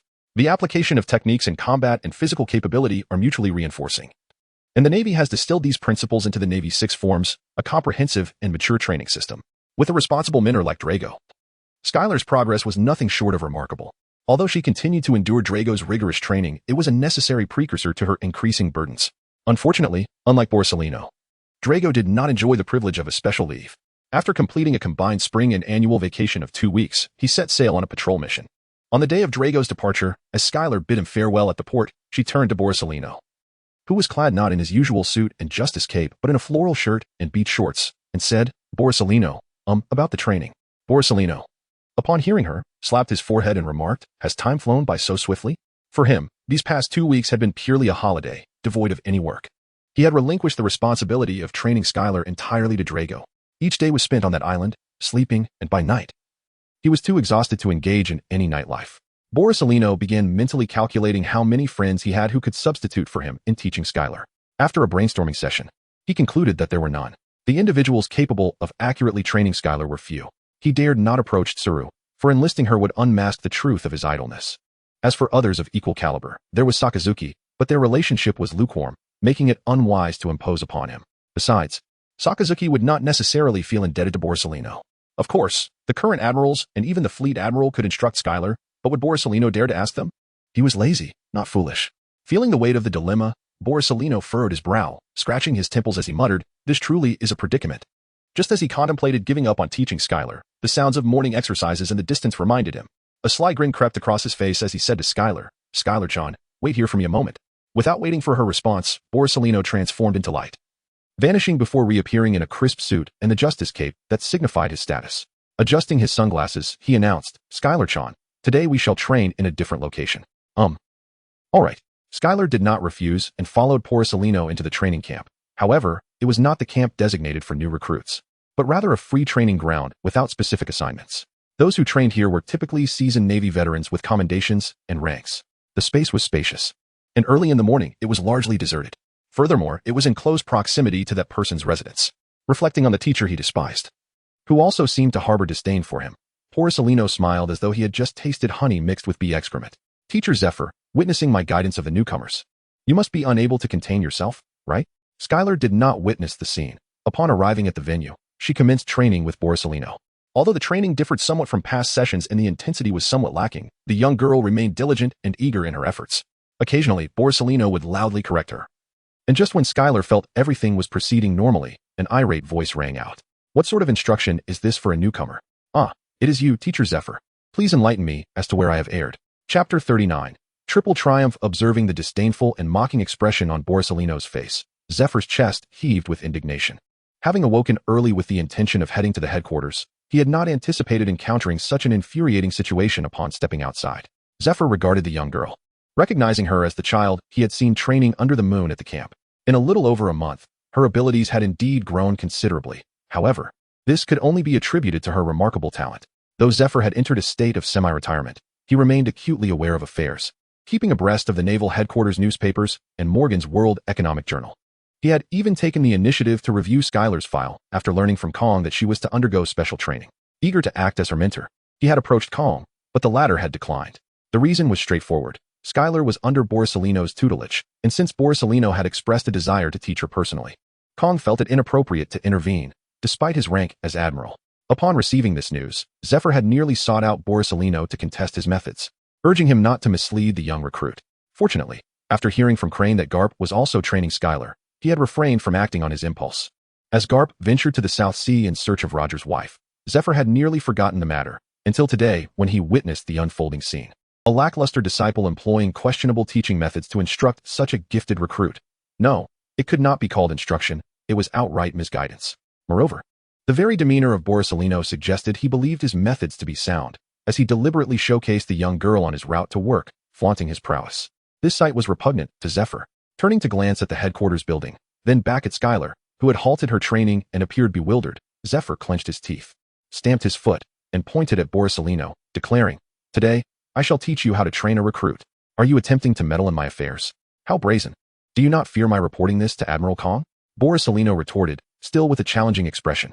Without acknowledging Borsalino further, Zephyr directed his attention to Skylar, stating, Recruit Skylar Gray. Yes, Admiral Zephyr. Skylar promptly stood and bowed, receiving a nod from Zephyr. The girl's etiquette was impeccable, infused with an undeniable spirit. A stark contrast to the nonchalance of Borsalino. Unleash your full potential. Allow me to witness your current capabilities, Zephyr declared, dramatically tossing his justice cloak, revealing explosive muscles beneath his shirt. Skylar nodded, swiftly donning her blade sheath. With a newly acquired longsword in her right hand and her left resting upon the white-fanged dagger, she charged towards Zephyr the moment he acknowledged her. Her movements were quite commendable. Observing her agility, Zephyr noted with admiration that she had evidently mastered the shave technique. Reflecting on how rapidly she had progressed in such a brief span, reminiscent of his days mentoring Sakazuki and Kazan. As for Borsalino, he was often absent, best left unmentioned. In an instant, Skylar had closed the distance between them, leaping forward. With her training longsword and white fang synchronously in motion, she executed a swift and fierce strike, showcasing a newfound sharpness compared to her previous attempts aboard the Moby Dick. Clang! Zephyr raised his right hand to meet the blade, producing a resounding clash of metal. The purple-black Haki enveloping his arm acted as a resilient shield. With the recoil aiding her retreat, Skylar stepped back, sheathing the white fang and launching a rapid sequence of 3 slashes with her longsword. Gale slash. In response to the girl's fierce assault, Zephyr smiled and murmured, Now that's more like it. Just as the strike approached, his figure vanished, yet Skylar was quick to perceive it. She had encountered such instances countless times. In an instant, translucent threads shot forth from the demon binding pearl. Zephyr, who had just halted, regarded the threads entwined around him with curiosity. His perception was as keen as that of Garp, and even without deploying his observation Haki, he inferred the thread's purpose through the girl's immediate reaction.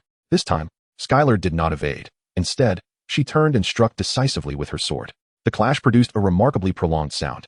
Observing the mediocre quality longsword in Skylar's hand, it was astonishing that it remained intact under his formidable strength, causing Zephyr's smile to widen even further. Meanwhile, as he unleashed his observation Haki, his fists delivered a tempest of attacks. The young girl, while parrying, retreated to dissipate the force. Although the strike imbued with a tracking technique provided a marginal effect akin to armament Haki, the sheer disparity in their strengths necessitated the need to transfer the impact. As the pain, after all, was her own, Zephyr's satisfaction grew, though he could not comprehend the aura generated by the tracking technique. It was evidently effective and clearly driven by Skylar's own body, enhancing Zephyr's recognition of her abilities. With a resounding boom, Zephyr, having grasped the situation, unleashed a powerful punch. Even though Skylar sensed the impending force and exerted all her strength to block, she was still sent flying, her training longsword shattering into fragments. How perilous indeed. One of the shards pierced through Borsalino's head. However, he emerged unscathed, evidently having partially elementalized his body. Zephyr paid him no mind and strode purposefully towards the young girl. In just a few steps, he sensed her body gradually returning to normal, his eyes reflecting a hint of surprise. Gazing at Skylar, who had risen once more, Zephyr inquired, "When did you begin your training? Such talent, if cultivated from a young age, could not possibly yield such limited strength." After a moment of contemplation, Skylar replied, 7 months ago." At this revelation, not only Zephyr but even Borsalino expressed astonishment. He was aware of the brevity of Skylar's training period but had not anticipated it to be merely 7 months. Zephyr continued to probe, "Why did you not train earlier?" I didn't have the time." Skylar, feeling somewhat insecure, was at a loss for how to respond to the question. Zephyr furrowed his brows, contemplating that he must inquire about Skylar's past once Garp returned. Unbeknownst to Zephyr, the two were merely connected by association. He had not asked, nor did others dare to bring it up. He had only seen the name of his old comrade filled in the column designated for family in Skylar's file. However, at present, Zephyr remarked, "Your previous training is entirely unsuitable for you. I shall devise a training regimen tailored to your needs. Pay no heed to that scoundrel Borsalino. Follow my training instead. From now on, report to me every Saturday for adjustments to your regimen. Do you understand, Recruit Skylar Grey?" "Yes, Admiral Zephyr." A smile graced Zephyr's face, elated by the prospect of nurturing a promising talent for the Navy, while Skylar too smiled, realizing that familial ties allowed her to bypass certain conditions and directly accept Zephyr's training. Borsalino also wore a smile, as his vacation had been extended. Win-win. Win. Chapter 40. The person you detest most may understand you best, as Zephyr enthusiastically elucidated the key points of physical training to Skylar, who listened with rapt attention. The telephone bug affixed to Zephyr suddenly rang. He frowned and instinctively glanced towards the headquarters building. Upon answering, the visage of the fleet admiral appeared. His expression tinged with anger as he bellowed, "Zephyr, what is the meaning of this? Today is the day of the World Government meeting. How many times have I emphasized that the admiral must attend?" Zephyr exclaimed. Meanwhile, Borsalino, who had been reclining casually, stood up silently and began to walk towards the exit. However, Zephyr's menacing aura locked onto him, preventing him from advancing. With the instigator subdued, Zephyr hastily spoke into the telephone bug. "Is it still possible for me to arrive? I have encountered some matters that require resolution." The fleet admiral was not one to hold a grudge over Zephyr's absence from a single meeting. Rather, it was Zephyr's years of evasion and growing disrespect for the world government that caused him concern about Zephyr becoming the next Garp. Through the telephone bug, the fleet admiral observed Zephyr's expression and, knowing him for decades, sensed that the admiral might genuinely have a reason for missing the meeting rather than intentionally neglecting it. His tone softened as he said, "There is no need now. The meeting has concluded. Garp will have another meeting with the world government upon his return from a mission. You must not be absent, understood?" "I understand, Fleet Admiral. I shall resume my duties," Zephyr replied. After hanging up, he felt a surge of tension release from his muscles. Skylar, standing merely 2 steps away, felt the gust from Zephyr's agitation tousle her white hair. "Borsalino, I am aware that this is all your scheme. Yet I shall not hold it against you, for I cannot bear to see a promising talent squandered in your hands. Regardless of your intentions for being here today, you had best ensure that Skylar adheres to my training plan." Borsalino, sensing the gravity of the situation, straightened up and offered a respectful bow to Zephyr. Zephyr grunted in response, then turned to Skylar, tempering his demeanor as he said, "From now on, train diligently. It is not merely physical prowess that requires cultivation. Discerning character and understanding situations is equally vital, distinguishing between allies and adversaries." Borsalino interjected, "Admiral Zephyr, you can simply refer to my Navy identification number." However, he refrained from voicing this thought, instead glancing at the sky and cheerfully stating, "It is growing late. I shall notify them to prepare lunch, unless you wish to." Before Borsalino could finish, Zephyr shot him a glare and retorted, "Are you attempting to provoke me? Did I forget to teach you that lesson? You think to rouse my ire? Not a chance." Then, Borsalino maintained his cheerful demeanor, glancing between Zephyr and Skylar. Zephyr's expression darkened, gritting his teeth as he declared, I have stated before, I will not allow a promising talent to be ruined by your influence. Very well, Admiral Zephyr. Skylar, I shall go prepare lunch now, Palisolino said, before vanishing in a flash of light. Zephyr stood in place, simmering with frustration for a while before managing to regain his composure, addressing Skylar with a more tranquil tone. Now, where were we? Ah yes. Your Haki, you have likely been informed of its dual manifestations, both observation and armament types. This is both a blessing and a curse. The advantage lies in your ability to familiarize yourself with these forms of Haki before your body meets the necessary standards for mastering them, thereby enhancing your combat prowess. However, the downside is that once you begin your Haki training, detaching from your current methods becomes quite challenging, as you already possess substitutes, making it difficult to fully commit to Haki training. Zephyr proceeded to elaborate further, while Skylar listened intently. Her previous instructors had been rather unorthodox. Aside from Drago's occasional explanations during training, Palisolino and Garp adhered mainly to a hands-on approach. Consequently, Skylar's understanding of herself paled in comparison to those who had instructed her. Zephyr's meticulous and progressive explanations were immensely beneficial, providing clarity and direction, while Garp and others' methods were more suited to those with theoretical knowledge. They were less adaptable for Skylar, who had only been at sea for half a year and remained unfamiliar with its intricacies. Observing Skylar's focused attention, Zephyr felt a sense of satisfaction, adjusting his glasses with a hint of nostalgia in his eyes. Yet, he quickly reined in his emotions. As an admiral, he could not afford to display weakness openly. Moreover, that insufferable rascal had finally returned. Yo-hey, the irritatingly laid-back voice announced the arrival of a group of cooks, carrying a myriad of supplies. Zephyr was perplexed, wondering why they had brought so many ingredients unless they intended to prepare lunch there. However, he opted not to voice his inquiry and continued his explanations. As the grilled meats and freshly mixed drinks were soon ready, Zephyr finally understood the reason behind the abundance of ingredients. Indeed, one could hardly deny that she was the daughter of that old rascal Garp. Observing the young girl's remarkable speed and quantity of food consumption, Zephyr couldn't help but think, albeit momentarily shocked, that such feats soon became a matter of course for him. The last time he had seen Skylar was approximately 2 months ago. In that short span, her progress was astonishing. Achieving such advancement necessitated not only extraordinary talent and rigorous training, but also essential nutritional support. Indeed, the ability to ingest and subsequently convert such a wealth of nutrients into training energy was, in itself, a remarkable gift. Reflecting on Skylar's astounding recovery abilities that morning, Zephyr found himself at ease. In this vast ocean, no formidable warrior possessed a small appetite. Even Zephyr, in his youth, had an astonishing capacity, second only to Garp. However, over the years, his strength had reached the limits of his innate talent, making further enhancement challenging. Coupled with a reduction in training intensity and combat frequency, he had learned to conserve his physical resources, leading to a more restrained appetite. After all, not everyone was like Garp, who indulged daily in copious amounts of meat, pastries, and snacks, only to sleep afterward without any decline in strength. Lost in thoughts of his old comrade, Zephyr gazed at Skylar. With 2 fingers seemingly pressing lightly against his forehead, yet his palm concealed his face. He could not escape thoughts of his family, the wife who, with her selfless devotion, understood only giving rather than taking, and the son who had always aspired to inherit his will. His other hand instinctively sought out the cigarettes he had long since given up. Nearby, a cigarette was offered to him. Zephyr accepted it, staring blankly at the smoking Palisolino. The cigarette handed to him differed from the one Palisolino was smoking. It was uncommon for someone to possess 2 entirely different types of cigarettes. Holding the cigar, enveloped in the richest tobacco flavor, Zephyr fell into a deeper silence and eventually remarked, "This cigarette is becoming increasingly rare, isn't it?"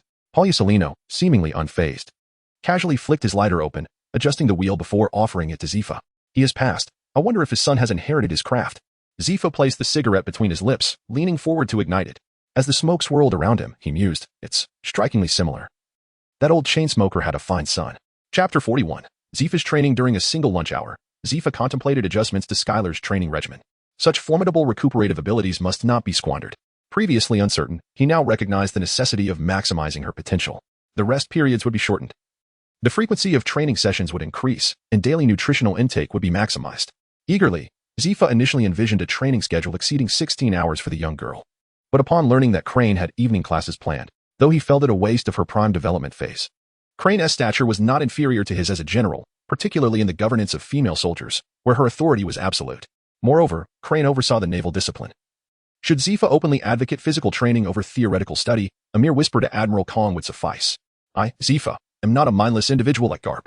I shall balance theory and practice." Reminding and comforting himself inwardly, Zifa adjusted Skylar's training time from 16 hours to a more manageable 12. The regimen commenced at 5 in the morning, with a half-hour break at noon, followed by another half-hour break in the afternoon, concluding at 6, which allowed for precisely 12 hours of training after accounting for rest. However, as he outlined this schedule, Pallusolino's expression grew increasingly troubled. Originally set to commence at 6, he was already nearing exhaustion. Starting at 5 meant he would have to leave by around 4:30. Yet, soon enough, Pallusolino devised a solution. He need not accompany the girl. The training grounds, sculpted from a rock, had sustained considerable wear and tear over time. It would be prudent to abandon them in favor of a more spacious and less populated locale, conveniently close to Zifa's residence. If Skylar were to train there at 5 each morning, could Zifa resist the urge to supervise? With supervision, Skylar's training would remain safe, allowing Pallusolino to arrive later. Contemplating this, Pallusolino stroked his chin and remarked, "These apparatuses aren't suited for transport on the ship. We may as well leave them here. Training at the naval headquarters will also reduce commuting time, granting you, Skylar, a bit more rest." While he spoke kindly to Skylar, she perceived the underlying intent of the lecherous old man wanting to secure himself more sleep. Nevertheless, she did not reject the proposal but instead turned to Zifa. Nodding in agreement, Zifa regarded Pallusolino with a gaze that, while lacking admiration, held less disdain than before. "At last, you have uttered words befitting a superior officer." He then turned back to Skylar, asserting, "I shall no longer set sail. Should you have any questions during your daily training here, feel free to consult me at any time." With such preferential treatment, what could Skylar possibly say? She nodded eagerly, armed with countless reasons to follow Zifa's guidance. Her mastery of the 6 styles remained nascent, her mastery of Haki only just brushing the surface. And her self-identification as a swordsman had yet to encompass the essence of cutting through iron. Skylar possesses a remarkably clear self-awareness, recognizing herself as an electronic device equipped with a fast-charging adapter. Aside from her charging speed, her other software and hardware capabilities pale in comparison to those of her contemporaries. Though she appears to be exceptionally gifted and learns at an accelerated pace, it is akin to an iterative system update, while others begin their upgrades from version 10.0. Skylar starts from 2.0. Despite the rapid deployment and installation of each version, she must progress through each iteration sequentially, unable to leapfrog ahead. Zephyr believes that at this stage, theoretical learning is squandering Skylar's golden years. A person's capacity for learning peaks within a limited time frame, after which talent may dwindle or enthusiasm may fade, making rapid advancement increasingly elusive. Currently, Skylar is fervently dedicated to her studies and training. Yet one must not forget that her superior is Borsalino. Over the years, Zephyr has witnessed numerous talents, who once thrived alongside Borsalino, gradually decline. Borsalino's talent lies not only in his mastery of fruit development but, more significantly, in his ability to influence, or rather, to taint others, colleagues and subordinates aside. Even Sengoku, who was once Borsalino's superior, underwent significant transformation during their brief association. Fortunately, Sengoku's unwavering sense of justice has kept him grounded. Thus, while his emotions may have been tainted by Borsalino, only his actions have changed, leading him to overthink matters. As a naval officer renowned for his strategic acumen, thorough consideration is indeed an asset, but excessive contemplation could lead to hesitation. Fortunately, at this critical juncture, Borsalino's military achievements have reached a sufficient level. His forced promotion to Rear Admiral has distanced him from Sengoku's faction, preventing any further contamination. Otherwise, Zephyr shudders to think of what his old comrade might have become. Zephyr is equally concerned about Skylar's future. This remarkable, ambitious young naval officer risks becoming a complacent figure adept at mere Tai Chi due to Borsalino's influence. If that were to happen, Zephyr believes the Navy would be missing a crucial piece of the puzzle. Should this young woman manage to focus and shield herself from Borsalino's taint, 20 years hence, the seas may witness the emergence of a formidable naval commander who instills fear in pirates. In this journey, Borsalino must not become a stumbling block for her. Consequently, Zephyr is willing to take on the role of her mentor, even if he suspects it to be part of Borsalino's scheme. However, how could a person of integrity refrain from pursuing just actions because of another's dishonesty? After the midday break, Zephyr promptly commenced training with the young woman. As he issued his directives, various weighted equipment was swiftly delivered, transforming the once quiet training ground into a bustling arena. These devices far surpassed the rudimentary dumbbells and barbells prepared by Borsalino, captivating Skylar like a gamer entering the E3 event. Without needing Zephyr's further instructions, Skylar enthusiastically began her training according to the regimen outlined on her schedule.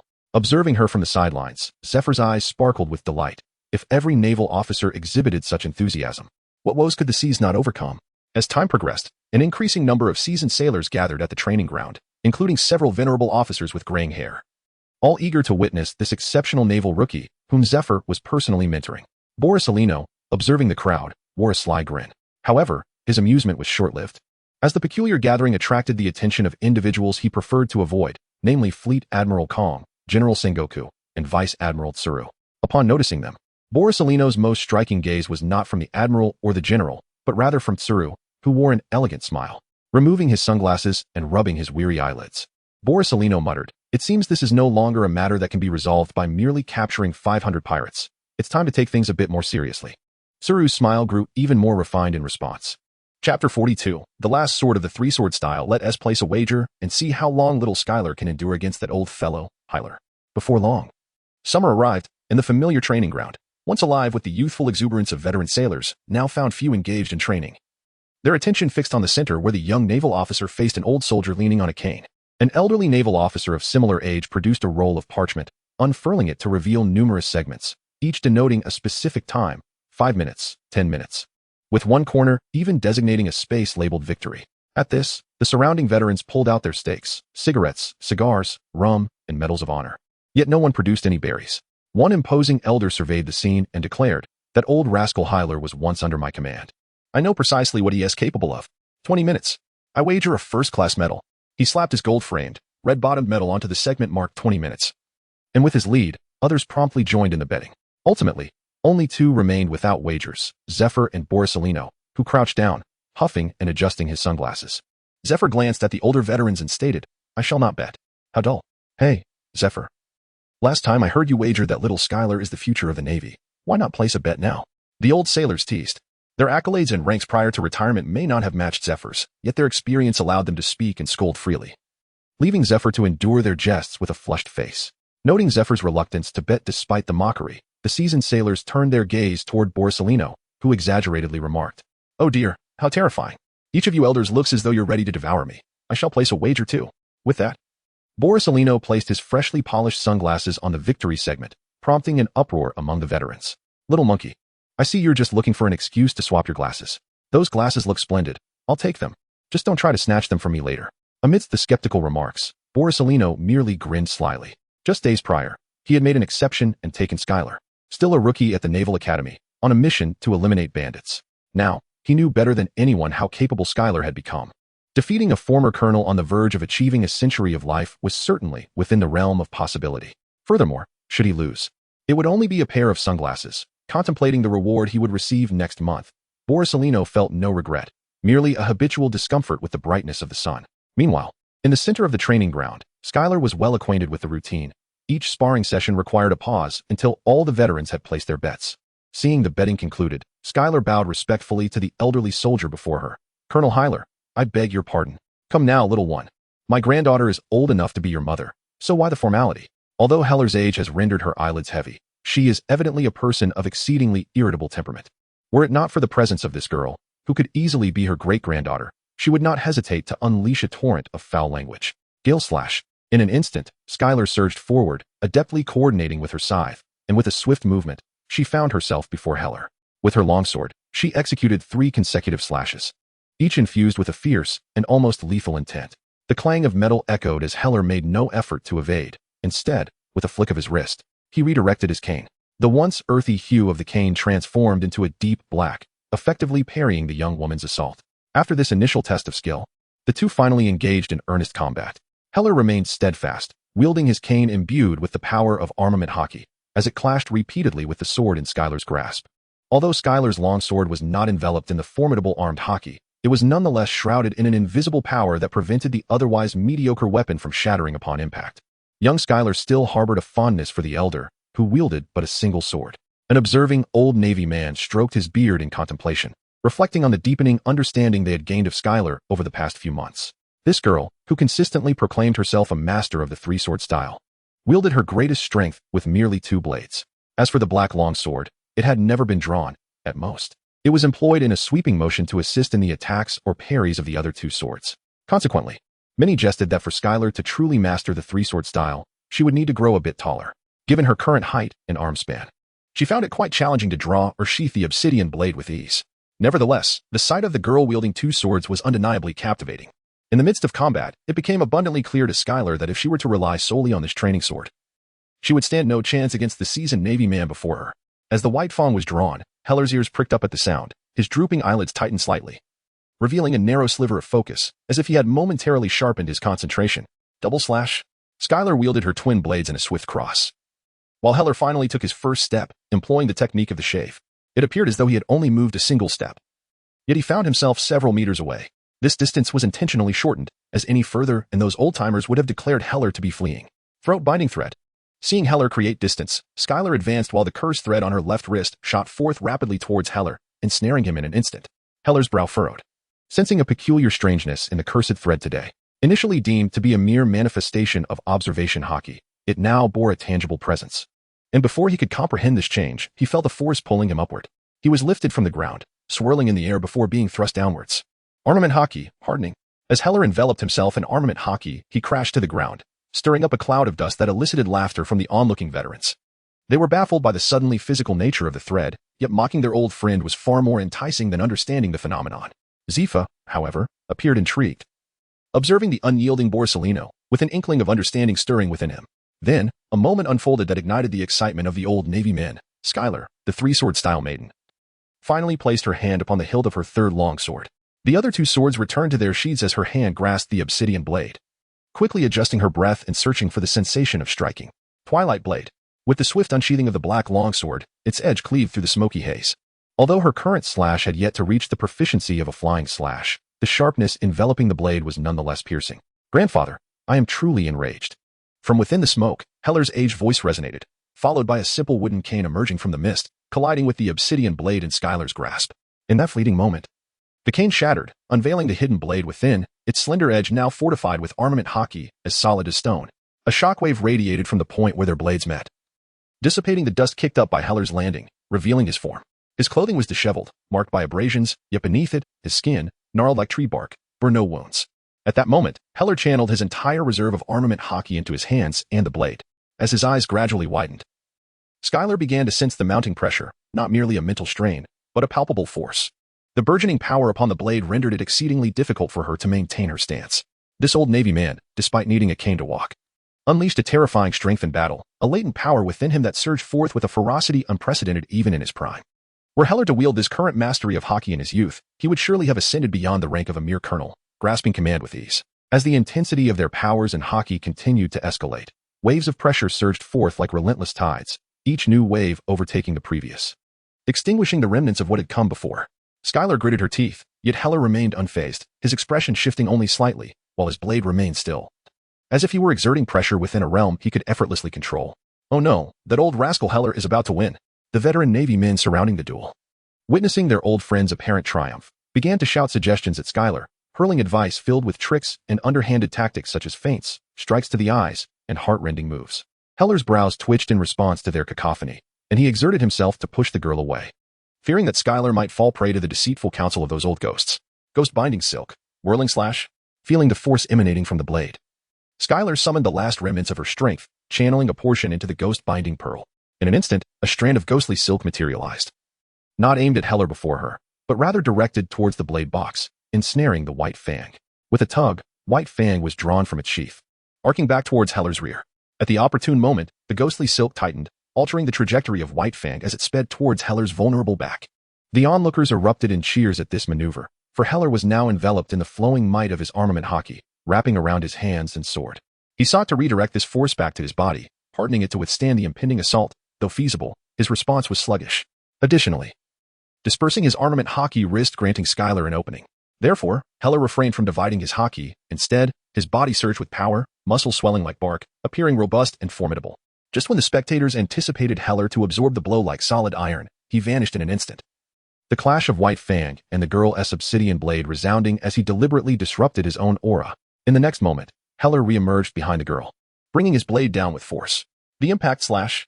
As the tracking technique sensed Heller's presence, Skylar caught white fang, yet she did not turn. Instead, she surged forward, her blade slicing through the air. A beam of sword light flashed, narrowly evading Heller's strike and nearly wounding him. Had she mastered the soaring slash? This contrarian strike could have altered the tide of battle. However, lacking that extended reach, the gust of her swing merely shredded Heller's clothing, failing to inflict harm upon his form. Slippery as an eel, Heller chuckled, pleased with Skylar's quick thinking. At that moment, Skylar turned back, sheathing the obsidian blade and drawing her practiced longsword anew. With both the longsword and white fang in hand, she regarded the centenarian Navy man before her, her eyes reflecting a blend of gravity and excitement. Heller's Haki, combined with his fleeting speed and strength, was formidable enough that Schuyler found herself unable to withstand it. Yet, the passage of time had rendered this veteran less steadfast. While he presented immense pressure, a glimmer of victory shone on the horizon for Schuyler. Schuyler and Heller were synchronously regulating their breaths. Heller, whose muscles had initially bulged as if he were about to wield a heavy iron block, gradually retracted, transforming into that withered old man. Schuyler, utilizing his extraordinary regenerative abilities, is replenishing the stamina depleted during his fierce battle with Heller, as well as alleviating the slight numbness caused by the immense physical strain. Schuyler's endurance until now has taken many by surprise. Only Borsalino remains, his expression a blend of lewdness and nonchalance, as if this scene fails to astonish him. As both combatants complete their breathing exercises and step forward, they brandish their swords, engaging in a direct clash unlike the tactical maneuvers and reactions displayed in earlier combat. Heller's blade is enveloped in the formidable aura of armament Haki, while Schuyler's sword radiates a unique pink energy characteristic of her tracking technique. Their swords collide, showcasing their respective swordsmanship in vivid detail. Though the spectacle suggests that Schuyler is at a disadvantage, her strength and swordsmanship inferior to Heller's, there is a notable factor: Heller is aging. The exertion of maintaining armament Haki is significantly taxing, and after several minutes, the veteran begins to falter, his eyelids drooping to the point of obscuring his vision. In contrast, Schuyler remains vibrant and alert, perceiving the aged warrior as a sharpening stone for her skills, relentlessly seeking to improve her technique. As time passes, the group of veterans who had wagered on a conclusion within 20 minutes abandons their bets, opting instead to focus intently on the duel. Initially calm and indifferent, Zephyr now frequently glances at the sheepskin scroll and the sole collateral he placed on the outcome, Borsalino's sunglasses. Although he had initially favored Schuyler to triumph, he hesitated to place a bet, his arms crossed over his chest, clutching a golden shoulder insignia intended for a general's justice cloak, an emblem he had long prepared, yet dared not wager. A sudden, jarring noise pulls Zephyr's attention back to the match, revealing Heller's slender sword, concealed within his cane, has shattered. Heller's palm, still shrouded in armament Haki, struggles to withstand the relentless assault of Schuyler's blade. It is over. Before the surrounding veterans can fully comprehend the turn of events, Borsalino produces a brown paper bag from his jacket pocket. Trouble, just put everything in here, he says. Chapter 44, Friendship requires a touch of chivalry. One must maintain a modicum of innocence. Cough, cough. Little Schuyler, if you were a tad stronger, I might just live past a century, Heller remarks, observing Schuyler's somewhat flustered attempt to sheath her sword. At that moment, he indeed feels his strength waning, his grip on the armament Haki slipping in the haze of exhaustion. Caught off guard by this unexpected turn of events, Schuyler, who had been exerting herself fully to practice against Heller, did not anticipate losing control. Had Heller not maintained the hardening of his armament Haki, a grave mishap could have ensued. Yet, it is not certain. After all, Borsalino, who is diligently gathering the spoils, is keenly observing every moment of the arena, and at his speed, he might just catch up. Schuyler sheathed the dagger and, supporting Heller, walked to a nearby chair. He casually took an unknown old sailor's fan and began to fan Heller. Heller did not refuse. After all, one must submit to age. When one reaches the age that necessitates care, it is imperative to embrace that role without stubbornness, for there is no shame in requiring assistance. Zephyr, Heller called out as his breath steadied, prompting Zephyr to quicken his pace and approach Heller. He refrained from saluting, deeming it inappropriate. Heller, not minding this, remarked, "My cane." Zephyr nodded promptly and then glanced at the leering Borsalino, stating, "Schuyler's superior, General Borsalino will take responsibility." Borsalino's features contorted momentarily. Yet the weight in his hand lifted his spirits once more as he declared, "Since it was my soldier who damaged your cane, I shall take full responsibility as your superior." Well, that shows some accountability, Heller mused, flexing his wrist. "I want the military honor of that old ghost, Bray. I just saw it." At this, a stern Navy officer with a first-class military honor leaped up, pointing at Heller and shouting, "Heller, I never realized you were such a person. Had I known, I would have ensured you met your demise at the hands of those pirates." At that moment, Heller had already received the gold-framed, red background military honor, examined it, and said, "My old superior, I was intending to help you reclaim it. Yet you dare to speak of me like this? Nonsense. How could I not know you? 60 years ago, perhaps 50 years ago too. But on the day I retired, you were the first to celebrate with firecrackers. You proclaimed it the spring of the brigade. How can you expect me to trust you?" Despite facing Bray's fierce inquiry, Heller chuckled, proudly displaying the first-class military honor against his left chest. His eyes, which had not fully opened even in combat, now sparkled brilliantly. As the surrounding Navy personnel learned of this history between the two, laughter erupted, and even Bray himself joined in the merriment. Deep down, he had never truly cared. After all, his retirement stemmed from an inability to continue fighting. This old comrade, who had accompanied him throughout his naval career, too had applied for retirement after his own. He pulled Heller close, using his sleeve to wipe the military honor on Heller's chest, and said, "This belongs to our entire brigade. Now it is just the two of us left. Since you won't be around for many more years, I shall borrow it for a while." Heller, revealing a grin with few remaining teeth, replied, "When you pass, I shall burn this for you." Skylar observed the two individuals who were laughing and teasing each other, feeling a deep sense of melancholy. Though she had yet to experience the passage of time that comes with aging, she had borne witness to the final years of her grandmother's life. Each visit to her ancestral home was marked by her grandmother's somber revelations of yet another villager who had passed away. Though these words were directed at Skylar, it was her grandmother who silently wept. Eventually, her grandmother ceased to share such news, for her old friends had all departed, and in the end, her grandmother too slipped away from this world. Skylar was uncertain whether the longest-lived among her peers experienced happiness or suffering. However, if given the choice, she wished to endure until the end, for there remained a need for someone to remember those who had passed away. Zephyr discerned that something was amiss with Skylar's emotions and gently suggested, "Let us conclude today's training here. It is getting late." And an additional practice session would yield little benefit. Skylar nodded, subsequently gathering her belongings and assisting Heller on their journey home before finally making her way towards the direction of the crane. Along the way, they passed numerous shops. Heller, having witnessed 3 generations flourish, was on the cusp of witnessing a 4th. Consequently, the house allocated by the Navy had become insufficient for their needs. With 3 generations of his family serving in the Navy and a considerable amount of savings, they had purchased a spacious residence within the town. The location was judiciously chosen. During the invasion of Malinovando by the Golden Lion, Heller's family remained untouched. Skylar gazed at the surrounding shops, their interiors adorned with a dazzling array of goods. Several times she contemplated pausing to indulge, yet her pockets held not a single belly. As a cadet of the Naval Academy, military pay was of no concern to her. The bounty associated with capturing pirates alongside Palusalino was merely a matter for the Navy, irrelevant to her status as a student. However, Skylar did not perceive this as a misfortune, for the Navy provided her with sustenance and shelter. Given her substantial appetite, relying solely on part-time work would scarcely suffice to stave off hunger. Thus, despite her lack of funds, she preferred this arrangement to the gnawing pangs of starvation. Understanding the virtue of contentment. Of course, her lack of money did not imply she was entirely destitute. During the New Year festivities, Crane and Guillaume had bestowed upon her red envelopes, and even Garp had entrusted Crane to deliver one to her. Yet, a custom from her previous life dictated that the money from these envelopes should not be frivolously spent. It was considered auspicious to save the New Year's gift until the year had been safely traversed. While this tradition likely stemmed from adults attempting to coax children into relinquishing their red envelopes, Skylar had unconsciously adopted this somewhat antiquated habit. Furthermore, with no pressing need to spend, she resolved to save her money, perhaps to one day express her gratitude to those who had aided her with thoughtful gifts. For instance, Crane, who adored earrings, would receive a fine pair. Garp, indifferent to material possessions, might appreciate a whimsical dog hat. As for Palusalino, a selection of exquisite tea or premium coffee beans would suffice, though she had not meticulously noted these intentions. Skylar had already envisioned the gifts she wished to bestow upon these individuals, including a new cane sword for Heller. To enjoy the kindness of others is to remember their generosity. Even in the absence of opportunities for reciprocation, one must not take the goodwill of others for granted. This embodies Skylar's philosophy of life. Friendship should carry a hint of chivalry, and one should maintain a pure heart, while not necessarily the path of maximizing personal gain. Living in such a manner brings a profound sense of tranquility. Upon returning home, she was greeted by the sounds of pots and pans clattering in the kitchen. Guillaume's had popped out from the kitchen door, calling to Skylar, "You're back? Hurry and wash your hands. Dinner is nearly ready." "All right, thank you, Sister Guillaume and Sister Crane," she replied. Skylar agreed and walked to the bathroom to wash her hands and face. Had she not heard the sounds from the kitchen gradually cease, she might have indulged in a shower, especially after a day of training and a sparring session with Colonel Heller that left her feeling less than refreshed. The 3 of them took their seats at the dining table, where Skylar adeptly served rice to Crane and Shizuku. This was her obligation, as both would only consume a single bowl, leaving the rest of the pot for Skylar herself. Should either Shizuku or Crane serve the rice, they would forego dinner altogether, relegated to merely dishing out food for Skylar. Thus, the most efficient solution was for Skylar to serve herself, satisfying her own appetite without impeding the other's meal. "Is Admiral Cap not back yet?" At the table, Shizuku and Crane engaged in casual conversation when Shizuku suddenly broached the subject of Cap. Upon hearing this, Crane shook his head and replied, "It might be until June.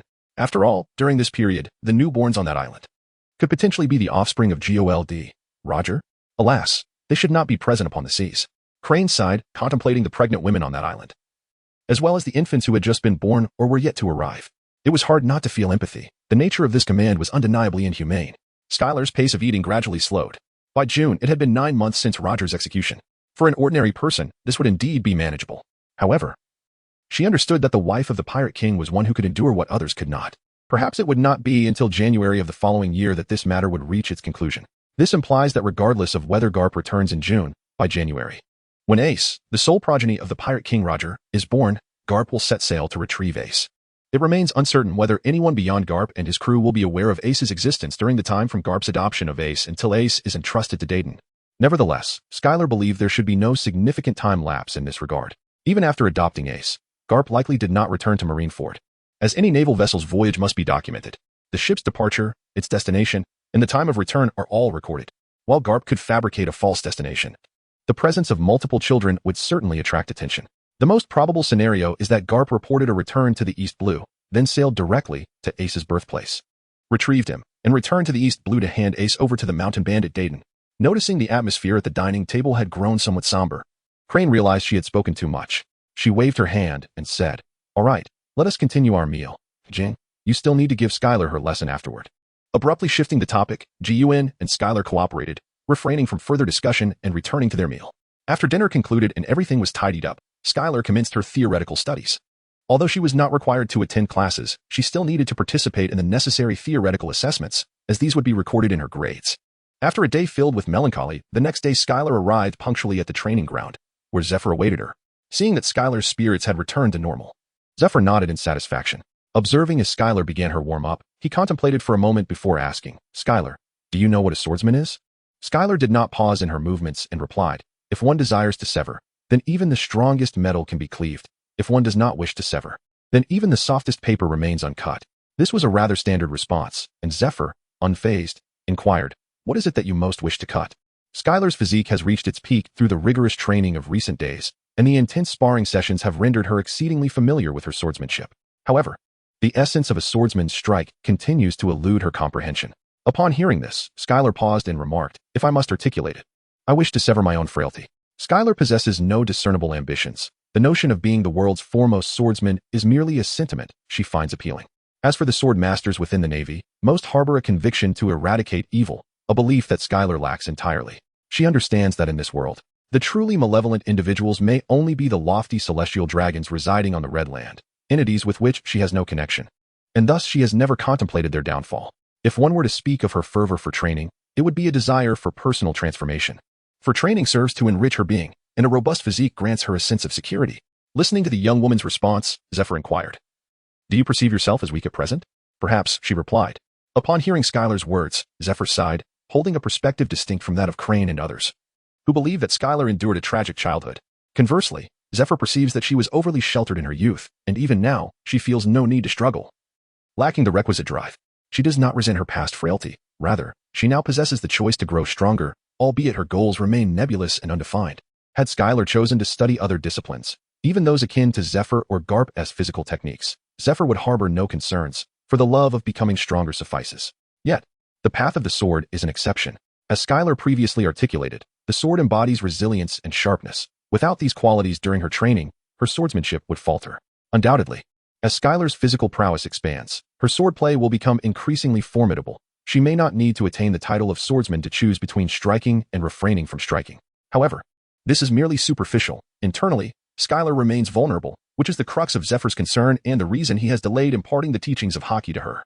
For while Haki can fortify one's strength, to those whose hearts lack tenacity, it serves only as a veneer of armor, concealing a frail spirit.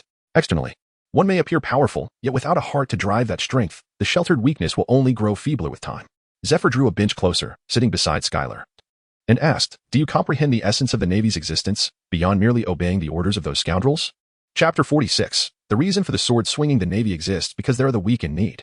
Pirates are inexhaustible. As long as there is the slightest oppression and desire, individuals with their own motives will venture to the sea. Some even proclaim grandiose reasons, claiming oppression as their justification for setting sail. Yet, once they embark, do they not also oppress others? Evil breeds evil, and new malevolence becomes the progenitor of further transgressions. The Navy may capture 1,000 pirates, yet countless others will unfurl their sails, and despite years of effort, the seas have only deteriorated further, rendering the Navy seemingly ineffectual. However, I do not concur, for as long as there are those in need of the Navy, it holds intrinsic value. It may appear that the Navy exists merely to clean up after pirates, the world government, and the celestial dragons. But what if there were no Navy? After pirates commit their misdeeds, what becomes of the refugees? When the world government issues foolish commands, leading to civilian casualties, who will care for the survivors? After the celestial dragons have ruthlessly oppressed the common people, who will restore order to the chaotic society? Having served in the Navy for many years, I am aware that it harbors many scoundrels who abet evil, donning the guise of justice while committing acts more despicable than those of pirates. This is the Navy's calamity. Yet I also know that within the Navy, many join with the intent to protect the weak, even if one day they may become corrupt. They have once raised their voices and exerted effort for the vulnerable. Many within the Navy dedicate their lives to combating evil. And each confrontation offers the weak a chance to survive, a breath of fresh air. You wish to sever your own weakness, and you have that opportunity, however. Countless others on the sea have perished due to their own frailty. We cannot expect everyone to become powerful and just. As you strive for strength, you must also acknowledge your own weakness. Some wield their strength to seek personal joy. Others use their power to bring happiness to the weak. I cannot predict who you will ultimately become, but as a member of the Navy, you must contribute to the welfare of the weak upon these waters. Zephyr spoke slowly, a weariness previously unvoiced evident in his eyes. After a long pause, he continued, I have devoted everything to the Navy. I desire its prosperity, not its demise. I cannot compel you to feel the same, but I hope you will. Tomorrow, I shall begin your training in Haki. For today, prepare yourself. And do not exhaust too much of your strength. With a final sigh, Zephyr rose and returned the bench to its original position. Skylar sat in contemplation, fully grasping the words spoken by Zephyr, even understanding the unsaid sentiments that lingered beneath the surface. Yet, she found herself unable to immerse in those thoughts. She had relinquished the notion of altering this world, aware that she was unlikely to be the one to instigate change. Faced with injustice, she had grown accustomed to silence. The affection Zephyr held for the Navy eluded Skylar's comprehension. She recognized that, ultimately, the Navy would disappoint him, just as even this admiral could cease to cherish it. Thus, she struggled to resonate with his fervor. Upon arriving at this vast ocean, her intention was not to become a scourge upon it as a pirate, but rather to engage in endeavors within her reach. Hence, she chose the Navy as her platform. She envisioned that by joining, she might assist others, striving to undertake meaningful actions that bore positive significance within the limitations of her abilities. However, she had never contemplated the true extent of what she could achieve. Was it the capture of a certain number of pirates, the liberation of oppressed civilians, or the cessation of an entire era of malevolence? What could she realistically accomplish within her capacity? This question remained unanswered for Skylar, for at present. She felt like merely a cog in the machine, her absence inconsequential to its operation.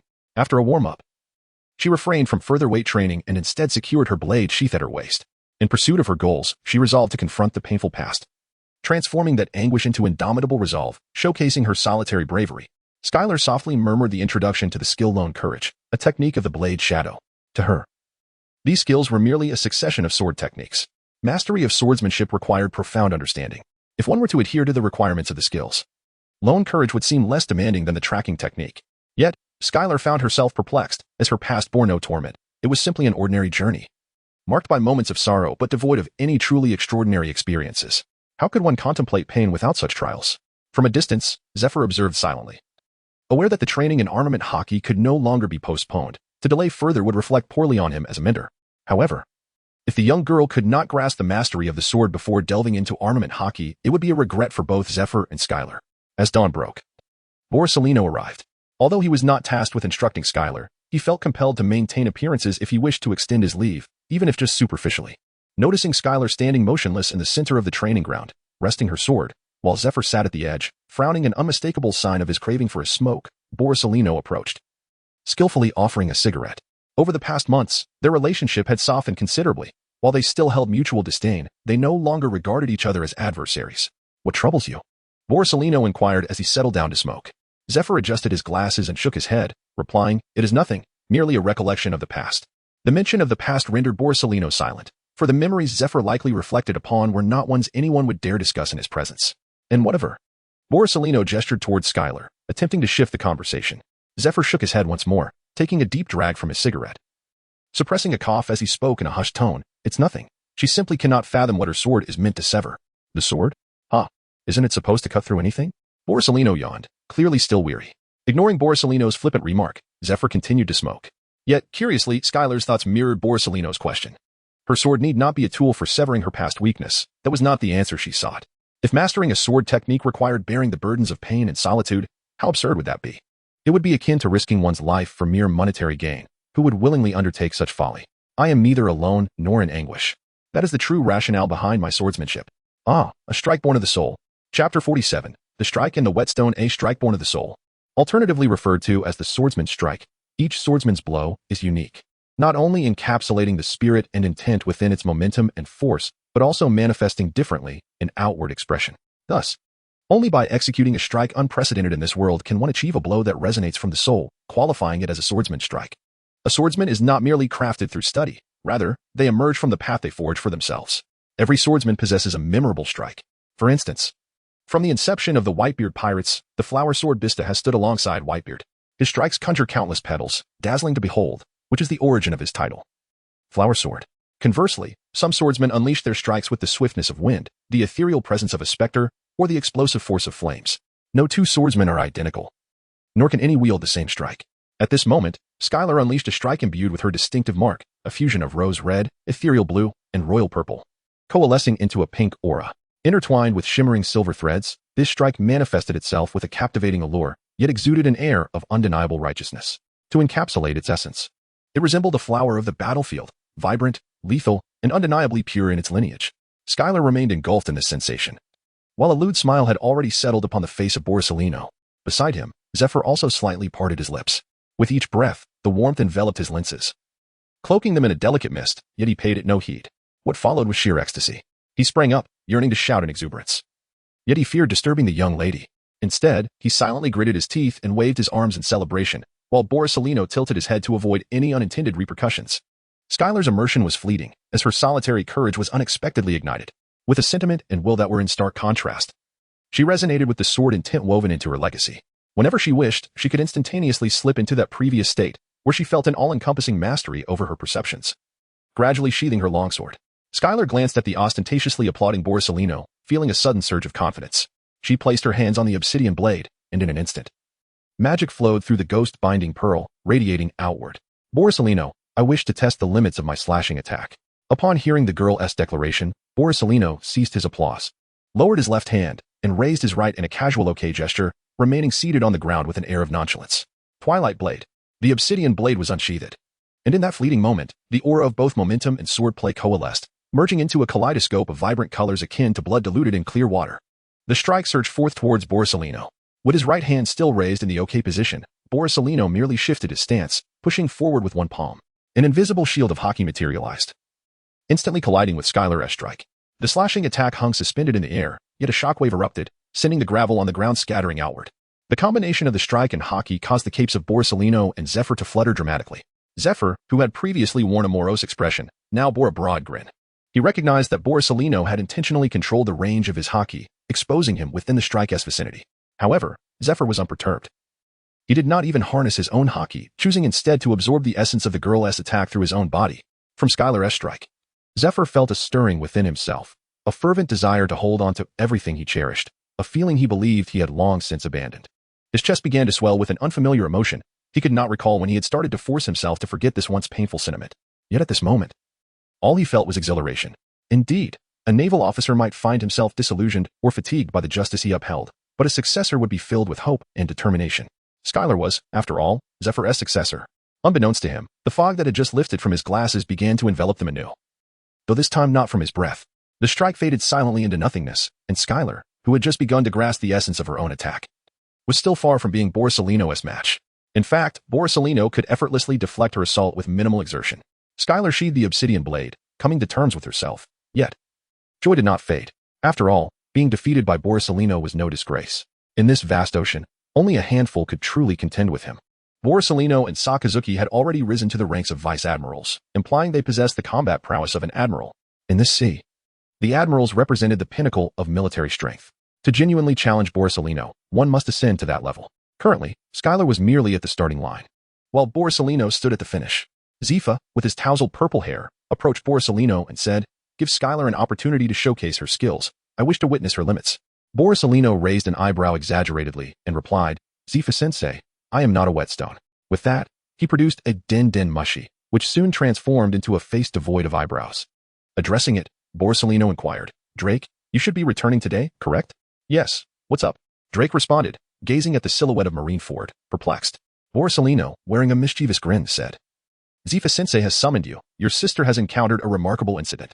Drake furrowed his brows, asking, "Skylar is in trouble? Isn't she at Marineford?" "It's hard to explain over the phone. You should come. You will be quite surprised." Borsalino attempted to maintain a serious demeanor. Meanwhile, Drake began pacing on the deck of his warship before stating, "Is it still the training ground arranged by Zifa-sensei? I'll be there in 5 minutes. Keep an eye on Skylar." Without waiting for Borsalino's response, Drake hung up. Borsalino glanced at Zifa and Skylar, who wore expressions of disdain. and once again broke into a sly smile. On Drake's side, he ordered the ship to full speed ahead. This was not an advisable maneuver during docking.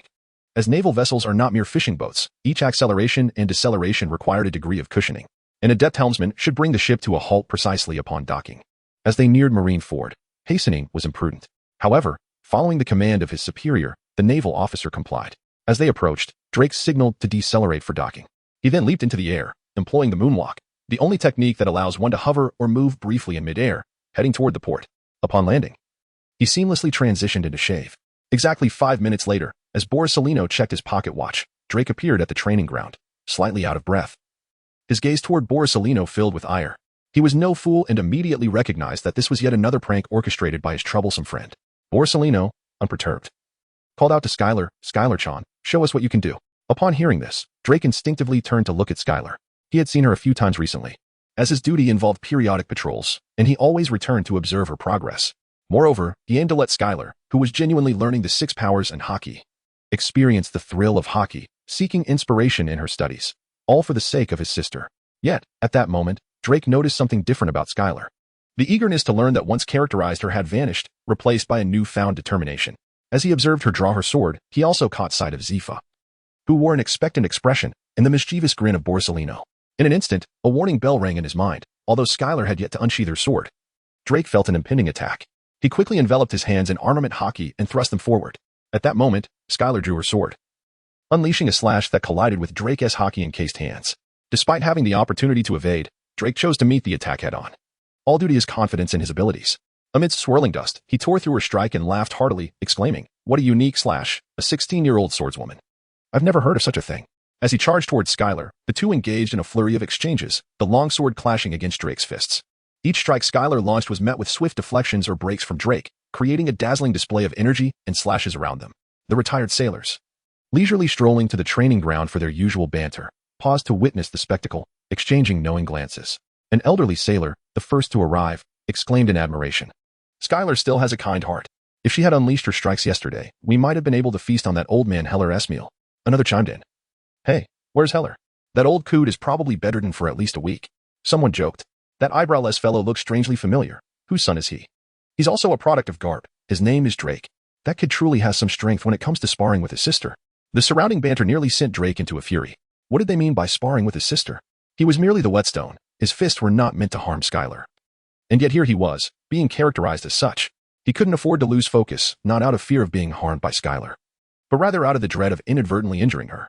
A training partner as good as her was a rarity in the Navy. The conversation among the old sailors took a humorous turn.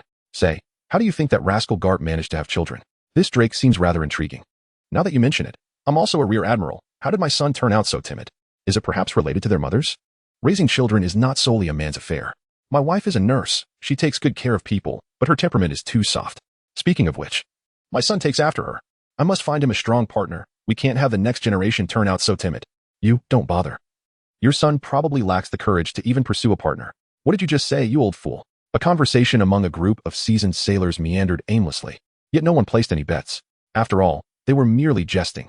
With their wealth of experience, they could easily discern that Dolag was merely a sparring partner. Consequently, wagering on the duration held little significance, as this practice session hinged solely on 2 factors, Skylar's own stamina and the moment Dolag chose to cease. Within less than 10 minutes, Dolag came to a halt, for in the previous strike, Skylar had failed to execute the cut, his breath becoming too erratic. Although Dolag recognized that Skylar's resolve remained unchanged, the disarray in his breath rendered his efforts ineffective. Skylar, upon witnessing Drago's halt, harbored no intentions of engaging in a fruitless struggle. Pain coursed through her lungs and ribs, as if they were on the verge of bursting. The air she inhaled felt insufficient, and her mind began to swirl in a haze.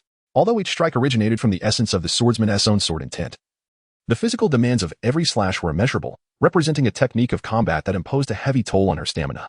Furthermore, due to her understanding of the spirit of solitary bravery, Skylar was able to immerse herself fully in the act of slashing without any respite. Each slice felt akin to a high-pressure pump, relentlessly draining her vitality. The merit of embracing solitary bravery allowed Skylar to exhibit her utmost capabilities with each strike, rendering it an immensely powerful asset in real combat. However, it bore its drawbacks. At this moment, had her long sword not provided support, she would have succumbed to the darkness and stars swirling before her eyes. At this juncture, Zephyr, Palyasolino, and even Drago had grasped the extent of Skylar's current limitations. In comparison, she was slightly inferior to Bogart. Despite Bogart yet to comprehend his own slashes, his physical strength and mastery of Haki far surpassed Skylar's. Coupled with his deeper combat experience, it would be trivial for him to outmaneuver and defeat her. Nevertheless, this represented a significant advancement for Skylar, for Bogart was an exceptionally gifted naval officer who, upon graduating from the Naval Academy, seamlessly ascended to serve on Garp's warship as an assistant to the then Vice Admiral Kazan. Following Kazan's promotion, he adeptly assumed both administrative and combat responsibilities, performing so exceptionally that Garp hardly noticed any change after Kazan's elevation. Currently, Skylar had a long journey ahead if she wished to surpass Bogart. Even mastering Haki would not suffice, as it too required physical stamina. Moreover, the power of Haki amplifies the inherent strength of its user. Thus, the more formidable one's natural prowess, the greater the enhancement from Haki. Given Skylar's current physical state, the augmentation Haki could offer her would be minimal. This was a weakness that Shiryan had discerned from the outset, her physical frailty. Despite her rapid progress during this period, she merely reached the threshold as determined by Zephyr. This meant that her recently acquired physical strength, upon grasping her own slashes, had once again transformed into a liability. Enduring physical training. The term endure encapsulates the notion that this is destined to be a protracted endeavor. Fortunately, the young girl possessed ample time. Chapter 49, The June Conference. Skylar. What are you doing? In the office of Palusolino, who had just awakened from a midday slumber, he observed Skylar, who was resting with 3 swords cradled in her arms, and felt a flicker of curiosity. After all, aside from her moments of slumber, she was typically quite alert. As for why Skylar found herself in his office, it was simply due to the increasingly warm weather. The outdoor midday rest was quite unbearable. Though Marineford experienced minimal seasonal variation, there were indeed some changes, such as the sweltering heat of summer. Upon hearing Palusolino's call, Skylar snapped back to reality, gently patting the 3 swords and replying, I am tempering my black blades. Huh. You haven't even mastered the basics of entanglement, yet you wish to learn how to temper black blades? And who taught you this? Palusolino chuckled while revealing a glimmer of curiosity. Was it truly appropriate for a young girl to possess knowledge of tempering black blades using Haki? Skylar shook her head, offering no reply. It was only June, and her experience with the mastery of armament Haki was still quite limited. Even the hardening of her fists felt somewhat strained, merely a spur-of-the-moment whim. After all, Skylar's gaze fell upon the newspaper on Borsalino's desk, featuring the 18-year-old youth who had embarked on a journey to challenge various swordsmen. Borsalino, noticing the girl's attention, smiled as he observed the young man wielding a uniquely shaped sword, remarking, Indeed, this vast ocean seems to continually give rise to formidable young talents. Skylar remained silent, her disappointment palpable. At present, her progress was still significantly lagging behind that of the future world's greatest swordsman, Dracul Mihawk. Borsalino reached for a pair of nail clippers, delicately tending to his nails. The sound drew Skylar's attention, and when she looked over, she noticed the clippers were entirely black. Observing her gaze, Borsalino retracted the Haki that enveloped the clippers, tossing them aside as they reverted to their original stainless steel sheen. He remarked, You might want to practice with this. If you succeed, I won't need to replace my clippers in the future. Skylar, with an expression of exasperation, caught the nail clipper tossed by Borsalino. After contemplating his progress and mastering the Haki, he shook his head, neatly folded the clipper, and placed it back on the table. He then inquired, tea, coffee, or perhaps juice? A month of duty had already elapsed, yet due to Skylar's continuous training alongside Borsalino, he had assumed the role of the chief beverage mixer, despite Borsalino merely standing by. Upon hearing Skylar's question, Borsalino appeared to ponder for a moment before responding, Let us have them all together. You truly are unafraid of an upset stomach. Skylar mimicked the tone of Borsalino, yet lacking that innate lewdness, his imitation appeared somewhat awkward. Borsalino, however, paid it no mind and remarked, Very well, this gives me a valid reason to take a leave tomorrow. Skylar sighed, her thoughts drifting to the intricate interplay of tea, coffee, and juice, contemplating how these 3 elements might harmoniously intertwine. In her previous life, she had harbored a profound affection for coffee, not only relishing its taste but also experimenting with creative concoctions. Yet, many of these inventive brews often amounted to little more than whimsical ideas. They dazzled with grandiose descriptions, but left much to be desired after the first sip, rendering subsequent tastes nearly impossible to endure. After all, both tea and coffee possess a myriad of flavors, and their amalgamation yields results that surpass the imagination of the ordinary palate, particularly when one considers the addition of juice or similar components.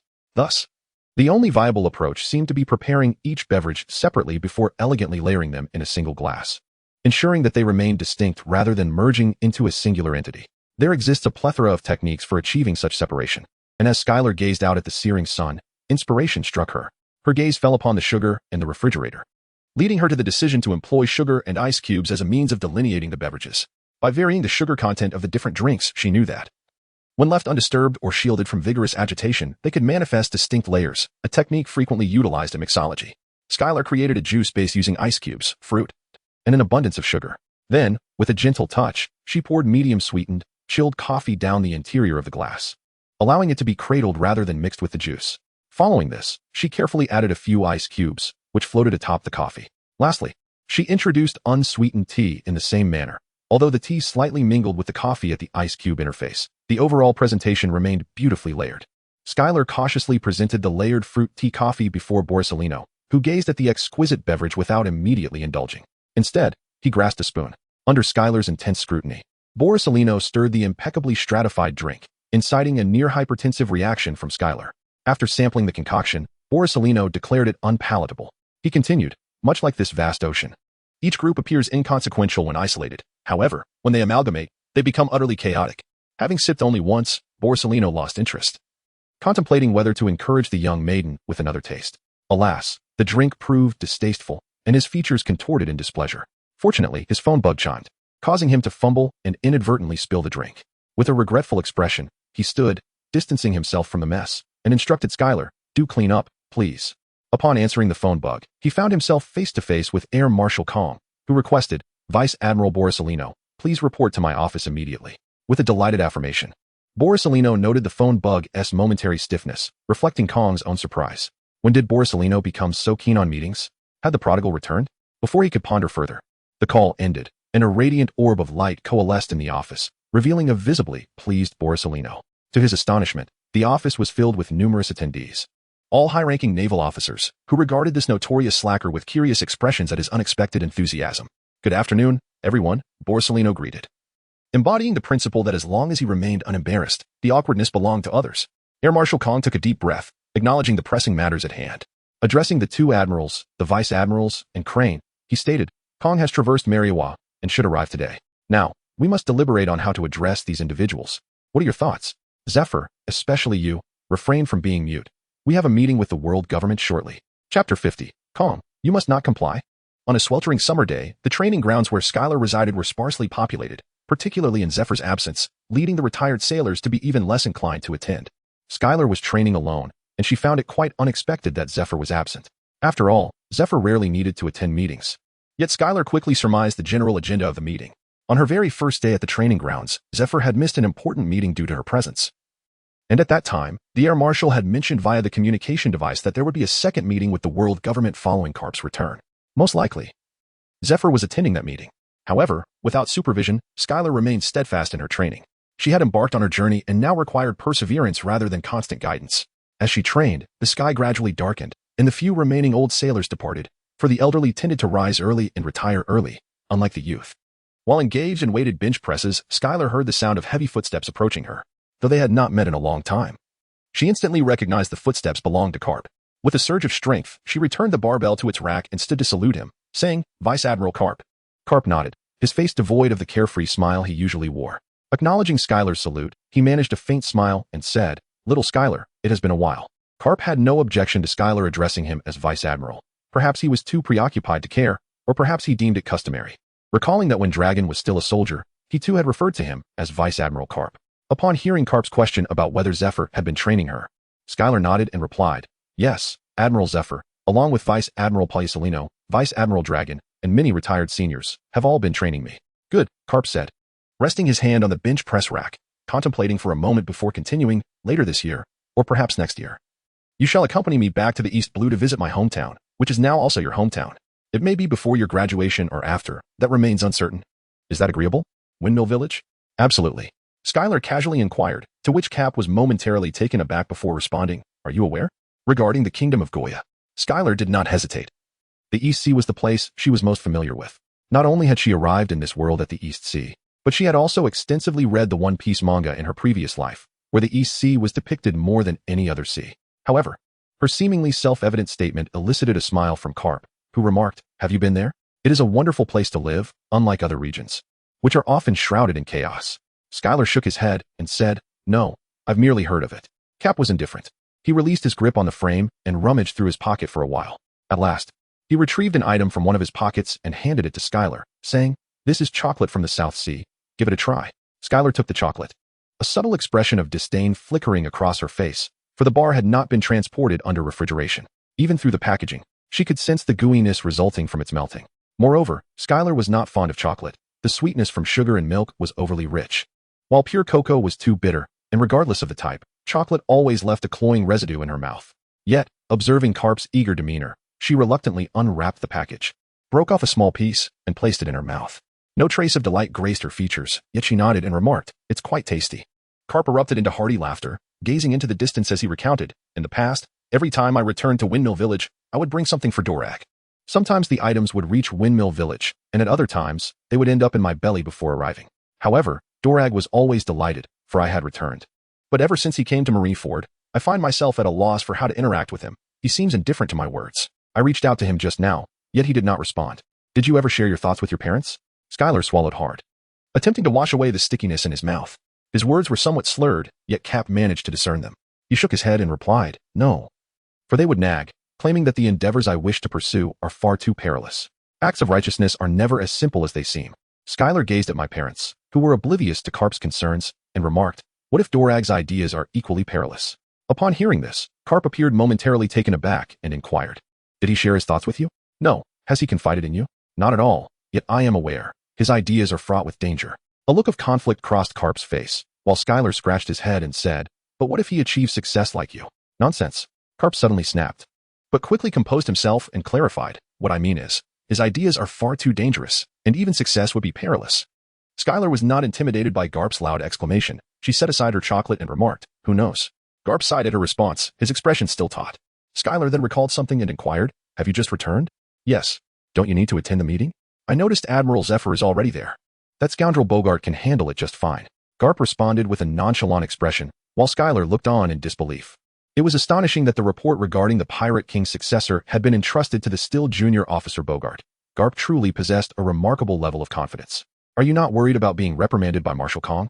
In response to Skylar's query, Garp thrust his finger up his nostril and declared, "Getting scolded won't cost me a thing, and besides, there's tea to drink and snacks to enjoy. I am not the least bit concerned. Indeed, why should I worry about you?" Skylar adjusted his sunglasses and sat down, ready to resume his training, when Garp interjected, "To what extent have you learned from Zephyr?" Skylar's hands gradually enveloped the aura of armed Haki, while Garp's fingers rotated clockwise within his nostrils, then counterclockwise, before withdrawing. He remarked, "What about your swordsmanship? Surely, you haven't neglected it in pursuit of mastering Haki? I am now a swordsman at the age of 16. Tell me, do you fear me?" Skylar protested. Yet Garp remained unfazed, flicking away the mysterious object with his fingertip and declaring, "Swordmaster? Huh. The great swordmasters I have defeated far exceed your knowledge. And as for mere swordmasters, I could vanquish them with a single finger. Do you believe me? If you do not, I shall." "I believe you." Skylar's resolute response left Garp momentarily stunned. He then retorted, "You say you don't believe it." "I do." Coldly. "No way. You must tell me you don't believe it." "I do." Utterly cold. "Ah ha ha ha. So you say you don't believe it, huh? I'll show you." With a swift motion, Garp smashed the bench press with a single finger, prompting Skylar to roll away and shout at him, "Old man, are you being unreasonable?" "I am being unreasonable, and if you're not convinced, come and fight me." "I submit." "No way. You must say you are not convinced." "I submit." Chapter 51. Don't want to be useless? But you are. That night, with bruised faces, Skylar and a bloodied Garp sat together in a barbecue restaurant, feasting heartily without a care for their injuries. Skylar's injuries were inflicted by Garp, while Garp's wounds were beyond Skylar's current capabilities to inflict. Garp was battered by the combined efforts of Kong, Sengoku, and Zifa, following the conclusion of a meeting. Kong sought to relieve his grievances, Sengoku acted under Kong's orders, and Zifa volunteered to join the fray upon witnessing Garp's assault on his disciple. The outcome was as one might expect. Despite her injuries, Skylar could not suppress a grin, for her wounds were trivial compared to her remarkable healing abilities. The sight of Garp being thoroughly pummeled filled her with a desire to endure a beating daily in exchange for Garp receiving one as well. And it would be even better if it included Dragon. The resemblance between the father and son was scarce, save for their formidable fists which delivered a painful blow. Garp, however, was not as amused. His recovery, though extraordinary, could not compare to Skylar's, and his injuries would require at least 5 days, if not a week, to fully mend. His chest burned with anger, yet he found himself unable to contend against the trio of Kong, Sengoku, and Zifa, especially as Kong, in his capacity as Fleet Admiral, had commanded Garp to refrain from utilizing any Haki. Although the order seemed ludicrous, Garp instinctively retracted his Haki at Kong's authoritative shout, and before he could process the situation, the trio's fists descended upon him. Garp gnawed angrily on large pieces of meat, even crunching the bones with his iron teeth, reducing them to mere fragments. The remnants may not be digestible, but would not hinder his digestion either. Meanwhile, the server, feeling somewhat apprehensive, stood by their table, fearing Garp might take a bite out of him, given that his bones were far more fragile than those of a beast. After indulging in their meal, Garp and Skylar slumped into their seats. Unlike earlier, Skylar had nearly recovered from her injuries, while Garp's wounds continued to seep blood intermittently. As Garp picked at his teeth, he observed Skylar with a hint of envy. Throughout his life, his remarkable recovery had evoked admiration from many, yet now he found himself envious of another's healing prowess. The barbecue restaurant had long surpassed its closing hours, yet neither the server nor the owner dared to urge them to leave. Instead, they prepared desserts and beverages for the duo. The desserts were specifically for Garp, who, as he pursued the goal of quitting smoking, had developed an increasing dependency on sweets, akin to a nicotine addiction being replaced by a sugar craving. Theoretically, sugar's addictive qualities are far stronger than those of nicotine. However, humanity cannot live without sugar. Thus, the issue is rarely scrutinized excessively, while nicotine is superfluous and can be more easily forsaken. The method of substituting sugar for nicotine cannot be deemed entirely good or bad. After all, sugar is essential, yet when consumed in excess to combat nicotine cravings, it can yield adverse health effects. Nonetheless, simply succumbing to nicotine addiction is not a viable solution, as its consumption invites a plethora of harmful substances into the human body. Unless a method of pure and measured nicotine intake can be discovered. For instance, using patches instead of smoking to deliver nicotine through the skin is a potential solution. However, the addiction to smoking is not solely resolved through nicotine, as the act of smoking embodies a ritualistic behavior, akin to a habitual motion of inhalation. The satisfaction derived from nicotine alone is insufficient. A habitual substitute action is required, such as chewing gum or consuming food, and Garp has evidently opted for sugar and sweet treats as his replacement for smoking. Skylar does not possess a craving for nicotine. However, she is significantly addicted to beverages. This is a playful exaggeration. To be more precise, she has a penchant for flavorful drinks, devoid of any convoluted reasons, simply because they are refreshing. Particularly now, with her heightened level of physical activity, the requirement for hydration is substantial. If she were to solely consume plain water, given her inclinations, it would be quite challenging for her to ingest an adequate amount. This is a matter of personal habit, not universally applicable, and moreover, many of the beverages available here are freshly squeezed from fruits. The most adverse effect of overindulgence would merely be an excess of vitamins, resulting in some being wasted due to poor absorption. Unlike in her previous life, where each bottle of drink was laden with a myriad of chemical additives. After finishing the desserts and drinks, Garp finally fished his wallet out from his suit, withdrawing several large denominations of the belly currency, indifferent to the amount given. He stood up, ready to exit. The establishment dared not intervene, and considering Garp's character, he would never shortchange anyone. As a longtime patron, isn't it preferable to quietly amass wealth? Skylar followed Cap out of the barbecue restaurant, strolling along the tranquil street. Cap inquired of Skylar, "In due time, you shall graduate. To whom do you intend to pledge your allegiance in terms of fleet? Is there not still the competition of formations? Perhaps I shall lead our formation to victory." Skylar, somewhat indignant, remarked, while Garp shook his head in disapproval. The motion exacerbated his wounds, causing him to grimace in pain. Yet he still managed to emit a derisive laughter. "Haha, you think you can lead your squad to victory? Do not forget, the opposing formation is commanded by that arrogant fellow, Sakazuki. Although Sakazuki may be conceited, his determination is unquestionable. And what about that insufferable brat, Borsalino? Has he even bothered to check on his own squad until now?" Skylar found herself unable to refute Garp's words. Deep down, she suspected that she was likely destined to graduate in a year. Yet, a sense of dissatisfaction lingered within her. It was reminiscent of her university days when, despite her impeccable contributions to group assignments, her peers failed to deliver their parts, resulting in her team consistently underperforming. Was this a reflection of her inadequacy? The answer was a resounding no. While some may have outshone her, the predominant factor for their defeats lay in the shortcomings of others. This pattern persisted in her professional life as well. Even when a project was allocated to her team, and although her work was not dazzling, she completed her tasks promptly and with quality. However, the lackluster performance of those who slacked off in her team marred the overall project outcome, leading to collective reprimands. Most individuals striving for improvement find themselves ensnared in such repetitive frustrations, gradually succumbing to despair. Yet, Skylar, having been granted a second chance, remained defiant. After all, she had often attributed her past failures to the whims of fate and circumstance, consoling herself that if given another opportunity, she would achieve perfection.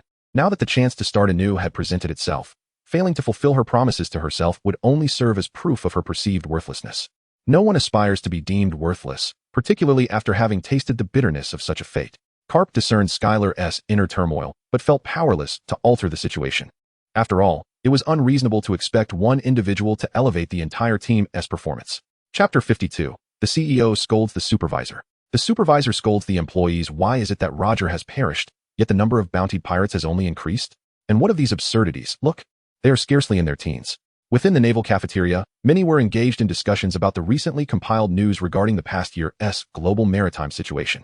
A year had elapsed since Roger's execution, and just days prior, the fleet admiral had delivered a speech, boasting triumphantly that with the death of pirate King Roger, the seas should now attain tranquility. He was met with a stark contradiction from a report published by Morgan's World Economic News, which dealt a harsh blow to Admiral Kong's claims. The surge of 300 new pirate recruits marked the seas as anything but calm following Roger's demise. As Skylar sat dining, absorbing the chatter around her, she sighed. The so-called era of great pirates had indeed arrived. Was the legendary treasure One Piece, as proclaimed by Roger, truly significant? Or did it possess the allure sufficient to draw countless individuals to the ocean? Perhaps there was some truth to it, yet its impact was undeniably exaggerated. Roger merely served as a catalyst, providing those already yearning for adventure, whether for thrill, crime, or other motivations, with a compelling excuse to venture forth. Did all who set sail genuinely believe they would discover the fabled treasure? Such wishful thinking was misplaced. Each individual embarked on their journey with distinct objectives. Previously hindered by a lack of courage, Skylar hastily finished her meal, placing her plate in the designated spot before heading towards Borsalino's office. Upon arriving at the door, she found it locked, but she paid it no mind and retrieved her key to unlock it. The office was devoid of any presence, and without hesitation, Skylar reclined on the sofa. During her training that morning, neither Borsalino, Zephyr, nor Garp had shown up, likely all attending a meeting. The agenda for the meeting was rather straightforward. It revolved around Morgan's report. After all, the Admiral had recently declared the advent of a peaceful era to the entire world via a live broadcast, and merely days later, Morgan's had the audacity to contradict him. Did he truly remain oblivious to the increasing number of pirates? Skylar found it hard to believe he would be so negligent. Even if he were, what of Crane, the chief of staff? What about Sengoku, the Admiral? Could they have all overlooked this? It seemed implausible. Clearly, the Admiral was aware of the tumultuous state of the seas but could neither articulate it nor acknowledge it outright. After all, what could he possibly say? That executing pirate King Roger led to even greater chaos upon the seas? He would be mercilessly criticized, and his judgment regarding Roger's execution would be called into question. The tripling of pirates signifies not only a tripling of disorder, but also a significant increase in the suffering inflicted upon the innocent. Thus, why was Roger executed? These are the thoughts that would arise in the minds of many. However, from the perspective of the Admiral or any naval officer, such considerations cannot be entertained. Should Roger have faced execution? Given his past deeds, one could argue that being sentenced to death multiple times would not be unwarranted, especially considering he was a pirate who annihilated an entire nation's army merely because his comrades were slandered. Skylar was aware that many were defending Roger, whether through discussions of his past works or the judgments of the living regarding him. They often spoke of having learned the history from 8 centuries ago, suggesting that Roger posed a significant threat to the world government, hence the exorbitant bounty placed upon him. In a sense, they were not entirely wrong. Indeed, a substantial portion of the bounty was contingent upon the perceived threat he represented to the world government. However, could this truly obscure the transgressions committed by Roger? Murder? Arson? What heinous act had he not perpetrated? Even Garp, who had always felt a sense of kinship with Roger, once remarked that at certain times, Roger was nothing short of a devil. Roger embodied a spirit of adventure and rebellion. These attributes were undeniable, and Skylar would not refute them. Yet, a criminal is still a criminal. Just because a criminal possesses qualities that are admirable or evokes pity, does it negate their essence? As a member of the Navy, is it not righteous to execute justice and eradicate evil? It was indeed a mistake to grant Roger time to speak, to deliver those stirring words. And it was also erroneous to act out of self-interest. The higher-ups in the world government sought to showcase their achievements to the world, culminating in a public execution. This reflected a pernicious bureaucratic mindset, not just in the execution of Roger, but as Skylar knew, the Navy would repeat this error in the forthcoming Marineford War. As the lunch break neared its end, Skylar contemplated whether to train when Borsalino returned. His demeanor clearly indicated a foul mood, and if Borsalino was feeling downcast, it suggested that the meeting had been quite burdensome. Would you like something to drink? Skylar did not present any options for Borsalino to choose from. Borsalino scratched his temple. Shaking his head, Skylar, filled with delight, inquired, was today's meeting thrilling? He continued, if you wish to experience it, why not represent me in the meeting this afternoon? Admiral Kong will surely provide you with a taste of what is truly exhilarating. Upon hearing this, Skylar quickly waved his hand and remarked, oh, never mind, never mind. Huh, is the meeting not over yet? Borsalino nodded and replied, Admiral Kong has grown weary of scolding. He mentioned taking a 2-hour break for a meal and a drink, along with a couple of antihypertensive tablets, before resuming in the afternoon. Skylar displayed a twisted smile, mourning for those lofty generals and candidates, yet unable to suppress a wicked delight within. Borsalino noticed this but chose to disregard it. After all, he was not one to vent his emotions by berating others after being scolded himself. If he were in Skylar's position, Witnessing those who often beat him being scolded by someone of higher authority, he would likely feel even more joy. This thought almost made him laugh. But as soon as he moved his face, he was reminded that he was the victim. It would be wise not to revel too much in joy. For once this meeting concluded, the discussion regarding the new recruits competition would commence. One could easily foresee the eagerness of those old-timers vying to be the evaluators. Upon finishing his thought, a smile finally grazed Palusolino's face. He and Sakazuki were the squad leaders, exempt from the evaluation, yet prior to it, those three qualified old geezers. Filled with frustration. Are you implying that? Skylar's smile gradually faded as he inquired, they will come, personally, to conduct practical assessments on us? Palusolino grinned broadly, albeit somewhat lecherously, while Skylar's expression darkened. This was no mere practical assessment. It was clearly an opportunity for them to vent their pent-up anger against the newcomers. In an instant, Skylar's understanding of the sea deepened. Why the connection to the ocean? It was the law of nature. The big fish devours the small, and the small fish feast on shrimp. Chapter 53. Practical Assessment List. In the office of Fleet Admiral Sengoku at Marine Headquarters, he sat at his desk, flanked by his two longtime friends, Zephyr and Garp. Like guardians on either side. Opposite them sat the two candidates for promotion, Sakazuki and Palusolino, each with a list before them. The lists contained the names of their respective squad members, ranked according to previous performances, grades, and their achievements during enrollment. Each individual bore a brief introduction, detailing their age, gender, original branch, and the power standards corresponding to their current naval ranks. For instance, the estimated combat capability of these recruits indicated the rank they could potentially achieve. These standards would not dictate their ranks upon graduation, but would serve as a reference. Such grand arrangements were necessitated by the upcoming evaluations for this year's naval recruits. Given the Academy's structured system, there were breaks. Each academic year did not encompass a full 12 months of study, totaling less than 10 months of actual learning.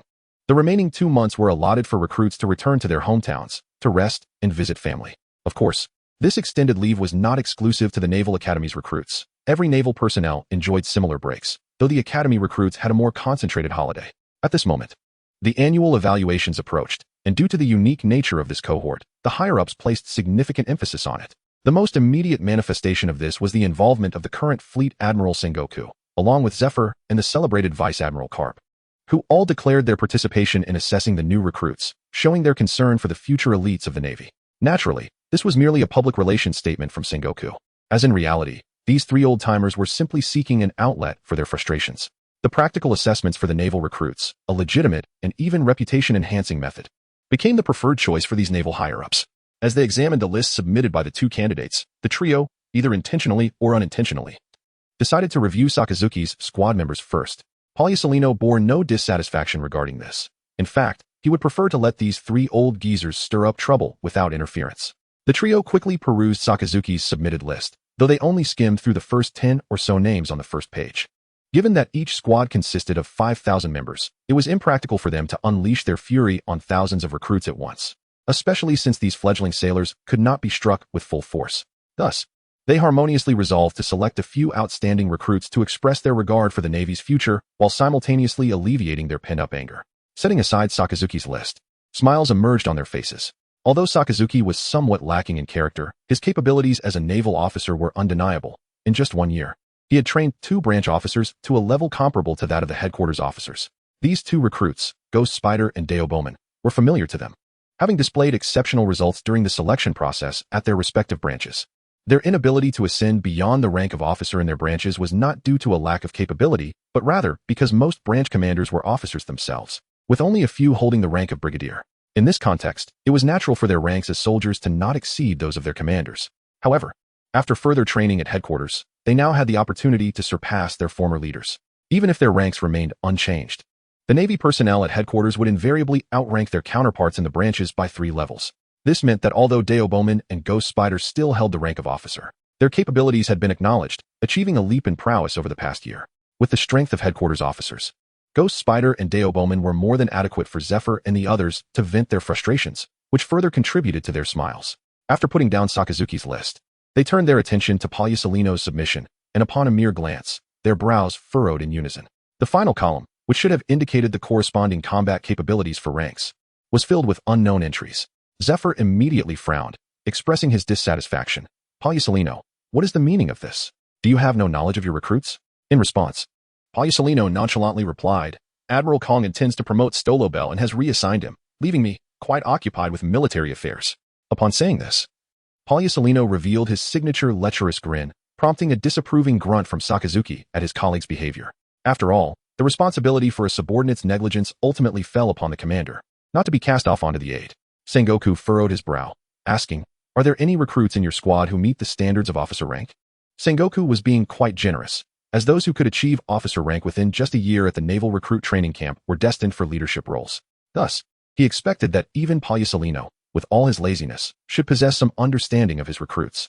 Indeed, Palyasolino was well aware of those among his squad whose capabilities met the officer standards, and thus, he nodded in affirmation, stating, "I do know of one." "Which one?" Sengoku let out a sigh of relief and pressed on, while Borisolino shook his head and replied, "Not a single one." "Is this what you call knowledge?" Even Sengoku, renowned for his rationality, could not help but roar in frustration. Meanwhile, Garp, maintaining his composure, casually picked up a rice cracker from Sengoku's desk, chewing it as he laughed heartily. "Ahaha, in a sense, that little rascal Borisolino isn't entirely wrong." "Garp, do not cause trouble," Sengoku retorted, then turned to Borisolino and inquired, "Among the current ranks, who do you consider the most formidable new recruit in the Navy?" Upon hearing this, Borisolino's expression gradually became peculiar, and after a while, he finally responded, "The Navy's new recruit, Skyle Gray. Is Skylar the strongest among the square?" Borisolino is uncertain. Most likely she is not, but Sengoku inquired about what Borisolino knows. And what Borisolino knows is solely about Skylar. Thus, claiming she is the strongest is not an exaggeration. Upon hearing this, Sengoku instinctively glanced at Garp, only to discover Garp smiling with immense pride. Even the usually reliable Zephyr nodded in appreciation. Sengoku stroked his goat beard, reminiscing about the few times he had encountered Skylar in a state of disarray, alongside her terrifying regenerative abilities. With such recovery prowess, her progress may indeed be astonishingly rapid. Sengoku pondered to himself, then looked at his two old friends, stating, "In that case, I shall personally assess Skylar. You two are too familiar with her, making it challenging to evaluate her fairly. Is that agreeable?" The implication was clear.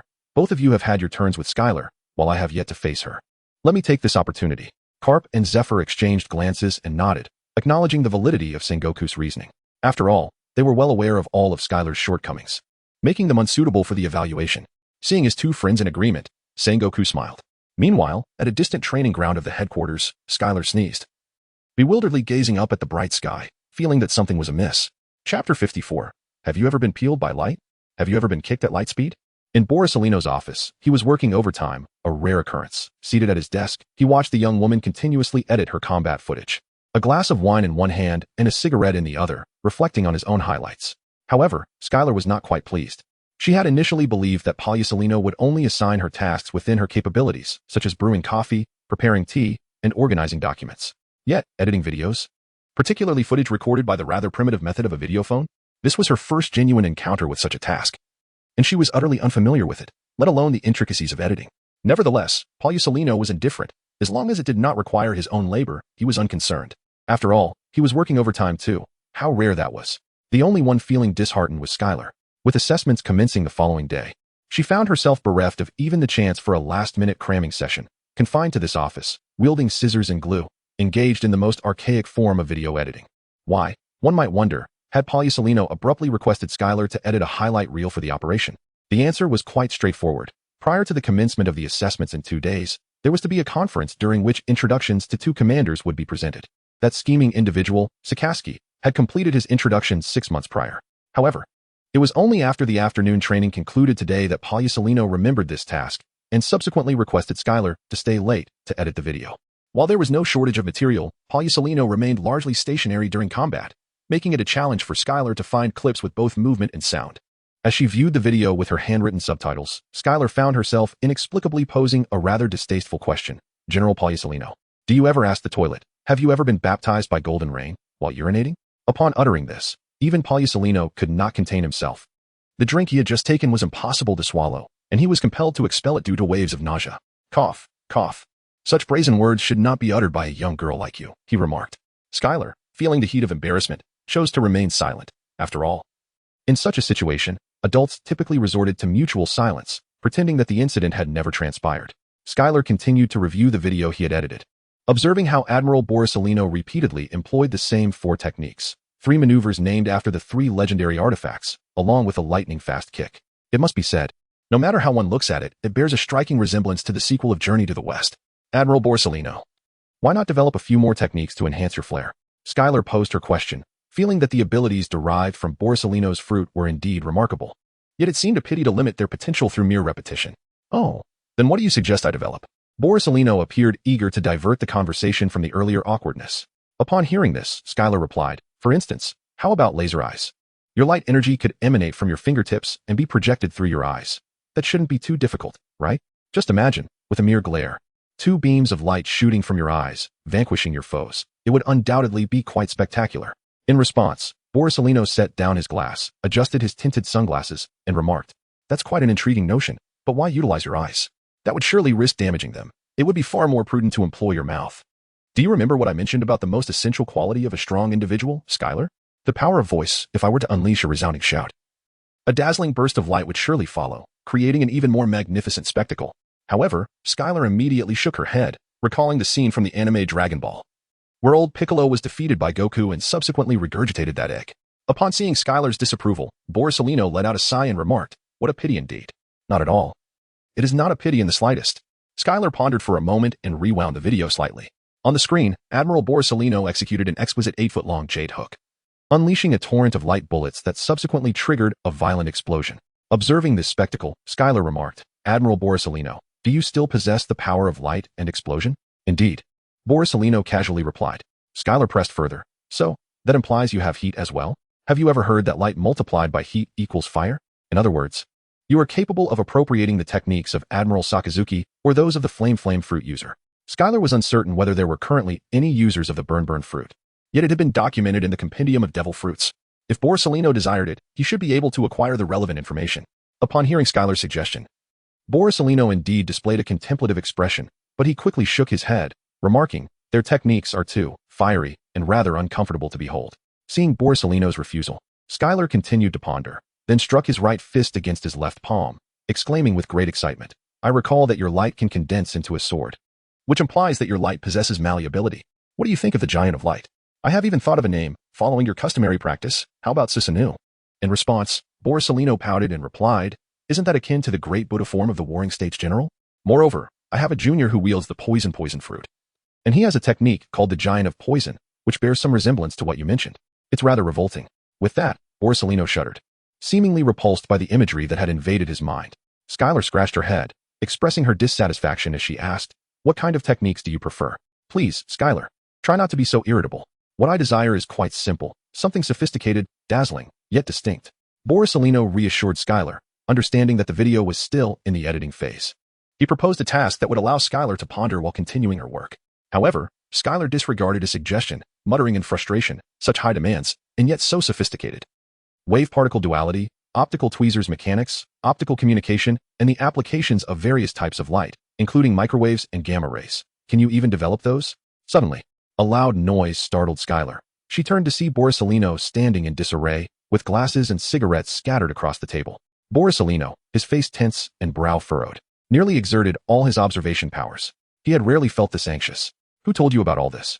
Borsalino inquired, sensing the vast emptiness of the headquarters, which momentarily eased his tension as he endeavored to steady his emotions while addressing Skylar.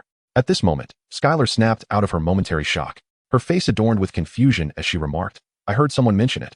What's the matter? If asked to articulate the significance of her previous statements, it is highly probable, nay, certain, that she would falter. Merely recalling those names was her utmost limit. Even before her own eyes, the research paper would be indecipherable to her. Borsalino observed Skylar, sensing her unwavering demeanor. After a prolonged silence, he resumed his seat, propping his legs upon the grimy desk. Did I startle you? I truly apologize, Skylar. Borsalino endeavored to maintain a facade of normalcy, yet his thoughts had already drifted to an island in a newfound world.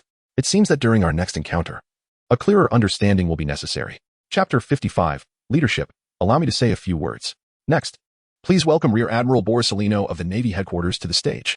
2 days later, the assessment commenced with an opening ceremony, presided over by a naval officer.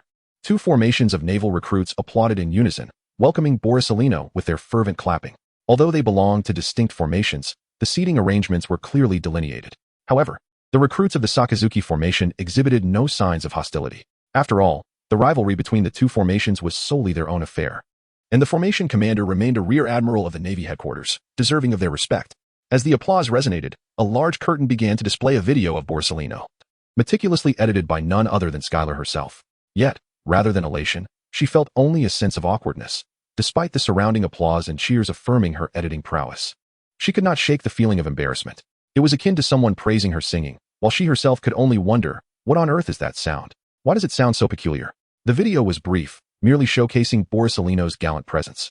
As it concluded, according to the predetermined plan, Borsalino was expected to make his entrance. However, 1 second, 2 seconds, the video froze on its final frame, yet Borsalino remained absent, piquing Skylar's curiosity. Not only her, but murmurs began to arise among the crowd, particularly within her own formation, where speculations emerged regarding whether Borsalino was too indolent to attend the assessment. Yet, Skylar found this unlikely. After all, if Borsalino were to refrain from attending, he would not have orchestrated such extensive preparations, only to abandon them. That was entirely contrary to his character. Finally, as restlessness permeated the venue and the presiding colonel grew increasingly uncomfortable, a glimmer of light emerged at the center of the podium. The stage was grand, accommodating 1,000 naval recruits and numerous other sailors, thus necessitating its impressive scale. This glimmer, initially insufficient to capture the attention of all, gradually intensified into a radiant glow, drawing the focus of every onlooker. Skylar furrowed her brow, observing the luminous sphere that seemed excessively large, having expanded to 5 or 6 meters, showing no signs of cessation. It was only when the orb ballooned to a staggering 30 meters that its growth rate abruptly slowed and then came to a standstill. In the next moment, the sphere began to contract, revealing a figure within, which perhaps could not rightly be termed a human figure, as it was formed entirely of light. A golden body adorned with a golden cloak, reminiscent of a resplendent sun, as if the sun god had descended, yet, the face, shimmering with golden brilliance, bore an oddly lewd expression. At this sight, Skylar placed a hand on her forehead, suddenly recalling a possibility, one that she had inadvertently mentioned the previous night, the Giant of Light. Just ahead of Skylar, in the front row occupied by the marshals, generals, and high-ranking naval officers, several gazes shifted gradually. Kong, Zephyr, Garp, and Tsuru all directed their attention toward the visibly uncomfortable Sengoku, who was equally perplexed. Could it be that his fruit had a sibling known as the Great Lewd Humanoid? Meanwhile, the podium finally ceased its transformation, revealing Vice Admiral Borsalino of the Navy headquarters, half-formed by the convergence of light, grinning in a rather disreputable manner and waving his hand in greeting. This tableau left the members of Skylar's contingent engulfed in silence, contemplating their superior. Truly, it was a sight that was difficult to behold. In stark contrast, the new recruits from the Sakazuki faction, who initially held Borsalino in high esteem, could no longer contain their laughter, as he was not their commanding officer. "Oh hey, it seems everyone is quite welcoming of my arrival." A voice rang out as Borsalino stepped slowly from the Giant of Light, shamelessly interpreting the laughter as a reception in his honor. "Then allow me to say a few words," he began, echoing Sakazuki's earlier opening line, yet devoid of any imposing presence. Skylar lowered her head, unable to bear the sight of her superior. Ahem. Borsalino cleared his throat and stated, "The annual assessment for new recruits has arrived. I shall mention 2 points." He licked his lips, sporting a grin as he continued. "First, please ensure your safety. Second, strive for excellent results. Thank you all." With that, Borsalino and his luminous form vanished, and in the next instant, Sakazuki, who was on the verge of tears from laughter, noticed an additional person seated beside him. His laughter came to an abrupt halt, silencing the entire venue. "Just 2 points. Truly, you never disappoint, Borsalino." To Borsalino's side, Drago could only manage a wry smile. He recalled how Kong, Sengoku, Zephyr, and Sakazuki had each taken the stage, claiming they would keep it brief, only to speak for dozens of minutes. Even Sakazuki, who insisted on emphasizing just 1 point, ended up elaborating for nearly 20 minutes. And yet, Borsalino, from his appearance to his opening remarks, to the conclusion of his speech, it was all over in less than a minute, shorter than the duration of his own light effect. Borsalino wore a crafty smile as he remarked, "Marshal Kong said I should at least speak for 3 minutes. Isn't that just splendid?" A cough from Kong echoed, for they were merely 3 seats apart, and he heard Borsalino's words quite clearly. Yet, he couldn't reprimand him at that moment. The setting was inappropriate, and besides, he had indeed said that Borsalino should speak for at least 3 minutes. On stage, the bewildered major stood frozen as Borsalino exited. It took him several seconds to gather his wits. With such poor improvisational skills, he would surely struggle in hosting. Fortunately, within the Navy, he managed to cover for Borsalino, uttering phrases about brevity and military efficiency, before announcing the conclusion of the opening ceremony. As the ceremony concluded, the new recruits began to disperse, and Garp, looking utterly baffled, inquired, "When can we hit them?" His voice was loud enough for many new recruits to hear. Sengoku, seated beside him, quickly pressed him down while awkwardly waving to the future naval personnel, sporting a smile that suggested he had faith in them. Yet, for reasons unknown, upon hearing Garp's words and seeing Sengoku's smile, the new recruits involuntarily trembled. It seemed this assessment was not as simple as it appeared. This was their unspoken sentiment, while Skylar, having learned from Borsalino that she would face a practical evaluation from Sengoku himself, remained eerily calm. To say she was calm would not be entirely accurate. Rather, she was like a still pond. Chapter 56, the assessment following the morning's opening ceremony.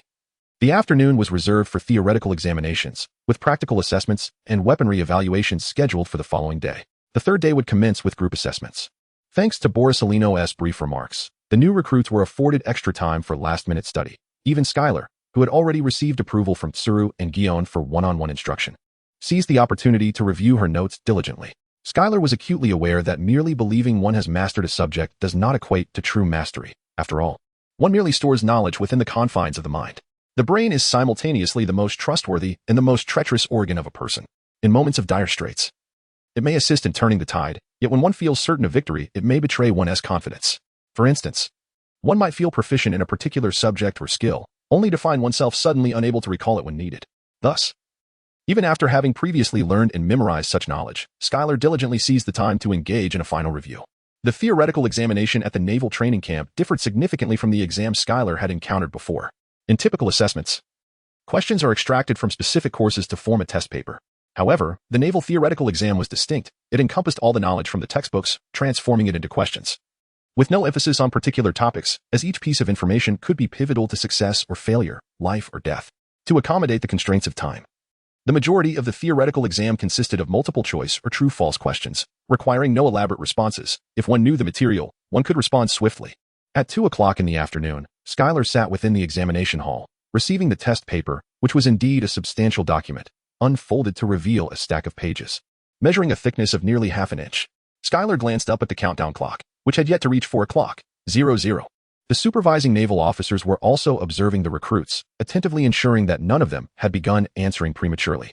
Skylar's examination experience is far more extensive than that of the new recruits present, even surpassing that of the supervising naval officers. Although the time has yet to commence and answers cannot be provided, reviewing the questions remains permissible. Skylar, much like one organizing examination papers, swiftly navigated through the questions, her mind racing with answers. The moment the bell chimed, her gaze sharpened, and her pen emerged from her grasp with the swiftness of a drawn sword. With no superfluous gestures, she inscribed her name and naval identification number before hastily responding to the questions. Under the astonished gaze of the supervising naval officer, Skylar's hand glided across the exam paper with remarkable speed, as if the questions required no scrutiny, her answers flowing effortlessly. 1 page, 2 pages, 3 pages after traversing 5 or 6 pages, her pace finally moderated. For the scant preparation time had only afforded her the capacity to review so much. Nevertheless, even at this tempered speed, her answering rate far surpassed that of other recruits who resorted to guesswork. The one-on-one instruction at Gion had left no room for complacency. Every knowledge point had been assimilated. As long as her mind did not betray her, the theoretical examination was akin to a mere repetition of the question bank after passing the first subject. While her hand diligently recorded answers, her thoughts and focus had already drifted to the subsequent question. In the span of an hour, she had already addressed more than half of the queries. This encompassed nearly 2,000 questions, answered at a glance, while others still grappled with comprehension. The initial segment consisted of true or false questions, requiring no contemplation as long as she held a definitive answer in her heart. Merely aligning with the principles of justice would illuminate right from wrong. The latter section comprised multiple choice questions, where various options concealed numerous traps, many of which demanded meticulous interpretation. As Skylar responded, her lips continuously brushed together, reciting the contents of her textbook while formulating her answers. With an hour and a half remaining in the countdown, she completed all the multiple choice questions and set down her pen, gently stretching her fingers. Although the volume of writing was not substantial, the prolonged grip of the pen had rendered her fingers somewhat uncomfortable, necessitating a moment for the blood to circulate freely. Simultaneously, she cast her gaze towards the final essay question. While the preceding questions assessed her grasp of textbook knowledge, the last essay required a deeper understanding and contemplation of that knowledge. Mere acquaintance with the material would suffice for a passing grade. However, to excel in the essay, one needed to present original arguments and supporting evidence. It was only with a sound, overarching perspective, coupled with striking arguments and descriptions, that one could achieve a high score on this question. Skylar gazed upon the question, which summarized the essence of a dilapidated nation flourishing under the dominion of pirates. As a member of the Navy, what actions would you undertake? After finishing the question, Skylar felt a sense of reflection. Such topics are typically discussed only within the confines of naval headquarters and are certainly not meant for public discourse. The question posed is challenging, not only in terms of its main premise, but also regarding the organization of the text. To put it simply, Any sentence, or even a single word that conveys an acknowledgement of pirates would render the response inadequate. As for the question itself, Skylar pondered for a moment and decided to let her instincts guide her reasoning. She was not seeking to present a perspective that would astonish the world. After all, over the past year, she had come to realize that her political acumen was of little use. Therefore, she opted for a more straightforward approach, prioritizing the preservation of a high score, while the notion of achieving a perfect score, something she had not attained since elementary school, held little significance for her. Skylar draws inspiration from her memories of Alabasta and Dressrosa, embarking on a discourse on conspiracy theories with the perspective that pirates are malevolent. She characterizes the prosperity within the material as mere embellishment, her pen gliding thoughtfully across the page as she meticulously considers each word, aiming for neutrality rather than acclaim. After half an hour, with only 2 or 3 lines remaining on the page, she concludes her writing, having not filled the entire sheet. She reads through her work, ensuring there are no typos or misused words before finally setting down her pen. With an hour left, she reviews the previous topics twice, leaving only a few minutes to spare. Skylar glanced at the surrounding recruits and noticed that most of them still wore solemn expressions. A few were even scratching their heads, their pens still in hand, clearly indicating that they had yet to complete their responses. Skylar's face broke into a smile. Statistically speaking, her ranking should be among the top. Considering she had completed the questions, the judgment and multiple choice questions were virtually impossible to answer incorrectly unless one misread them. When in high spirits, time seemed to accelerate unconsciously, and before Skylar could fully savor her success, the bell rang again. The new recruits around her, though reluctant, set down their pens. The proctor collected the papers, and, after emphasizing the details regarding the arms assessment scheduled for the following morning, wheeled away the mountain of test papers. However, Skylar, who had initially been in good spirits, found her smile fading upon hearing about the arms assessment. Perhaps that was her weakest area. After all, for nearly a year, she had been honing her skills in swordsmanship, physical training, and the art of dominance. Her understanding of weaponry, those guns, cannons, and ships, was almost non-existent. She could at best identify the model of a weapon but had never truly engaged with one. GUN could only impart theoretical knowledge, leaving Skylar unable to learn the practical use of firearms and naval vessels out of thin air.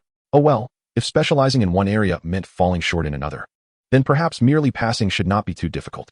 Chapter 57. The Spectre Spider and the Doberman. The training ground had been transformed into a makeshift shooting range. Skylar gazed at the spent cartridge casings on the ground and the target papers left behind after replacements, reminiscent of her first visit to the training field. This was the first segment of the arms assessment, the use of firearms, including loading, maintenance, and ultimately, shooting. Skylar was proficient in the earlier tasks, with her excellent memory. She could recall the steps after just a brief glance, especially since GUN had brought back a firearm the previous night for her to familiarize herself with. Although she didn't quite reach the threshold for a perfect score, securing a high mark was certainly within her grasp. Yet, the final shooting segment made her feel a bit apprehensive. She had never touched a gun before. Even during her university military training, she had eagerly anticipated handling firearms, only to find none available by the end of the training. When she inquired during her farewell to the instructor, she learned that the previous year's training had nearly resulted in an incident, leading them to withhold guns from the students entirely. Since arriving at the naval headquarters, she had handled firearms numerous times, but had never fired a live round. She was uncertain about the pressure required to pull the trigger and had only learned how to aim through books and her non-ammunition practice the night before. The training ground stretched several hundred meters wide, with an entire row of tables occupied by candidates, allowing for swift progress. Each recruit could complete their assessment in under 2 minutes. Thus, within just 20 minutes, the recruits ahead of Skylar had already finished. As her turn approached, she glanced at the firearm just used by the person before her and mentally reviewed the steps for the assessment. First, she needed to disassemble the firearm into its components. Then quickly clean and maintain it using deer hide and specialized oil. Next, she would reassemble the firearm, load the powder, and aim at the 3 targets set at 20, 50, and 100 meters. Thankfully, these were fixed targets, allowing for 3 shots at each, with the highest score being counted. Quickly running through the process in her mind, the proctor, a naval officer who had just graduated, called out for the assessment to begin. Skylar no longer hesitated. He first grasped the firearm, resting its stock against his abdomen, while his left hand secured its midsection. After a moment's pause, his right hand deftly maneuvered the bolt, and the first component was disassembled. Noticing that the sensation of disassembly felt no different from the previous evening, Skylar's tension began to ease, and his movements gradually became more agile. Although his pace lagged slightly behind that of the new recruits who practiced shooting each morning, it was not excessively slow. Once the disassembly was complete, he picked up a piece of deer leather and a small bottle, pouring a bit of maintenance oil. Skylar swiftly applied oil to the necessary parts. Then, using the dry side, he wiped away any excess grease from the components, methodically reassembling them in the order of disassembly. Following this, He proceeded to load the powder and the projectile. With everything prepared, Skylar raised the firearm, aiming at the nearest target 20 meters ahead. Bang! The shot rang out, prompting a naval officer beside him to exclaim, "You've missed the target." As expected, Skylar whispered to herself, urging her to remain calm. After reloading the powder, she endeavored to steady her body, her feet firmly planted. Once more, she raised her gun, aligning her aim with the trajectory of the previous bullet, making a slight adjustment before pulling the trigger. Bang! Although her shot struck the target, it failed to hit any area within the scoring ring, rendering it scoreless. Skylar took a deep breath and repeated the loading action once more. This time, she made a slight adjustment and pulled the trigger. Bang! 5 rings. The sound of the target echoed back, and Skylar let out a sigh of relief, grateful to have hit the target. With her experience from the 20-meter target, she felt considerably more relaxed when facing the 50 and 100-meter targets. Given her keen eyesight and body control, the varying distances posed little challenge, as achieving a high score seemed a matter of sheer luck. For Skylar, the differences in target distances merely dictated the degree of her adjustments. The farther the target, the smaller the adjustments required. Ultimately, her recorded scores were 5 rings, 4 rings, and 5 rings. Quite ordinary results, yet Skylar felt a sense of satisfaction, as these scores were more than adequate. Setting down her firearm, she saluted the veteran beside her before exiting the range to proceed to the artillery assessment area. The armament assessment comprised 3 subcategories: firearms, artillery, and naval vessel operation. The entire morning was ample time to complete the evaluations. And while Skylar did not excel in any particular area, she had anticipated this outcome. Her personal standard for the armament assessment was merely to pass. Upon the conclusion of the morning evaluations, she breathed a sigh of relief, initially considering rewarding herself with an extra 2 bowls of rice for lunch. However, mindful of the afternoon's practical assessment, she resolved to save those extra bowls for dinner. After a brief rest, she found herself too invigorated to nap. As the assessment time approached, Skylar donned her blade sheath and made her way to the evaluation site. To prepare for this assessment, Ji-Yuen had specially acquired a fine long knife for her, and considering her assessing officer, Skylar reluctantly accepted it. After all, barring any unforeseen circumstances, one might say, unless she were exceptionally fortunate, her rookie career was nearing its conclusion. Upon returning from the holidays, she would be assigned to a general's ship, at which point she would receive her military pay. The practical assessment took place indoors. Specifically, Skylar's evaluation was held in a training facility. Upon arriving at the building housing the training grounds, she noticed 2 individuals who appeared quite extraordinary: Doberman, with whom she had conversed during the entrance assessment, and the aloof Ghost Spider. Skylar stepped forward and greeted the now more robust and formidable Doberman, saying, "Doberman, it has been a while." Doberman smiled, recognizing Skylar, and replied, "Indeed, it has been a long time, Skylar." After taking a moment to appraise Skylar, Doberman remarked, "You have certainly grown a great deal." Skylar stood on her toes and gently tapped Doberman's elbow. She had intended to tap his shoulder, but her height posed a challenge. Over the past year, ample nutrition and rigorous training had allowed her to grow 10 centimeters in less than a year. Yet, in comparison to the towering figure of nearly 3 meters before her, she still appeared quite diminutive. Skylar's movements elicited a subtle smile from Doberman, while the aloof Ghost Spider could not help but steal a few glances at her. Compared to the little girl who first arrived at school, the current Skylar exuded an air of confidence, not only due to her height, but also the transformation brought about by her burgeoning strength. Ghost Spider, adjusting her hair which cascaded longer than Skylar's, inquired, "Are you the strongest recruit among the ranks of Admiral Borisolino?" As she spoke, her gaze lingered on the 3 swords sheathed at Skylar's side, a faint smile curving her lips. Her hair seemed to sway as if caught by an unseen breeze, subtly revealing the 8 long blades that hung from her attire. Skylar instinctively placed her hand upon the hilt of her sword, the aura of the swordsman surging forth as the 2 confronted each other with palpable intensity. "Ah ha ha. It seems my opponent is quite spirited." Skylar responded with equal fervor. "It appears this afternoon may prove to be rather entertaining. I hope that towering figure can endure a bit of punishment as well." In the distance, several voices emerged, dispersing the tension between Ghost Spider and Skylar. Chapter 58. The Incomplete Sword Technique of Full Power. Admiral Sengoku, Admiral Zephyr, Vice Admiral Garp. Upon seeing the newcomers, Ghost Spider, Doberman, and Skylar promptly stood at attention and saluted, while the approaching Sengoku, Zephyr, and Garp acknowledged them with nods. As they drew closer, the 3 assessed their evaluation targets, nodding in satisfaction. Among them, Skylar was evidently the weakest, yet she was also the youngest, a 16-year-old swordswoman, an exceedingly rare find. Moreover, her recent contest of swordsmanship with Ghost Spider had shown that she was not easily outmatched. The aura of the sword does not necessarily reflect one's strength. Rather, it embodies an understanding of one's own swordsmanship and the confidence derived from it. In this regard, while Skylar's prowess might not equal that of Ghost Spider, her spirit was undeniably high. This reminded Sengoku of a recent report from the World Economic News Agency, featuring a young boy of unknown origins and training, who boldly ventured forth to challenge swordsmen across various lands. That boy left a profound impression on Sengoku, as even through mere photographs, one could sense the confidence he possessed in his own swordsmanship. Looking back further, there was another individual who shared such unwavering self-assurance in his sword art, Shiki, the flying pirate, whom he and Garp had jointly apprehended. Now, witnessing this confidence in a young naval recruit brought Sengoku immense satisfaction. After all these years, could it be that the Navy headquarters might soon produce a great swordsman? Thus, Sengoku felt no discontent at Skylar's current lack of strength. Instead, he was filled with curiosity, eager to discover just how much potential this girl, so highly anticipated by numerous high-ranking naval officers and retired veterans, truly possessed. With all present and time of the essence, there was no need to wait those few extra minutes. Sengoku announced, pushing open the door to a training room and stepping inside. Skylar understood, nodding towards Zephyr and Garp before following suit into the training chamber. The training room was vast and lofty, and the materials of the walls and floor were evidently of exceptional quality. Sengoku moved to the center of the space and addressed Skylar. Do you require some time to prepare? Not at all, Admiral Sengoku, she replied confidently. Skylar spoke as she drew the dagger gifted by Guion, the blade's presence gradually coalescing. The ghostly binding orb at her left wrist emitted a faint glow. Sengoku tidied his beard and hair, revealing a smile, as he clenched his fists, thick layers of armament color domineeringly wrapping around them. Then let us begin. With a commanding voice, Sengoku set the stage, and Skylar sprang forth, her feet propelling her towards him at an exhilarating speed. The unique aura of her tracking technique enveloped the long sword, ensuring it remained intact upon contact with Sengoku's fists. The two engaged in combat, with Sengoku keen to assess the girl's potential.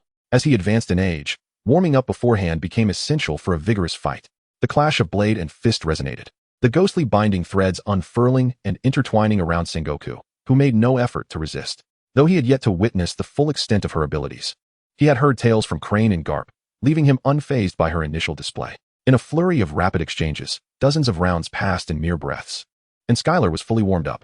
Ghostly binding threads, drawing upon her stamina, transformed into indescribable magical energy through the ghostly binding orb. She infused it into the threads, which, previously formless like observation color, suddenly gained substance. Sengoku felt a tightening in his body, and in the next moment, Skylar swung her blade. A pink strike woven from myriad colors, descending upon him. Excellent! Sengoku bellowed, his right fist, enveloped in black armament color, collided with the attack, obliterating it in an instant. Simultaneously, his left hand morphed into an iron claw, reaching for Skylar, but she instinctively reacted, retreating in sync with Sengoku's movement. This seamless exchange of offense and defense piqued Sengoku's interest, as her perception, enhanced by her unique aura, rivaled that of observation color, rendering her sensing abilities remarkably profound. Impressive perception, yet if your body cannot keep pace, it is of little use. Sengoku pointed out her shortcomings, unleashing a right punch that flew towards her with blinding speed, leaving her no time to respond. Ghostly binding threads, just as his enormous, iron fist, dark as a cauldron, was about to strike her face, she finally reacted. The previously curved threads, unable to match the speed, regained their form and, in an instant, straightened, propelling Skylar backward. Boom! Sengoku's fist struck the air, producing a terrifying explosion that sent shockwaves, causing Skylar's long hair to billow. Yet, before she could fully absorb the shock, Sengoku's second iron fist came crashing down. In a moment of desperation, she released her grip on the dagger, her hands clinging to the obsidian sword. Twilight blade.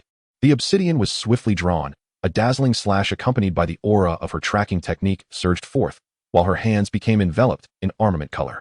Though her mastery had yet to reach the level of wrapping her weapon, she could still harden her hands to withstand greater force. Clang. The moment her sword met his fist, the sound of metal clashing rang out. Sengoku withdrew his fist, and Skylar seized the opportunity to retrieve her fallen sword, creating distance between them. As Sengoku raised his fist, retracting the armament color, he curiously examined his hand, noting a few drops of blood seeping from it.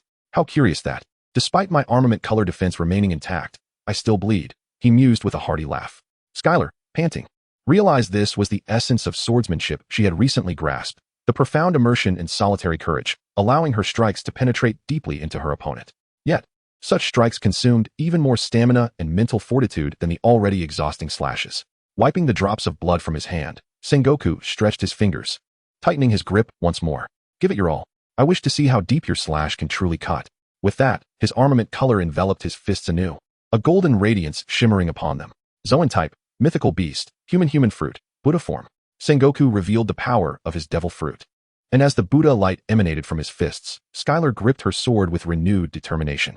She sheathed the long sword and mirrored the action with her obsidian blade. Though she appeared to be sheathing her weapon, the intensity of her sword intent was unprecedentedly solid. Sengoku narrowed his eyes slightly, activating his observation color to sense the changes within Skylar, perceiving the gradual accumulation and subsequent restraint of her power and spirit. He understood that the girl was poised to unleash her most formidable strike. At last, both her spirit and strength reached the limits of her physical form, and Sengoku recognized it was time to give her the chance to unleash her latent power. Without a single technique or tactic, Sengoku launched a straight punch, unleashing an overwhelming force. Skylar once again unsheathed the obsidian blade, now wielding a power, understanding of swordsmanship, and physical attributes that barely enabled her to execute this particular technique. A fragmented version of The Secret Art, Heart Severing. Chapter 59, Perhaps, Victory is Within Reach? Clang, clang, clang. The collision of the pink slash and the golden iron fist resonated with a series of prolonged echoes. Despite the stalemate, waves of force surged forth, and even the sturdy floor tiles began to show signs of cracking. Skylar wielded the obsidian blade, executing a diagonal strike that met the fist of the warring states head-on. Veins began to throb on Skylar's forehead, and his teeth clenched involuntarily as he channeled all his strength into this single stroke. In stark contrast, the warring states displayed no signs of exertion. He even had the leisure to fine-tune his own power, maintaining it at the very threshold of Skylar's resistance. For the warring states, this was not merely a battle, but an assessment of skill. Skylar, feeling the pain radiating from her shoulders and knees, found herself repeatedly crushed beneath the weight of a colossal mountain, which was merely a punch from Sengoku. Despite her entire being devoted to this decisive strike, her mind could not cease its tumultuous thoughts, pondering those protagonists who erupted in moments of despair. But why did she not receive the same treatment as those heroes? With a sudden crash, exhaustion overwhelmed her, and Skylar was sent hurtling backward, colliding with the wall. The sturdy surface bore the imprint of her form. A faint silhouette etched into it, as she crumpled to the ground. Alas, her strike fell just short. The golden light and imposing aura surrounding Sengoku's fist receded, as this time, bolstered by the Buddha form, Skylar failed to drive her blade into Sengoku's fists, rendering her efforts ineffective. However, Sengoku unfurled his fists once more, advancing step by step toward Skylar, declaring, "You have barely attained my recognition. Now, if you can withstand 5 minutes beneath my fists without losing consciousness, you shall earn full marks." Unsteadily rising to her feet, Skylar sheathed her obsidian blade, drawing forth her fine longsword and short dagger, White Fang, once again summoning her sword's momentum. Though her joints ached and her back felt rigid, accompanied by sharp, stabbing pains, she understood that pain could be endured through training. Over the past year, she had endured the most, simply taking hits, and this discomfort was nothing compared to the love-infused punches of Garp. Sengoku, noticing her lingering desire to continue fighting, let out a hearty laugh, proclaiming, "It seems I have been underestimated. Had I not become an admiral, I would have been the one chasing after pirates." Boom. The flowing armament Haki swiftly enveloped Sengoku's fists. To him, this seemed like a mere warm-up, yet it demanded all of Skylar's strength just to barely defend against the onslaught. Sky had come to a realization. Sengoku was indeed underestimated by her. Sengoku was the only formidable figure within the Marines who possessed the rare Conqueror's Haki. Such an unwavering sense of justice that commands respect requires immense courage and strength to proclaim. With a sharp crack, the exquisite sword was shattered by Sengoku's fist. Sky had no time to lament the loss before Sengoku's next iron fist descended with tremendous force. Ghost binding threads. Once again, the threads solidified as she attempted to use the taut strands to propel herself away. However, having thoroughly warmed up, Sengoku was not one to let her escape so easily. No chance. Sengoku seized the ephemeral threads, pulling them with such force that Sky found herself drawn closer to him instead. With a resounding crack, the remaining inch of the sword's blade was obliterated, and the residual force struck Sky squarely on her right shoulder. The familiar pain, albeit with a slightly different flavor, echoed the sensation of Garp's iron fist of affection. It was indeed comparable. A vigorous game of squash ensued, with Sengoku as the athlete, his fists serving as rackets, and Sky, naturally, as the ball. Eventually, Sengoku ceased his relentless assault. As for Sky's own sensations, she felt evenly battered. Under the swift rush of adrenaline coursing through her veins, the pain was somewhat dulled. The most prominent feeling was that her cerebral cortex seemed to have ceased functioning. Even beneath its protective layer, her mind felt like a gelatinous mass. Sitting on the ground, Sky's eyes were clouded with confusion, her mind utterly blank, unable to recall the events of the past few minutes, as if they had been abruptly severed. "Well done, Sky. You have achieved a perfect score in this assessment." Upon hearing Sengoku's words, Sky instinctively glanced in his direction. However, the tilted sunglasses obstructed her view. Adjusting them, she beheld Sengoku's hearty laughter and instinctively nodded. only to be struck by a sudden surge of pain. Ouch!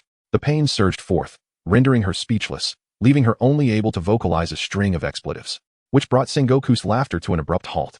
His initial reaction was to assume she was cursing at him, but the sight of her body convulsing with distress filled him with concern. Had he truly injured her? Fortunately, her brain regained its reliability, releasing a flood of endorphins that swiftly calmed her, simultaneously dulling the signals of excruciating pain. Although the agony lessened, beads of cold sweat continued to trickle down her brow. After several minutes, her remarkable regenerative abilities kicked in, the stored energy commencing the healing of her internal injuries, leaving Sengoku increasingly astonished. Although the bruises on her exterior had yet to dissipate, he could distinctly hear her breathing becoming steadier and her heartbeat slowing yet growing stronger. The girl who had been curled up and twitching moments ago was now able to stand, even taking the time to adjust her hair and sunglasses. Sengoku closed his mouth, swallowing hard. If he, Garp, and Zephyr possessed such recuperative powers, perhaps this sea would have long been devoid of any noteworthy pirates. In his astonishment, Sengoku, almost like a subordinate, opened the door for Sky and said, "Remember to rest well when you return." "Thank you. You've worked hard, Admiral Sengoku." Skylar offered a respectful bow. Despite the lingering pain coursing through her body, she found it bearable.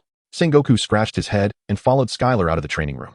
At that moment, the doors of the other two training rooms swung open, revealing Garp and Zephyr standing at the entrances, both longtime quitters of smoking, now indulging in the pleasure of a cigarette. Inside the training room, two piercing wails echoed incessantly. Through the ajar door, Skylar caught a glimpse of Ghost Spider and Doberman in another training room. Though she could not see them clearly, Ghost Spider was sprawled on the ground, his disheveled hair a testament to his plight, with numerous shards of long swords scattered about. Was this the nature of the Navy's practical assessments? As a newcomer to such evaluations, Skylar had just pondered whether Sengoku's treatment of her was excessively harsh. However, it now appeared that Sengoku was indeed quite lenient. "What are you looking at? Are you worried?" Zephyr inquired, noticing the girl's unwavering gaze fixed on Ghost Spider. Sengoku, satisfied with Skylar's demeanor, cast a glance of approval her way. Colleagues should support and care for one another, for that is the essence of a commendable Navy. Garp, who had reduced Ghost Spider to such a pitiful state, paid no heed to the conversation, fully aware that Skylar, this seemingly malevolent girl, was unlikely to utter anything insightful. As anticipated, Skylar adjusted her sunglasses and remarked, "Not really. I was just thinking perhaps I might emerge victorious tomorrow." Chapter 60, The Underdog of All Victors? In an instant, Zephyr and Sengoku exchanged expressions of disbelief, yet Skylar's assertion bore a semblance of truth.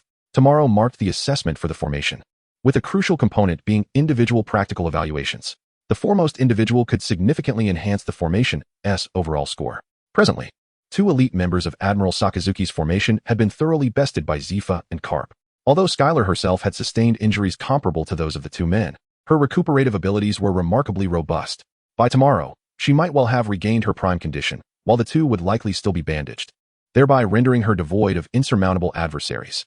It is essential to recognize that while Skylar's prowess may not reach the level of a school-level officer, she certainly measured up to that of a junior officer and remained highly competitive within that tier. Thus, Zephyr and Garp had effectively sidelined two individuals with formidable capabilities within Sakazuki's formation, leaving Skylar with a fighting chance. While it might be true that prior to today, there were others within the two formations, aside from Ghost Spider and Doberman, who surpassed Skylar in strength, the circumstances had dramatically shifted. Of course, this did not imply that Skylar's abilities would experience a sudden surge overnight. Rather, it was the weakening of her opponents that would facilitate her ascent. Although only 3 individuals were subjected to the maximum combat assessments, the others would likewise undergo practical evaluations. Those individuals might not inflict damage as ruthlessly as Sengoku and his allies, but they would not be merciful either. Injuries were inevitable, and in the short term, their strengths would inevitably wane. According to the principles of relativity, as long as the adversaries weakened, one's own strength would inherently increase. Moreover, this internal healthy competition could be regarded as beneficial for the Navy. However, Zephyr and Sengoku exchanged glances, their expressions laden with unspoken complexities. They felt compelled to agree. Yet an internal conflict hindered them. They wished to refute but struggled to articulate a critique. It was Garp who burst into hearty laughter, proclaiming, "Indeed, you are as clever as I am." At this, Sengoku and Zephyr found their footing for rebuttal, both simultaneously chiming in with playful reproaches. If you were truly clever, then everything Rolando said would be absolute truth. Skylar scratched her head, contemplating the implications of her words. Indeed, Garp was quite astute. However, this matter was clearly not her concern. Garp seemed thoroughly pleased with himself, and there was no need for her to intervene and disrupt the atmosphere. Following the assessment, Ghost Spider, Doberman, and Skylar each achieved perfect scores. The practical evaluation did not solely reflect one's strength, It necessitated the judges to assess various factors, such as skill proficiency, adaptability under pressure, and potential for growth. Thus, despite any disparity in strength among Skylar and Ghost Spider, they were still able to attain full marks. Upon returning home, it was evident that Crane and Guion had not yet finished their work. Skylar glanced at her own wounds and decided to take a shower and then rest. According to the time, dinner should be ready shortly. After a refreshing bath, she fell into a deep slumber, only to awaken later to find Guion sitting on her bed, gently urging her to rise. Skylar slightly lifted her head before gently resting it back down, as if in acquiescence. Her right hand rose to rub her eyes, while her left adeptly sought out her sunglasses on the bedside table. Upon donning the sunglasses, it was as though her spirit was rejuvenated. She swiftly threw off the covers, got out of bed, exchanged a few words with Guion, and then directly made her way to the bathroom. After completing her morning routine, she descended the stairs to find a sumptuous spread laid out by Crane, whose radiant smile suggested some joyous news. Upon seeing Skylar, Crane exuberantly proclaimed, "The perfect student has emerged. Come quickly to dine." For reasons unknown, Skylar felt a tinge of embarrassment at such praise, and modestly replied, "Oh, not at all. It was merely that the general showed mercy during the practical assessment." Crane furrowed her brow momentarily before relaxing, casting a glance at Guion, their faces once again lighting up with surprise as they exclaimed, "You achieved full marks in your practical assessment too?" This left Skylar bewildered. If not for full marks in the practical assessment, what other perfection could there be? A stable theoretical examination? Or perhaps, that glaringly difficult arms examination? Was there another instance of perfection for me? Skylar could hardly believe it. Crane nodded and said, "The theoretical exam papers have been graded, and you are the only one to achieve a perfect score." Skylar felt increasingly perplexed. The earlier true, false, and multiple choice questions were challenging enough, but the final essay question left her acutely aware that while she aspired for a high score, she dared not hope for a perfect one, as it theoretically should not be achievable, unless, of course, others performed exceedingly poorly. Contemplating this possibility, she inquired, did the others not finish? According to her observations, indeed, most candidates seemed reluctant to stop writing during the submission yesterday. However, that was merely the situation she had witnessed. She had no knowledge of the circumstances of those in other examination rooms or those seated behind her. He, nodding in agreement, remarked, "This year, the volume of questions has increased somewhat, considering that half of the candidates may not be able to continue their studies. Therefore, a comprehensive examination of all knowledge was necessitated." His implication was clear. In previous years, examinations typically covered only half the material, or candidates would be tested after 2 years of study, unlike this year, where the entire curriculum was crammed into a single year, encompassing all types of questions. Most candidates were unable to complete their papers, and even those who did, aside from Skylar, lacked the time for a thorough review. Nevertheless, having achieved a perfect score, Skylar felt a surge of happiness. Recalling the 2 extra bowls of rice she had resisted eating at lunch, causing her mouth to water instantly. After finishing her meal and washing the dishes, Skylar collapsed onto the sofa, feeling unexpectedly bloated, a rare sensation for her. He emerged from the laundry room, frowned, and cast a sharp glance at the girl. Yet Skylar remained oblivious to his gaze. He then turned his glare toward the elegantly poised Guion, who, momentarily taken aback, quickly responded by playfully slapping Skylar's thigh. Instinctively, Skylar adjusted her sitting posture, albeit somewhat awkwardly, yet it appeared more pleasing to the eye. He nodded in satisfaction before sitting down beside her and said, "You've achieved perfect scores in 2 out of 3 assessments. As long as you perform adequately tomorrow, even if the squad loses, you could still be awarded the rank of lieutenant. Have you decided whose ship you wish to serve on?" "It's hard to say. I haven't given it much thought. After all, what if we win tomorrow?" Initially intending to mention her own ship to Skylar, Guion fell silent, reflecting on the girl's unwavering optimism.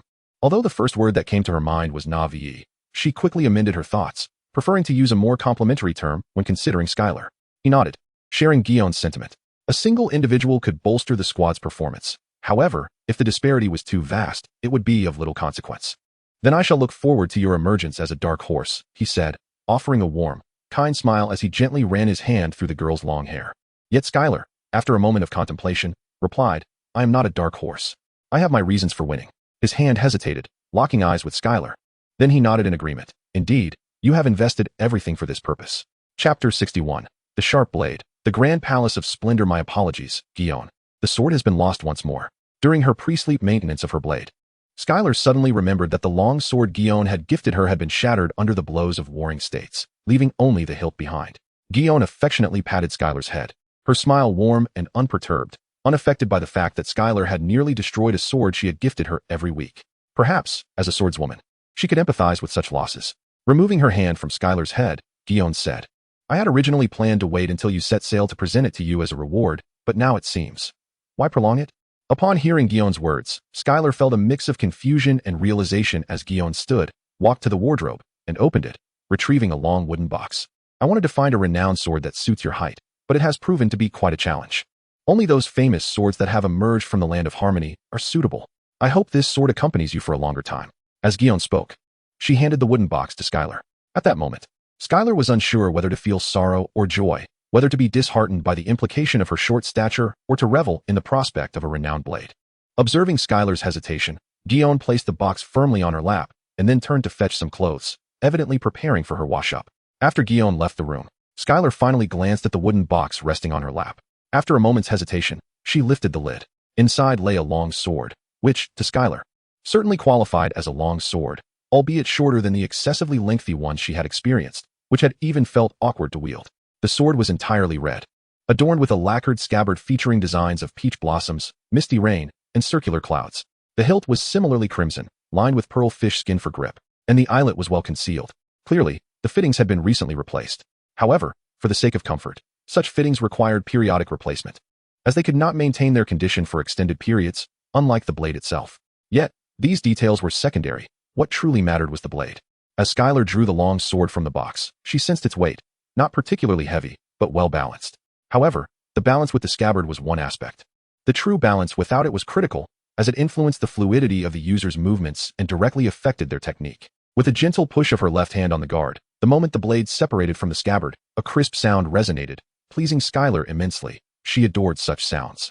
Subsequently, as she gripped the hilt, she exerted a slight force, drawing the sword fully out. Upon doing so, she first sensed the center of balance. The point of balance was slightly toward the tip of the blade. This indicated a slight forward bias, which was advantageous for directing force towards the target, making it suitable for precise maneuvers. Currently, Skylar leaned heavily towards a technique-focused approach, as she could not match the strength or prowess of other formidable warriors. Thus, the characteristics of this sword aligned perfectly with her style. Next, she examined the blade itself, which bore a burnished pattern reminiscent of a forest fire or palace inferno. Though merely a pattern, it evoked thoughts of the grand Irang palace consumed by flames. Holding the long sword, Skylar felt an impulsive urge to find something to test her blade against, yet the items in her room were scarce. Eagerly, she picked up a piece of deer hide meant for maintenance, tossed it lightly into the air, and with a gentle upward swipe of her long sword, she hardly heard a sound as the deer hide effortlessly split into two pieces. The renowned sword indeed proved itself. Skylar chuckled in a somewhat foolish manner. She had wielded numerous knives, yet she had never experienced the exquisite craftsmanship of a renowned blade from this world. Upon her first touch of such a masterpiece, she found herself utterly captivated. If she had previously hesitated to accept the gift from Gion, now, even if Gion intended to retract the offering, she would feel a twinge of reluctance to part with it. The weight of indebtedness loomed heavily upon her. Skylar sighed, reflecting on the fact that a renowned blade is a rare treasure, not easily encountered. This particular sword seemed to possess a caliber surpassing that of ordinary fine blades. Though its name remained a mystery, she sheathed the long sword and carefully returned it to its wooden case. Initially intending to rest after tending to the obsidian and ivory blades, Skylar found herself unable to sleep, pacing anxiously with the esteemed sword in her arms. Mere minutes felt like an eternity, and at last, she heard the sound of a door opening. Though it was not her own chamber door, it signified that Gion had emerged from the bathroom. Skylar hastily seated herself upon the bed, yearning to casually inquire about the name of the blade when Xiwan entered. However, the sound of Xiwan's footsteps echoed as she passed by the doorway and descended the stairs. Skylar abruptly rose, pondering what Xiwan could possibly be doing downstairs, and began to pace anxiously. Yet, it seemed as though Xiwan was deliberately avoiding her, remaining upstairs. With a determined bite of her lip and disregarding any trepidation, she flung open the door and rushed down, clutching the long knife. In the living room on the first floor, Crane and Xiwan were enjoying tea, and curiously, a small alarm clock adorned the coffee table. Suddenly, the clock chimed, prompting Crane to set down his teacup and remark, 3 minutes, just as planned. It appears you still cannot maintain your composure. Xiwan wore a triumphant smile, and Skylar, burying her face in her hands, realized that the two had undoubtedly conspired against her. Fortunately, there was no wager involved, thus sparing her from any repercussions. Lowering her hands, Skylar swiftly approached and asked, Xiwan, what is the name of this knife? Do you like it? Xiwan replied, not immediately answering the question, but gazing intently at Skylar. Skylar nodded fervently, her enthusiasm nearly bursting through her sunglasses. Observing her reaction, Xiwan expressed her satisfaction, stating, this knife is called Omi Saikai, a fine blade crafted by 50 artisans. Is that all a fine blade can offer? Then what of the Great Blade and the Supreme Great Blade? Skylar mused, a mischievous grin spreading across her face. Skylar caressed the knife sheath, emitting a laugh that was uncharacteristic of a young girl. Crane raised an eyebrow, extended his hand, and gently tapped the back of Skylar's head, saying, "Do not be so foolishly amused like a boy. This is something you must amend." Skylar gently touched the back of her head. It was not painful. Yet she understood that if she did not respond appropriately, providing feedback to Crane, he would assume she had not absorbed his words and would continue to speak incessantly. Perhaps this was one of those innate skills that every woman acquires as she matures, a maternal instinct, if you will. Moreover, Skylar had long surpassed her rebellious phase. Acquiescing to the desires of others in matters that were trivial or even beneficial to herself not only ensured harmony, but also fostered a sense of coexistence. Chapter 62. The Ghost Spider. From luxuriant tresses to thinning locks the following morning, Skylar, invigorated, practiced in the small courtyard. It had been quite a while since she had trained in Crane's yard, yet today was different, for in just an hour, she was to participate in an assessment. There was not enough time for her to travel to the training ground and return. Indeed, if she went there, she would have no opportunity to familiarize herself with her new prized sword, the Mia Psychage, and would only have time for a brief warm-up run. The sword's length and balance harmonized perfectly with Skylar, and she adapted to it swiftly. She had intended to practice with it the previous night, but Crane had dissuaded her with a single remark. After familiarizing herself with the new blade for nearly half an hour, Skylar concluded her practice, returned indoors to check her attire, and then set out for the assessment venue. The first round of the individual combat assessment involved a draw, where participants from two formations with matching numbers would compete. The victors would advance, while the defeated would enter the elimination round. Each advancement awarded 2 points to the formation, while victories in the elimination round granted 1 point. The top 3 finalists would receive additional points, 40 points for first place, 20 for second, and 10 for third. Although 40 points seemed substantial, when distributed among the entire formation, it was relatively insignificant. Thus, if the two formations performed similarly, the top 3 positions would indeed be the critical determinants of victory. Upon arriving at the examination grounds, Skylar noted that each competition area was relatively small, approximately 100 square meters, and strikingly open, clearly designed for naval recruits to engage directly in combat. This confined terrain posed significant challenges for maneuverability, making direct confrontation more favorable. Fortunately, this cohort was devoid of giants. In the depths of his mind, Skylar mused that if those from the giant clan were to arrive, this 100 square meters would barely accommodate them, rendering any possibility of combat utterly futile. As time flowed on, the various assessments commenced, identities verified, numbers drawn, and soon they were assigned to their respective arenas. In less than 10 minutes, Skylar encountered his first opponent. The adversary, a Marine wielding a short staff, stood approximately 2 meters tall, with his right arm wrapped in bandages. Before the Marine referee signaled to start, Skylar casually introduced himself. "Hello, I am Skylar." "Greetings." "I am Rig," replied the Marine, tightening his grip on the staff. He recognized the girl before him, having seen her numerous times in the news.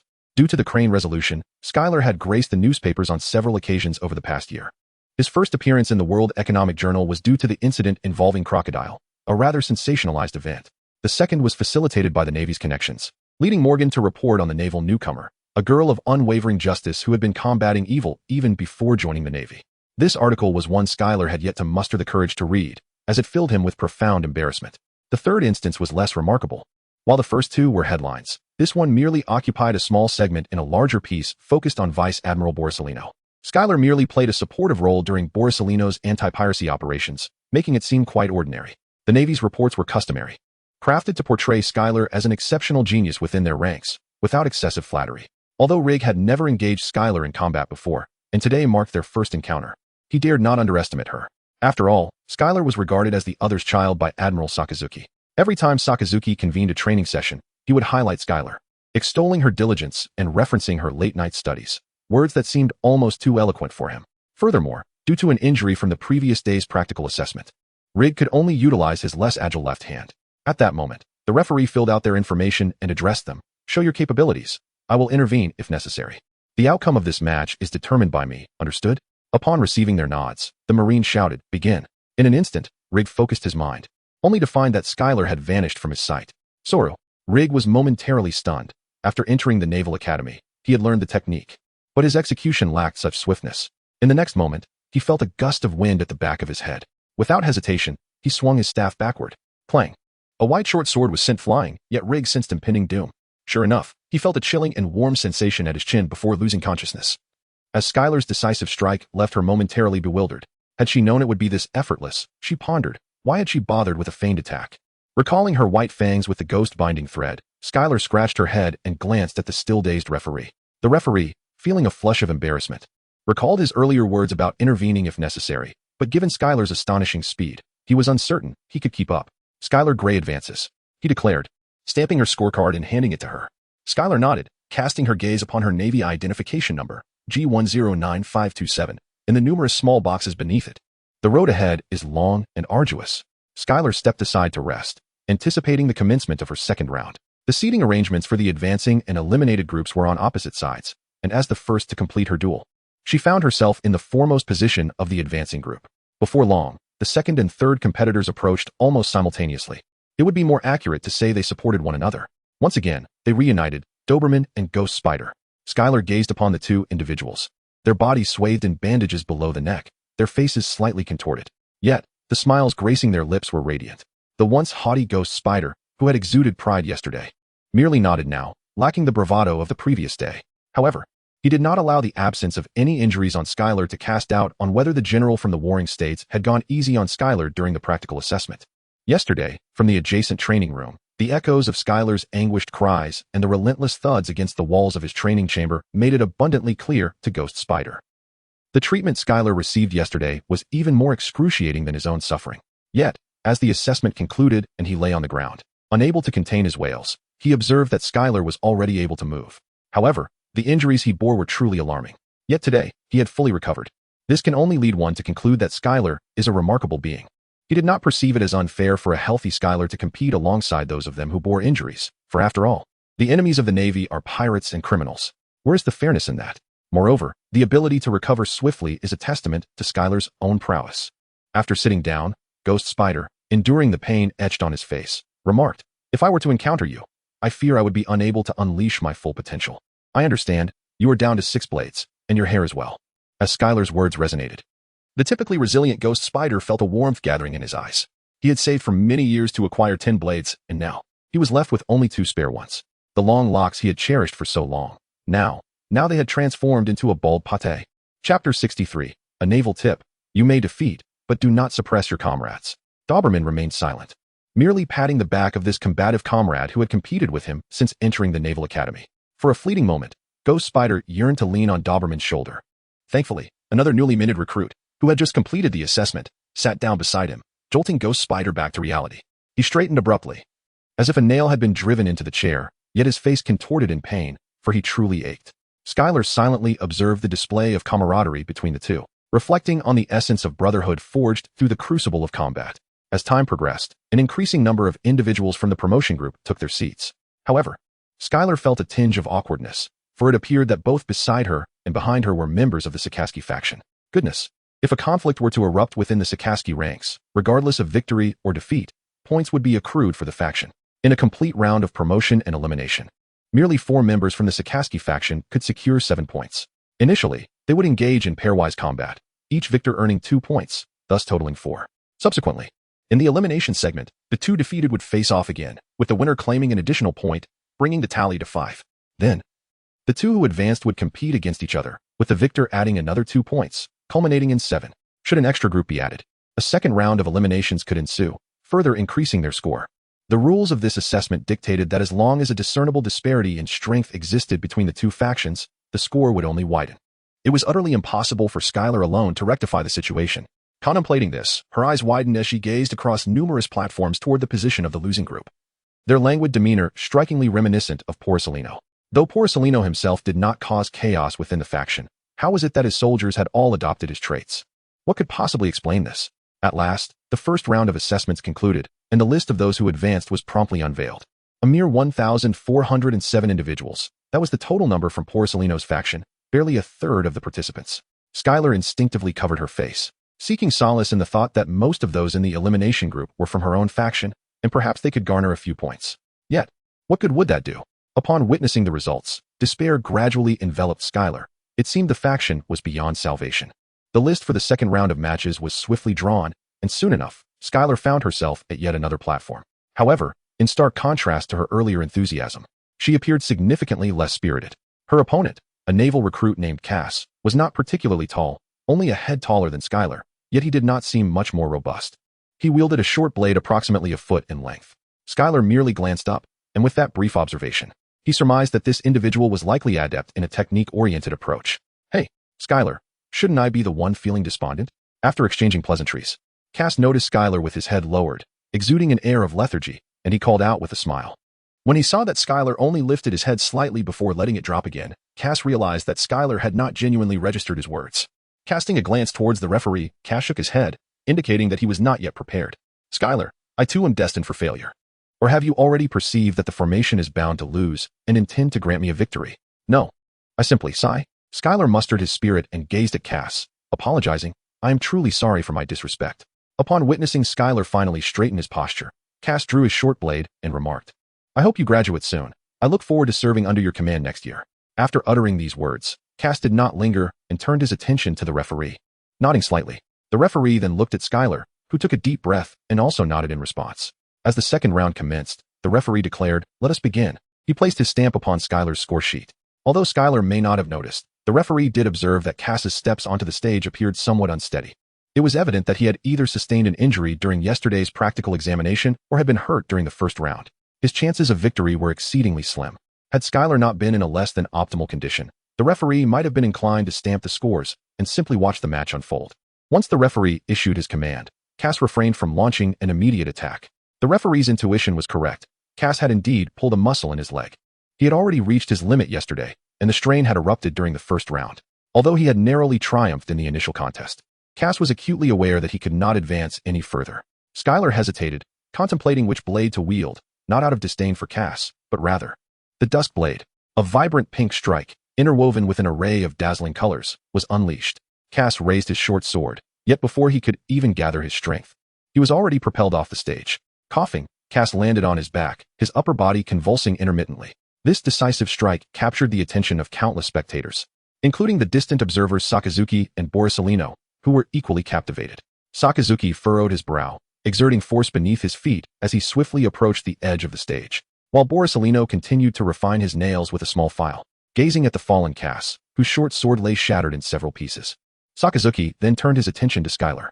However, he refrained from speaking first, noting that Cass was merely suffering from blunt force trauma and would recover shortly. Nevertheless, he was curious as to why Skylar had suddenly resorted to such a strike. Skylar approached the perimeter of the stage, which was merely a few wooden posts encircled by rope. With his body already battered from Cass's collision, Skylar did not wait for the referee to announce the outcome. He stepped outside the ring and extended his hand to Cass, saying, You performed admirably. Cass, somewhat bewildered, struggled to comprehend why Skylar had employed a strike against him, and why it felt so feeble. However, noticing Skylar's raised eyebrow as he approached Sakazuki, Cass quickly regained his composure, grasping Skylar's arm, who in turn helped him up. Standing upright, Cass bowed apologetically to Sakazuki, exclaiming, My apologies, Admiral Sakazuki. I have failed. Sakazuki's eyes darted between Skylar and Cass before he nodded and remarked, Just ensure you do not fail next time. You cannot afford to be eliminated this early next year. Yes, Admiral Sakazuki, Cass replied, bowing once more. Seeing that Cass was unharmed, Sakazuki turned and made his way back to his position. However, as he glanced back, Cass, who had initially stood upright, suddenly slumped, clutching himself and grimacing. Yet, as if recalling something, he turned to face Skylar, revealing a contorted smile. Skylar waved his hand, accepting the score sheet handed to him by the referee, and returned to his seat in the advancing group, being the first to sit down once again. Seemingly struck by a whim, Skylar glanced towards Borsalino's location, where Borsalino had just finished grooming his nails and was admiring their perfect curvature. As the tournament progressed, although the opponent's strengths escalated, Skylar found herself increasingly at ease, having previously practiced with retired naval officers of considerable skill. While it may sound boastful, Skylar felt that the individuals she had faced today were rather inexperienced. After 10 rounds, she remained alongside the likes of Ghost Spider and Doberman, who appeared somewhat more disheveled than when they first met earlier that day, having sustained significant damage and unable to showcase their usual superiority. Now, the number of participants in the advancing group had dwindled significantly. Previously, a few had advanced automatically, but now only 10 remained. Unsurprisingly, the score gap had widened to an insurmountable extent. Among these 10, only one comrade from Borsalino's squad accompanied Skylar, ensuring she would not be the sole remaining participant. From the 8th round onward, the arena required reconfiguration before each round, including cleaning and connecting various stages to form a larger arena. After all, those who had progressed this far possessed mobility, speed, and destructive power that the original small stage could not accommodate, necessitating the expansion of the arena. As dusk approached, the participants in the advancing group were afforded the luxury of a meal during lunchtime, a privilege not extended to those in the elimination group, who were instead compelled to hasten their matches to clear the stage. Skylar looked at the few remaining individuals and jested, "It seems that among us, there will be 2 fortunate souls who, after the next round concludes, will be spared." He mused. "I rather wish it were just me who could enjoy such a reprieve twice." At that moment, the once aloof and haughty Ghost Spider lay completely depleted in his seat, struggling to breathe while suppressing the agony coursing through his body. Despite their injuries, he and Doberman had progressed quite smoothly. Yet they still needed to engage physically to vanquish their adversaries. Consequently, with each round that passed, the wounds from the previous day deepened further. After 10 grueling rounds, both had endured enough. Doberman nodded in agreement, yearning for a brief respite, especially as they approached the finish line where the duration of each round grew increasingly truncated. As the number of participants dwindled, the necessary arrangements became fewer, resulting in shorter intervals between rounds. Therefore, every fleeting moment of rest was indeed invaluable. Skylar has now completely come to terms with the situation. After all, the squad has no chance of victory and can only strive for individual honor, such as achieving first place. Moreover, she is not injured in the slightest. The little stamina she lost has been replenished during lunch, making her one of the most advantageous among the final 10 contestants. As she spoke, a Navy officer approached, the box in his hand having shrunk considerably, no longer requiring a cart for distribution as it did at the beginning. Casually picking up a ball, Skylar glanced around, eager to see who would be her opponent in the 11th round. She even displayed the number she had drawn to the remaining 9. Finally, a rookie, who always seemed to bring misfortune, lamented, "Skylar, it seems our squad will finally engage in a splendid internal competition in the advancement group." In truth, there had been internal skirmishes among the Palusalino squad in the previous rounds. After the first round, the uneven numbers led to random pairings, but none had truly showcased a remarkable contest. "I recognize you. Your name is Tyren, correct?" Skylar endeavored to retouch the visage of the naval officer in her mind, first erasing the still bleeding scars and smoothing over the swollen bruises. Ultimately, she lightened the complexion a tad, and a smile of schadenfreude appeared on her face. Tyrone, in a resigned tone, remarked, "Big sister, you must recognize me. After all, it was you who informed me of my abysmal score in military equipment studies. Moreover, I later learned that you were the catalyst for the turmoil." Initially, Skylar's expression of delight in others' misfortune turned into one of awkwardness. However, it swiftly returned to a posture of unapologetic defiance. Was it not they who had skipped class? Why should they feel embarrassed? If you seek vengeance, today is your singular opportunity. Though it may seem rather arrogant, I assure you, by the time of graduation, my rank will undoubtedly surpass yours, and you shall be compelled to address me as commander. Skylar rose and strode towards the arena, while Tyren let out a long sigh, rising to his feet with his hands resting on his knees. Upon leaping onto the stage, Skylar observed Tyren, who bore no equipment, and remarked, "So, you practice martial arts?" "Indeed," Tyren replied. "No wonder. You must feel that you have no need for knowledge of military gear." As he handed his transcript to the referee, Skylar continued to jest, but Tyren remained unfazed. After submitting his own transcript, he stretched his limbs slightly and said, "You have no idea how arduous training in martial arts was yesterday, especially for those who mastered the iron block technique. The examiners were clamoring to assess us, and I nearly faced dire consequences."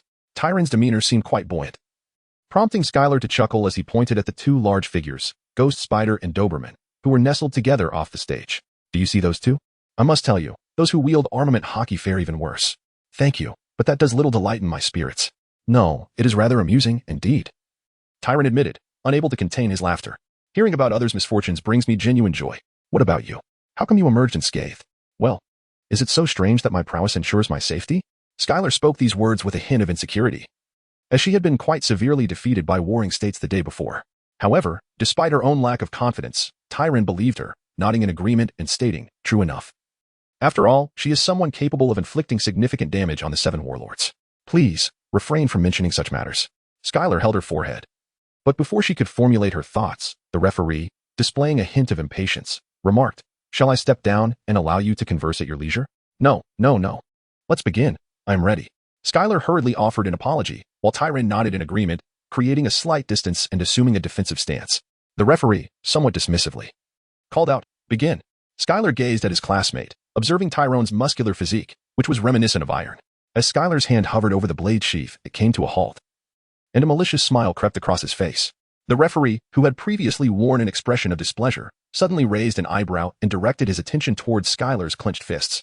Bang. Goodness. Armament Haki. Tyrone was sent crashing to the ground by a single punch from Skylar.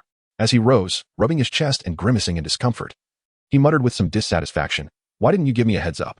Skylar's Haki of armament has yet to be cultivated to a level perceivable by the average person. For Tyren, who lacks the ability to sense Haki, This renders the situation even more perilous, as he remains utterly oblivious. Even if he were to recognize it, it would only be after experiencing the impact of a punch, reminiscent of the sensation he felt when the colonel struck him yesterday. The colonel had informed him that this was precisely the feeling associated with an armament Haki attack. Skylar was in remarkably high spirits. She had longed to strike the person who had been a target for so long, having been the subject of relentless ridicule. She could not deny the pent-up frustration that had accumulated within her, yearning for an outlet. Reflecting on Dorag's fervent demeanor, although Skylar could not feign composure while uttering fabrications, she endeavored to articulate, "I will employ the power of armament Haki against you to help you understand what true armament Haki is, thus enabling you to master it more swiftly. In the future, once you have grasped armament Haki, you will undoubtedly be grateful to me. If possible, I would prefer to learn in a different manner. That is not permissible." Chapter 65. These old scoundrels. Civil war is civil war, yet our engagement is hardly elegant. Moments later, Tyron reclined against the corner post of the arena, battered and bruised, seemingly having relinquished his resistance. He gazed at Skylar, who was preparing to signal the referee to conclude the match. Skylar turned around and proposed, "How about we have another round? Put in some effort and make it a bit more impressive?" "Well, never mind. Real men don't need to look good," Tyrone declared with conviction. He then struggled to move his right wrist, as if to gesture that he could no longer continue. The referee, having already noticed, promptly made the call without hesitation. As Skylar was about to head towards the promotion group, Tyron interjected, "After inflicting such a severe defeat upon me, is it too much to ask for you to secure a championship? If that proves unattainable, I would be content with a runner-up position." Skylar turned around and smiled at Tyron, who was clinging to the pole, struggling to rise like a fractured patient attempting to dance on a pole. "Do not worry. You lost gracefully to the champion. There is no shame in that." With a slight limp, Tyron accepted the report card, occasionally hopping on one leg as he made his way toward the seating area for the eliminated contestants. Skylar returned to her seat. This time, the Phantom Spider and Doberman concluded their battle more swiftly than Skylar, yet they still yielded the first position to her, as Skylar had occupied it for 10 rounds. Both understood it was rightfully hers. The nearby Navy personnel paid little heed to such trivialities, knowing that the seeding was ultimately random and did not significantly affect the outcome. The last 2 recruits advancing to the next round took considerably longer, and upon returning to their seats, it was evident they were not in optimal condition, having clearly endured a fierce struggle. As the results were updated, Sakazuki and Borsalino appeared to reach a consensus, whispering something to Colonel Dalmesia beside them. Subsequently, Skylar and the others were informed that they would first participate in the elimination round, allowing them a respite. Since noon, a considerable number of individuals had accumulated in the elimination group, and the matches would likely require a substantial amount of time. Furthermore, at this moment, dinner was being served in the cafeteria. "Everyone, I am heading to the cafeteria. Will you accompany me, or shall I pack some meals for you to bring back?" Skylar stood up with great enthusiasm, yet the 4 individuals beside her evidently had no desire to venture to the cafeteria. Finally, Doberman spoke up, saying, "If possible, could you bring me some meat and sugar? I need to tend to my wounds and cannot make it to the cafeteria." In truth, Doberman was not particularly hungry. After all, his physical exertion had been minimal, and the pain he felt diminished his appetite. However, as he was relatively familiar with Skylar, he felt compelled to speak first, alleviating any concerns the others might have about asking for favors. As anticipated, following Doberman's request, Ghost Spider chimed in, "I would like some soup and vegetables, but not too much." With one voice leading to another, the remaining 2 individuals expressed their modest needs as well, all asking Skylar to bring back a few provisions. Among the final 5, 4 of them busied themselves with unwrapping bandages, changing dressings, and tending to their injuries, while only Skylar departed the venue to procure their meal, creating a somewhat disjointed atmosphere. Just as the others had finished dressing their wounds, Skylar returned, laden with bags, distributing their dinner. After her departure, the 4 seemed to have reached an unspoken consensus. Their previously lethargic demeanor transformed. Each grabbed a lunchbox and deliberately approached the arena, engaging in casual conversation and commentary. While munching away, the exhausted, hungry, and pained new recruits in the arena momentarily shifted their animosity. Consequently, when they faced off against one another, their intensity diminished, as if reluctant to provide amusement for the quartet. This shift resulted in a notable slowdown in the pace of their contest. From her seat, sipping her drink, Skylar discerned their intent to deliberately prolong the competition, thereby securing more time for themselves. Skylar was perplexed. Did Sakazuki truly consent to their actions? As this thought crossed his mind, he noticed the 4 swiftly returning to their original seats, just as the sound of the door creaking open echoed through the room. Entering were Borsalino and Sakazuki, the latter casually holding a toothpick, perhaps still in good spirits from a recent meal. Sakazuki's countenance darkened at the sight of the limp figures on stage, his brow furrowing in displeasure, followed by a disgruntled huff. This sound jolted everyone back to reality, prompting them to exert themselves once more in their performance. With a scowl, Sakazuki reclaimed his seat, his gaze fixated on the individuals on stage. The 4 from Doberman exhaled in relief, leisurely resuming their meal. However, their recent antics had bought them some time. By the conclusion of the elimination round, the energy they had just ingested began to alleviate their discomfort. The newly administered medication, alongside the pills they had taken, finally began to take effect, and their condition improved somewhat. At that moment, a new round of blind selection commenced. Skylar was the first to reach in, retrieving a slip that revealed the number 3. Beside him, the others held 2 slips marked 1 and 2 marked 2.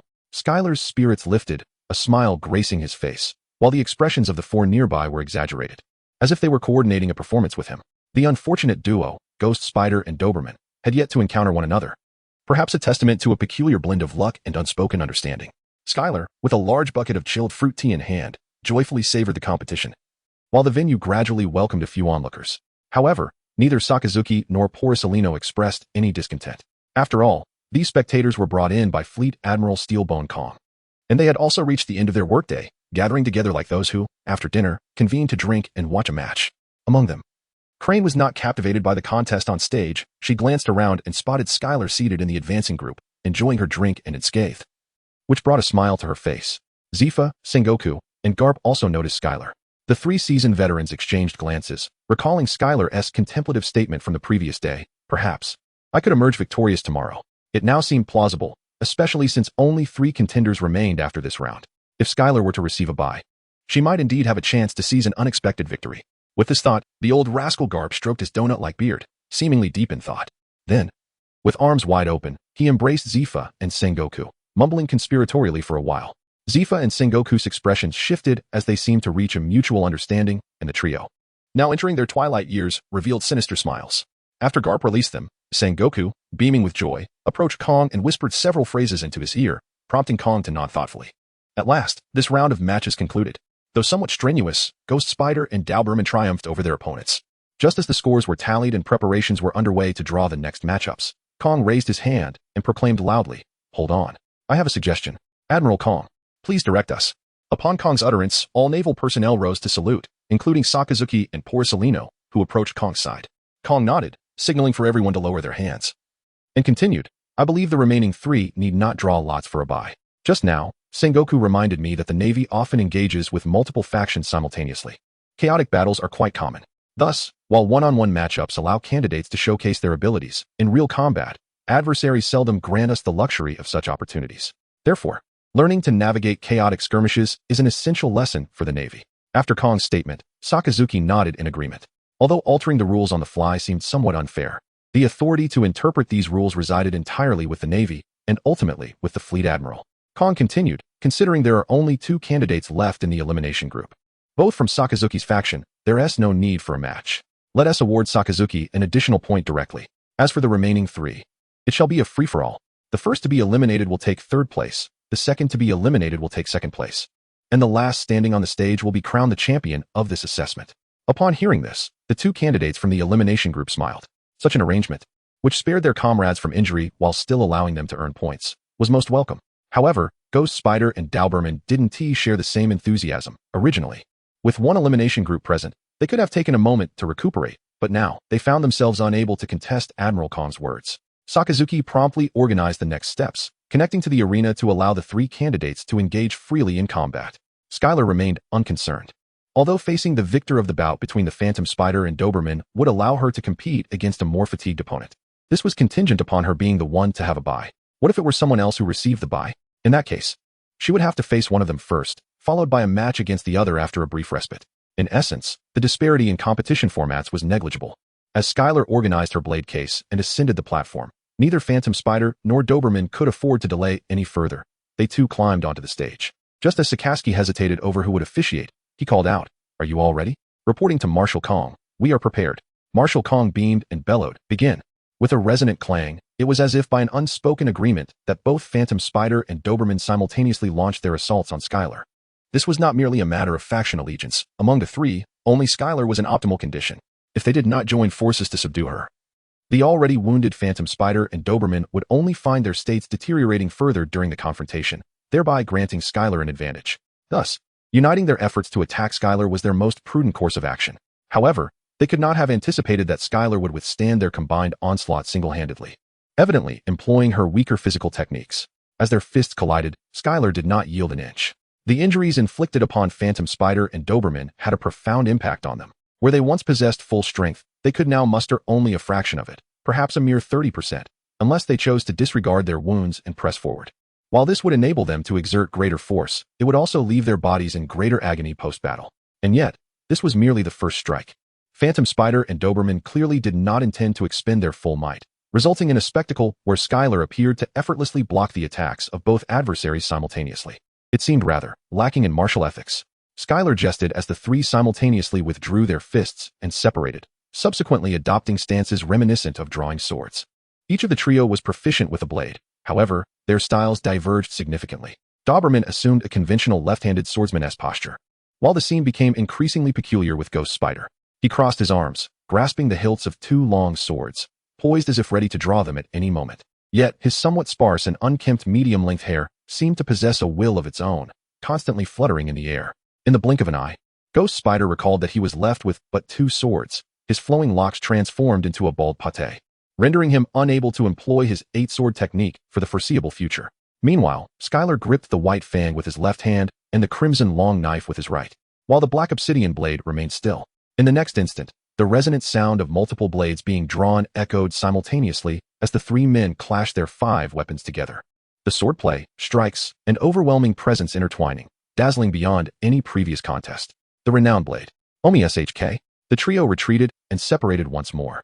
Doberman maintained his earnest and composed demeanor, while Ghost Spider fixated on the Omi SHK in Skylar's hand.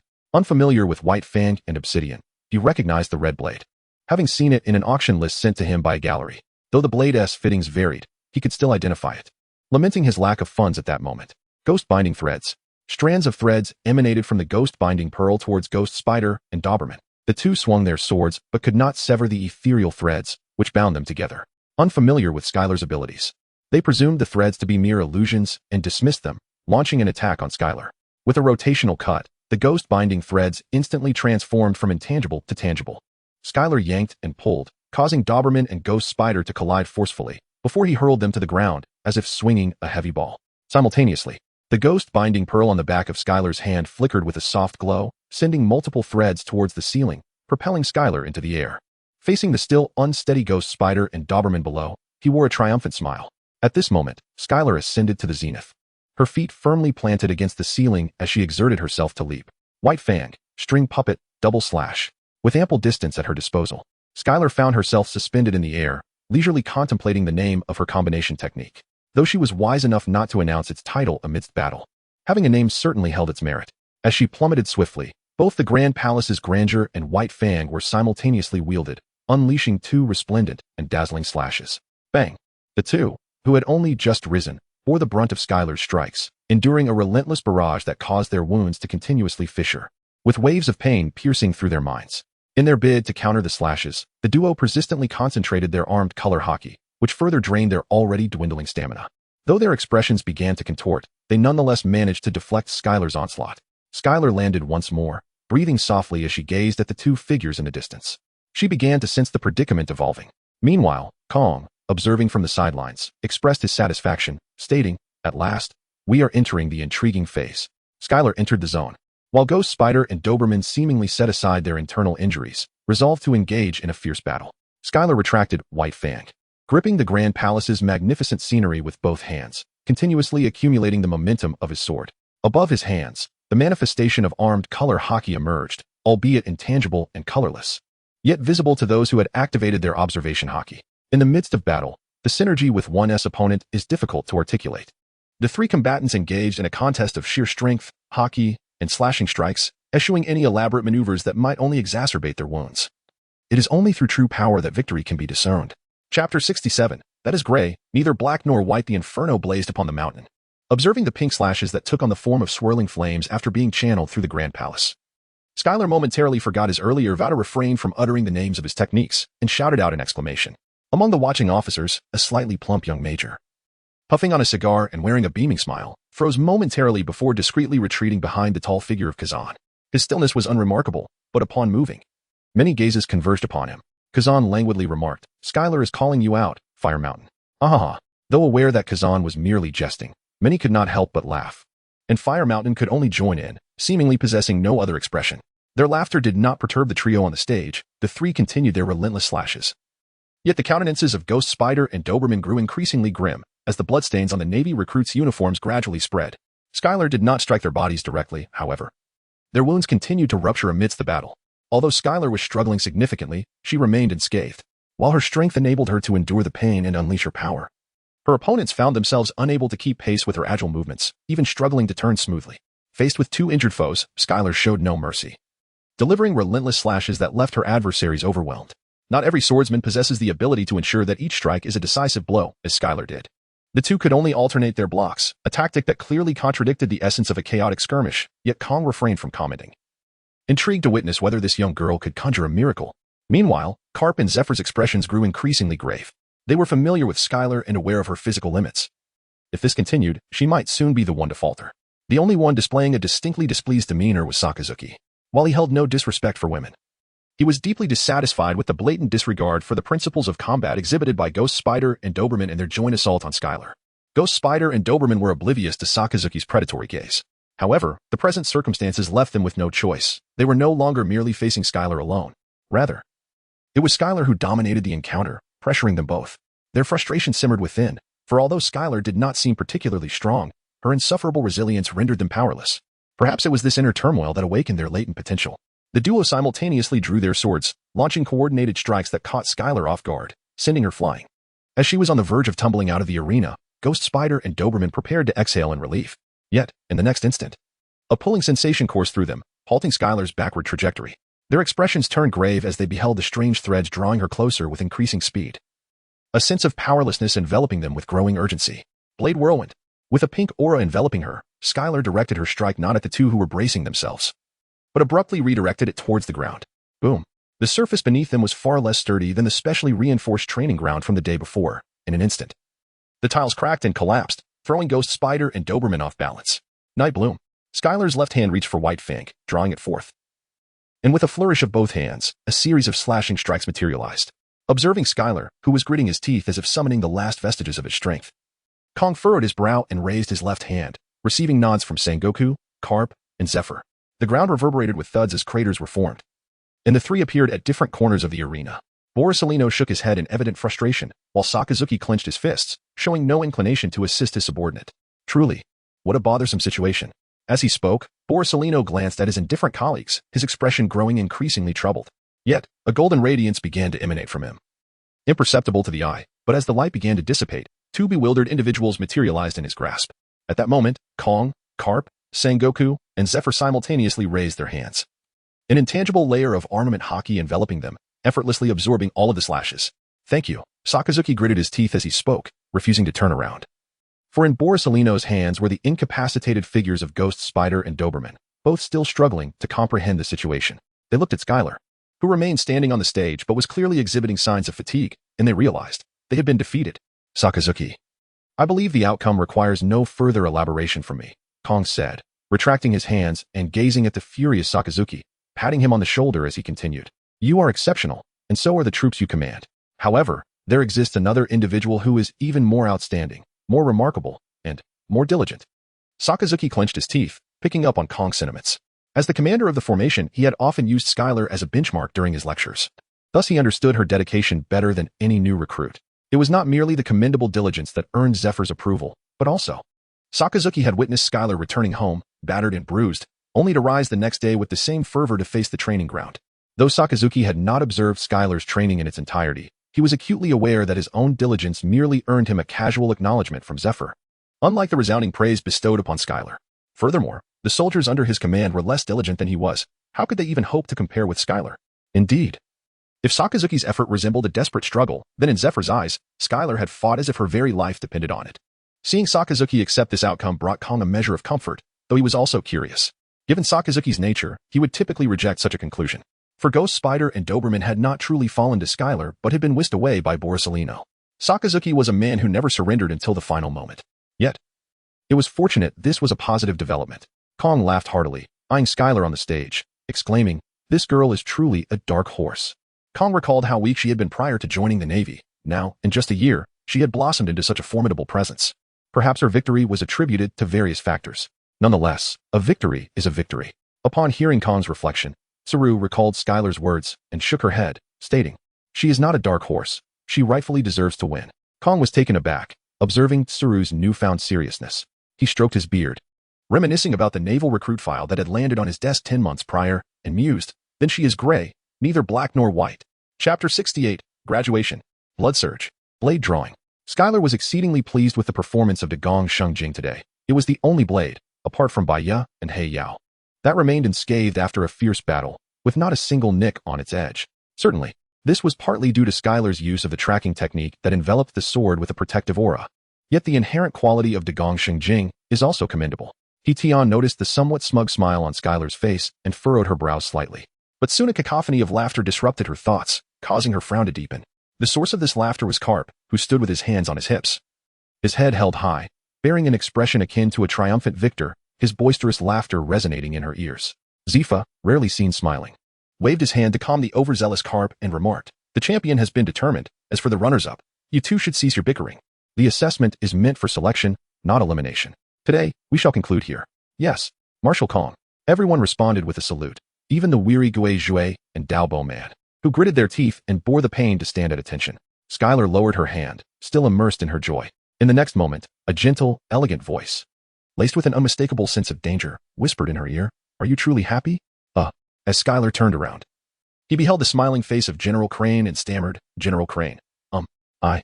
Just as Skylar anticipated that he would once again become a mere piece of fabric under the weight of the moment, Crane slowly raised his right hand and interjected, "Enough. Crane, shouldn't victory be a cause for celebration?" With these words from the marshal, Crane lowered his hand and regarded Skylar, stating, "Regardless, after tomorrow, you shall graduate. There are still 2 months before the assignment of your military post, so let us dedicate ourselves to diligent study." "Yes, General Crane." Skyle immediately saluted, indicating his full cooperation. However, Zifa, who usually maintained his composure and only smiled at Skyle's victories, was now visibly agitated. He pointed at Crane and exclaimed, "Crane, you have no right to speak like that. Skyle is my student." Crane elegantly turned to face Zifa and replied, "Is that so? I distinctly remember Skyle being a soldier under Palyasolino during his time at the Naval Academy. After graduation, he didn't have any superior officers." Crane was clearly conflating the roles of student, teacher, superior, and soldier, leaving Zifa momentarily speechless, his fist clenched as he struggled for a retort. However, after years of distancing himself from political disputes, he had forgotten how to counter such sophistry, his frustration simmering within. Garp, witnessing his old comrade's distress, interjected, "Crane, what about me? Is it unreasonable for me to take my daughter out?" Crane furrowed her brow. Garp had struck at the heart of the matter. If Crane dismissed Skyle's connection to the Navy, then the bond of father and daughter should take precedence. After a moment of silence, Crane conceded, "While that may be true, if you have urgent matters to discuss with Skyle, I want to obstruct you. I have no right to do so. Sophistry is one thing, being unreasonable is another." Crane was not an unreasonable person, and thus acknowledged Garp's point. Although they all knew the truth, Garp had registered evidence on his side. Hearing this, Garp smiled, and Zifa, pleased, patted Garp on the back, saying, "Just as I expected from you. How about you teach in the morning, and I'll take over in the afternoon?" Upon hearing Zifa's suggestion, Garp, who had stood in solidarity with Zifa moments before, suddenly changed his demeanor, asserting, "What business do you have meddling in my relationship with Skyle?" Zifa, taken aback, erupted in anger, seizing Garp by the collar. Though he struggled to find a rebuttal, he thought, "Is it necessary to reason with Crane? Do I need to reason with you, Garp? Hey, are you looking for a fight?" Garp, lifted off the ground, remained unfazed, even excitedly rolling up his sleeves. He remembered the last time when he had faced off against Kong, Sengoku, and Zifa together. While he lacked the strength to take on all three simultaneously, he felt confident that against Zifa alone, he could afford to exchange blows. "Enough. Do you both still have the demeanor of Navy commanders?" Kong thundered, pointing at the two. "Today, in front of so many colleagues, you dare to brawl? Does that mean you'll come after me tomorrow?" At these words, the admirals behind Kong averted their eyes, avoiding the gazes of Zifa and Garp, preferring to pretend they saw nothing, allowing the two to settle their dispute. Though both Zifa and Garp were initially eager for confrontation, they ultimately calmed down, turning away from each other. The spectacle concluded, and arrangements were made. Soon, the admirals, candidates, and working personnel of the Navy returned to their respective duties. Nevertheless, the tale of Skyle confronting 2 elite members of Sakazuki's faction began to circulate within the Navy. The following day, the simulation of naval combat and other collective activities took place. Unsurprisingly, Palyasolino's faction lost, and even Skyle found herself as the one holding back the team. She struggled to comprehend the chaotic buttons and levers at the naval control station, leaving her ill-equipped to assist her faction in recovering from defeat. However, even if they had won that day, it would have merely been a minor consolation, leaving the overall outcome unchanged. As dusk fell, the assessment concluded. Since this was considered a midterm examination, there was no actual combat exercise at sea. Of course, Sakazuki's faction would still need to undergo pirate elimination training next year, but not this year. With the evaluation wrapped up, Poliusolino stood before the faction and said, "In the past year, we have shared experiences, memories, both beautiful and painful, unforgettable." Just a moment. As Skyle was taken aback by Poliusolino's unexpected seriousness, even if he was merely spouting nonsense, he suddenly paused, rummaging through his own garments. Finally, he produced a sheet of paper. Thanks to a year of training, Skyle's senses had sharpened significantly, and as Poliusolino flipped through the pages, she caught sight of some key phrases. Previous Naval Academy graduation ceremonies. The rest was obscured due to her angle. But Skyle quickly realized that Poliusolino was quoting words spoken by past commanders. Well, in any case, we have shared this journey together. After today, we shall venture into the corners of the sea. I hope you all, whether remaining at headquarters or returning to your branches, will uphold justice. Poliusolino's tone suddenly surged, clearly having found a passage he liked, and he recited from the script for quite a while, failing to make eye contact with the recruits until the final lines. At last, he smiled and declared, "The next time we meet, it will be upon the open sea. And we shall all share the same identity, that of the righteous force. Finally, I wish you all smooth sailing, or to brave the waves. Farewell, everyone." Vice Admiral Poliusolino. Skyle finally spoke up, meeting his puzzled gaze. "We'll see each other again at the graduation ceremony next week. As long as I don't attend. I can't be wrong, right? Skyle-chan." Chapter 69. Graduation Speech. Marineford, Navy Recruits Graduation Ceremony. A steady stream of naval recruits ascended, and under the announcement of Admiral Kong, they became official members of the Navy headquarters. As they descended, new recruits took their place, proudly donning their ranks and titles. Finally, everyone knew that only one recruit remained who had yet to ascend the platform to receive their commission from Admiral Kong. Kong paused for a moment, waiting for the dozen or so soldiers awarded the rank of lieutenant to settle before stating, "I feel that this commissioning could use a bit more significance. Every year at the Naval Academy graduation, there is always someone who dons the mantle of justice. I do not wish for this year to be absent. Moreover, I believe that the next Navy recruit, she, will be able to bear the weight of justice upon her shoulders." As he spoke, a female naval officer approached, carrying a tray. Kong took the cape from the tray, giving it a shake, the neatly folded mantle of justice billowing forth. The word justice displayed for all present to see. A collective gasp filled the air, merging into a cacophony of indistinguishable noise. Yet it enhanced the atmosphere of the graduation ceremony. Kong smiled and nodded. At that moment, Skyle, dressed in her naval uniform, stood nervously in a corner, fidgeting with her fingers.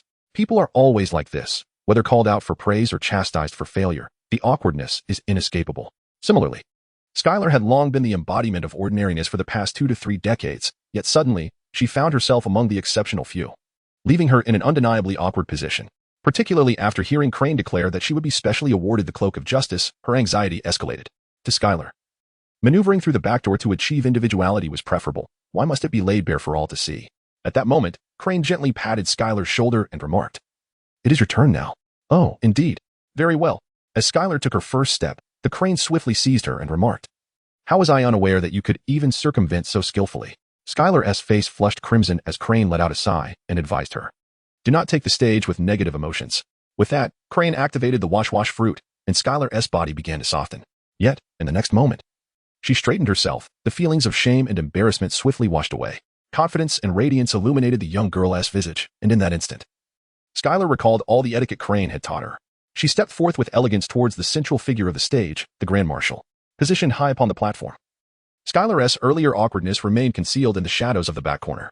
To the audience, she appeared as a figure of confidence and grace, embodying the essence of a spirited young woman. The Grand Marshal bent down to drape the mantle of justice over Skylar's shoulders personally. Rising, he proclaimed, "In the name of the Naval Admiral, I hereby confer upon Lieutenant Skylar Gray the rank." Although she was merely a lieutenant, she wore the ceremonial mantle adorned with the insignia of a higher-ranking officer. While lieutenants are permitted to don capes, they do not typically wear such formal attire. This exceptional accolade was, indeed, a mark of honor. After a brief silence, the crowd erupted into cheers and applause, with the Grand Marshal joining in the ovation. As the applause began to fade, he ceased clapping and gently patted Skylar's shoulder, solemnly advising, "Clothe yourself in justice, and do not fall from grace." "Yes, Admiral," she affirmed. Skylar saluted and did not step back, for her role was not yet complete. At that moment, Marshal Kong addressed all the newly graduated recruits, proclaiming, "Next, let us invite this year's most outstanding graduate to deliver a speech." As he applauded and stepped aside, Skylar took her place where Kong had just stood, adjusted the angle of the microphone, and offered a military salute. Only after everyone returned her salute did she begin, "Good morning, esteemed colleagues and officers. I apologize for taking up your time to share some insights that you may already be familiar with. This simple opening elicited light laughter from the audience. As it reflected the common state of most speeches, speakers often reiterate well-known truths, which can become rather tiresome to hear. Noticing the audience's courteous demeanor, Schuyler gradually became more engaged and continued. When I learned from my superior, General Porcellino, last night that I was to give a speech, to be honest, I was quite taken aback. Why, you may ask? It is not out of the so-called humility that you might not enjoy hearing, but rather, 5 days prior, other generals had informed me, yet my commander chose to tell me only last night. Laughter erupted in the venue, filling the air with mirth, and even Kong, who had stepped back, could not help but chuckle. The resonance of genuine experiences always stirs a connection. Schuyler cast a glance around and noticed that Porcellino had indeed honored his promise from last week by not attending the graduation ceremony today. She felt a slight sense of relief and continued. When I inquired about the theme I should address, he told me that simply living is already quite exhausting. So I should just speak about life. The response this time was subdued, for everyone was aware that Schuyler was about to delve into her topic. Taking a deep breath, she declared, living is the theme I wish to discuss with you all today. In truth, I also believe that simply being alive is quite sufficient. Regarding any deeper meanings of life, such considerations are mere frivolities when the fundamental premise of existence is not met. Whether we live or die, the sun will rise and set each day. However, in living, we are granted the privilege of witnessing the dawn's blush, the twilight's glow, and the beauty of the moon and stars. As Schuyler observed the silence enveloping the scene, she sensed an unusual atmosphere. Eager to engage with the audience, she attempted to move about, only to discover that the microphone was attached to a rather substantial base. Perhaps it was a twist of fate, for without a second thought, Schuyler lifted the entire base, disregarding the murmurs and light laughter below. As she walked, she proclaimed, I am grateful that we are all still alive and able to witness these sights. Indeed, in terms of survival, we have succeeded. This is our fortune as human beings. Yet, we bear another identity. We are the Navy, cloaked in righteousness, embodying justice, executing justice, and defending justice. Admiral Zephyr once imparted to me a crucial point regarding the very purpose of our existence in the Navy. Schuyler gazed at Zephyr, who smiled and stood up, turning around to raise his hand. Upon witnessing the response from General Zephyr, many new recruits erupted in excitement once more. Zephyr then lowered his palm, guiding it towards Schuyler. Schuyler nodded and continued the previous topic. Our Navy exists for the sake of the weak. When we execute justice, countless lives are preserved because of our existence. Conversely, if we betray justice, those who could have lived may perish. This is the essence of our existence as sailors, to ensure the survival of more people. Our commitment to justice stands as proof of our lives. So, how do we, as sailors, succeed in living? The answer is simple yet cliché, through hard work.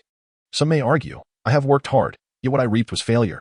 In the periphery of her vision, Schuyler noticed many nodding in agreement, but she shook her head and said, no.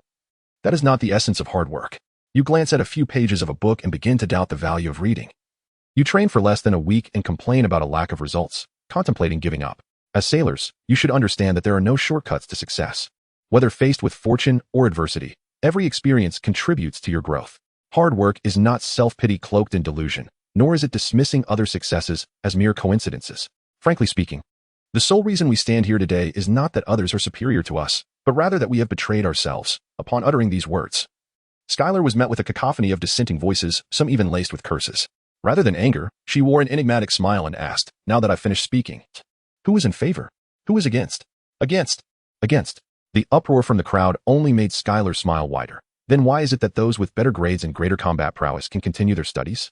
Is it because they are superior to us, or is it because they have not betrayed themselves, thus overcoming us?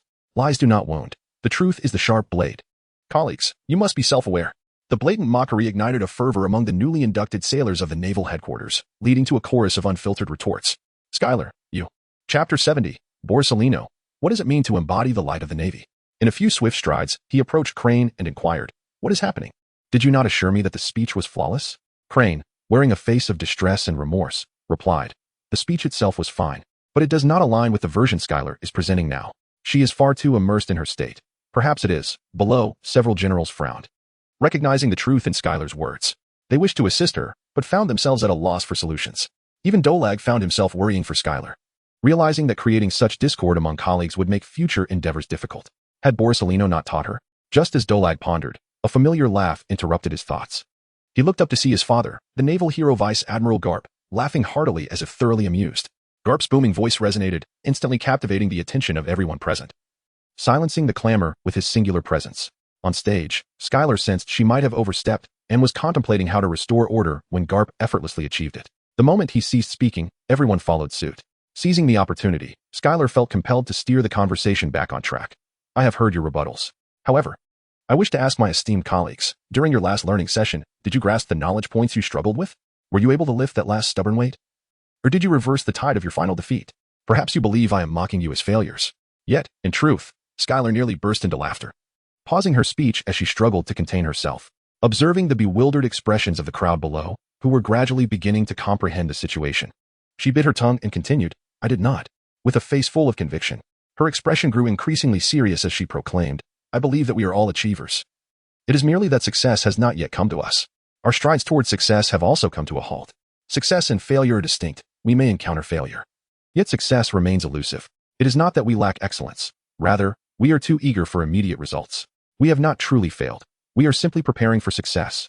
As you vilify those who place blame upon you, have you ever considered, even for a fleeting moment, the thought that perhaps what they say could hold a grain of truth? Skylar gazed at Garp and declared, we have merely encountered a setback, not a defeat. Admiral Garp, our naval hero. As Skylar was poised to continue, Garp abruptly stood and turned, flashing a dazzling smile of 2 rows of pristine teeth at all the recruits behind him. This damned display of theatrics. Both Dorag and Skylar covered their faces simultaneously. Yet Skylar persisted in his speech, forcibly redirecting the conversation. Have our naval heroes never faced defeat? He inquired. I certainly have not. Garp's resolute words erupted from his mouth, inciting a momentary uproar and bursts of laughter, effectively diverting attention from the preceding incident. Skylar suppressed a smile and addressed Vice Admiral Garp, saying, Vice Admiral Garp, you claim to have never faced defeat, yet, as far as I am aware, you pursued GOLD, Roger, for 14 years. Throughout those years, how many operations did you undertake? I haven't kept count. However, I must have launched at least 1,000 or so. Then, if you have never encountered defeat, why? In all those previous endeavors, were you unable to apprehend the Pirate King? Garp hesitated, his expression betraying discomfort and embarrassment, as he stood before the recruits. The scene unfolded before their eyes. Nevertheless, Garp discreetly gave Skylar a thumbs up with the hand hidden behind his back.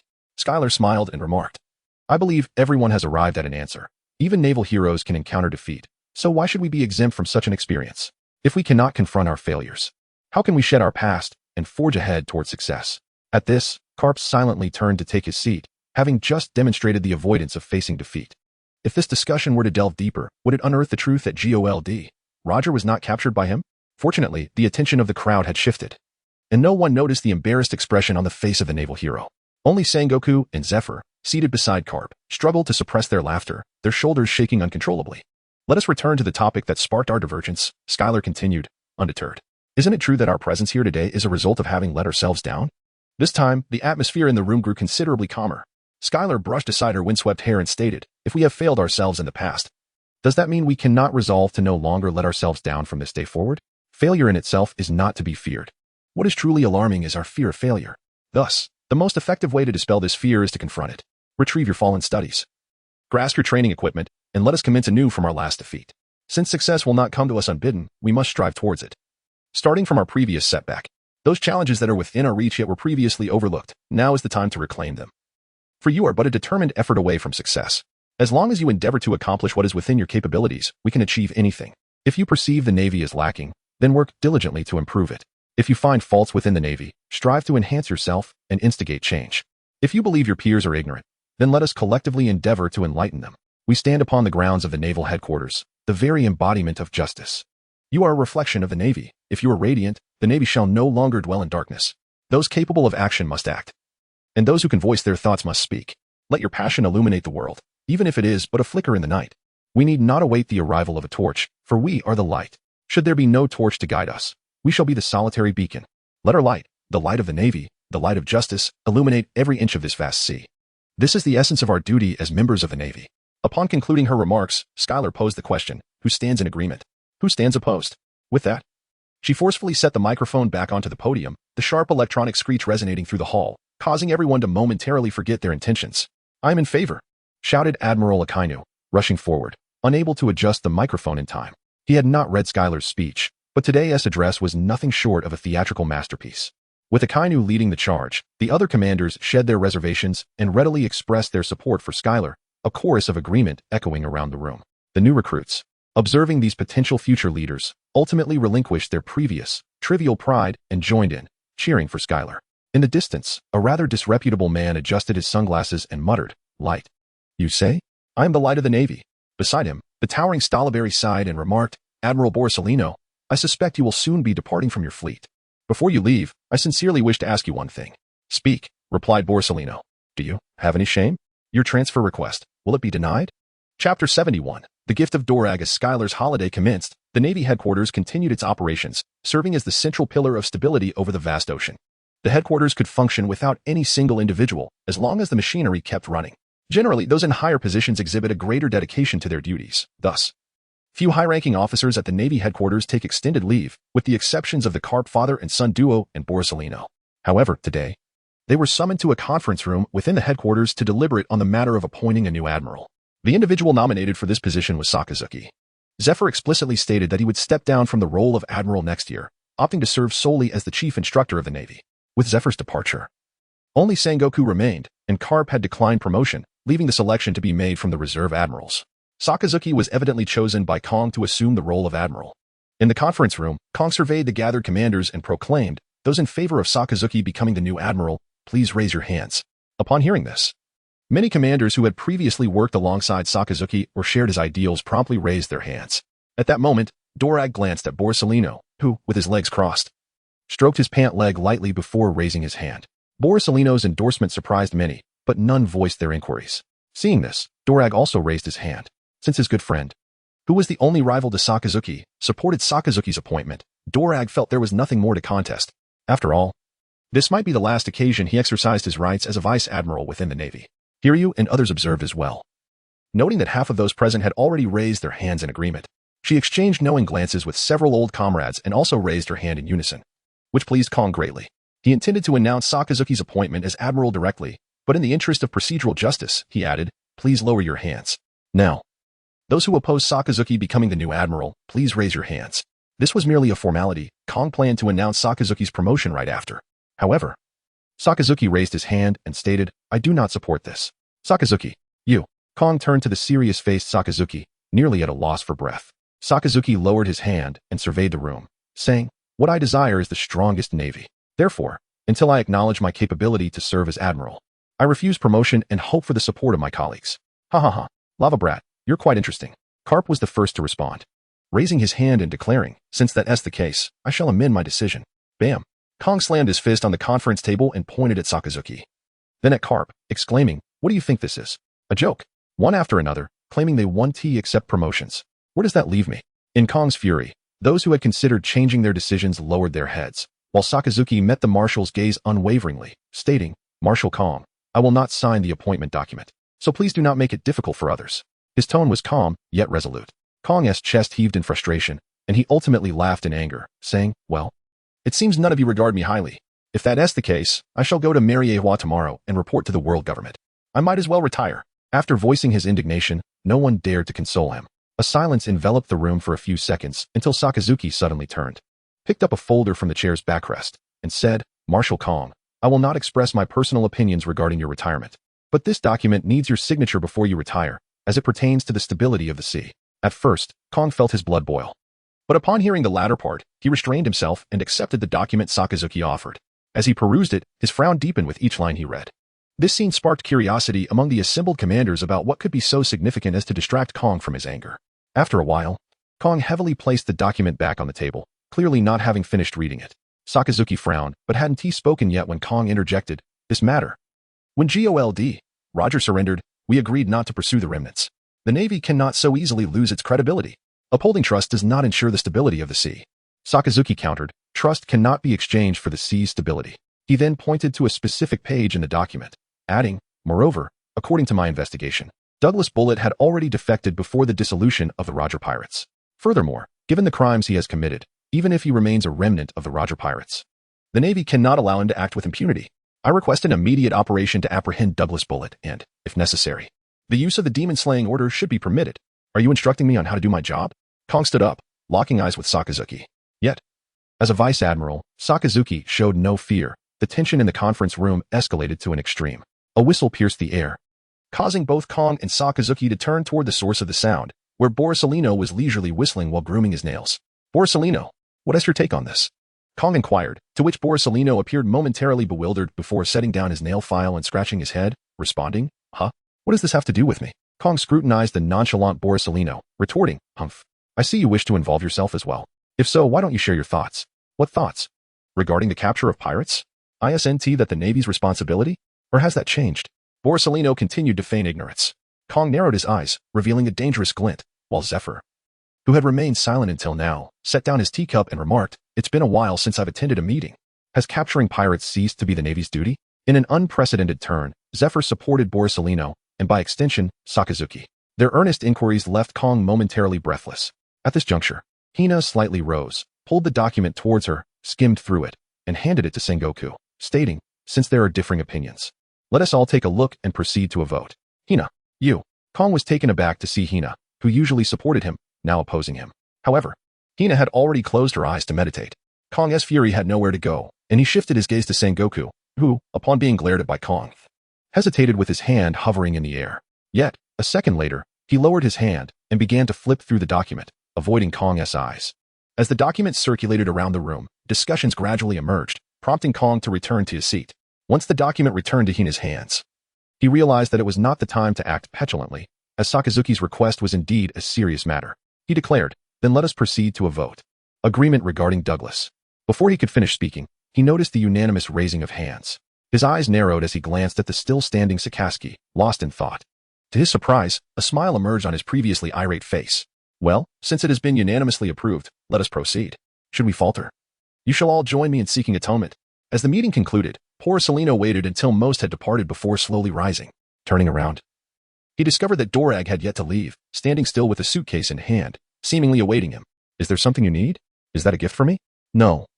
It's for Skylar. Let us converse while we walk." Chapter 72. What reason could there be to deter a man from the sea? In the afternoon, Skylar was training at the grounds. Following her graduation ceremony, she had chosen to remain at Marinvondo, as she had nowhere else to go and little money to her name. As Skylar paused to hydrate, she noticed Dorag standing at a distance. Curiosity piqued, she approached him, clutching her drink.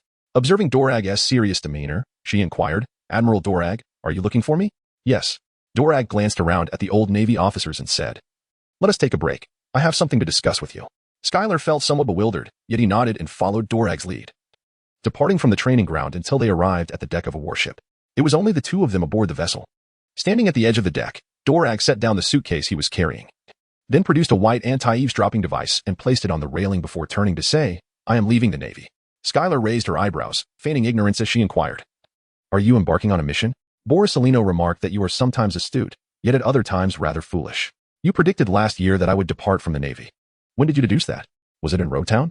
Doflamingo's tone was calm, yet his words caused Skylar's heart to race uncontrollably. However, she dared not reveal her thoughts and merely responded, "Roguetown? Did I encounter you there? You must be lying. At the very least, I have seen you. For you are the only one audacious enough to mock the Pirate King." Listening to Doflamingo's words, Skylar felt her face heat up. What did he mean by mocking? Her curiosity was genuine. After all, the discrepancies in the portrayal of the character were simply a matter of different settings. Was it wrong to be curious? Doflamingo chuckled softly and remarked, "You have yet to master the art of feigning ignorance. Perhaps, like me, you may never learn. Then who should I learn this art from? Borsalino or my father? They are both experts in the craft of pretense." Skylar wished to continue speaking, but Dorag raised a hand and said, "I have already told you that you should not feign ignorance. There is no need to maintain that facade at this moment." Skylar scratched his head in embarrassment, realizing that his greatest flaw was his inability to feign ignorance. At that moment, Dorage had bent down to retrieve the suitcase once more, opening it to reveal a teal fruit adorned with spiral patterns. Skylar instinctively exclaimed, "Chakra fruit? What is that?" Dorage, cradling the suitcase in one hand and scratching his head with the other, perceived that Skylar's utterance was a candid slip of the tongue rather than an attempt to feign understanding. However, the question remained, what on earth was this chakra fruit? Yet in the next instant, Dorage understood that Skylar had merely misspoken. His face flushed with embarrassment, Skylar awkwardly corrected himself, saying, "I meant devil fruit." Hearing you say that suddenly makes the devil fruit seem rather worthless. Dorage, still at a loss for words, sighed deeply, mustering his composure as he replied, "This is a natural type devil fruit. You may choose to consume it, and it will facilitate your rapid advancement. For me, isn't that a bit too precious?" Skylar was somewhat taken aback, while Dragon simply shrugged and remarked, "Isn't it all the same who consumes it? Moreover, with Borsalino around, your rate of fruit development will accelerate significantly." To be honest, there were fleeting moments when Skylar felt tempted. After all, the devil fruit, especially one of the Logia type, was the most expedient shortcut to power. If she were to consume it, her arduous training could be greatly alleviated. Yet, What of the past year and more, where each day was filled with relentless effort? Had it all been in vain? Dragon sensed the rhythm of Skylar's breathing and the rapid thrum of her heartbeat, which, after a brief pause, gradually returned to a state of calm. Skylar lifted her gaze to meet Dragon's eyes and then shook her head, stating, "If it makes no difference who consumes it, then you should be the one. I trust you need the strength more than I do." Upon hearing this, Dragon closed the suitcase, leaving no room for sentiment, and remarked, "If that is your wish, then so it shall be. I will depart from the Navy headquarters tonight. From now on, you should spend more time with him. Isn't it necessary to inform Vice Admiral Garp? No need. Furthermore, my departure may even facilitate his plans." Dragon spoke enigmatically, then reached out to gently pat Skylar on the head, his first time doing so, or rather, the first time he approached it with such tenderness. Lowering his hand, Dragon gazed at the large characters spelling out Navy on the headquarters building and said, "Serve well in the Navy. It would be best if you could change it before I do." Skylar gazed at Dorag, who stood facing the wind, suddenly revealing a melancholic expression. "Are you departing so abruptly?" he inquired. "I am not adept at theatrical farewells. A quiet arrival and a quiet departure suit me far better." Dorag took a step forward and replied, "I shall return to pack my belongings. Do as you wish." Skylar remained silent, unable to confront the parting. As she watched Dorag disappear with his suitcase, she disembarked from the warship, gazing at the sky, which was bathed in a crimson hue by the setting sun. A smile graced her lips, contemplating that if Dorag were to enlist in a year or two, he would likely be around 21 by the time of the final battle. Yet, she deemed it unwise to dwell on such thoughts. Her expression grew serious as she cast aside all distractions, hastening her steps back to the Crane household. There, she rummaged through her New Year's money, withdrawing some funds before leaving in a flurry, heading towards the alley near Heller's residence to purchase some stationery. Subsequently, she made her way to Dorag's quarters at the naval headquarters. Dorag had already prepared his luggage, which rested by the entrance, while he watered the flowers in the yard. A hose in hand. Having second thoughts? He teased upon seeing Skylar. She shook her head and handed him her notebook, stationery, envelopes, and fountain pen, saying, "If it's inconvenient, feel free to send me letters." Dorag accepted the items, a bemused smile spreading across his face as he regarded the stationery. "You are thoughtful," he replied. He then glanced back at his little yard, made his way to his luggage, and packed the stationery into his backpack before slinging it on his back. Still holding onto his suitcase. Approaching Skylar, he handed her a set of keys, saying, "I don't know when this house will be reclaimed. Until then, I would appreciate it if you could tend to the flowers. I'm leaving now. If anyone inquires about me before news reaches the sea, just tell them I'm on holiday." With that, Dorag melted into the crowd, unremarkable, much like every other naval officer departing from Marin Van Deel. Skylar gradually made her way towards the Crane family home. After a prolonged journey, as she neared her destination, she sensed a figure quietly entering the alley. Garp, leaning against the yard's wall, a cigar in hand. He left? He departed. Do you not intend to stop him? Upon hearing this, Garp took a deep drag from his cigar. The smoke, unsuitable for the lungs, was inhaled directly, the thick haze rendering his voice somewhat hoarse. There exists no reason compelling enough to prevent a man from heading towards the sea. Chapter 73, The Successor of the Ghost. In the era of the Warring States, Garp joins forces once more, a rampaging successor of the Ghosts under the demon-slaying order. With only a few days remaining until the new year, the entire naval headquarters appeared unusually busied, except for Skylar and a handful of retired old sailors who remained quite leisurely. During the afternoon break, Skylar perused the world economic news handed to her by an elderly sailor, thoroughly engrossed. The report included several photographs. One depicting the young pirate Douglas Barrett sprawled on the ground, while Garp loomed above him, his sleeves bursting from his bulging muscles, his expression one of sheer satisfaction. It was merely satisfaction, devoid of joy, akin to the feeling one experiences after venting frustration on an unfortunate thief. While it may bring a sense of relief, it does not evoke true happiness. Skylar's lips curled slightly, imagining the spectacular scene when a frenzied pirate encountered Garp, who was filled with unspent rage. However, she felt unqualified to partake in such events. Another photograph depicted Sengoku and Garp together, with the caption suggesting their alliance, yet Sengoku appeared untouched. His suit and cape seemingly immaculate, indicating he had exerted little effort. After perusing the newspaper, Skylar resumed her training. Truth be told, she had been rather bored lately.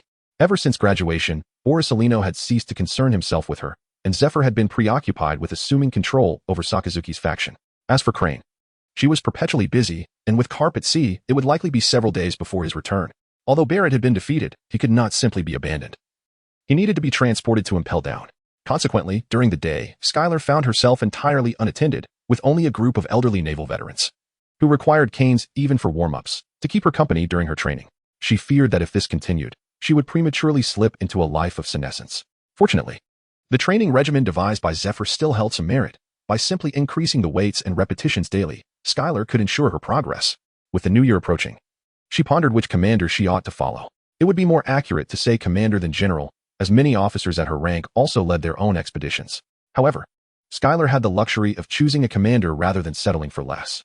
In truth, Skylar had numerous options. Any commander she chose would likely accept her under their wing, given her associations with Zephyr, Garp, Crane, and Borsalino. Moreover, there were some who would eagerly welcome her, particularly any of the aforementioned individuals aside from Borsalino. And even Sakazuki had hinted that she could join his fleet. For each of these individuals, following them would present different advantages and disadvantages. For instance, if she followed Garp, her physical prowess would undoubtedly improve rapidly, yet she would also be tethered to an erratic superior. Conversely, aligning with Zephyr would afford her comprehensive development, albeit with fewer opportunities to engage in real combat, which would hinder her accumulation of battlefield experience and military merit. Should she choose Crane, she would receive preferential treatment and have the chance to interact with more senior female officers. Yet the frequency of Crane's expeditions was limited, often amounting to only a few outings annually, most of which were spent attending meetings in Mariewa. Although administrative roles could also yield military merit, Skylar was not inclined to spend her days bogged down by tedious paperwork. If her goal were to enhance her combat capability and rank, the most prudent option would be to join Sakazuki's fleet. In recent years, Sakazuki and his fleet had consistently completed the most missions, apprehending a significant number of pirates. Following Sakazuki would guarantee ample training opportunities, but the principal obstacle lay in factional affiliations. Skylar was not yet at the stage of choosing a faction, yet those around her were. Despite Crane's seemingly neutral stance, Garp's unpredictable nature, and Borsalino's apparent indifference, they did lean towards the pacifist side. While they were all part of the Navy, their interpretations of justice and ideology diverged significantly. Of course, should Skylar opt to join Sakazuki's fleet, these individuals would undoubtedly support her, even assisting her in navigating the transition. However, did she truly wish to become a proponent of Sakazuki's hawkish navy? Radicalism, valor, and an unwavering commitment to warfare, often resorting to any means necessary for victory, epitomize the hawkish characteristics. They advocate for executing justice under any conditions. And if conditions are lacking, they create them. Such a philosophy disregards losses and reputation in favor of achieving victory, a victory deemed just. This often leads to numerous actions that draw public ire. Sakazuki himself is a quintessential representative of this ideology in the original narrative. It was only upon his ascension to the rank of Fleet Admiral that a shift began to manifest, as the weight of responsibility became apparent, highlighting that victory could not be the sole focus. Under immense pressure, every decision becomes particularly arduous. If Skylar were to join this faction, her power, experience, and rank would surge exponentially in a short period, yet it would also bring forth heightened dangers and a troubling sense of moral unease. For instance, the recent newspaper article regarding the demonization order emphasized that it was directed solely at Douglas Barrett, though Skylar remained unaware of the true circumstances. However, she was aware of another infamous demonization order, the O'Hara incident, which, if predictions held true, would occur in the coming year. From the Navy's standpoint, dismantling the tree of knowledge and apprehending or even executing archaeologists would not be deemed cruel, yet targeting civilians who had been cleared of suspicion. Some might argue that this was merely Sakazuki's personal vendetta, but could it not also be seen as a reflection of the hawkish mentality? The mere possibility of guilt-warranted extermination, much like Garp's earlier expedition to the South Sea, where the unborn child of the Pirate King was judged. It is likely that most would view that child as innocent. Even within the Navy, leaders like Dragon and others would contend that the child bore no guilt. Yet, in the eyes of the hawkish faction, innocence could be attributed to the child, but the mother was guilty, and the child, upon growing up, might very well become guilty as well. Thus, the simplest solution would be to eliminate them both. With the mother gone, the potential guilt of the child would also vanish, leading to a more peaceful sea. In the pursuit of maritime tranquility, what value do the lives of a few pregnant women and infants hold? Were an ordinary person to entertain such thoughts, friends might counter-argue, asking if they would take their own life to ensure the sea's stability. Yet, within the Navy, such questions would never be posed. After all, voicing such a sentiment would paint one as an irrational troublemaker. The more she contemplated, the more distressed Skylar became, prompting her to consider following Borsalino instead. Although, post-joining the Navy, Borsalino could no longer dedicate himself solely to her. At least their interactions would be simpler, provided he refrained from delegating paperwork to her. As for brewing tea or coffee, Skylar could manage that herself, could she not? Chapter 74. News from the South Sea on December 25, 1499 of the Sea Circle calendar, with less than a week remaining until Skylar's second new year in this world. The day was rather unremarkable. The only distinction from prior days was that Garp had finally honored a promise made over a month ago, taking Skylar for father-daughter training activities. Garp, in his usual manner, could hardly conceive of what such activities might entail. Even if he could, Skylar might not be inclined to participate. Thus, they reached a mutual agreement to train at the training grounds. Despite it being late December, Marineford was far from cold. Garp donned beach shorts and a short-sleeved shirt, while Skylar opted for a full leather outfit. Now free to choose her attire and amidst the holiday season, she confidently selected leather, not solely for its aesthetic appeal, but because it was undeniably comfortable. Ultimately, the pivotal reason was that the Blade Shadow donned leather armor. After donning the leather jacket, Skylar felt an enhanced fluidity in her swordplay. The seamless transfer of energy not only elevated both her strength and speed but also mitigated the fatigue that had previously been her greatest weakness. The efficiency of her movements reduced the energy loss in the conversion and transmission of power, resulting in a notable improvement in her stamina. Skylar wielded 3 daggers in a mesmerizing display of slashing attacks, while the increasingly elusive ghost binding threads flitted chaotically around the training ground. The ghost binding threads had transcended their mere functional existence. Following her battle with Ghost Spider and Doberman, Skylar began to grasp the utility of the ghost binding threads for active displacement. Over the course of the past month, this development had rendered her remarkably more agile in combat. In contrast, Garp presented a pair of iron fists, unpretentious and straightforward. Visually, Skylar appeared more formidable than Garp. Although not necessarily stronger in reality, the mere appearance of strength can serve as an advantage. To illustrate, consider 2 bombs with identical destructive power. One detonates with a shockwave and a mushroom cloud, while the other is utterly silent. To the uninformed observer, which bomb exudes a greater sense of intimidation? As long as one appears sufficiently powerful, defeating an adversary may sometimes not even necessitate a physical confrontation. Admittedly, when faced with a true powerhouse or a tough opponent, tangible combat prowess is essential. Nevertheless, projecting an aura of strength generally proves more beneficial than detrimental. Haha, you've made considerable progress during this time. It seems you haven't been slacking off. Unlike the fully committed Skylar, Garp found himself with enough leisure to engage in conversation. For him, this combat was akin to a top-tier esports player competing in a high-ranking match. Not only could he dominate, but he could also afford to show off, even taunting his opponent with one hand while the other typed out mockery. Skylar, on the other hand, was merely the budding gold-tier player facing off against Garp. Without Garp's assistance, she wouldn't even have qualified for the match. Thus, her sole entitlement lay in her unwavering dedication. Eventually, Skylar's slashes ceased, her energy depleted. However, unlike in previous instances of exhaustion, she managed to maintain her composure after multiple adaptations. Observing this, Garp also paused and refrained from taking advantage of the moment to strike at Skylar, for the reason was simple. Today was meant for a father-daughter activity, not an occasion for domestic violence. As they sat side by side to rest, Garp looked at Skylar and inquired, "Are you truly considering staying with Pausalino?" Skylar has made her decision, submitted her application, and informed Crane, Garp, and others.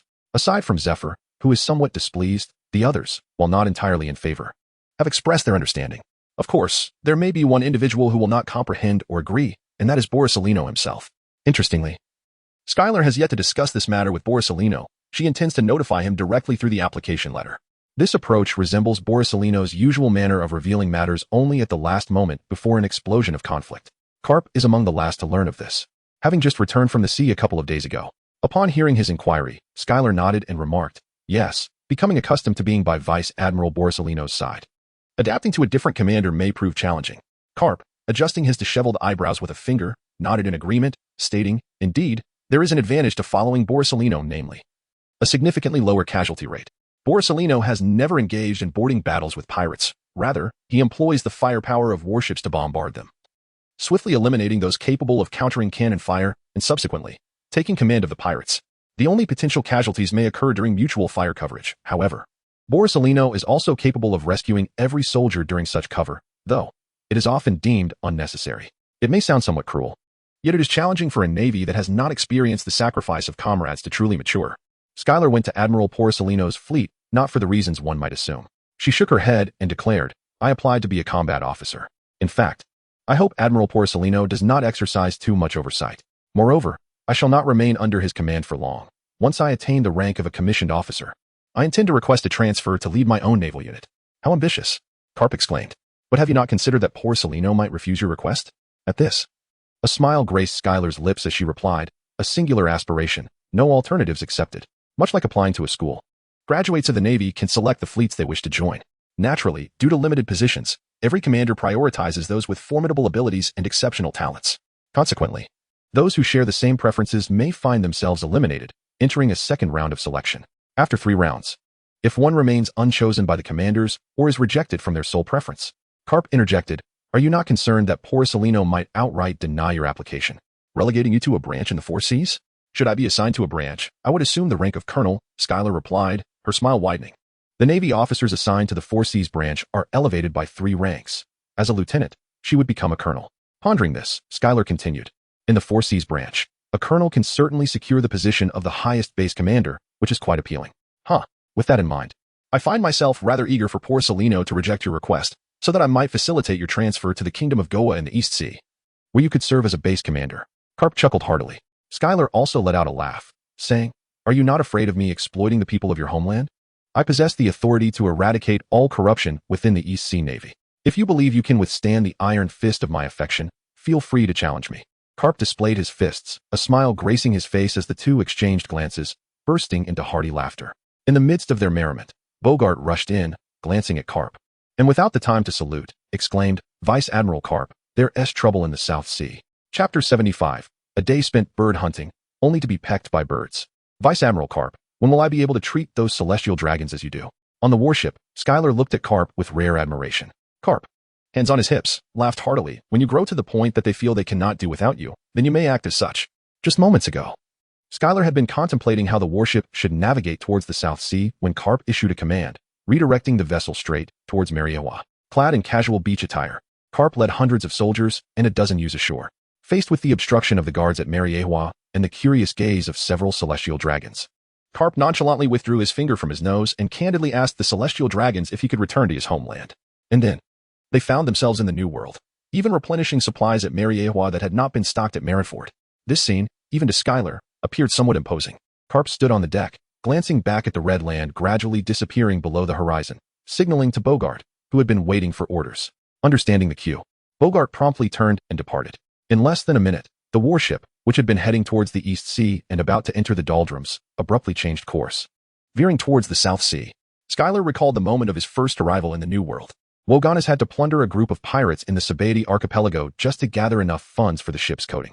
Subsequently, they slipped into the underwater passage, quietly reaching the New World. At that time, Schuyler felt a twinge of excitement. After all, in less than 2 months, he had journeyed from East Blue's Roguetown, traversed the upside-down mountain, crossed the first half of the Grand Line, and arrived in the New World. As a novice mariner, this timeline was likely a record. However, in comparison to today's experience, Schuyler believed that serving in the Navy was far superior. Garp would surely agree, as a warship traveling at full speed could cover the Four Seas, the Grand Line, and the New World in just 2 days, allowing for a brief visit to the sacred land of Mariewa. Of course, this time frame would only suffice to pass through the doldrums and enter the realm of the Four Seas before departing immediately. Lingering was out of the question, as it would be excessively time-consuming. The warship barreled toward the doldrums, which divided the New World from the South Sea. Along the way, Garp casually smashed a few pirate ships, though judging by their size, they were likely just subships of a certain pirate crew. Garp did not delve deeper. After all, he had pressing matters in the South Sea, rather than a nostalgic return to his homeland in East Blue. Thus he could not afford to delay. Meanwhile, at Marine headquarters, after listening to Akainu berate Garp for his irresponsible desire to return home, Borsalino sauntered towards his office. Stolo Berry, whose transfer request had been temporarily denied, awaited him inside Borsalino's office, where a stack of documents had accumulated on the desk. As Borsalino settled into his chair and casually flipped through the papers, he remarked, You may handle the recruitment of new soldiers as you see fit. Stolaberry wore an expression of embarrassment as he spoke, General Borsalino, primarily concerning Schuyler. Borsalino, growing impatient, propped his feet on the desk and squinted, saying, Haven't I already made that clear? I categorically refuse. I have no desire to associate with the relatives of that irresponsible man. Observing Borsalino's demeanor, Stolaberry contemplated for a moment, then stepped forward to present Schuyler's file, stating, General Borsalino, Schuyler is the only volunteer selected, and she does not accept reassignment. Upon hearing this, Borsalino's features contorted in displeasure. Yet he accepted the file and began to peruse its contents. Then let her report, he declared. As for the combatants, it would suffice for a young lady to handle clerical work. From today onward, do not process any non-urgent documents. Place them all in my office, and have her report to me on the 1st. Yes, General Borsalino. Stolaberry received his orders and set off. While Borsalino pondered the volume of paperwork that awaited him on the day Schuyler was to report, a sly smile crept across Borsalino's face. As the clock struck January 1st, 1500, the first day of new recruits, Borsalino arrived at the office a full half-hour early. Upon opening the door, he was greeted by a veritable mountain of documents, and his grin widened with mischief. He promptly settled into his chair, retrieving a cherished bottle of liquor and a cigar, items he rarely indulged in. Pouring half a glass of wine and lighting a cigar, Borsalino reclined in his office chair, propping his legs on the desk, gently swirling the wine while taking an occasional puff from the cigar, savoring the passage of time. Half an hour slipped by, and the sound of the bell echoed through the headquarters. Borsalino's expression turned peculiar. How could it be that Schuyler had not yet reported for duty? What a disgrace. Even he, despite his grueling schedule, always managed to arrive punctually. How could a mere captain dare to be late? If his subordinates were so lackadaisical, what would become of his command? Taking a deep breath, Borsalino reassured himself, contemplating that perhaps Schuyler had gone directly to the ships at the port, as a combatant might do, and would not come straight to headquarters. He reasoned that once Stolberry informed her to report to the headquarters, she would surely return, likely within 10 to 20 minutes. After all, the cigar had barely begun to burn. Another half an hour passed, and the office was enveloped in a fog of smoke. Borsalino wore a look of despair. How could the new recruits exhibit such audacity? It was taking far too long for them to arrive. Yet, he remained remarkably patient, refusing to let irritation take hold, and continued to wait. Another 30 minutes elapsed, and although he hardly smoked, the cigar had burned down significantly. The office was now filled with a haze reminiscent of a mystical realm, yet Schuyler still failed to appear. The audacity of the newcomers was truly astonishing. Carefully, Borsalino placed the cigar in a pristine ashtray, where the ash had never fallen, a perfect specimen. Rising gently, he was cautious not to disturb the ash. And only when he exited the office did he exhale in relief, leaving the door slightly ajar to allow the dense smoke to escape. In the next instant, he vanished in a flash of light, and almost simultaneously, aboard a warship, a similarly troubled Borsalino noticed a gathering orb of light beside him. Instinctively, he saluted and declared, "Borsalino, Vice Admiral, has someone altered my calendar?" Upon his arrival, he jested, and Stolberry shook his head, aware of Borsalino's intent. He swiftly reported, "Captain Schuyler Gray is absent." Oh dear, this poses a problem, Borsalino thought, considering the backlog of paperwork. Although it had not been urgent in previous days, today was different. A considerable amount of documentation required completion. Meanwhile, on Petrella Island in the South China Sea, outside a house, a young girl twitched her nostrils. Ha! What a sight! Almost simultaneously, another voice echoed from within the house. Wow, is that baby really that large? And, quite ugly too. Inside the room, everything was in disarray. A pale woman, drenched in cold sweat, lay on a hospital bed, while beside her was a robust admiral and a girl, leaning over and gazing intently at the sleeping infant, whose earlier remarks had just been uttered.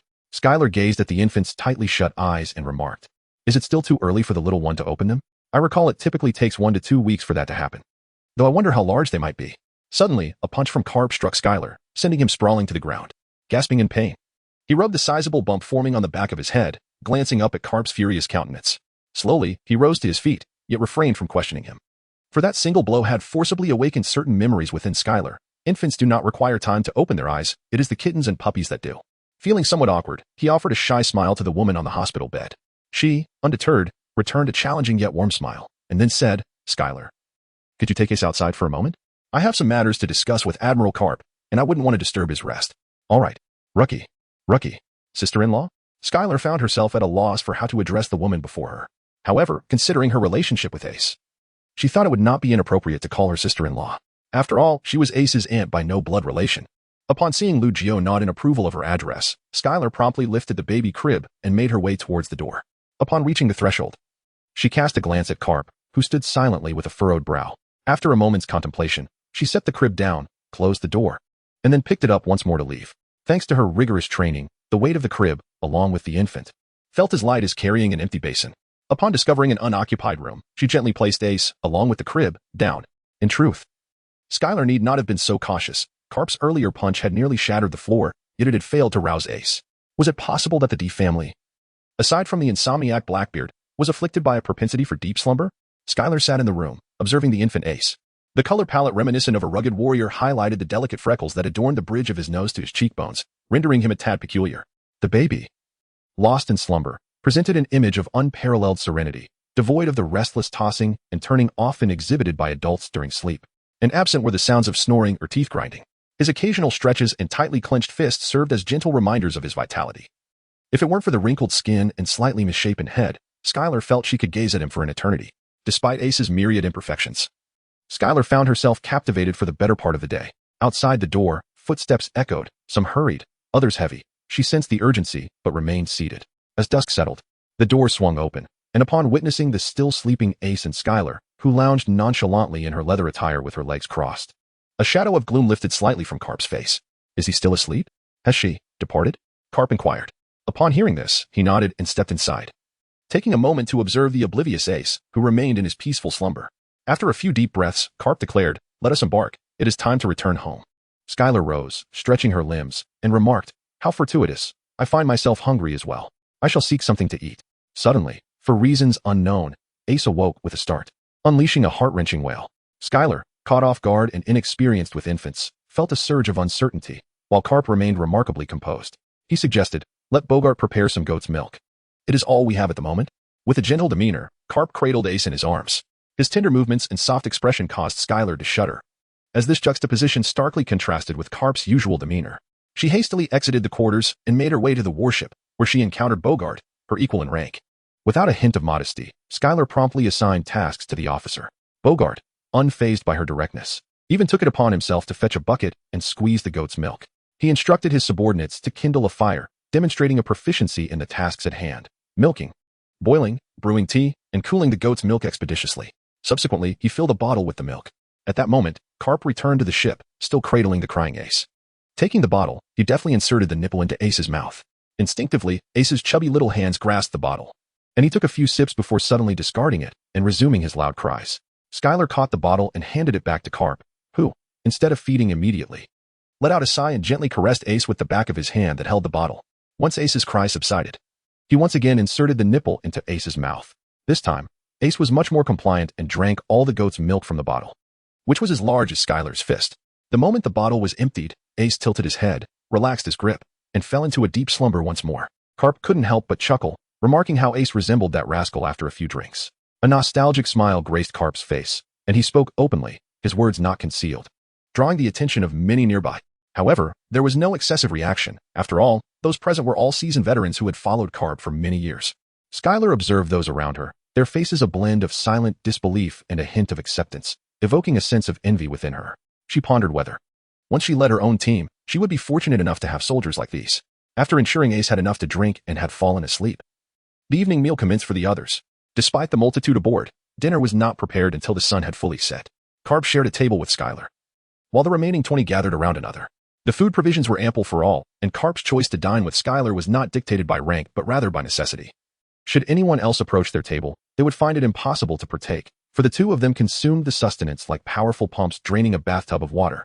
Having finished their meal, both wore expressions of lingering satisfaction. Yet their rations were modest due to the necessity of prudent planning after nearly a week's delay in the South Sea. With the soldiers in a constant state of readiness over the past couple of days, Garp refrained from ordering an immediate departure, allowing them to rest for the night before setting sail at dawn. The journey from Petrilla Island to the Kingdom of Goa in the East Sea was a considerable distance for civilians and pirates alike, but for Garp, it merely involved traversing 2 zones of calm and 1 stretch of the New World. The figurehead of the warship, resembling a dog's head, served as an ideal icebreaker. Any pirate with a modicum of sense would steer clear upon sight, while those who reacted slowly were simply smashed to pieces. Days later, the warship arrived steadily at Windmill Village. As Skylar caught sight of the distant land, she noted the gathering of people. When the ship docked, Garp, cradling Ace, burst forth onto the deck with a hearty laugh. The moment Garp appeared, thunderous cheers erupted, and a radiant smile illuminated his face. "Aha! It has truly been a long time. Allow me to introduce you all to my daughter and my grandson." In an instant, the villagers of Windmill Village fell silent, and Garp's laughter ceased as he regarded their puzzled expressions. One elderly woman muttered to her companion, "That scoundrel Dorag was just here last month claiming he had no girlfriend and asking me to set him up." Another nearby replied, "Has there ever been a reliable member of the monkey family since Garp's grandfather?" A third chimed in, "Dorag? You can tell he's a notorious womanizer just by hearing him speak. Look at Garp, now he has a daughter too. What a pity for Dorag's mother." Chapter 77. Did you drop this golden axe or this silver axe? The dock fell momentarily quiet before erupting into cheers once more.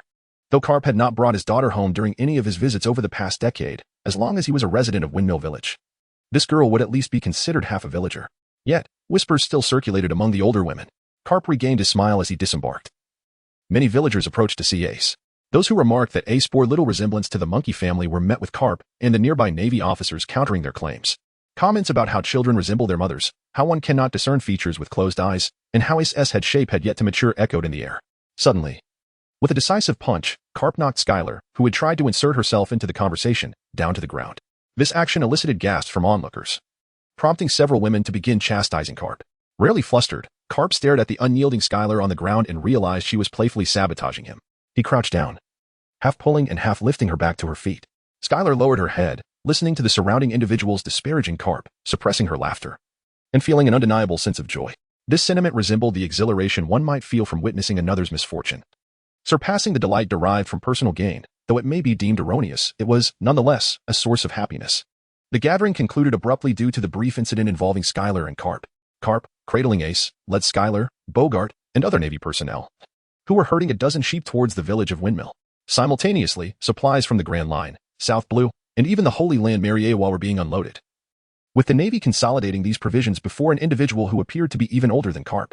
Based on her recollections, Skylar surmised that this person was indeed the village chief of Windmill, albeit differing somewhat from the anime portrayal. However, she never anticipated that the real Garp would possess such a uniquely rugged appearance. As they ventured further, the accompanying Navy personnel dwindled. Some remained to transport supplies. Others were dispatched to procure more, and a few were tasked with attending to the villagers' sudden recollections of trivial matters. The inhabitants of Windmill regarded Garp and his crew as benevolent overseers, akin to deities, even calling upon the Navy to mediate disputes stemming from arguments that had erupted during the festive celebrations of the previous week.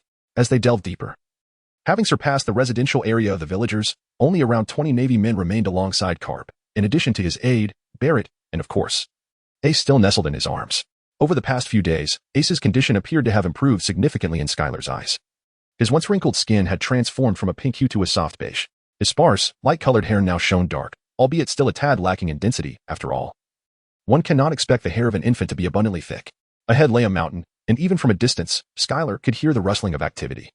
Though neither Garp nor Bogart acknowledged it, and Skylar felt no inclination to inquire further. She was well aware of the identities of these individuals, merely the subordinates of the mountain bandit, Dayton, who had been the true guardian of Ace and Luffy. One could even argue that Dayton was their adoptive mother, despite her failure to instill a sense of justice in them, as both remained blissfully unaware of the need to pay for goods and meals even into adulthood. Nevertheless, Dayton had indeed devoted nearly everything to nurturing and educating the two children, and any shortcomings in her teachings could perhaps be attributed to her own limitations in understanding and perspective, or perhaps fate played a role. Skylar found herself feeling not animosity towards this female bandit, but rather a measure of sympathy for a girl with dreams of fairy tales who, propelled by the tides of time, became a mountain thief. Fortunately, fate had led her to Garp, preventing Dayton from descending into the depths of villainy, devoid of humanity. After taking in Ace and Luffy, and later welcoming Sabo, who frequently visited, Dayton had undeniably taken on the role of a mother.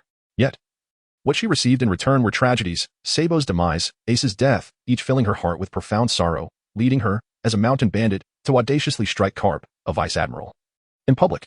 Now, it remained uncertain whether there existed any redeeming qualities within this female bandit, for at this juncture, while Dayton was acquainted with Garp, her primary identity was still that of a bandit. "Do you know where this place is?" Garp suddenly inquired as they stood at the foot of the mountain. After pondering for a moment, Skylar replied, "Gorbo Mountain." A smile spread across Garp's face as he responded, "Ah, indeed. This is where I spent the first 17 years of my life. Back then, I even tamed a tiger here."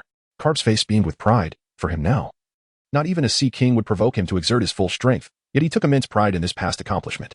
Skylar silently nodded, once again categorizing Garp as a monster in her mind. She recalled the scene of young Garp, holding a water pipe, confidently riding a tiger. After instructing Bogart to wait here with the others, Garp, cradling Ace in his arms, continued along the mountain path with Skylar, recounting the stories of his past experiences on this mountain, while Skylar listened contentedly. She relished the tales spun by the elderly, having enjoyed listening to her grandparents share their youthful adventures, and now delighted in the legends recounted by retired sailors by the sea. Garp spoke of his childhood, and despite some tales being trivial, Skylar found herself captivated. Suddenly, as Skylar quietly absorbed Garp's stories, she heard the sound of rushing wind, an ominous indication of a heavy object hurtling towards her. Garp, still narrating, showed no sign of pausing, understanding his intentions. Skylar extended her hand without breaking her stride. In the next moment, a long-handled axe flew through the air, perfectly landing in her grasp without a hint of error. However, this was merely child's play for both Garp and Skylar, not to mention such a slow and light axe, even if Garp were to hurl cannonballs. Skylar could effortlessly evade them. After dodging 10 or so times, if Garp had genuinely exerted himself, she wouldn't have been able to withstand it.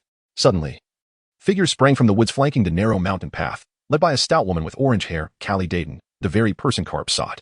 With a cigarette clenched between her teeth and an aggressive demeanor, Dayton glared at Garp and shouted, "I told you, this is my territory now." Garp halted, seemingly emboldening Dayton, who wobbled slightly and then turned to Skylar, demanding, "Little girl, return my axe." Skylar weighed the axe in her hand, and Dayton nodded affirmatively, with an elegant smile. A rare gesture of acknowledgement, Skylar replied, "Very well." In a clean house, Dayton and her subordinates trembled as they knelt nearby, each bearing minor scrapes, reminiscent of a fall on the mountain path. In the center of the room stood a large table laden with roasted meats, alcohol, fruits, and juices, which Garp and Skylar were swiftly consuming. Within minutes, the food vanished, leaving only bones, sauce, and empty dishes. Skylar, feeling satisfied, turned her gaze towards Dayton. Dayton shuddered, her body leaning as if to flee. Wiping her mouth, Skylar smiled and said, "You are quite a remarkable person. I merely retrieved your axe. And you treat me to such a feast." "Why yes, you've worked hard." Dayton managed to force a smile, asking, "I hope the food met your expectations?" Both Garp and Skylar nodded, prompting Dayton to exhale in relief. She looked at Garp and asked, "Garp, this lady is?" "Skylar, my daughter," Garp explained casually, causing Dayton to spring up, pointing at Skylar in disbelief. You're her daughter? Why didn't you say so sooner? I thought you were here to hunt down bandits." "I'm also a sailor. If I wanted to, I could wipe you all out," Dayton declared boldly. Garp's expression darkened, yet Dayton resumed her seat, turning to Skylar with a boisterous laugh. "What is this? Turns out we're all on the same side." "Ah ha ha ha." Dayton's posture shifted from kneeling to sitting cross-legged, exuding a more masculine presence than Garp, while her companions joined in the laughter. Suddenly recalling something, she asked, "What about that baby sleeping inside? Don't tell me it's your third child?" Garp, taken aback by Dayton's inquiry, dismissed his earlier annoyance and chuckled, "Ace? Yes, my grandson." Dayton's expression shifted to one of realization, followed by a decisive shake of her head. "Impossible. Dragon was here before New Year's and never mentioned a wife or child." Yet soon after, she frowned, murmuring, "Could it be that Dragon is too afraid to take responsibility? Did he run back to the East Blue to avoid facing it?" With renewed confidence, she slammed her fist on the ground, exclaiming, "That kid doesn't strike me as a good person." Crash! A metal decanter struck Dayton on the head, leaving her sprawled on the ground for a moment before shooting an angry glare at Garp. However, the murderous aura emanating from Garp made Dayton shrink back into a kneeling position. "Leave Dragon out of this. Ace is not that brat's son. I'll explain everything to you later." Garp spoke with a subdued intensity, and Dayton scratched her head, asking, "Why tell me?" "That's exactly what I wanted to say," Garp said with a carefree smile. "I'll leave Ace's care in your hands." Dayton's face lit up with a knowing expression, but then she suddenly lunged forward, tackling Garp and gripping his collar, shouting, "I'm a woman of pure virtue, like a saint. I've never even dated. If I end up with a brat, what will others think?" Boom. Amidst Dayton's roar, Garp shoved her away, causing her to crash against the wall. Sitting up straight, he smoothed his collar and declared, "While you haven't committed any legal offenses in recent years, General Garp, my greatest regret in life is not having children. Since heaven has granted me this opportunity, I will treat Ace as my own." In a moment of fervor, Dayton passionately affirmed her commitment, and Garp nodded in satisfaction, saying, "I'm not unreasonable. As long as you raise Ace well, once he joins the Navy, I shall overlook your past transgressions." "Indeed. But," Dayton glanced at her ragtag subordinates kneeling nearby, "I have no idea how to raise a child to become a sailor. That is your responsibility. Since I've entrusted my grandson to you, you must take good care of him. If he strays from the right path in the future, you..." Garp's tone held a serious weight that made Dayton's expression sour, while even Skylar felt an urge to reprimand Garp for his audacity. While Skylar found Garp's demeanor imposing when dealing with celestial dragons, she couldn't help but feel uncomfortable with his attitude towards Dayton. Despite Dayton's past as a mountain bandit, if not for Garp, she might have been eliminated by various factions. However, the way Garp treated civilians with such arrogance left Skylar feeling quite unsettled. Just as Skylar was about to speak up to change the course of the conversation, he noticed the audacious Garp, who pulled out a stack of berries from his bosom and continued, "In a moment, someone will bring you. But Ace cannot live solely on goat's milk. This money, consider it as living expenses for Ace in the future. I shall make an effort to visit when I can." With a piercing gaze fixed on Dayton, Garp added, "The village chief Slap has mentioned that you have been quite docile these past few years. Maintain this demeanor, and with this sum, you need not fear for your survival." Upon hearing this, Dayton turned her gaze toward the wall, unwilling to meet Garp's eyes, and gritted her teeth defiantly, retorting, "What are you talking about? We are mountain bandits." Garp disregarded her words, placing the berries on the table, stretching out his arms with a long yawn, his eyelids gradually drooping as if preparing for a midday slumber. His suit, stretched taut by bulging muscles, tore apart, causing Garp's expression to sour. He turned to Dayton and commanded, "Fetch me a piece of clothing." "You fool. I tossed all your clothes. Then go buy some, wahaha." Garp casually stripped off his suit, rolled it up, and placed it under his head. In the next moment, a bubble of drool appeared on his face as he fell into a deep sleep, his snores resonating in the air. "Dogira, go fetch the money. Magura, bring this old scoundrel some clothes." After a considerable time, Dayton finally ordered her two subordinates. Dogira, a subordinate resembling a child in both stature and appearance, twisted his face upon hearing the command. He pointed a finger at Skylar, who, instead of sleeping, was holding 3 blades, seemingly engaged in his own activities. Seeing his subordinate so cowardly, lacking the courage to even retrieve the money, Dayton was infuriated and contemplated going herself, but she refrained, as she too felt intimidated. However, she would not show weakness towards her subordinate. With a fierce gaze, she threatened Dogira. His eyes darted between Dayton and Skylar, hesitating for what felt like an eternity. before he finally sprinted to the table, reaching out to seize the berries. Click. In Skylar's hand, the grand sword emerged from its sheath with a mere inch of length. Startling Dorgula, who instinctively learned to teleport and hid behind Dada. Dadang's expression twisted in fear, yet Skylar wore an elegant smile as she remarked, "My apologies, I slipped." While not entirely displeased, she felt compelled to retaliate against those who had just frightened her. Chapter 79. The door to a new era. Do you know who Ace is? Garp inquired, seated beneath a large tree in his beach attire, observing Skylar as she trained. Without a moment's hesitation, Skylar nodded and replied, "I do." "Who?" "Your grandson. My nephew." "Is that all?" "Indeed. Aren't you curious?" "Not in the least." Upon hearing the girl's straightforward response, a smile crept across Garp's face. He had never voluntarily disclosed Ace's identity to Skylar. Even when Rouge entrusted him with her final wishes, he had sent Skylar away. However, it seemed evident now that Skylar had indeed grasped the truth. While discerning Ace's identity was not particularly remarkable, the certainty with which Skylar held this knowledge was exceptionally rare. With a playful demeanor, Garp gently pressed a small clump of dirt, roughly the size of a knuckle, onto the back of an ant. His face alight with childlike glee as he continued, "Aren't you eager to return?" "Not at all. At least not until Rear Admiral Palliasolino has calmed down. Then we shall set forth next week." Garp stretched his limbs, rising to his feet before suggesting, "How about taking the route you used to reach Marineford? If I keep borrowing the path, I fear he will seek me out for conversation again. I have traversed the new world. The round trip will likely require considerable time." Skylar spoke effortlessly, while Garp waved his hand dismissively, his expression one of indifference. After a moment of contemplation, he remarked, "Ever since you arrived in Marineford, that scoundrel Whitebeard has been acting strangely, mercilessly beating those young ones. Every newcomer to the new world must endure a thorough beating from the Whitebeard pirates. Only those who are recognized are permitted to sail in the new world, while the unrecognized are sent back to the Grand Line. It's uncertain whether this Whitebeard is doing a good deed or has some ulterior motive." "Whitebeard, you say?" Skylar mused, recalling the notorious pirate, and nonchalantly replied, "He is none other than Newgate." "Newgate?" A flicker of intrigue crossed Garp's face as he repeated Whitebeard's name several times, exclaiming, "Newgate, is it? How fascinating." Garp clapped his hands together, shaking off the dust, and declared, "In this new era, it is not Whitebeard who shall serve as the gatekeeper. This era requires but one gate, and that is the gate of justice. Do you aspire to be the guardian? Is that so?" Garp tilted his head, a look of defiance upon his face, seemingly misunderstanding Skylar's words as a slight against his capabilities compared to Whitebeard. Suppressing a laugh, Skylar sheathed her sword, preparing herself to flee at a moment's notice, and then said, "In my homeland, the gatekeepers are but dogs." Garp was momentarily taken aback. But then realization dawned on him, his expression shifting back to anger as he clenched his iron fists. Just as he was about to confront Skylar, he found that she had already vanished, leaving behind only a small crater. "Skylar!" Garp bellowed, unleashing his observation Haki. Meanwhile, as Skylar dashed away, she felt a fierce wind racing towards her from behind. She rolled to the ground just in time as a large tree swept past overhead. Skylar adjusted her slightly dislodged sunglasses, cursing herself for having foreseen the conclusion, yet feeling compelled to voice it. Was it a mark of foolishness? In the next moment, Skylar turned, drawing forth her formidable blades, the Grand Palace's majesty and white fang, her mastery of the tracking technique surging to its zenith.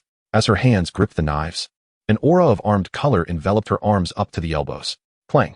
The clash of her blades against Garp's fist resonated like the striking of metal, and the diminutive Skylar found herself pressed into the ground by Garp's iron fist, nearly half her body buried. Another punch landed, leaving only her head, hands, and shoulders visible above the earth. Observing Garp raising his fists once more, she hastily interjected, "Vice Admiral Garp, am I not attempting to reason with you? Look, Whitebeard is on guard. Does that not imply?" That dog." Garp paused, contemplating Skylar's words, and remarked, "I have yet to assume the role of guard, which means I am not one yet. But that scoundrel Whitebeard already is?" "Precisely. That is exactly my point." Skylar nodded fervently, while Garp seemed to have an epiphany, acknowledging with a nod, and a radiant smile blossomed across his face. Upon witnessing this, Skylar let out a sigh of relief. However, in the next instant, clang! Skylar's head and two hands gripping the knife were the only parts visible. Garp clapped his hands once more, exclaiming, "Then why are you running? That excuse you just concocted is nothing but a feeble attempt to deceive me. I, Garp, am no fool." Observing Garp's proud demeanor, Skylar fell silent, unsure of what to say. After all, the predicament she found herself in was of her own making. Releasing her grip on the knife, she pushed herself up from the ground, brushing off the dirt that clung to her. Only then did she retrieve 2 knives and sheath them. "Are we still heading to the new world?" she inquired. "Not anymore. We'll just scour the surrounding area and then head back to Marineford," Garp replied, his expression brightening as he began to walk downhill, with Skylar closely following. The 3 punches Garp had delivered were no trifling matter. A hearty meal and a good night's rest were essential for her recovery. As they reached the halfway point up the mountain, Garp casually asked. From where did you set sail? I'm not quite sure. After I left my original home. When I finally realized where I was informed that the nearest place was Roguetown, Skylar answered. Garp nodded, understanding that she comprehended his meaning. Yet she still refrained from disclosing the location of her hometown. Have you been to Roguetown? How long did you stay? Garp pressed. Roger was executed. What was that like? Regrettable. Regrettable about what? Regrettable that it wasn't me who did it. Upon hearing this, Garp halted and stared at Skylar, only to find her serious. As if she truly wished to have killed Roger herself. Ha ha ha, indeed, what a pity. Garp let out a long, meaningless laugh before asking. Are you seeking Whitebeard with the intent to kill him? I never said I was looking for Whitebeard, she replied. Then did you get lost and wander into the new world? Ha ha, are you directionally challenged? Certainly not. Seeing the serious expression on Skylar's face, Garp ceased his laughter and squatted down, solemnly placing a hand on her shoulder. Then, tell me, in which direction should we go to reach the village? The location they occupied was precisely at a fork in the mountain path. Hearing Garp's question, Skylar's expression grew increasingly grim. She could easily recognize the streets. Yet these winding paths all appeared similar. Moreover, she had fled here haphazardly to escape Garp's pursuit. How could she possibly know the way? It was uncertain whether she had traversed this path before, given the multitude of mountain trails. Unperturbed, Garp observed her struggle to identify the route and burst into laughter. Ha ha ha ha ha. Chapter 8. Do not discuss ideals with me. I simply wish to make money. Lieutenant Bogart, how much do you earn each month? On the surface of the East Sea, the Doghead warship sailed on, Garp enjoying a peaceful slumber, while Skylar leaned closer to the composed Bogart, gazing ahead at the sea. Bogart, upon hearing her inquiry, smiled and replied, Indeed, at our current speed, we should return to Marineford around the 25th, perfectly coinciding with payday. Hee. How much will the lieutenant receive? Seeing that Bogart understood her intent, Skylar too smiled, filled with joy at the prospect of receiving her salary after a month of coasting. A far more satisfying outcome than overtime pay. Naval salaries are typically disbursed 5 working days in advance, generally between the 23rd and 26th, with this month's payday falling on the 25th. If the voyage goes smoothly, Skylar would arrive back at Marineford just in time. In terms of timely salary payment, Skylar believed the Navy surpassed other sectors. With her years of experience in the workforce, she knew that companies often delayed employee wages by half a month or even a full month. A company that managed to pay salaries on the last working day without delay could be deemed a reputable establishment. Only within a structured system like the Navy could such prompt payments be realized. Bogart revealed this without hesitation, as the matter of military pay held no secret within the Navy. The lieutenant's base salary is 150,000 berries, and as Garp's aide, I receive an additional 100,000 berries as a position allowance. Although we have subdued a number of pirates this month, none were captured and reported, so I will only receive my basic salary, 150,000. Skylar furrowed her brow, remarking, That seems a bit low for military pay. I recall that a standard longsword costs 4,000 to 5,000 berries. So how does the commission work for capturing pirates? Commission? The term was unfamiliar to Bogart, but he quickly grasped her question. Our duty as the Navy is to apprehend pirates. Although there is a certain commission, it is not particularly high. Typically, a single fleet shares 20 of the bounty for a wanted pirate, and of that, the fleet commander allocates the shares. Vice Admiral Garp tends to be generous with his subordinates, so he personally takes 2, I take 1, and the remaining 10 is divided among the combatants, logistics, and helmsmen, who share the final 7. Skylar frowned at this, realizing that the distribution was rather meager. Just as she anticipated that she would be fighting for a fraction of a percent in commissions, Bogart continued, Of course. I've heard from Stoloberry that Vice Admiral Borisolino's side offers slightly less. Borisolino himself earns 8, but his fleet is smaller. If he were more diligent and ventured out to sea more often, his earnings would be quite decent. Bogart had phrased this delicately, wishing not to disappoint Skylar. Yet she still felt disheartened by her superior's stinginess and laziness. If you wish to save more money, once you become a commissioned officer, you can opt to lead your own fleet, even the smallest division. The division commander receives a monthly position allowance of 200,000 berries. Moreover, at that point, you can determine how the commissions are distributed, and the basic salary for a major is 300,000 berries. Thank you. Once I receive my salary and familiarize myself with the prices at the restaurants in Marineford, I will treat you to a meal. Skylar nodded in acknowledgement, expressing her gratitude. The prospect of indulging in barbecue was beyond her means, after all. Her previous outings with Garp to the barbecue restaurant had resulted in bills that equated to several months' worth of her salary, making it simply unaffordable. Bogart smiled, not expecting any reciprocation from Skylar. The information she possessed would soon be common knowledge for anyone who spent an extended period in the Navy. However, he would not decline her kindness. After all, her recent training sessions had cost him quite a bit, primarily for medication to treat himself. Moreover, the training period had led Bogart to reconsider his previous judgments regarding Skylar's 3-sword style. Although she primarily wielded two swords, it was undeniable that she had indeed employed all three, albeit with some difficulty, thus justifying the term three-sword style. Garp's warship sailed swiftly, yet Skylar found little pleasure in the moment of cutting through the waves. Instead, she was mentally calculating her purchasing power, converting it to the currency she was familiar with. After a rough calculation, it appeared to be around 8,000 or 9,000. Skylar frowned. During her third year at her previous job, her monthly salary had exceeded that amount. It seemed she needed to strive for greater heights. She pondered the possible military salary of a commander, speculating that it must be in the hundreds of thousands of berries. Given Garp's lavish spending habits, he likely earned well over 1 million berries in a month.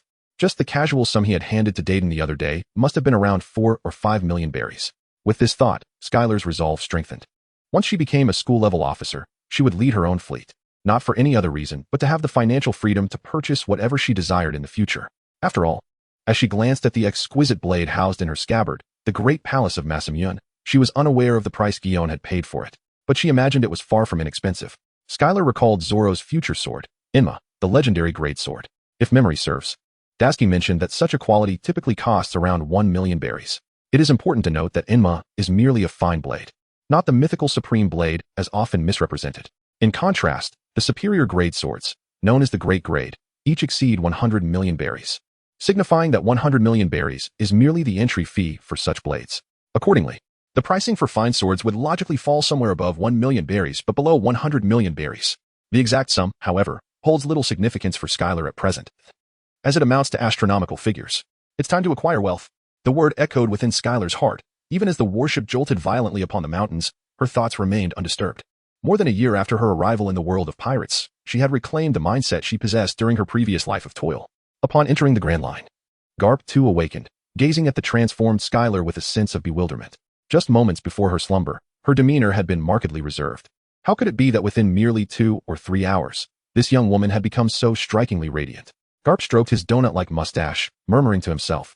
Could it be that traversing the seas once more has ignited the fighting spirit within Skylar? Skylar, before encountering the old man, what on earth had you experienced? Did you engage in battle with the 7 warlords? Did you dare to challenge Whitebeard? How could you possess such audacity? Were you perhaps destined by fate to become a member of the Monkey D family? As these thoughts swirled in his mind, Garp's face broke into a beaming smile. He was not particularly concerned with the minutiae of Skylar's past. Rather, he felt a profound joy in knowing that this young maiden before him was his daughter, Monkey D. Garp. After several days at sea, on January 25th, Skylar returned to Marineford, having been away for an entire month. Upon disembarking from the warship, she promptly made her way to the finance office within the headquarters, eager to collect her first month's salary. After reviewing the records, the female officer in charge of finances replied, "I apologize, Lieutenant Skylar, but your salary, or rather the entire salary of the 26th Division, has already been collected by Vice Admiral Borsalino. You will need to approach him to claim your pay." Skylar. Chapter 81. A month of absence in the Navy. Knock, knock, come in, click. Skylar pushed open the door to Borsalino's office, forcing a sycophantic smile onto her face. Upon seeing Skylar, Borsalino cast a casual glance at his cigarette. Skylar hurriedly trotted over, picked up the cigarette case, and tapped it lightly, causing a few cigarettes to spring forth slightly. She then extended the case towards the lips of Borsalino. Borsalino opened his mouth to grasp one, and Skylar slowly withdrew the case, subsequently using a lighter to ignite the cigarette for him. Borsalino took a deep drag and exhaled the smoke, saying, "Skylar, I must admit, I rather enjoy your rebellious demeanor." To which Borsalino, the Admiral, replied, "Oh, how could you say that? When have I ever been rebellious? As a member of the Navy, it is my duty to obey orders. You are my superior. How could I ever dare to defy you?" Skylar nodded, yet refrained from bowing, for Borsalino, seated, was slightly taller than her standing form. Bending down further would make it cumbersome even to offer him a cigarette. Gazing at Skylar, Borsalino inquired, "Have you come regarding the military pay? Your insight is remarkable." Skylar exclaimed, her eyes filled with admiration as she regarded Borsalino. With a casual wave of his hand, Borsalino replied, "I can provide you with the military pay, but there are certain matters you must comprehend. Please, guide me." Skylar, with a salute. Borsalino picked up a form from his desk and said, "As a combatant aboard the warship, you must be acutely aware of the heavy burden you bear. Each day, your absence could lead to the demise of your comrades. While such a situation has not yet arisen, I implore you, Skylar, to take heed. I do not intend to impose a fine. Rather, I wish to instill a sense of awareness in you. Now, if everything is in order, please sign here." Skylar nodded and accepted the form handed to her by Borsalino. Upon a mere glance, her brow furrowed deeply. Absence from training incurs a deduction of 1,000 berries per day for 25 days. Absence from combat results in a deduction of 2,000 berries per day for 25 days. Absence from meetings leads to a deduction of 1,000 berries per day for 25 days.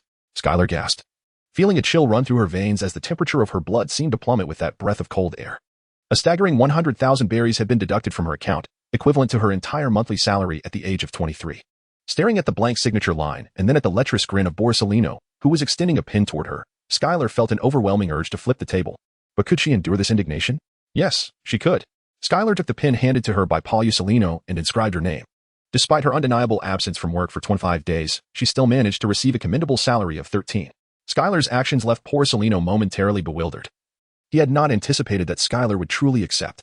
After a prolonged pause, he glanced at the signature on the document, confirming it was indeed a signature and not a string of derogatory remarks directed at him. Subsequently, General Borsalino opened his drawer and retrieved an envelope, which he handed to Skylar. Skylar accepted it, saluted once more, and then turned away to open the envelope. Wait a moment, General Borsalino, this contains 250,000 berries. Skylar turned to Borsalino and expressed her fondness for acquiring wealth. However, she made it clear that she would not resort to concealment or deceit for the sake of monetary gain. Thus, she directly conveyed her doubts to Borsalino. Borsalino waved his hand dismissively and remarked, a military stipend of 50,000 berries, along with an additional 200,000 as a personal reward for your achievement in securing first place in the graduation tournament. Is that intriguing? Skylar felt somewhat speechless. Why not simply state the reward plainly? Borsalino, with a look of exasperation, ran his fingers through his curly hair and remarked, this was supposed to be quite entertaining, yet you chose to accept such meager military pay. So, you believe that the amusing part would be my uproar, followed by you using this money to placate me? Skylar's expression grew increasingly inscrutable as she regarded Borsalino, perceiving him as one might view a simpleton. Yet, the sunglasses obscured her gaze, diminishing the depth of her thoughts. Borsalino, seated there, bore a countenance of dismay, his features contorted in frustration as he remarked, had I known you would acquiesce to a deduction of military pay, I would have refrained from subsidizing it myself. I beg your pardon, General Borsalino, she replied. I am not acquiescing to a deduction of military pay. I am merely accepting the punishment that I rightly deserve. Skylar made a slight correction before stating, as for the subsidies you provided, in the future, you may arrange for me to partake in more battles. I shall earn it back for you. Upon hearing this, Borsalino raised an eyebrow and replied that lad Strawberry is destined to ascend to the rank of commander. I cannot hinder him for too long. You may accompany him on missions, of course, regarding my share. I understand, responded Skylar, upon receiving news of the assignment. She saluted with precision and then stepped out of the office, intent on reporting to Strawberry and explaining the situation. After elucidating her circumstances to Strawberry, the sun had begun its descent, yet there remained ample time before her shift ended. Thus, Skylar proceeded to the commercial street adjacent to Heller's residence, quietly noting the prices of items she wished to purchase. Within Skylar's plans, she would not bestow overly extravagant gifts upon Crane and the others, as they might not be well received. Instead, her focus lay on affordable, exquisite, and thoughtful presents. After some consideration, Skylar realized that the total cost of the gifts she intended to purchase was roughly equivalent to her first month's salary. However, she refrained from making any immediate purchases. After all, there was an entire month until her next payday, and she was uncertain about her potential expenditures in the interim. Moreover, she felt it was only courteous to express her gratitude for the hospitality extended to her by the Crane family. Upon her graduation, she was directly assigned the rank of lieutenant, resulting in the cancellation of her allocated dormitory by Crane. According to Crane, this indicated that she might soon be promoted to a higher rank, rendering constant relocations unnecessary. Thus, Skylar continued to reside with the Crane family until she attained the rank of a school-level officer. On the other hand, Guillaume had returned to her own home, having initially moved in with the Cranes to better assist Skylar with her studies. Now that Skylar had graduated, Guillaume deemed it prudent to return home, as minimizing her commute was essential. As for Dorag's residence, it had already been reclaimed. Following Dorag's departure from the naval headquarters, the transition of responsibilities was completed within a week, consequently leading to the repossession of the property. Presently, the house remained unoccupied, with the responsibility of tending to the plants having shifted from Skylar to a private third-class soldier, as Dorag had yet to make any further moves. And the naval headquarters was willing to grant him this courtesy. Crane had even hinted that once Skylar became a school-level officer, she could opt for Dorag's house, since a considerable amount of Dorag's belongings still remained there, with his only taken items being a few articles of clothing and Bailey. Lost in her thoughts, Skylar made her way to the Crane residence, her emotions quite intricate, as tomorrow marked the true commencement of her naval career. A report that was a month overdue. Indeed a rare occurrence. Chapter 82. Set sail. In the early morning, after finishing her breakfast, Skylar stood before the full-length mirror in the hallway, draping the mantle of justice over her shoulders. With her hands encircling her neck, she gently pulled back, then raised her arms behind her. The white strands of her hair, caught between the fabric of her clothes and the mantle, danced in the air before settling upon it. Crane, waiting by the door, couldn't help but smile and remarked, "You could actually style your hair up." Skylar was tidying her hair and collar when she remarked, "I always feel that tying my hair up might tug at it. And if I'm not careful, I could end up losing some strands, which would be quite unfortunate." Hearing this, Crane couldn't help but chuckle and replied, "But what if your long hair flows gracefully while facing an adversary? What would you do if they seized your locks? Would you sever your hair? Or would you follow their movements to preserve it?" Skylar wore the blade box at her waist, her left hand resting confidently on the hilt of her sword. "It is impossible," she declared. "As long as I can wield my blade, no one shall come near me, let alone tug at my hair. Is that so?" Upon hearing Crane's words, Skylar felt a tingling sensation at the back of her head. The light from the living room seemed to be obscured, and as she turned slightly, she discovered Crane standing right behind her, gently caressing the nape of her neck. Skylar felt a twinge of embarrassment, having just uttered such a suave remark. She was immediately confronted with a stark reality. Yet, her stubbornness prevailed. With a defiant tone, Skylar retorted, "I was referring to enemies. You are not my enemy." A graceful smile graced Crane's face, and he chose not to delve deeper into the matter. With that, he turned off the lights in the living room, and the two departed from the house. In truth, their paths diverged. Skylar was headed to the naval port, while Crane was en route to the headquarters. After navigating through a few alleys, they bid each other farewell and set off in opposite directions. As Skylar walked down the street, she undeniably attracted the attention of many. Beyond her striking appearance, a more significant reason lay in the cloak draped over her shoulders. Among the officers in Maryford, it was not uncommon for those adorned with the cloak of justice, particularly in this area populated predominantly by naval officers of the rank of captain and above. The cloak had become a standard emblem. However, Skylar, holding the rank of lieutenant, donned the cloak for the first time, sparking curiosity among onlookers. Some officers even jested, inquiring if she had tailored a Crane's cloak to fit her. Skylar, well aware of their playful banter, chose to indulge their humor. Generally, there are several ways to respond to such jesting. One can retort, ignore, or, as Skylar preferred, agree wholeheartedly. Those who make jokes seek amusement, and by rendering their jest uninteresting, one is likely to deter further attempts at humor while avoiding offense. Before long, Skylar arrived at the harbor, where, as usual, numerous sailors congregated, alongside fleets returning from patrols, weaving through the crowd. She quickly located Admiral Porcelino's fleet. The 26th Division stood out as the most streamlined among all the brigades led by various commanders, characterized by its modest fleet size, an arrangement that had been maintained since Admiral Porcelino's tenure. The personnel within the division changed infrequently, so when Skylar arrived, most of the sailors from the 26th Division recognized her. After all, during her time at the Naval Academy, she had often encountered these individuals and had even sailed alongside them on several occasions, thus earning the title of comrade. After exchanging casual greetings, Strawberry arrived at the harbor. Upon seeing Skylar report in, he let out a sigh of relief, stepping forward and addressing her, "Lieutenant Skylar." Skylar heard the voice of Strawberry, promptly turned around to salute, and exclaimed, "Brigadier Strawberry." Strawberry had, in fact, qualified for promotion to the rank of Major General last year. However, for reasons unbeknownst to him, Porcelino declined his application for reassignment, allowing him to remain within the brigade.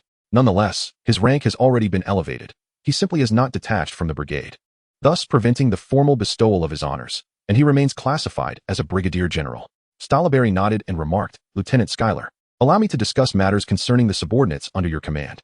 Due to your prior absence from the restructuring meeting, only the artillery combat team remains.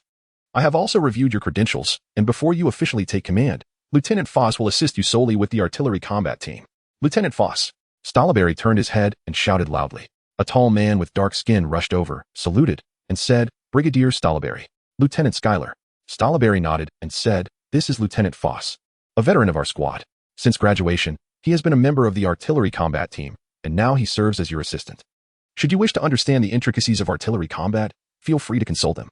However, my personal recommendation is that you entrust the matter entirely to Lieutenant Foss, as it is highly likely that you will not specialize in this position." Skylar nodded and saluted, addressing Lieutenant Foss. "Lieutenant Foss, I shall entrust the matter of the artillery combat team to you. I shall refrain from interposing my untrained insights." Upon the utterance of Skylar's words, Strawberry burst into laughter.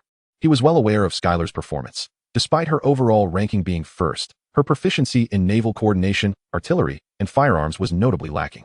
If she were to truly take charge, it would indeed be a case of an amateur guiding professionals. Although Foss was not privy to the specifics, he chuckled amiably. Prior to Skylar's arrival, he had commanded the artillery combat squad for quite some time, and he held no resentment towards the newly appointed leader. As her rank was considerably higher than his own, maintaining a tranquil mindset, he felt a sense of joy when Skylar relinquished command back to him. Those who possess a contented spirit may find their circumstances less favorable than others, yet they tend to live more comfortably. Skylar's willingness to transfer command stemmed from her understanding of Strawberry's perspective. It was merely a matter of limitations. The 26th Division could not accommodate her potential. Furthermore, both Strawberry and Poliusolino could surmise that the 26th Division was merely a stepping stone for Skylar, thus rendering it unnecessary for her to learn these skills, as the appropriate personnel would be arranged when it came time for her to lead. After Faust departed with a cheerful demeanor, Skylar turned to Strawberry and inquired, "Brigadier Strawberry, do we have any upcoming missions?" Strawberry nodded and said, "Originally, there was no plan, but General Poliusolino intentionally requested that I lead a practical mission. Thus I submitted the task of cruising. For the next 10 days or so, we shall be navigating the Grand Waterway. Is there anything you need to prepare?" Since it was Skylar's first day reporting, Strawberry was willing to be accommodating and thus asked an additional question. Upon hearing this, Skylar shook her head and remarked, "Efficiency is the cornerstone of success." Observing the unwavering confidence of this young woman, Strawberry instinctively considered scratching his head, but the length of it required considerable contemplation regarding where to scratch. Thus, he abandoned the idea altogether and turned to declare, "Set sail." Chapter 83. The gentle and considerate Skylar. General Strawberry, may I inquire about our precise course for this voyage? Standing on the deck of the 26th Fleet's ship, Skylar posed her question while unfolding a map of the Grand Line, indicating her desire for Strawberry to elucidate. Having missed the meeting prior to this expedition, she sought the counsel of someone well-informed. Since Poliusolino had opted not to embark and appointed Strawberry as the commanding officer, he was her most suitable choice for inquiry. In response, Strawberry placed his finger on the map, marking the location of Marinfando, and then gently shifted it as he spoke. "We shall depart from Marinfando, with our first destination being Judicial Island. We are to transport several particularly notorious prisoners there for processing, while also taking the opportunity to replenish our supplies. Our vessel's storage is exceedingly limited, with half of it currently converted into a makeshift prison." With a hint of resignation, Strawberry expressed his intent to assist Poliusolino in drafting a request, yet he lamented that Poliusolino was too indolent even to consider submitting such a request. Thus, he was left to make flexible arrangements. The timely delivery of this batch of prisoners would free up sufficient space to accommodate essential provisions for our next destination. Reflecting on this, Strawberry inadvertently cast a glance at Skylar. After all, it was evident who aboard the ship would consume the most resources. Undoubtedly, this petite young woman. Her presence aboard had exacerbated the already scarce supplies. However, Strawberry's hand did not falter, as he continued to slide the finger across the map to the next location, stating, "Our second stop will be Water 7, where we shall conduct a phased assessment of a project. You may have heard of it, the Sea Train. However, in my opinion, it holds little significance, as the speed of our warships is already sufficient. The establishment of a sea train might inadvertently provide an opportunity for pirates or other ill-intentioned individuals." Observing Strawberry's lengthy exposition, Skylar promptly interjected, "Yes, I am familiar with that. But what comes next? 10 days may not suffice for us to proceed further, correct?" Skylar traced her finger across the map, pausing at a particular location, Alabasta Kingdom, evoking memories of a certain individual. She shook her head and pointed to another area, stating, "In 10 days, even without considering the return journey, we can only reach Alabasta Kingdom, or perhaps the Amazon Lily Kingdom. Indeed, this was not our intended route." Strawberry, drawn back by Skylar's words, remarked, "Alabasta is manageable, but the Amazon Lily, it's best not to approach unless one holds the rank of Rear Admiral or higher."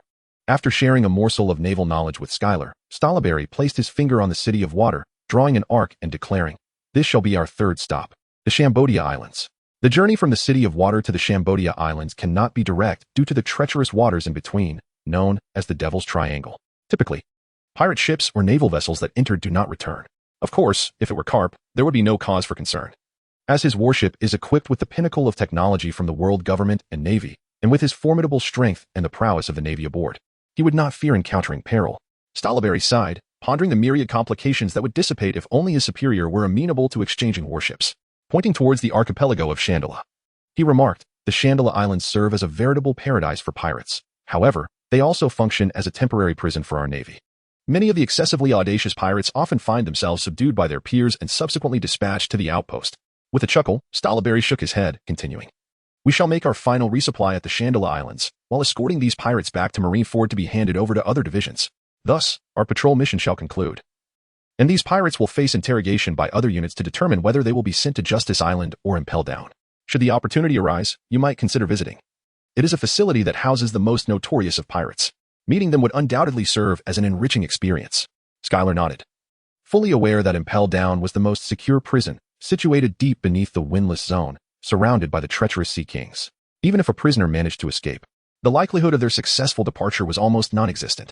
However, she was cognizant of multiple escape incidents, and even Impel Down had been marred by its own scandals. Given the opportunity, Skylar would relish the chance to explore it, though as a mere captain. The prospect of delving into the depths to confront those notorious sea pirates seemed rather bleak. She would have to wait for a more favorable moment. The warship traversed the Grand Line, yet Skylar felt no exhilaration. The vessel moved at a painfully sluggish pace. Devoid of the exhilarating sensation she had experienced aboard Captain Garp's ship, which cut through the waves with remarkable vigor. Until now. She had felt the weight of this sluggishness, as her previous journeys aboard Garp's vessel had been limited and brief. It was only after their recent expedition to the South Blue and back to the East Blue, culminating in their return to Marineford, that she began to truly sense the disparity in speed. The current ship's voyage felt far less satisfying, lacking the thrill that Garp's ship had provided. Even in the windless zone, despite the absence of a gusty sea breeze, the sound of waves crashing against Garp's ship and the frothy white trails left in its wake had conveyed a sense of rapidity that was unmistakable. This sensation epitomized the fervor that speed could evoke. In stark contrast, the warship beneath her felt sluggish. The sound of waves lapping against its hull was far louder than the roar of breaking surf. After lingering on the deck for a considerable time, boredom began to set in. Stolleberry had become engrossed in his duties, leaving Skylar to scan the deck with her eyes. Soon, a lieutenant with a saber caught her attention. She approached him, attempting to strike up a conversation. "Lieutenant, engaging in combat?" The lieutenant, upon hearing her words, turned to face Skylar. Although she recognized many of her peers, she did not know everyone's name, yet they were all familiar with hers. The lieutenant regarded her for a moment before drawing his saber, both blade and scabbard. Skylar, wearing a smile, placed her hand upon her own sword, believing the lieutenant understood her intent. With a sudden splash, the lieutenant hurled his saber overboard, exclaiming, "My sincerest apologies. Lieutenant Skylar, it seems I've lost my saber. What a pity, I was quite eager to witness your swordsmanship." Caught off guard by this unexpected turn of events, Skylar stood in stunned silence for a moment before responding, "That must be worth at least 40 or 50,000 berries, right?"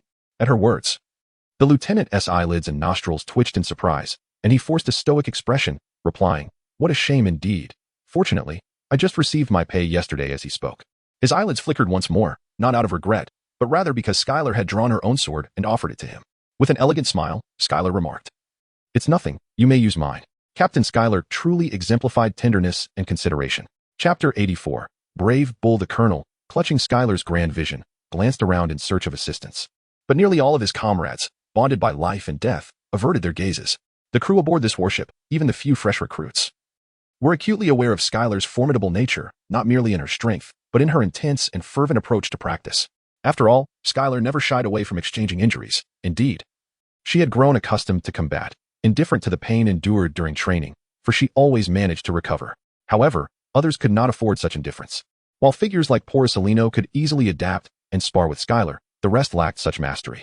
Just as the colonel found himself in a quandary, thinking they could only manage a meager fight, the surface of the sea was suddenly breached from below, revealing a monstrous creature measuring no less than 50 meters in length. The creature bore a striking resemblance to an earthly cow, yet also evoked images of a whale in Skylar's mind. Just as she pondered the emergence of this beast, she caught sight of a sheathed longsword lodged in its left eye. "This Sea King has returned your longsword," Skylar declared.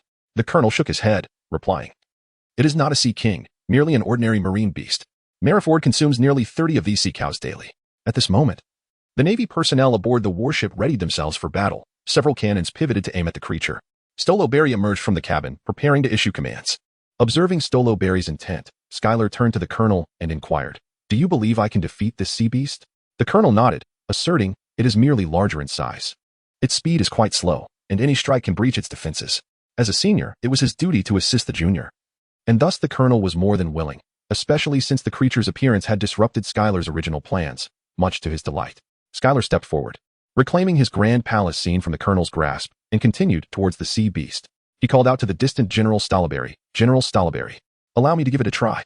Stolleberry exhibited no signs of panic. Upon hearing the words, he even took a moment to contemplate, swiftly assessing the situation.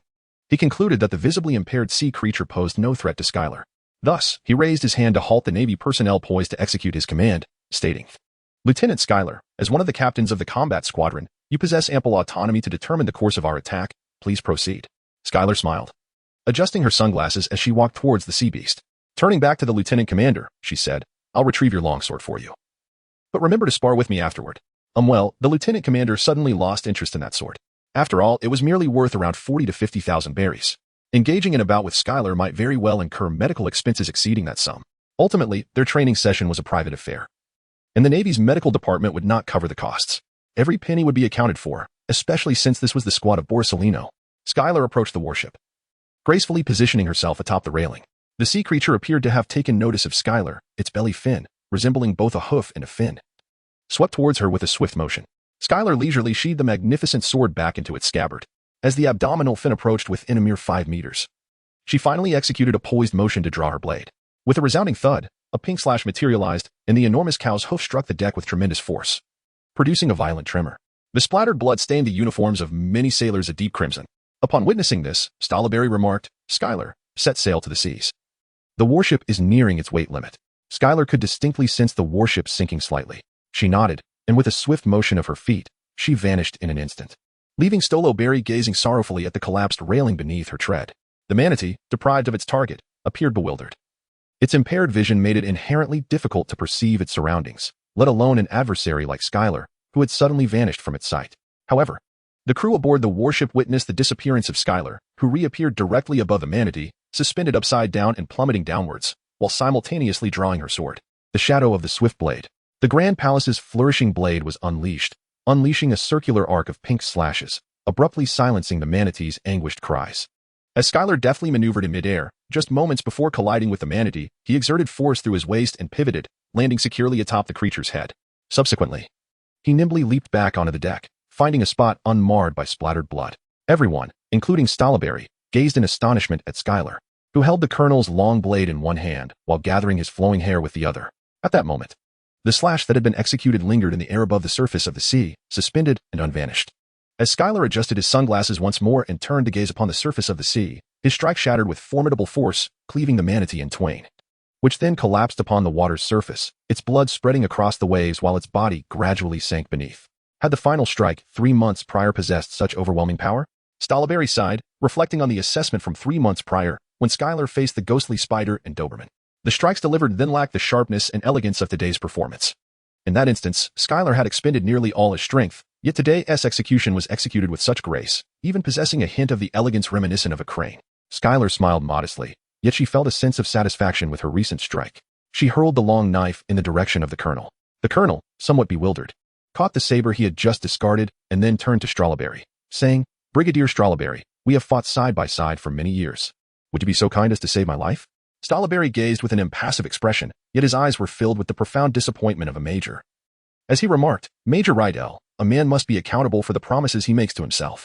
Stolleberry was unaware of the circumstances surrounding the matter. Yet with just a few fragmented words, he managed to piece together a general understanding. However, Colonel Lydell, being a seasoned comrade, turned to Lieutenant Skylar and remarked, "Lieutenant Skylar, this warship belongs to General Borsalino. I trust you would prefer not to forfeit an entire year's salary. How about this? Let us refrain from employing overwhelming force or decisive strikes, shall we? If we cannot engage in a duel with a swordsman without resorting to slashing attacks, what meaning does it hold?" Skylar let out a disappointed sigh, while Colonel Rydell seemed to breathe a sigh of relief. However, Skylar remarked, "Let us wait until we return to Marin Van Du before proceeding, shall we? Is that agreeable, Colonel Rydell?" Rydell forced a twisted smile and replied, "Of course." Chapter 85, The Missing D on the Deck. Numerous sailors wielded mops and cleaning agents, diligently scrubbing away the stains of blood.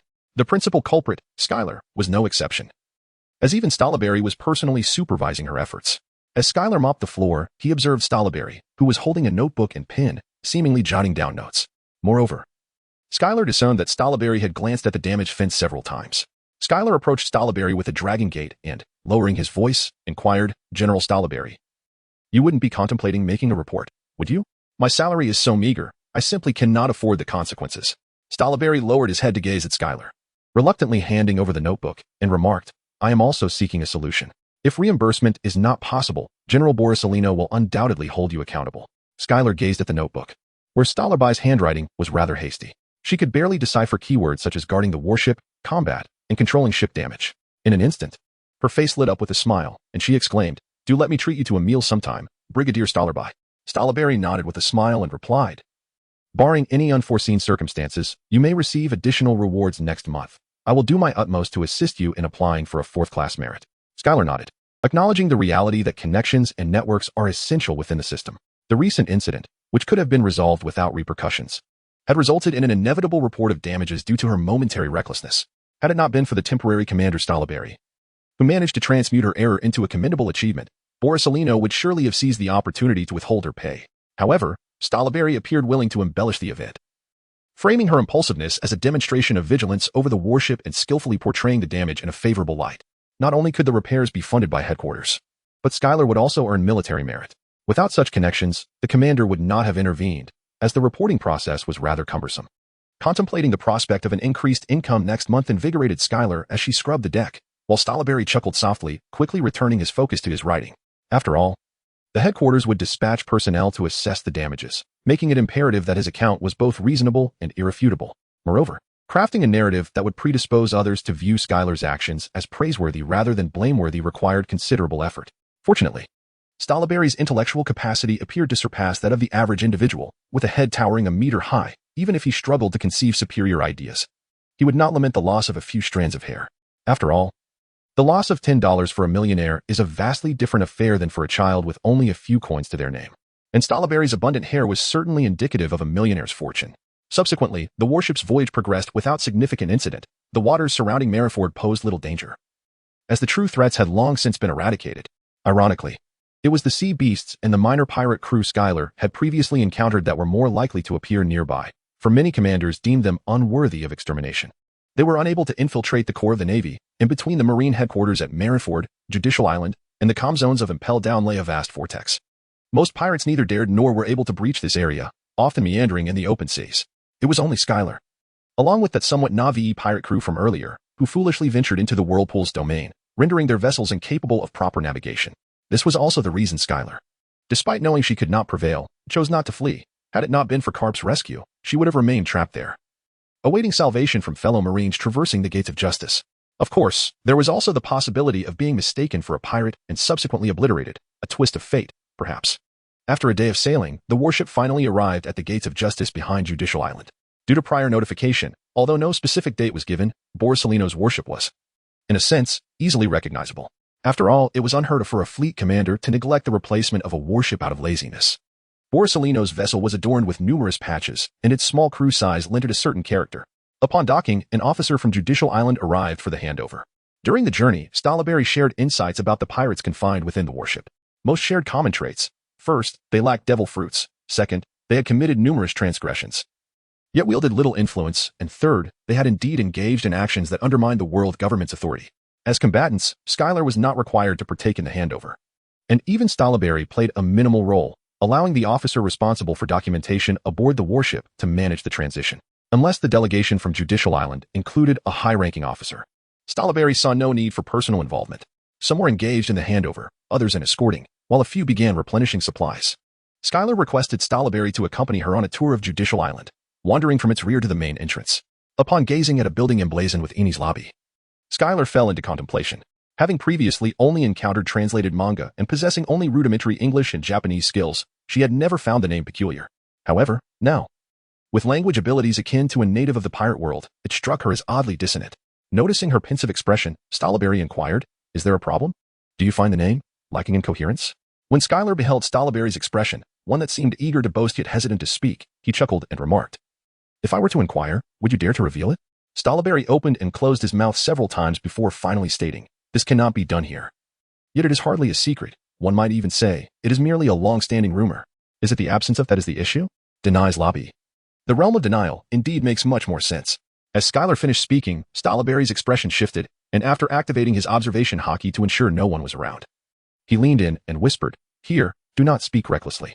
Schuyler chuckled softly, shaking his head as he murmured, "Denies lobby, missing the D. Has the surname D been brought down? Or perhaps it has been dawned down. The realm of denial rendered void is indeed intriguing. Oh, how I beseech you. You have Admiral Cap as your ally. I possess no such fortune." As Schuyler reiterated the words associated with D, Stolberry found himself genuinely alarmed. What had begun as mere lexical correction had now escalated to direct interpretation, and he dared not continue further. Schuyler was acutely aware that no one was listening around her. As an outsider, she felt no reverence for the world government. With her hands clasped behind her back, she gazed at the eternally bright sky over Justice Island and continued, "Without dawn, it's south astonishing that this place can remain so illuminated. General Stolberry, are those other locations equally intriguing? It's truly gone. It's genuinely absent. Vice Admiral Garp undoubtedly knows far more than I do." Perhaps next time, allow him to enlighten you. As a brigadier general, Staloberry addressed the Lieutenant Schuyler with utmost respect, for he was genuinely apprehensive. Though his head was several times longer than that of an ordinary person, it could still be severed with a single stroke. However, the D family was different. At least, Carp's D was not the same. Carp's D signified deathless. In Chapter 86, The City of Water 7, the ultimate outcome was that Staloberry, in order to avert a grave mistake, tore a piece from his justice cloak and bound Schuyler, who had just undergone comprehensive facial surgery. Schuyler's audacity left a profound impression on Staloberry.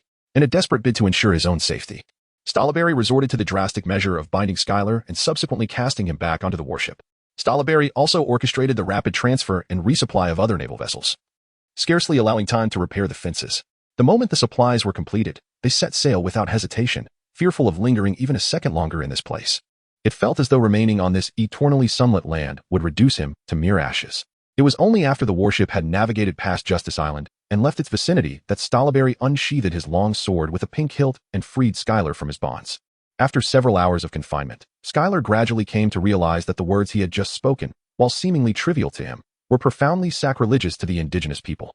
After Staloberry released her, Schuyler harbored no feelings of discontent, which relieved Strawberry within the ranks, as he had been prepared for Schuyler's potential outburst.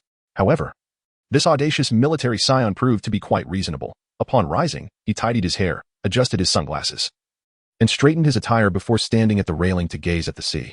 For certain pirates, sailing may be an exhilarating adventure, yet for the Navy, it often entails duty and obligation, rendering it less enjoyable. Of course, there are moments of intrigue, but such instances are the exception rather than the rule. Most pirates tend to flee upon sighting a naval vessel, while the commanding officer must assess the situation, to pursue or not. If so, how to engage. Given the temperament of the troops led by Borsalino, such patrol missions typically do not involve chasing after pirates. Schuyler observed 3 single-masted schooners and a 3-masted ship pass by. The lookout reported this to Staloberry, who, engrossed in writing a report, merely acknowledged it as not pertinent to the mission, allowing them to drift by unnoticed. On one occasion, Schuyler even caught a glimpse of a pantomime of relief etched upon the faces of those pirates, igniting a desire within him to rush over and explain to them the meaning of surprise. However, patrols are bound by time constraints, and the ship's capacity is limited, particularly as it is currently laden with provisions. Even if these pirate crews were to be vanquished, there would be no place for them aboard. Thus, Schuyler indulged in a fleeting fantasy of heroically charging in, dispatching foes with swift strikes, and then returning to his original position. Yet, as much as he might wish for such a spectacle, he lacked the authority to command the entire fleet to indulge his whims. Unless he were the commanding officer, but he was not. The commander of the 26th Division was Borsalino, and the temporary captain aboard the vessel was Staloberry. To put it bluntly, Schuyler was currently under someone else's roof. Even with the pirates within reach, the prospect of apprehending them remained a distant ambition, as this ship was not under his command. Schuyler felt a tinge of regret, yet the surrounding Navy personnel appeared quite accustomed to the situation. The 26th Fleet was either embarking on missions to capture notorious pirates or, under the auspices of Borsalino, apprehending a few hundred pirates as a demonstration of loyalty. Every action undertaken by this vessel was imbued with intent. The Navy diverged from the pirates, refraining from indiscriminate captures. Borsalino was not akin to Admiral Garp, who would haphazardly unleash cannon fire, leaving chaos in his wake while the pirates, seeking survival, would escape unscathed. To Garp, such conduct was feasible and even amusing. Conversely, Borsalino perceived such actions as futile. Capturing pirates necessitated clear objectives, purpose, and significance. Each commander harbored distinct philosophies in leading their troops, often leading to divergent choices even within the same faction. In contrast, different factions, such as the Hawkish Akainu, might react differently. Should he encounter a pirate ship of this modest scale, posing minimal threat and influence, he would likely issue a direct order for bombardment, indifferent to the capture itself. The mere absence of such scum from the seas by dawn would suffice. As for accolades, they would be reported as necessary, and a lack of approval would not alter their stance towards piracy. If Schuyler were to lead the current operation, it would likely result in a comprehensive capture, meticulously calculating bounties. Even at the expense of some supplies or transferring goods to the seized pirate vessel, he would ensure the return of these individuals. After all, each capture represented not only military merit but also commission. As a Navy officer who had not fully embraced absolute justice, both Schuyler and Borsalino shared a commonality. Their actions were driven by considerations of profit and cost. Schuyler lacked the innate ability to discern at a glance whether the pirate crew would pose a threat to order. Thus, she could only assess the situation through the lens of benefit and cost. If the potential cost was excessively high, even risking total annihilation, it was highly probable that Schuyler would refrain from advancing, for justice necessitates the preservation of life. 3 days later, standing at the forefront of the warship's deck, Schuyler could faintly perceive the outline of Water 7. At this moment, Staloberry had donned a new cloak and suit, his demeanor grave. He approached Skylar and remarked, "Water 7 is arguably the most perilous location of our journey. Countless pirate crews, eager to navigate the Grand Line, come here to repair or construct their vessels. If all proceeds smoothly, we shall remain here for but a day. However, if fortune does not favor us, our return to headquarters will be delayed." Upon hearing Stoloberry's words, Skylar adopted a more cautious demeanor. While her earlier concerns at Judicial Island were mere apprehensions about the future, the seriousness etched on Stoloberry's face now conveyed the poise required for combat, a place that even a brigadier general would treat with utmost gravity. Leaving little room for levity from a mere captain like Skylar, their mission was to inspect the progress of the maritime train's construction.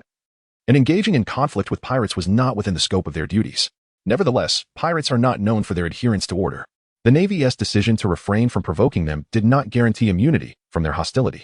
As they drew nearer, the naval personnel aboard instinctively entered a state of readiness, unfurling sails and reducing speed, while all cannons were prepared for action.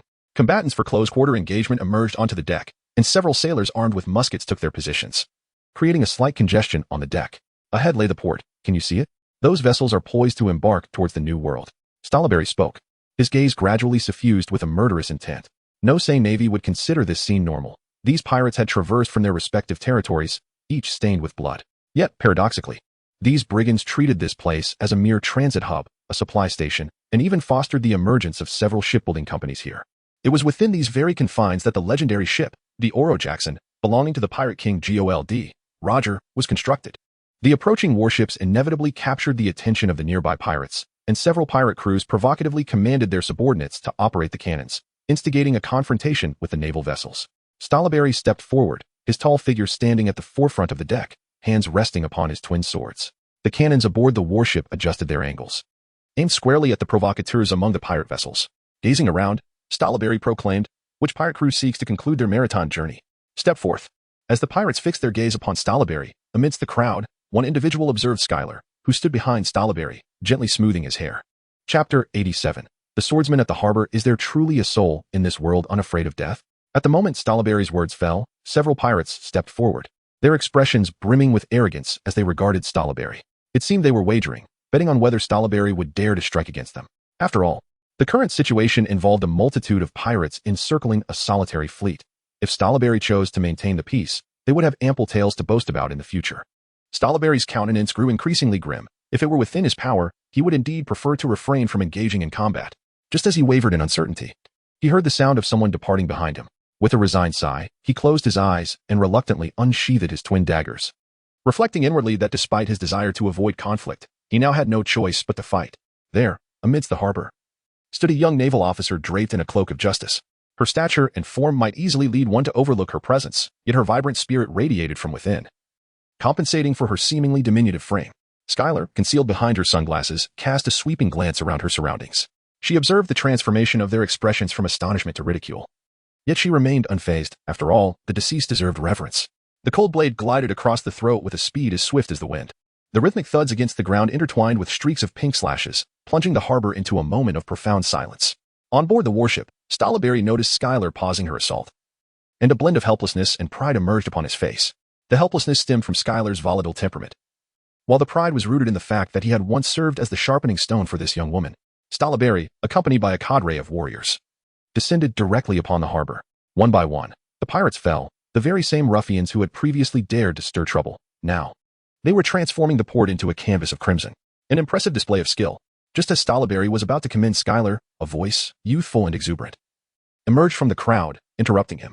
This irked Stoloberry somewhat. As the commanding officer, it was his prerogative to encourage the young members of his team. Why had someone else seized the moment? Moreover, that individual was. Skylar turned her gaze towards the source of the voice, noticing a young swordsman clad in a striking red beach outfit, wielding a colossal cross-shaped sword, his hair styled in an audacious manner, as he slowly emerged from the crowd. It was Dracul Mihawk. Upon hearing the girl call out his name, Mihawk displayed no surprise. Rather, a faint hint of expectation graced his visage. For he was indeed the most illustrious swordsman of the younger generation. As he maneuvered through the throng, he unsheathed the exaggeratedly ornate blade. Skylar observed that this sword had yet to be imbued with the Haki of armament. In other words, at this moment, his weapon was merely night, not yet transformed into the formidable black blade, night, through the refining power of Haki. Perhaps it was the small pride instilled in her by his identity as a swordsman that urged her to step boldly towards Mihawk. Stoloberry's countenance gradually darkened. As the deputy to Porcelino, his role was to assist Porcelino in understanding the daily occurrences upon the vast sea. Naturally, he was well acquainted with this young swordsman who had begun challenging renowned masters across various regions since last year. Observing the gathering intensity of Mihawk's swordsmanship, he spoke in a low tone. Dracul Mihawk, do not deceive yourself. Should you bear a bounty, you will find it exceedingly difficult to navigate these waters. However, Mihawk paid no heed to Stalaberry, or rather, it seemed he was indifferent to Stalaberry's words. Whether he was merely a wanderer of the seas or a fugitive with a bounty, it mattered not to him. Skylar was indifferent, having completely sheathed her blade. Yet the aura of her swordsmanship was sharper than ever. She had never faced a swordsman as purely formidable as Mihawk. The other swordsmen within the Navy seemed rather feeble in comparison. While their techniques surpassed hers in mastery, they lacked the sheer purity and directness that characterized her approach. Due to their ranks, the Navy swordsmen would not unleash their full potential against Skylar, which left her devoid of the piercing sense of threat that Mihawk's presence instilled. A sensation that almost pricked her skin. As their swords clashed, a momentary burst of radiant pink light dazzled the onlookers at the port. Skylar's strike was shattered. Yet Mihawk's cut also dissipated, their blades resonating with a melodious clang. This exchange was akin to the firing of a starting gun, as both combatants disregarded the surrounding pirates and executed their attacks with fervor. Time and again, Skylar's strikes were obliterated, yet with each subsequent attempt, she managed to unleash another. This tenacity ignited a thrill in Mihawk's golden, eagle-like eyes. He had never encountered a swordsman who could maintain such fervor after having their strikes dismantled repeatedly. Your sword has become increasingly sharper, Mihawk exclaimed, once more shattering Skylar's attack. He gazed at the dark long blade in her grasp, genuinely impressed. It was the first time he had witnessed her draw the obsidian sword. Their last encounter had been over a year ago, on the day of Gold, Roger's execution, when Skylar had not unsheathed her weapon at all. However, as a swordsman, he could discern that her blade was now sharper than ever. Despite the praise from her opponent, Skylar did not share in the delight. She found such condescending remarks distasteful and retorted, "Your sword is hardly remarkable either." "Is that so?" Mihawk's expression remained unchanged as he swung his blade downward, while Skylar raised her edge, their strikes colliding once more. A crimson line emerged on Skylar's left cheek, droplets of blood appearing as she failed to fully withstand Mihawk's slash. Just as Mihawk considered retracting his strike, Skylar, her sword momentum shattered, continued to exert her strength. Observing her, Mihawk's lips curled into a smirk as he sheathed his blade and unleashed an even more ferocious attack. The duel between them rendered the surrounding pirates immobile, while Stoloberry's expression darkened to an extreme degree. This Mihawk showed utter disregard for Skylar's identity. It was evident that Mihawk recognized Skylar, and she recognized him in turn, which was why Stoloberry allowed their clash to unfold. Yet now, Mihawk's actions were clearly overstepping the bounds. In truth, this strike was one that Skylar could not possibly defend against, symbolizing Mihawk's acknowledgement of her prowess as a swordswoman. He cared not for anything else. As the impending strike loomed, Skylar sheathed her sword, bowing her head while maintaining her stance, an inexplicable smile gracing her features. Discarding the superfluous, she embraced the hunt with a lightened spirit. Under the sheer pressure of Mihawk's unparalleled sword intent, her thoughts began to dwindle, for never had a swordsman rendered her so entranced. Skylar discovered this indomitable and pure sword intent. At the moment Mihawk's strike took form, Stoloberry's frown dissipated, replaced by panic. In this deadly duel, where a single misstep could lead to demise, Skylar appeared to be lost in thought. According to the tales, this was the moment for a breakthrough. Yet why was she dazed? "Skylar, are you in a trance?" Stoloberry drew his twin blades with determination, prepared to intercept the impending strike. However, he soon realized that Skylar was moving. Under Mihawk's imposing pressure, the sword momentum, which had been gradually dissipating under the onslaught, suddenly coalesced to a razor-sharp peak. Skylar lifted his gaze, his eyes wide open. Even through the barrier of sunglasses, Mihawk felt an exhilarating thrill. It was the sensation of encountering a kindred spirit, a rush of excitement that rendered Mihawk's strike even more formidable. Skylar finally drew her sword. Secret technique, heart slash. Chapter 88, the slash unbefitting a swordmaster. For a fleeting moment, Skylar was even inflated with the belief that she could stand toe-to-toe with Mihawk, especially since she had shattered his slash this time. Although, mere moments later, her own attack dissipated into nothingness, it felt as though she held the upper hand. With a resounding clash, their strikes negated one another, and in that instant of sword meeting sword, Skylar realized the absurdity of her previous bravado. She was utterly unable to withstand Mihawk's might, and was sent hurtling backward. Utilizing her core strength, Skylar twisted her body midair, forcibly realigning herself. Threads of ghost-binding silk shot forth from the back of her hand, entwining towards Mihawk. He raised an eyebrow and swung his blade to counter. In the next heartbeat, his brow furrowed, for these threads could not be severed. Instead, they ensnared his long sword. In his moment of perplexity, several strands also wrapped around him. Just as Mihawk pondered the nature of these threads, Skylar, having just landed, leveraged the lingering inertia and her own strength to pivot around herself. The ghost-binding silk transformed from ethereal to tangible in an instant, and Mihawk felt a surge of power. The next moment, he was lifted from the ground, hoisted by Skylar. With a spinning slash, Mihawk, still momentarily dazed, suddenly felt a tingling in his face, darkness clouding his vision, followed by waves of pain and humiliation as he found himself slammed face-first into the ground. This was an undeniable disgrace for a swordsman. Instantly, Mihawk sprang to his feet, his warrior's spirit consolidating into a fierce aura. He slashed with his sword, a swift and violent strike, severing the ghost-binding silk before it could fully materialize. With abrasions on his face and droplets of blood seeping from his skin, Mihawk's eyes gleamed like a hawk on the hunt as he stood poised, his long blade directed at Skylar.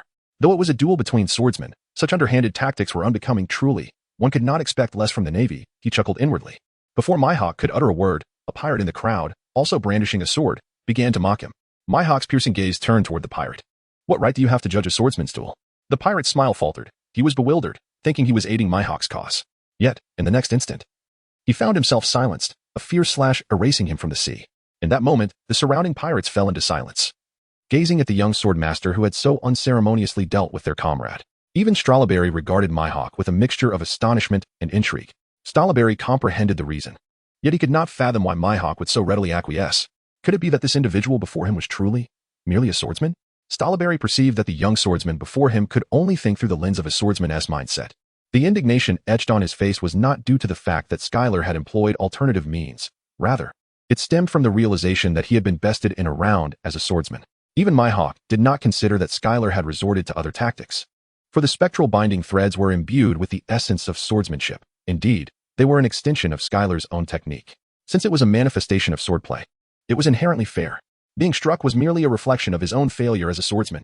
Show me your three-sword style, he challenged, directing his blade once more toward Skylar after dealing with the distractions.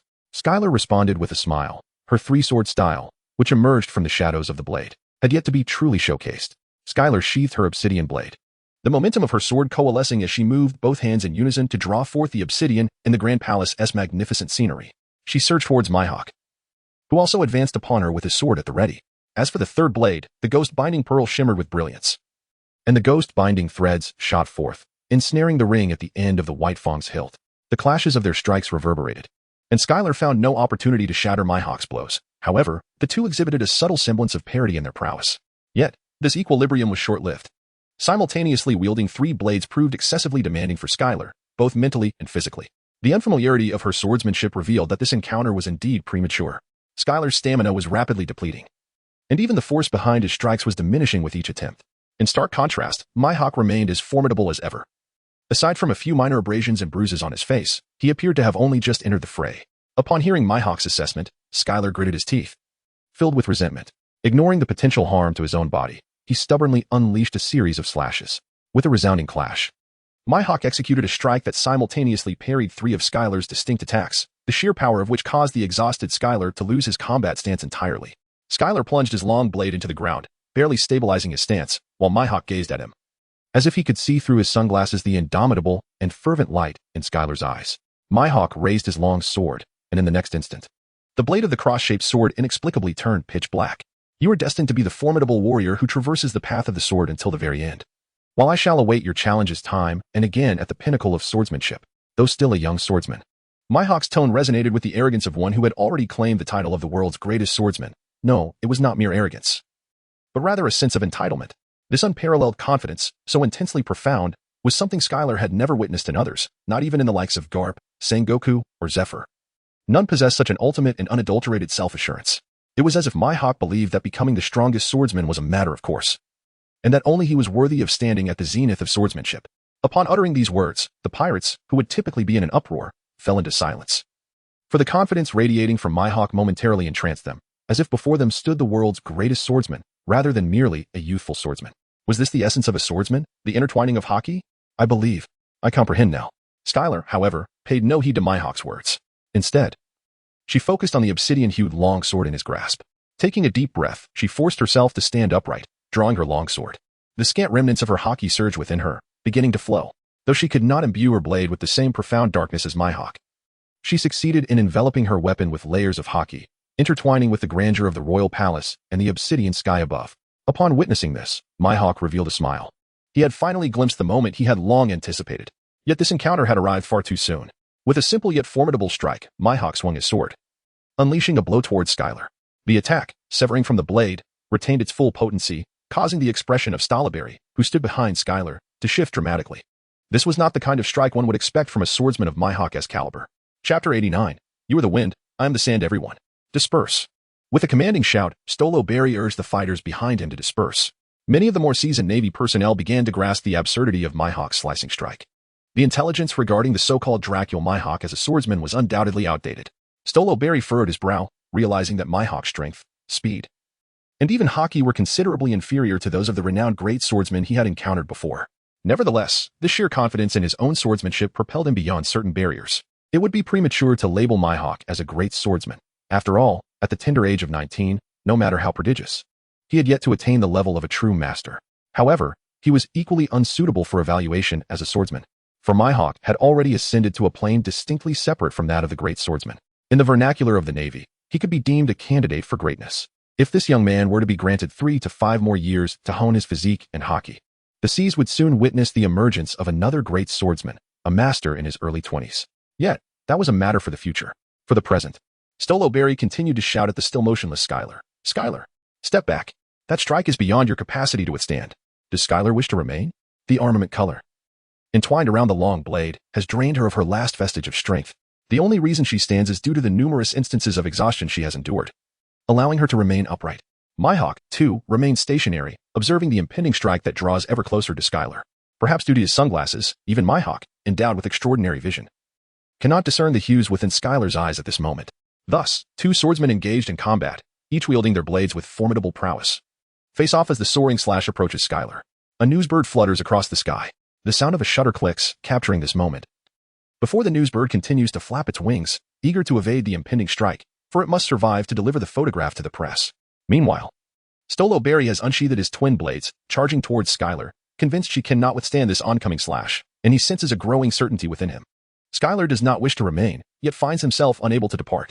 Though it is merely a sensation at this moment, Skylar stands tall, his sword entwined with the fierce aura of Haki, exhibiting none of the traits of one on the verge of collapse. How infuriating! Stolo Berry, his eyes wide with urgency, issued commands, but the delay was palpable.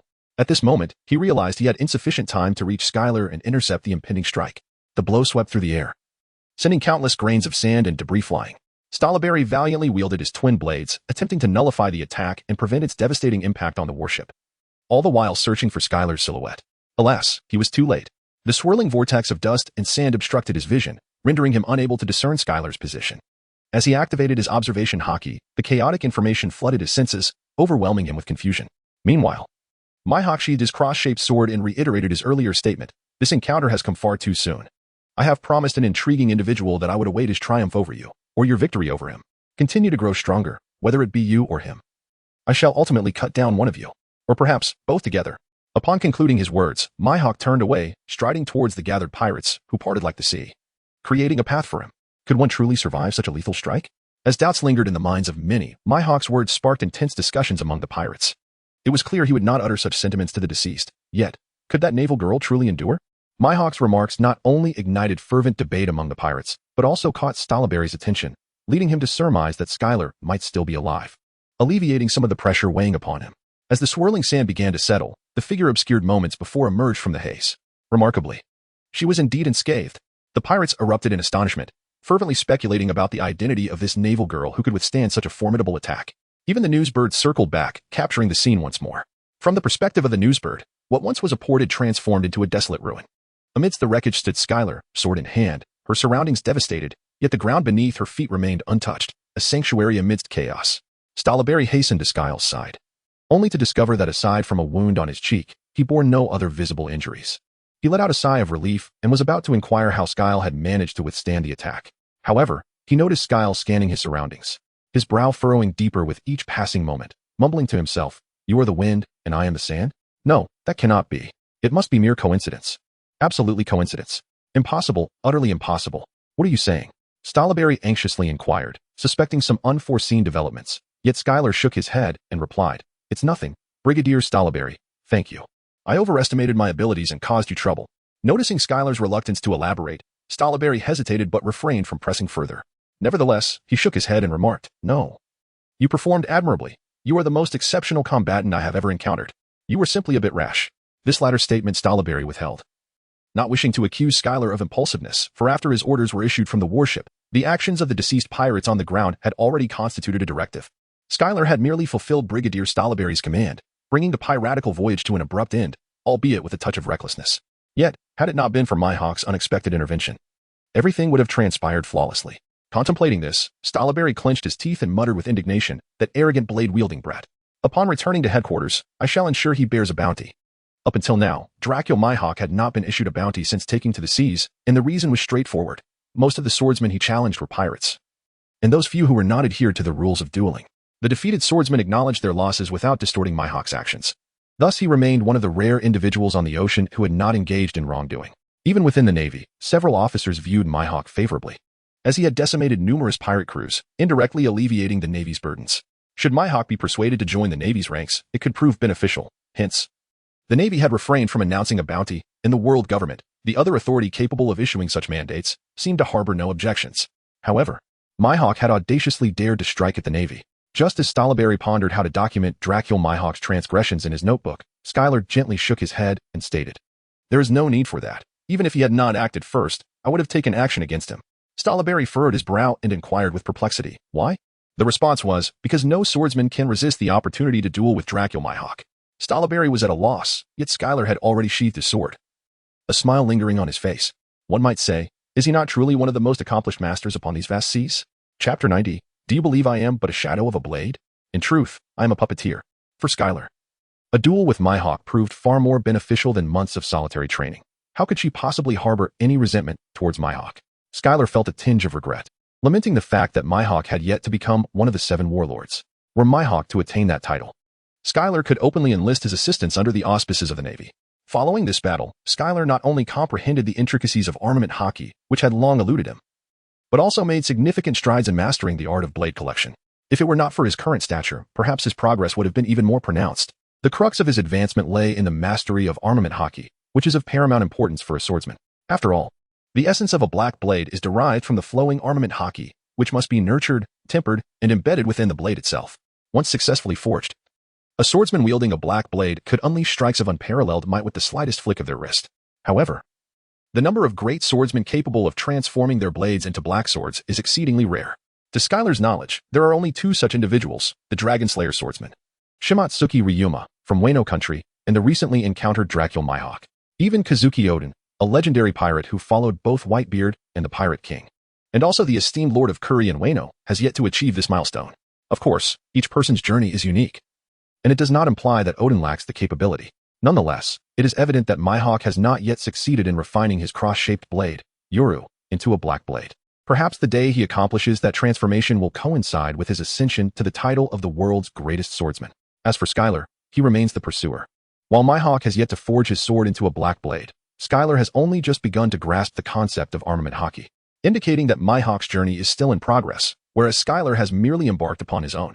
The reason Schuyler only mastered the art of armament Haki today is quite simple. It was not due to a lack of instruction from figures like Garp, but rather her own inability to grasp it, possibly due to differing training approaches, not only in the case of Haki's application, but even in its hardening aspect. One could argue that Schuyler did not learn from Zifa. Zifa possessed a profound theoretical foundation and an in-depth understanding of armament Haki that was beyond Schuyler's imagination. Yet, despite Zifa's teachings, she could not fully assimilate the knowledge. She might have partially understood, but the final crucial step eluded her, regardless of Zifa's methods or demonstrations. It was not until a confrontation with a veteran swordsman, whose mastery of armament Haki's hardening technique illuminated the final barrier for Schuyler, that she instinctively comprehended this aspect of Haki. The same applies to the application of armament Haki. Zifa had laid a solid theoretical groundwork, and figures like Garp and Pallisolino had repeatedly attempted to instruct her, yet they could not succeed in imparting this knowledge to Schuyler. At that time, Zifa and Garp speculated that Schuyler's internal accumulation of Haki was insufficient, believing it had not yet reached the critical mass necessary for transformation. However, today she achieved it. It was that singular demonstration, under high-pressure circumstances, that revealed the terrifying potential within her. The pressure exerted by Mihawk played a significant role in her mastery of armament Haki. The most pivotal and direct reason lies in the fact that Zifa and Garp are not swordsmen. Their journey to mastering armament Haki did not require them to consider their weaponry or their swordsmanship. In contrast, Mihawk, being a true swordsman, dedicated both his physical training and Haki cultivation to the pursuit of the sword. Thus, he could inspire Schuyler. That moment of sudden realization, in a more mystical sense, can be described as enlightenment. Yet for Schuyler, it was simply an instantaneous understanding, akin to a long-forgotten poem suddenly becoming clear upon revisiting it years later. It is a feeling akin to realizing, as the cold of winter sets in, that the pines and cypresses are the last to wither. Skylar did not lack the capacity to comprehend this knowledge. She merely required a catalyst, a moment of recognition, familiarization, and the opportunity to transform understanding into application.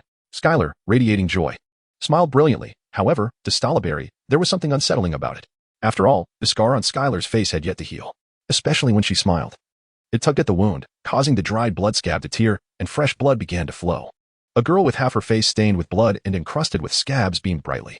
Regardless of her beauty, it evoked a sense of horror, which Strawberry felt acutely. He sheathed his twin blades, observing the nearby honest pirates. Although the journey had been somewhat arduous, the outcome was satisfactory. Once he secured his swords, Strawberry inquired of Skylar, "Do you need to rest for a moment?" "Yes, I also require sustenance, roasted meat and juice."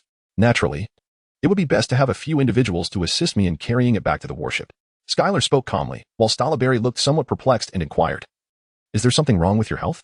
Skylar nodded and remarked, "I believe I have sustained a stress fracture in both forearms. And there are issues with my knees and calves. However, it is the muscle strain that is the primary reason for my inability to walk." "So, you engage me in light-hearted conversation?" Upon hearing Skylar's words, Strawberry activated his observation Haki, focusing intently on Skylar. It was then that he realized that what had appeared to be a perfectly normal individual was, in fact, far from it. Not only was his body, though gravely injured, still standing resiliently, but the very thought of engaging in conversation rather than seeking treatment after such severe injuries indicated a profound ailment. Skylar lifted his painfully aching hand to adjust his sunglasses, gently pushing aside the strands of hair clinging to his face, and remarked, "How could we allow these scum of the sea to witness the Navy's humiliation? It is a valid point. Yet having someone carry you back does not present a favorable image either." Strawberry, now at ease, refrained from hastily instructing his subordinates to remove Skylar. Instead, he contemplated while stroking the beard he had only recently begun to cultivate.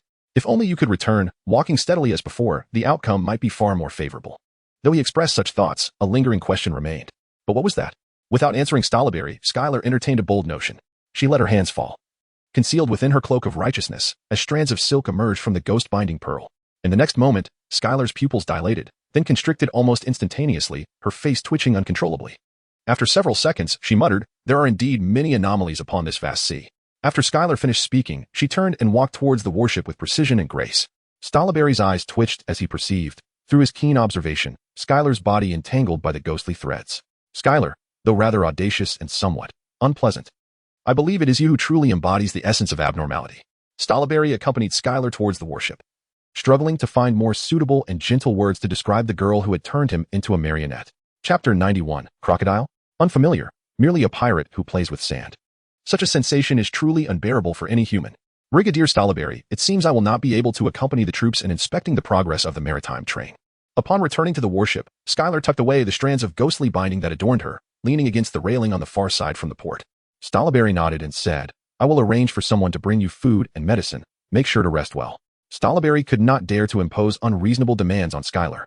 Although prior to their departure, his superior had hinted that he could make things difficult for Skylar, the latter's performance was truly commendable, leaving him with a sense of admiration that made it difficult to create obstacles. Skylar seldom resorted to medication, particularly as her resilience grew stronger with each injury. However, she did not dismiss Strawberry, for the paramount concern at present was to ensure Strawberry's departure.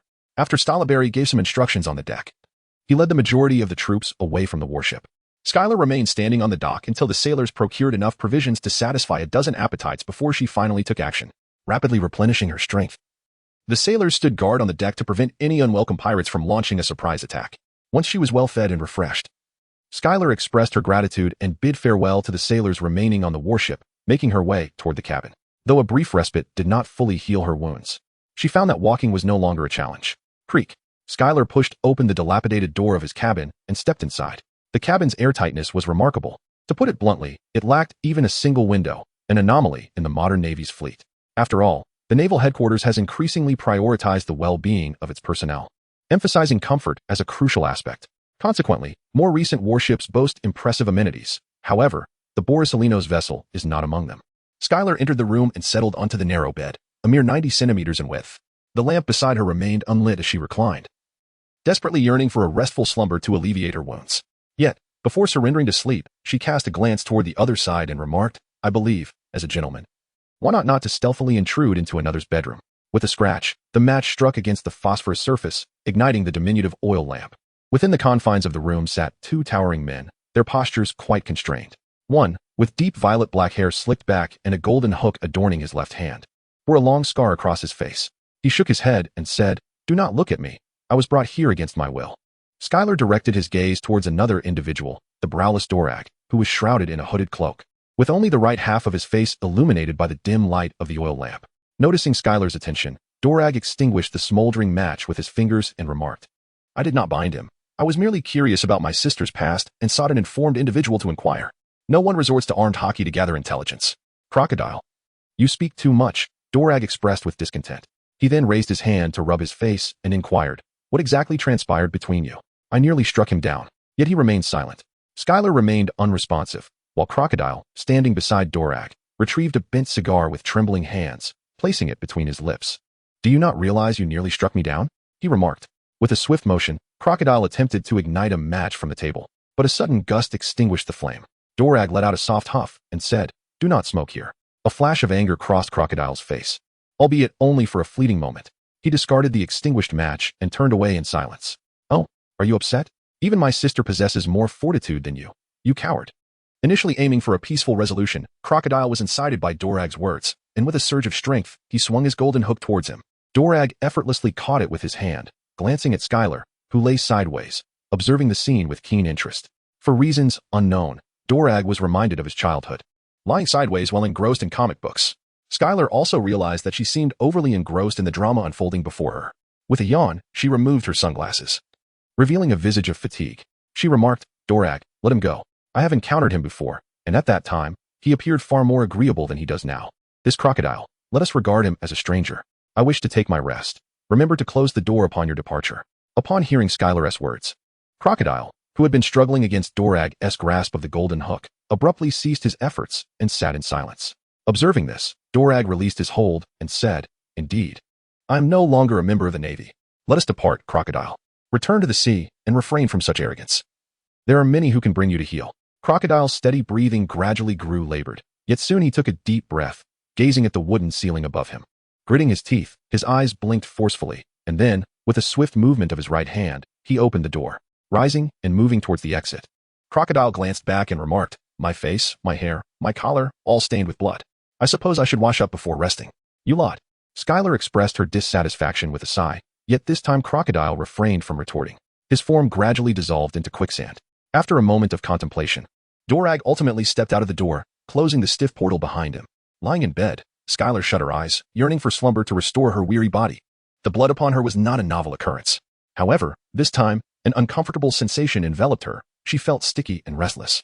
Her breathing, which had begun to stabilize, grew increasingly erratic with each restless turn. Finally, she resolved to sit up, muttering incoherently under her breath while her body instinctively sought fresh garments. Creak. Skylar opened the door and stepped outside, forcefully slamming it shut behind her. Clutching her clothes, she made her way to her private bathroom for a brief wash. As they sailed across the ocean, fresh water became a precious resource, prompting everyone, including Skylar, to conserve it.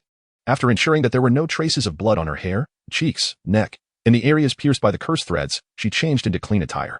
Upon returning to her room, she yanked away the blood-stained sheets and dragged them across the wooden floor several times, making certain that there was no visible dust on the boards. She tossed the sheets aside and lay down directly on the floor, finally allowing herself to drift into a slow slumber. Meanwhile, at another dock, Crocodile, with a cigar in hand, regained his imposing demeanor as he spoke to Dorag. "You better not give me the chance, or I will ensure retribution upon you and your family. Go ahead, my father, Vice Admiral Garp, my sister, Captain Skylar, are my only kin." Dorag shrugged nonchalantly, while Crocodile, swinging his golden hook in a fit of impotent rage, panted heavily, growling, "You better not have a wife and children. Huh, if I ever have kids, you can be sure they will best you, for we, the Monkey D family, are born to be the nemesis of evil." He spat defiantly. Chapter 92. The big news in Morgan's eyes. Is everything all right? Do you need another day of rest? No, General Stallowberry. I cannot hold back the entire brigade's progress because of my own delays, and besides, my injuries have healed. I do not require further convalescence. Inside an office aboard the warship, General Stallowberry was drafting a report, facing Skylar, who showed no signs of injury. Upon hearing her words, Stallowberry twirled the pen in his hand and replied, "Very well, since we're on the return journey after leaving Water 7, if you feel unwell at any point, do not hesitate to inform me, and we will find the nearest branch to rest."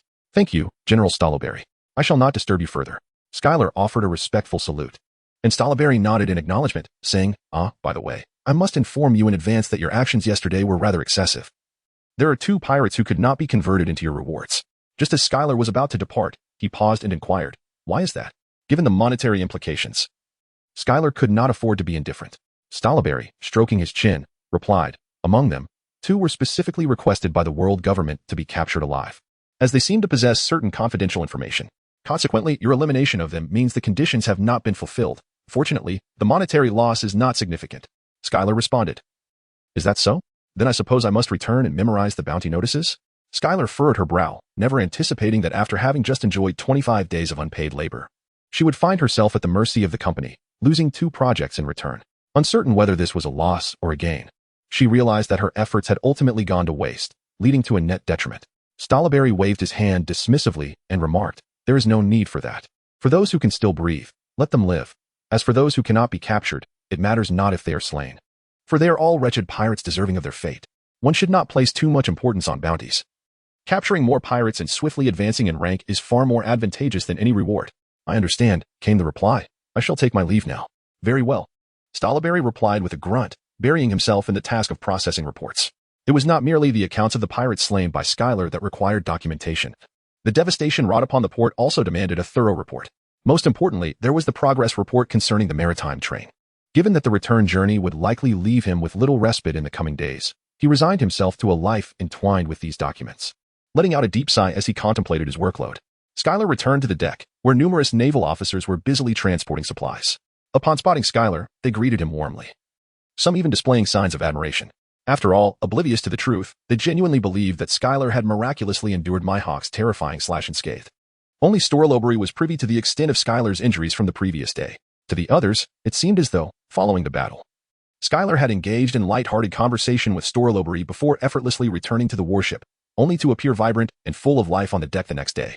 After exchanging pleasantries, Skylar stood by the railing, gently stretching his body, despite his ability to heal rapidly after each injury. The lingering unfamiliarity in his limbs necessitated some movement to dispel it. As he exercised, Skylar's gaze fell upon the devastated port. Although hastily repaired with wooden planks, something the City of Water had in abundance, the makeshift restoration could not conceal the terrifying force of Mihawk's strike from the previous day. Merely looking at it rekindled the exhilaration he had felt when facing that lethal blow. Skylar gradually comprehended the exhilaration, fervor, and tenacity Zoro displayed when confronting sword-wielding adversaries. For the exchange upon the blade's edge was far more gratifying than any lengthy discourse. As she observed, her hands gently rested upon the majestic daigong and the obsidian, drawing forth the 2 long swords while reminiscing and immersing herself in the emotions of the previous day. In the next moment, the flow of armament Haki surged forth naturally, breaking free from the confines of her body, gradually entwining around the blades, layer upon layer of Haki enveloping them, merging with the sword's essence. Is this the process of tempering the black blade? As she felt the Haki wrapping around the blade and the constant drain of her Haki and stamina, Skylar experienced a blend of joy and annoyance. The joy stemmed from acquiring a technique that would enhance her swordsmanship, while the annoyance arose from the already insufficient Haki and stamina, now further compromised. Though the path to strength lay before her, each step was fraught with myriad challenges. Meanwhile, in a certain part of the vast ocean, a figure resembling an albatross, donned in attire reminiscent of Uncle Sam, surveyed the information and photographs relayed by his subordinates. Muttering incessantly, this is quite the scoop. An exceedingly rare scoop. This avian figure was Morgans, the proprietor of the World Economic News, the most influential newspaper in these waters. As he paced, he cast a glance at a nearby safe, approached it, opened it, and retrieved an envelope, his wing-like fingers deftly assessing its thickness and weight. Truly a family adept at manufacturing grand news. Before exposing that man, he must first craft the image of a family of geniuses and peacemakers. Surely, they will sell more newspapers this way. What theme should I adopt? A review of the new generation of Swordmasters? No, there aren't that many commendable talents. Moreover, the spotlight must be on Skylar and Mihawk. Just wait. Suddenly, Morgans appeared to recall something, rummaging through his desk until he unearthed a briefing and several photographs, detailing last year's naval examinations. However, due to the peculiar nature of that graduating class, all graduates could be deemed failures, unworthy of reporting in Morgans' eyes. Yet, now things were different. Gazing at the report regarding Skylar Gray's victory over 2 opponents in the finals, Morgans' beak widened into a grin. Ghost Spider. Doberman. Strive diligently. It would be ideal if you graduated as a colonel, for then, my darling Skylar will garner even greater attention. Pinning this briefing and the latest intelligence to a nearby whiteboard, Morgans continued his search, uncovering an even older manuscript, placing it alongside the new findings. Beautiful young women are often accompanied by scandal. Observing the gentle smile of crocodile captured during an interview in the manuscript. Morgan's grin widened as he combined the briefing and images while murmuring, justice or villainy, navy or pirate, solitude or companionship. And then, who will be the world's greatest swordsman? Skylar. Skylar, I can hardly wait to meet you. Your brother possesses far too much patience. Leaving you to become my grand news. As he gazed at Skylar's photograph, Morgan's eyes brimmed with ambition, and he turned to bellow, notify the Navy. Arrange a meeting according to my schedule. Chapter 93, Headlines? I am quite familiar with this after instructing his subordinates to schedule the meeting. Morgan's commenced pinning the news of Mihawk's battle with Skylar. As a journalist, he understood the obligations of his profession. Grand news must be fabricated, and timely reports must be released, for news is only news if it retains its freshness. Under Morgan's pen, phrases such as showdown of the new generation of swordmasters and preview of the world's greatest swordsmen were woven into the narrative. To those reading, it would be evident that two young swordsmen were competing. To others, it might resemble a reenactment of the Battle of Edward. As for the outcome of the duel, Morgan's assessment was a draw, each claiming a victory. Once the article was complete and formatted, he directed his subordinates to replace the front-page headline. As for the original headline, a greasy, middle-aged rock singer's concert? Who cares? As the most influential and largest newspaper in the world, the efficiency and execution of the World Economic News were unmatched. In an instant, factories across the globe ceased operations. The revised newspapers were printed moments later, while those already produced could not be discarded. Morgan's redirected them to the singer's location for sale. After all, having received payment, it was imperative to ensure that customers were aware of their diligence. As long as the singer and those nearby received the desired newspapers, then, the expenditure was not in vain. The new version of the newspaper was delivered by newsbirds to the 4 seas in the 2 great routes, reaching countless individuals across the ocean. Among them was Skylar herself. Aboard a warship en route to the Shambadi archipelago. As she held the newspaper, she felt her ears flushing with heat. She despised being underestimated, yet equally loathed being overly praised. Perhaps it was not hatred, but rather shame. The mortifying sensation compelled her to maintain a stern demeanor. Yet, while she felt displeased, many others who received the newspaper wore joyful smiles. In the New World, aboard the Moby Dick, Marco, akin to a fleet steward, routinely acquired numerous copies of the newspaper, distributing them to the captains of various divisions. Ultimately, only one remained in his possession, a copy meant for Whitebeard. He could simply share it with Whitebeard or any of his brothers. Why spend 50 berries? 50 a day amounts to 500 in a month, equivalent to the smallest denomination of berry notes, along with the largest denomination of berry coins. Cradling the last newspaper, Marco ambled toward Whitebeard's location. Typically, in the mornings, Whitebeard preferred basking in the sun to dissipate the remnants of the previous night's revelry. Habitually scanning the newspaper's headline, Marco recalled his wager with Jozu, betting that today's headline would be about the concert. He had wagered 500 berries against it. At first glance, Marco's drooping eyelids perked up, a smile gracing his lips. He had saved himself another 10's worth of newspapers. However, an inkling of unease lingered in his mind. Closing his eyes, opening them, repeating the process several times, Marco once again scrutinized the newspaper's headline. Woohoo! Marco exclaimed, and an empty bottle of liquor sailed toward his head. He deftly dodged it and rushed to Whitebeard's side, exclaiming, "Old man, look!" Whitebeard, unfazed, responded, "Foolish son, what is there upon the sea that your old man has not allowed you to witness? Is it truly worthy of such astonishment?" As he spoke, Whitebeard took the newspaper, shook it twice, and slightly distanced himself, squinting at it. A minute later, he tossed the paper aside, bursting into hearty laughter. "Kurarara, little Skylar, if you continue growing like this, you might truly be able to cut me down. However, one must not place complete trust in the writings of that scoundrel Morgan. Marco, relay the message the moment any news of little Skylar surfaces in the New World. Report immediately." "All right, father, if we truly encounter little Skylar, what do you intend to do?" Marco nodded, yet he did not depart at once. He needed to comprehend Whitebeard's desires to know how to proceed. Whitebeard picked up an unopened bottle of liquor from the ground. He uncorked it and gently bit the bottle's neck, resembling an ordinary person consuming a medicinal liquid. The entire bottle merely moistened Whitebeard's mouth and throat. The massive barrels nearby were his true vessels for drinking. After setting down the empty bottle, Whitebeard wiped the droplets of liquor from his chin and remarked, "What shall I do? Intimidate that old rascal Garp? I am genuinely eager to witness Garp's frantic arrival in the New World." He cackled, "Ha! Let him take my daughter away." Marco silently rose to leave, astonished that Whitebeard harbored a grudge for an entire year. Marco recalled the moment a year ago when Whitebeard learned that Skylar was the biological daughter of the naval hero Monkey D. Garp. Reflecting on it now felt as if it had transpired only yesterday. Marco looked down at the wooden deck of the Moby Dick, where the paint had yet to completely fade. Although the funds came from the crew, it was Marco who managed the money and, thus, felt a pang of regret. As he walked, Marco raised his right hand, extending his index finger towards the sky in a circular motion, prompting the division commanders to approach him. Aware that he had something to convey, they walked together, exchanging glances and thoughts. In the first half of the Grand Line, Mihawk stood on his small vessel, holding a newspaper. His expression remained unchanged, yet his right thumb pressed firmly on a particular word. Each shall have their turn. In the East Blue, within a swordsmanship dojo, a bespectacled young instructor gazed tenderly at his wife while holding the newspaper. Though her belly remained flat, the doctor had confirmed her pregnancy. He, much like his father before him, was on the verge of welcoming his heir, the successor of the ancient swordsmanship legacy. The wife smiled, placing her hands on her abdomen, radiating anticipation. Elsewhere in the East Blue, a red-haired youth wearing a straw hat clenched the crumpled newspaper in his right hand, gritting his teeth in defiance. After brooding aboard his small boat for some time, he finally gazed towards the distant land. Syrup Village, this must be the place, the red-haired youth murmured. I must establish a pirate crew composed of the finest members, so that the scornful captain's wicked woman can witness the splendor of the Roger pirates. In a bar on Silvery Archipelago, a middle-aged man with graying blonde hair held a newspaper of dubious origin, methodically trimming his beard while sporting a carefree smile. The greatest swordsman in the world? Huh. The youth of today are truly remarkable. One of them is even Garp's daughter. Bang. On the opposite side of the bar, a woman wielding a broom struck the floor before the man, roaring, "Rayleigh, you scoundrel. How long has it been since you paid your tab? You drink until I close up, then sneak in before I even open. You woke me up early just to fetch you liquor, and then listen to your nonsense?" The man known as Rayleigh took a sip of his drink and replied, "Shaki, don't be angry. I have discovered a way to earn money. Tomorrow, I shall surely bring you back 50,000 berries. 50,000 berries? You could easily consume that much in a single day here. Besides, I doubt your earnings will escape the pockets of those at the gambling den. I cannot fathom how, after so many years of sailing, your treasure has disappeared." Treasure? Merely material possessions left for the younger generation. Chapter 94. The silver right arm of the Pirate King. Here lies the Silvery Archipelago. Have you ever visited? As the warship docked, Stoloberry addressed Skylar, who nodded in acknowledgement. I have been here once, albeit only briefly on Island 41 before departing.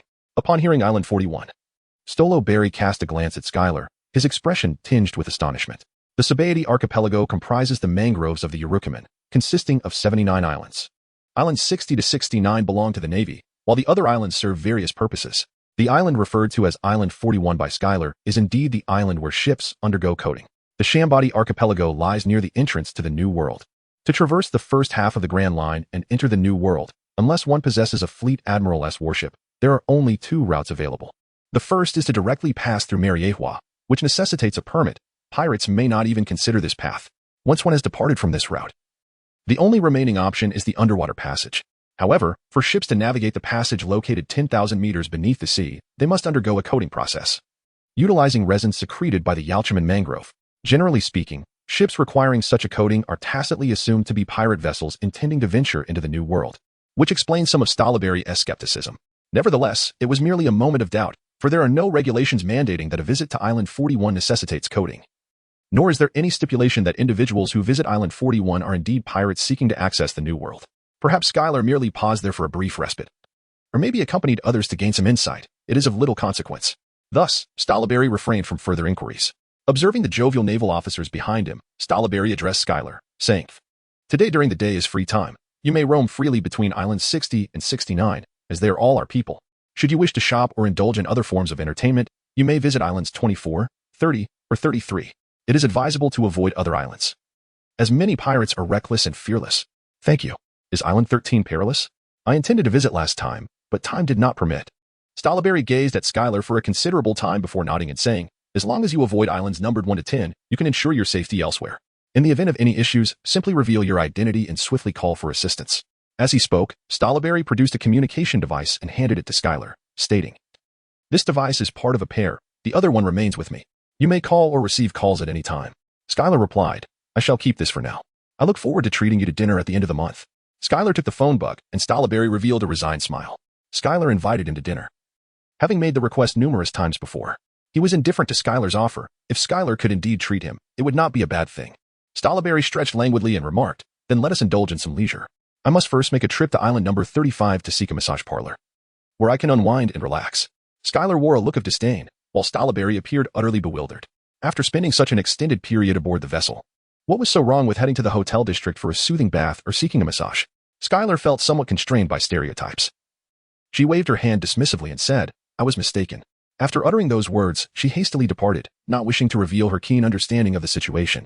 After all, while camaraderie among friends allows for playful banter, Stoloberry was undeniably her superior, and such levity would be inappropriate.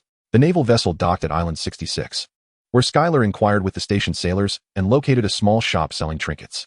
After purchasing a map of the area, she boldly traversed the archipelago of Shambodi. The Shambodi Islands were a chaotic realm, rife with pirates, slave traders, informants, spies, and agents, where violent incidents could erupt at any moment. However, this chaos held little concern for Skylar. Her emblematic cloak of justice shielded her from most troubles. The remaining individuals, undeterred by her cloak, quickly ceased their pursuits upon learning of her identity from those around her. Exposure has its pros and cons, the negative aspect being an inexplicable sense of social embarrassment, while the positive side is that many, especially those entrenched in the swift currents of information within this pirate haven, were well aware of Skylar's identity. Skylar walked openly down the street, and indeed, few dared to lay a hand on her. After all, while Shampoo Land was a den of iniquity, crime had its hierarchy. These pirates could easily eliminate a few rivals without consequence, as no one would bat an eye. However, to slay a celestial dragon would summon a marine admiral, ready to purge the area at a moment's notice. Skylar is not a celestial dragon, yet any pirate with a modicum of sense understands that to kill Skylar here would be tantamount to slaying a celestial dragon. To encapsulate this notion with a reference from Skylar's past life, one might say, my district chief father. Nevertheless, Skylar chose to heed Stalaberry's advice, opting not to traverse islands 1 through 10, but rather to take a detour to Island 13. Before long, a bar materialized before Skylar's eyes, the Shaki's scamming bar. Upon confirming that it bore no difference from the bar etched in his memory, Skylar pushed the door open. Apologies, but we are not yet open. A woman's voice rang out. Skylar turned his gaze towards the bar counter, where a man was indulging in a drink and a woman was pouring another. With a stack of berries resting atop the counter, hadn't someone already begun to partake in the establishment's offerings? As Skylar's voice resonated, the woman lifted her gaze, and the man turned around, beaming a smile in Skylar's direction. Conceal your grin. Do not reveal your true nature merely upon encountering a young and beautiful maiden. Shiachi initially addressed Riley, before shifting her attention to Skylar, saying, I apologize, but our establishment does not cater to minors, as we primarily serve alcohol here. Please bring me a fruit punch. Skylar seemed oblivious to her surroundings, taking a seat and placing an order without hesitation. Shaki raised an eyebrow, exchanging a knowing glance with Riley, both evidently recognizing Skylar's identity. Nevertheless, Shaki continued her task, mixing drinks while remarking, it appears you are quite the regular at this bar, opting for non-alcoholic cocktails. I presume you have inquired about them on numerous occasions? Indeed, I have asked several times, not due to an inability to consume alcohol, but rather because drinking often leads to complications. Skylar replied, and a hint of confusion crossed the faces of Shaki and Rayleigh. Could drinking at such a young age lead to mistakes? Skylar accepted the fruit punch that Shaki offered, retrieving a small wallet from his pocket.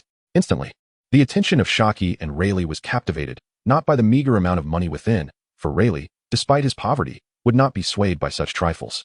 Rather, it was the life cards nestled in the wallet that drew his gaze, inscribed with names such as Garp, Zephyr, Polysolino, and Crane. Skylar closed the wallet and placed a 1,000 bill on the counter, then inquired, Are you two married? You certainly resemble a couple. Oh, haha. Riley snatched the cloth from Shaki's hands, wiping his mouth and the table without a care, while Shaki remarked, This old rogue only has eyes for young girls. Like you in the next 5 years. Cough, cough. Riley exaggeratedly coughed, continually signaling to Shaki with his eyes, while Skylar regarded Riley with disdain, pondering whether he truly was the silver right arm of the Pirate King. Young lady, I suggest you return home. Otherwise, if Garp comes looking for me, I may find myself at a loss for words. Noticing Shaki's lack of response, Riley addressed Skylar directly. Skylar met Riley's gaze and understood his implication.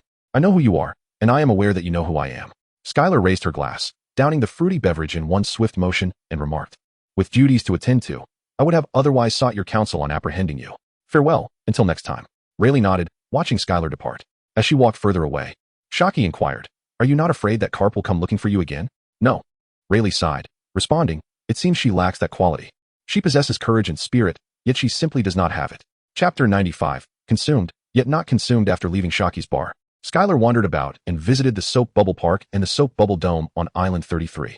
Regrettably, following a recent concert, the place was left in disarray. However, a few stalls had yet to close, selling leather jackets and pants, along with various other merchandise.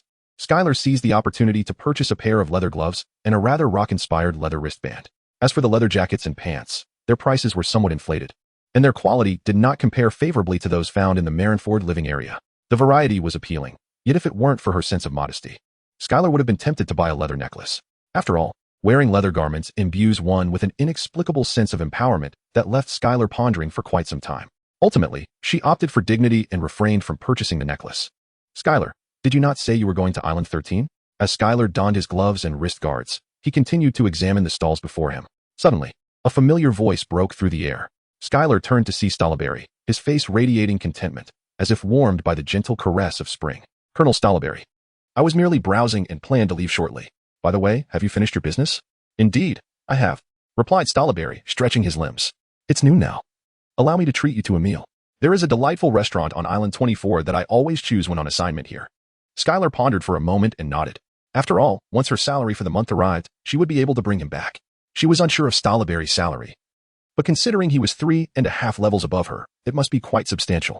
Stallberry was well aware of Skylar's appetite, yet he found no issue in occasionally treating her to a meal. However, if it were to become a daily affair, 3 meals a day without reimbursement, Stallberry would lack the audacity to proceed. As he led the way, he inquired, Are we heading to Island number 13 to seek the Pirate King's right-hand man? Skylar turned to Stallberry, observing his nod, and curiously asked, Aren't we capturing him? His bounty has been suspended, and unless both admirals strike simultaneously, capturing him is far from certain. These legends are exceedingly elusive. So, you are aware of my intentions, yet do not object? There is minimal risk. He is unlikely to act against others, for he understands that his former crew members remain under the watchful eye of the world government. The only uncertainty lies in whether the world government will abandon their pursuit. Stallberry sighed, choosing not to speak further, and led Skylar to Island number 24, where they entered a restaurant. When the waiter approached and presented 2 menus to them, he inquired, What would you 2 naval gentlemen like to eat? Skylar gazed at the dishes above, yearning to order, yet found herself unable to voice her desires. Stallberry flipped through the menu several times and finally said, Let us order one. One, please. The server was taken aback, nearly at a loss for words. She glanced back at Stallberry, whose unwavering gaze instilled doubt within her, prompting her to look once more at Skylar. Skylar closed the menu and returned it to the waiter, offering a gentle nod and a smile. The waiter, somewhat puzzled, accepted the 2 menus and, after inspecting the attire of the 2 patrons and confirming it aligned with the naval insignia described by the manager, made his way towards the counter. It remains a mystery what transpired between the waiter and the manager at the counter, but soon the manager approached with a beaming smile, carrying a bottle of wine and 3 glasses. He set the glasses down and poured 2 servings of wine. Then, he picked up the teapot filled with floral tea, placed his palm upon it to gauge its warmth, and poured a cup of tea into the final glass. He pushed 1 glass of wine and 1 cup of tea towards Stallberry and Skylar, and then raised his glass, saying, Brigadier Stallberry and esteemed Lieutenant. Our establishment extends heartfelt gratitude to both of you and the Navy for your continued patronage. Since you both are in high spirits today, let this meal serve as our token of appreciation to the Navy. I have already instructed the kitchen to prepare your feast. Please bear with us for a moment. I shall drink to this toast, while you may enjoy at your leisure. With that, the manager raised his glass high, tilted his head back, and drank, before bidding farewell and departing. Skylar remained silent for quite some time before finally speaking. Has the manager perhaps misunderstood something?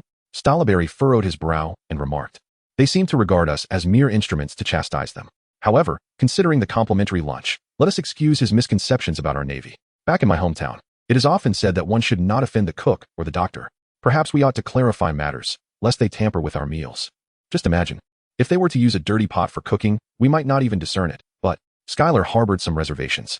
It was not that she feared the restaurant would harm them, but rather the thought of any slight misconduct unsettled her. Moreover, this was fundamentally a misunderstanding, and once clarified, there was no need for it to persist. Upon hearing this, Stallberry furrowed his brow slightly and then nodded. He gently beckoned, and the manager, who had been attentively observing from a distance, hurried over with a cheerful expression, inquiring, What instructions does Brigadier Stallberry have? Stallberry produced a wad of bills and declared, Inform the chefs in the back that we have come to dine. Naturally, payment is to be made. However, you must not charge this bottle of wine to my account. Stallberry gestured towards his untouched glass and the bottle of wine left by the manager. It was not that he was reluctant to part with the cost of a bottle. Rather, he wished to offer the manager a semblance of emotional solace, for there are those who believe that enduring a loss can ultimately be a blessing. Upon hearing this, the manager nodded with a smile and replied, Of course, consider the wine as my personal invitation to both of you. Allow me to instruct the staff to prepare something special for you. Here you go, just settle the difference. No need for any formality. Stallberry handed over the money, and the manager, bowing slightly, accepted it before proceeding to the counter to have the cashier tally the amount. He himself ventured into the kitchen, uncertain if any instructions had been given. After all, he had not necessarily been informed on how to proceed. It was merely Stallberry's request that prompted him to go. And even in the absence of such a request, he felt compelled to do so. If there were instructions, his presence became all the more imperative. Upon returning from the kitchen, the manager observed Stallberry consuming the wine. He swiftly approached, presenting the bill and the change to Stolleberry before beginning to pour tea and refill wine glasses. Throughout the subsequent luncheon, the manager attended to them diligently, introducing dishes, elaborating on ingredients, and even performing the cutting of the food himself. Gradually, he came to believe that Stolleberry and Schuyler were patrons there to enjoy a meal rather than to scrutinize them. After all, Schuyler truly devoured every morsel presented. To be candid, Schuyler did not find the meal particularly enjoyable, as the manager's approach was excessively meticulous. Each slice of steak was expertly cut into pieces deemed suitable for refined consumption. However, Schuyler typically preferred to tackle an entire steak, spearing it with her fork and tearing into it as much as her mouth could accommodate, relishing the speed and satisfaction of such an approach. A meal that could have been entirely consumed within 20 minutes stretched into a protracted 3 hours for Schuyler. Of course, if one were to factor in the wait for dishes, she might not have completed her meal in 20 minutes, yet 3 hours felt rather excessive. How did it feel? I would say it ranks among the finest dining establishments in the archipelago of St. Bartholomew. After finishing their lunch, the afternoon had already set in. Stepping out of the restaurant, Stolleberry inquired of Schuyler, who nodded in agreement, stating, "The flavors were indeed delightful, yet, with this pace, I feel utterly unsatisfied despite the appropriate portion." The manager chimed in, "Indeed, watching you eat has made me hungry once more." Stolleberry smacked his lips, feeling as though he had finished a meal yet consumed nothing at all. Chapter 96, The Giant General. I have already told you that it is full. There is no more capacity. Hurry and return these. It is not as if we won tea come back. At the harbor of Island number 66, Stolleberry bellowed at the base commander, a major general. The Grand Line has its own direct branches, so there is no need to adjust ranks. In other words, the base commander's rank is actually higher than Stolleberry's. However, if it were not for poor Salino holding Stolleberry's rank, they would be of equal standing. At this moment, Stolleberry's rank is indeed lower than that of the base commander, yet the two appear quite familiar, resembling friends engaged in mutual roaring. The base commander affectionately pulled Stolleberry close and said, "Why are you being so formal with me? You've come all this way. I want you to take back some credit. If you keep pushing these criminals in, the warship won't hold. What will you do when it sinks? Come to my rescue?" Stolleberry struggled, catching a glimpse of a merman shackled in chains, being escorted toward the warship. Stop. Stop. The warship does not have that much space." Stolleberry was somewhat anxious. Forcing it in would undoubtedly damage the warship. Contemplating the character of his superior, his expression darkened considerably. The base commander burst into hearty laughter, instructing the naval officers escorting the fishmen to escort them back while simultaneously releasing Stolleberry's head. He patted him on the back and remarked, "Next time, contact me via the phone bug first. I'll arrange a few venues that Marinvondo could never enjoy." Hehehe. Just you?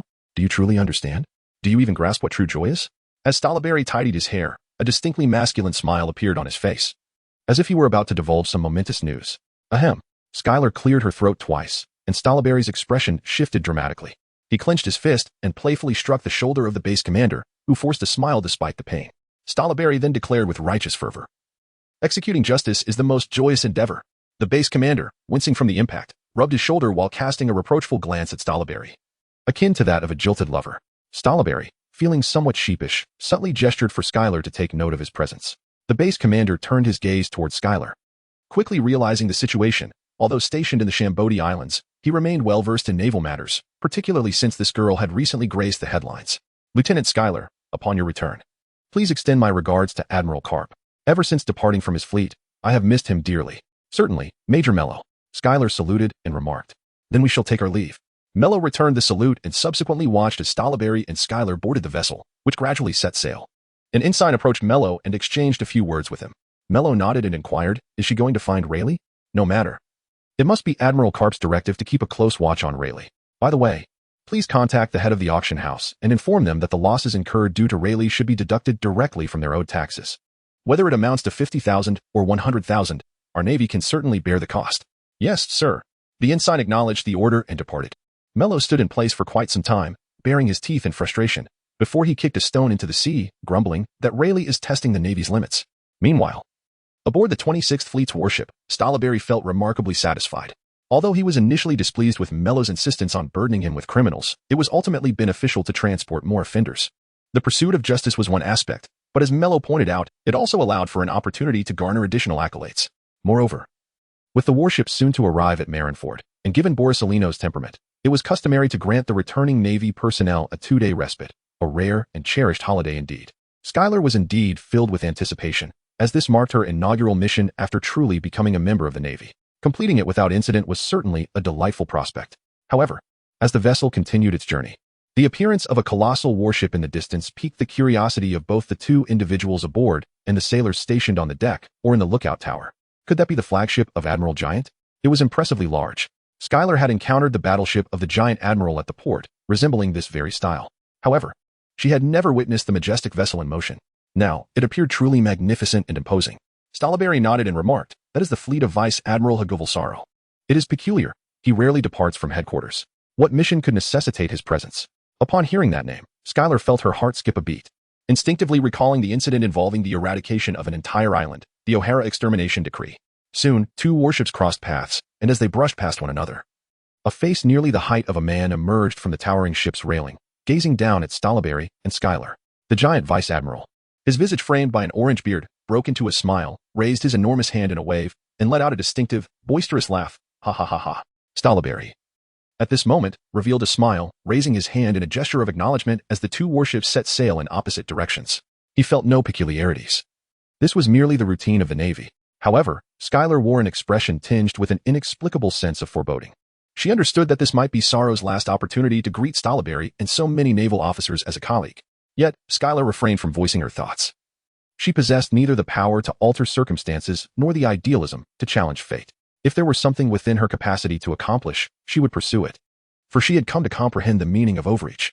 Nevertheless, her buoyant spirits were utterly shattered, as she was compelled to relive a scene that she had only previously encountered in the pages of a comic, a heart-wrenching tableau that now unfolded in reality. Schuyler felt a sense of weariness creeping over her. The warship swiftly returned to Marin Vondo, which was not far from the Chambord Islands. Even at the sluggish pace of the weathered vessel, the journey did not consume much time. Upon docking and disembarking, Stolberry directed the soldiers in their tasks, occasionally reviewing the documents in his possession. Then, turning to Schuyler, he inquired, "Shall you accompany me to report? Apart from the maritime train's account, everything else pertains to you." Schuyler shook her head and said, "Never mind. I shall return first. I leave the task of reporting to you, Brigadier Stolberry." Stolberry nodded, not refusing the proposal. After all, for a Navy sailor embarking on their first mission at sea, 10 days was not a trivial span of time. Moreover, Schuyler was undoubtedly the most enthusiastic among them. After bidding farewell, Schuyler returned home to find it empty. After refreshing herself, she purchased a variety of dishes and, upon her return, encountered Crane just as he arrived at the doorstep. "Schuyler, you're back? I trust everything went smoothly?" Crane inquired gently, observing the takeout bags from various esteemed restaurants in her hands. He refrained from further comment, recognizing her thoughtfulness and allowing her to express her care in her own way. Schuyler nodded and remarked, "I haven't encountered any troubles. Do you think I don't read the newspaper?" Hell shook his head.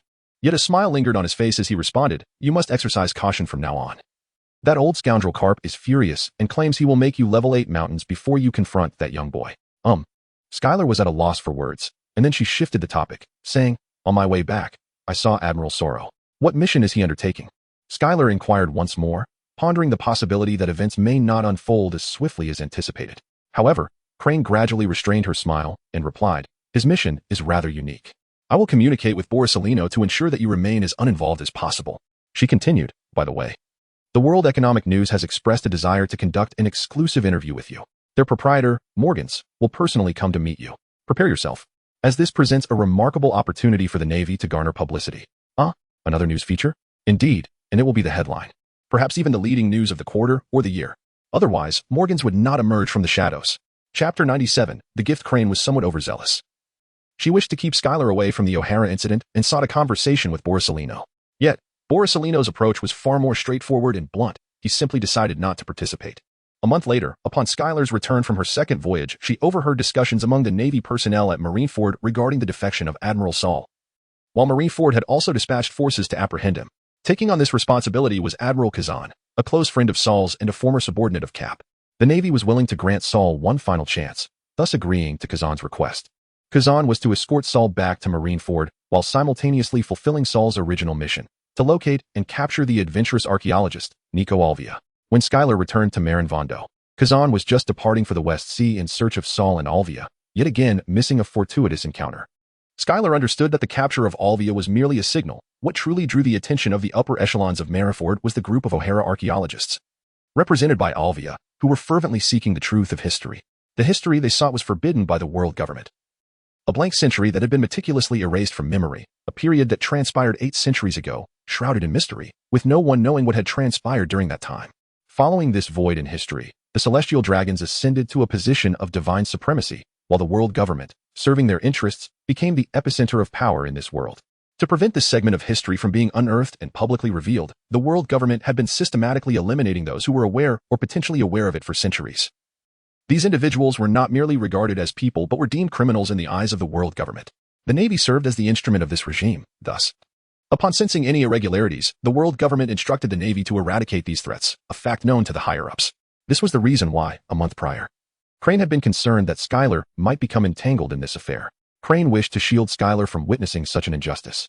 Whether it led to a loss of faith in the pursuit of righteousness or the erroneous belief that the interests of the world government or celestial dragons constituted the highest form of justice, this was something Crane could not bear to see. Over the past month, Skylar had come to a realization: to refrain from participation, to avoid witnessing. For engaging in witnessing would yield no benefits except to foster personal frustration and resentment. Should she witness such a spectacle? It might not only sow doubt regarding her future, but could also instill a sense of guilt, particularly as Skylar was acutely aware of what was destined to unfold. If she were to believe that a series of tragedies resulted from her inaction, leading to self-inflicted distress, it would be utterly unwarranted. Being a mere bystander could be quite satisfactory. After all, she was not privy to any esteemed witness system that would render these experiences beneficial to her. Speaking of which, it had been over a year since the system had shown any signs of activity, hadn't it? Skylar walked along the streets of Marineford, opening her system to reveal an unsurprising expanse of gray. If her initial feelings were marked by despair, she now found herself in a state of normalcy. It would be peculiar for the system to spontaneously react once more. Upon arriving at the Marine headquarters, Skylar collected her military pay from the previous month, not due to the Navy's delay, but because she had been at sea on the day of disbursement, resulting in a 9-day wait for her compensation. February's pay was particularly generous, as Stalaberry had decided, after consulting the other crew members, to allocate the bounty for the slain pirates at Water 7 entirely to Skylar. Of course, this did not include the share for Borsalino. Thus, Skylar enjoyed a bounty of 12, surpassing even Borsalino's, which inflated her ego somewhat. However, she quickly regained her composure, recognizing that such a sum was a gesture of goodwill from the fleet, considering Borsalino commanded several hundred personnel, with nearly 300 combatants. Historically, bounties had been distributed with Borsalino receiving 8, Stalaberry 4, and the remaining 8 shared among the rest of the crew, with higher ranks taking the lion's share before it reached a junior officer like Skylar. This occasion was purely a matter of courtesy. After all, Skylar had showcased the Navy's prowess during the battle at Water 7, and the actual bounty was not substantial when divided among many. Hence, they chose to bestow the entirety upon Skylar, who had fought valiantly and was the only one injured, a small price to pay for the considerable sum. Consequently, the funds concentrated in Skylar's hands amounted to over 4 million berries. Stalaberry, the seasoned veteran, had even credited the pirates defeated by Mihawk to the Navy. Even with 2 individuals' bounties unreleased, Skylar was thoroughly content. Without hesitation, she headed to the commercial district of the living area, upgrading her previously established gift list to the highest specifications. She selected a cane crafted from Adam's tree, diamond-encrusted earrings, the most luxurious complete set of cosmetics, freshly roasted coffee beans for the year, a custom-made teaching baton infused with sea prism stone, and a puppy resembling drag, which had caught her eye at the pet store. Among her chosen gifts, Skylar was particularly pleased with the baton infused with sea prism stone, intended for Zifa, who now served as the Navy's chief instructor. It was said that one must first sharpen their tools to excel in their craft, and a baton of superior quality would undoubtedly enhance Zifa's efficiency and effectiveness. With this thought in mind, a smile graced Skylar's lips as she internally expressed her gratitude to her junior colleagues. With a warm and considerate smile, she returned home, cradling a selection of her purchased gifts. During the ensuing holiday and her training time in Marineford, Skylar focused on gift-giving and personal development. Eventually, her custom baton was completed. On the day of presentation, Skylar arrived at the new recruit training camp, formerly the Sakazuki Formation, now home to Zifa's students. Upon her arrival, she found Zifa delivering a speech, and she listened intently, watching as the expressions of the new recruits grew increasingly grim, which only enhanced her charming smile. At last, Zifa concluded his address, announcing a 5-minute break before commencing a weighted long-distance run. It was then that Skylar approached him, saluting, "Good day, Teacher Zifa." Zifa glanced at the gift box in her other hand, the anger from his recent reprimand of the recruits dissipating as he smiled, saying, "Recently, Garp and Crane have all received gifts. I was wondering why I had been left out." Ha ha ha. Within Zifa's laughter, there was a hint of relief. Truth be told, he had been troubled for several days, and the recruits had been suffering alongside him. Skylar smiled as he handed the gift box to Zephyr, saying, "How could I forget you? This is custom-made, so take your time." "Oh?" Zephyr's smile brightened, his heart racing with anticipation. Yet, he felt that even the wrapping paper of the gift was imbued with thoughtfulness, making him hesitant to tear it open violently. After much effort, he finally unwrapped the box.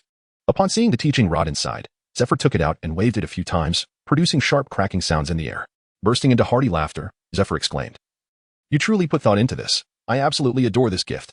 Skylar cast a glance at the ghostly spider and the others, who were quietly observing from a distance. Stifling their laughter, he addressed Zephyr, suggesting, Teacher Zephyr, why not give it a try? See how adept you are?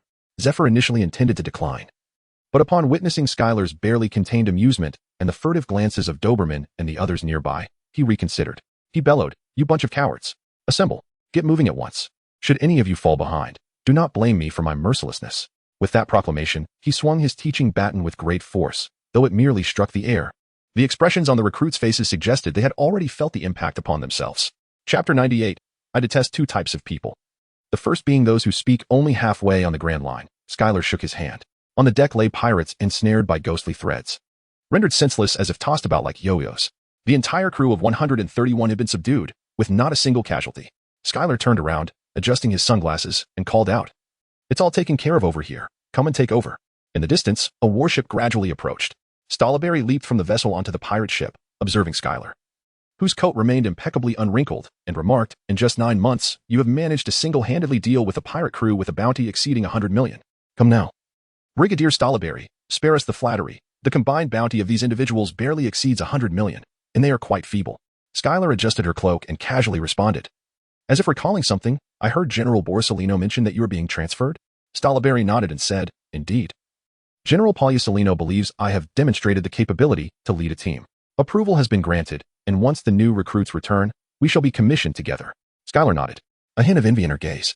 Stolleberry turned to Skylar and remarked, Borsalino informed you of my impending promotion. Yet he only shared the news of your advancement with me.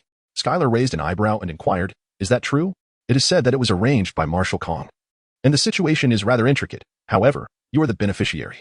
Upon hearing this, Skylar furrowed her brow, nodded contemplatively, and remarked, The recent incidents involving the escape of impelled-down prisoners and the indiscriminate bombardment of civilians by the Demon Slayer Order indeed necessitate the cultivation of a more favorable public image.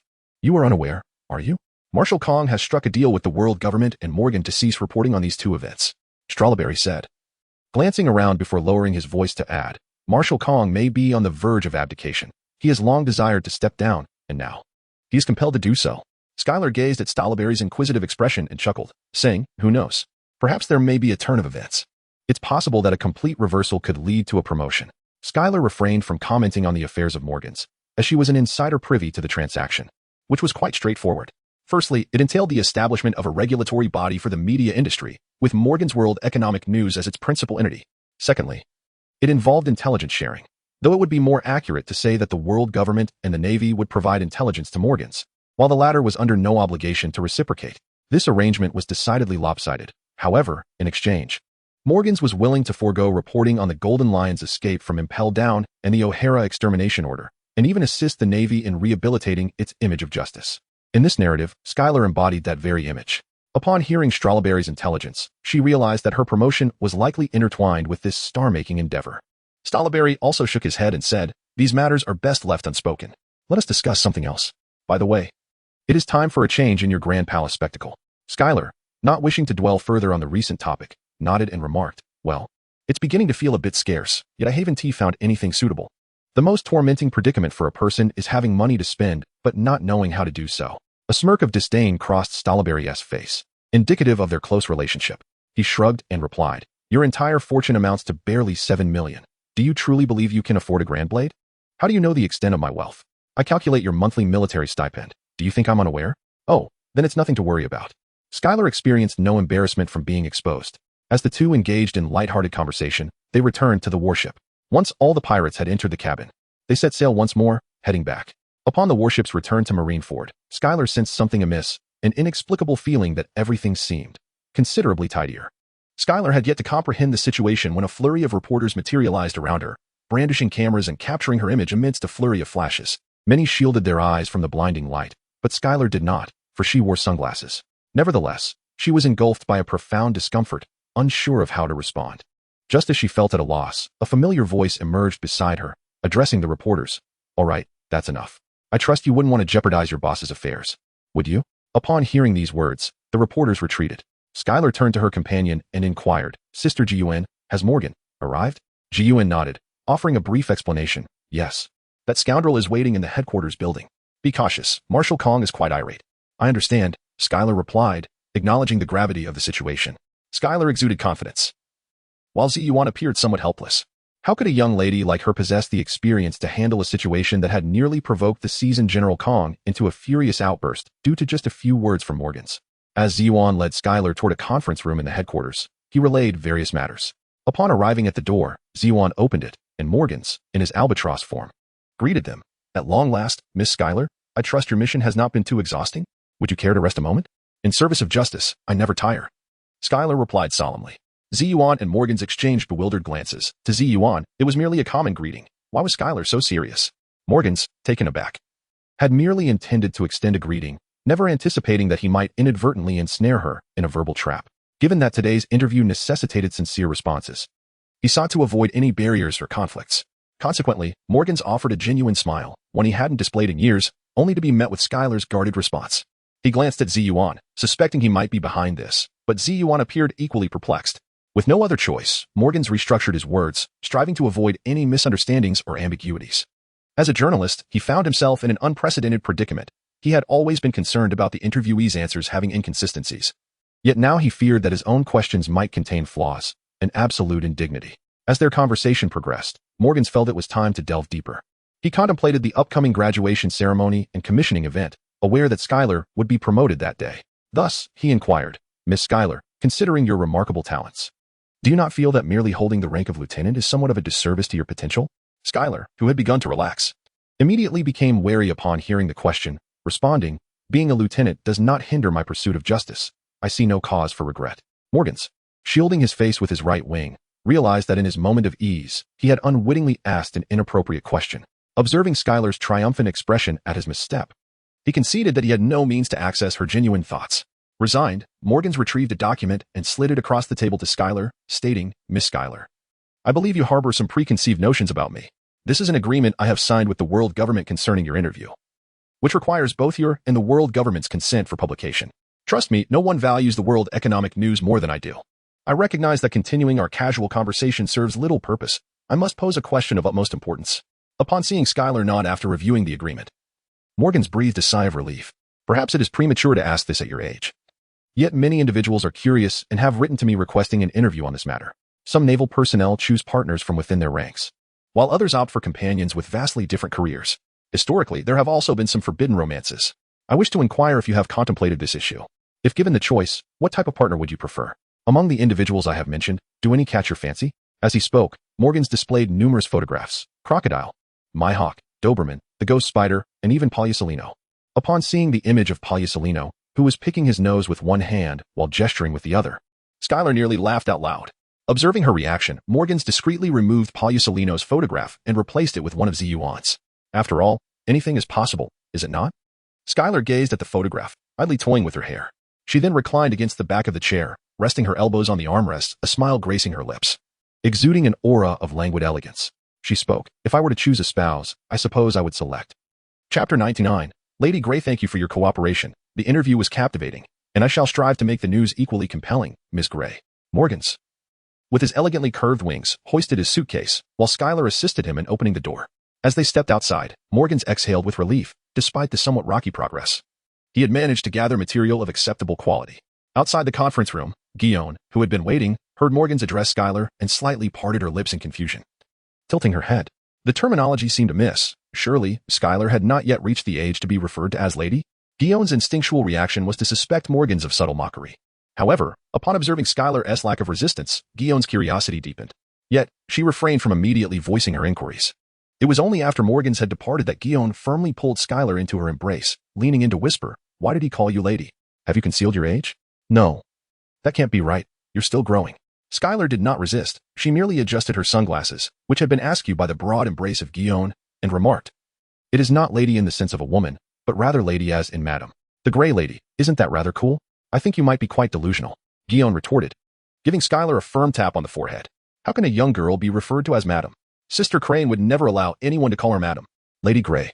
It sounds so elderly. I truly wonder what you were thinking. It's not gray, it's gray, as in the color. Grey Lady. That is the only appellation I can accept that signifies my gender.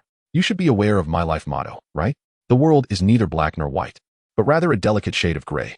Upon seeing Skylar nod in agreement, Guion, with a look of satisfaction, added, I told Sister Crane about this. She didn't believe me.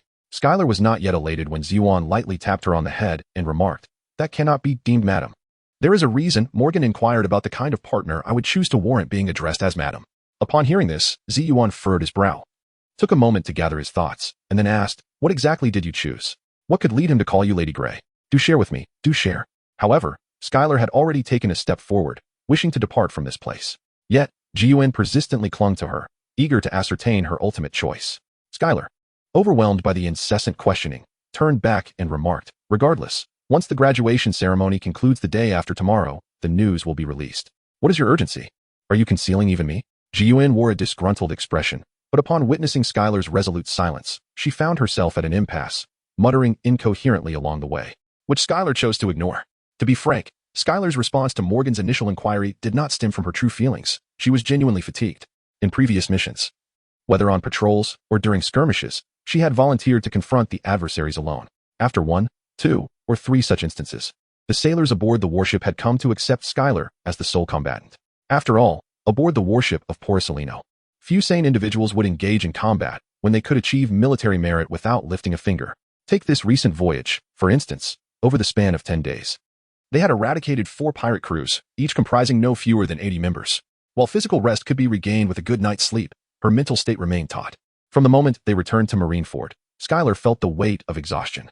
Had it not been for the invigorating flashes of cameras and her innate wariness towards journalists, she would have longed for a respite. Indulging in a leisurely bath and a peaceful slumber was what she desired most. Some individuals experience peculiar patterns of sleep during workdays. They might manage only 6 hours yet awaken feeling dizzy and fatigued. Conversely, on weekends or after resigning, the same 6 hours can leave them feeling refreshed and energized. Skylar was indeed in such a state. Her sleep quality was exceptionally high, yet upon awakening during missions, she invariably felt a profound fatigue, an inner weariness that she could momentarily shake off, but it never felt entirely natural. Conversely, upon returning to Marin Fando and waking from slumber, she experienced an unparalleled sense of relief. Skylar attributed this to a simple psychological phenomenon and had no intention of delving deeper into the truth or seeking corrections. After all, when faced with genuine adversaries, she would be invigorated. Upon leaving the headquarters, Skylar did not hasten straight back to the Crane residence. Instead, she meandered to the former abode of Dorag in Marin Fando, which could now be referred to as the residence that Skylar had yet to acquire. Since the Navy only had brigadier generals and no colonels, Skylar, with her anticipated promotion, would soon be a field-grade officer, thus qualifying her for her own independent villa. She resolved to inherit Dorag's residence, especially since many of Dorag's belongings had been left behind.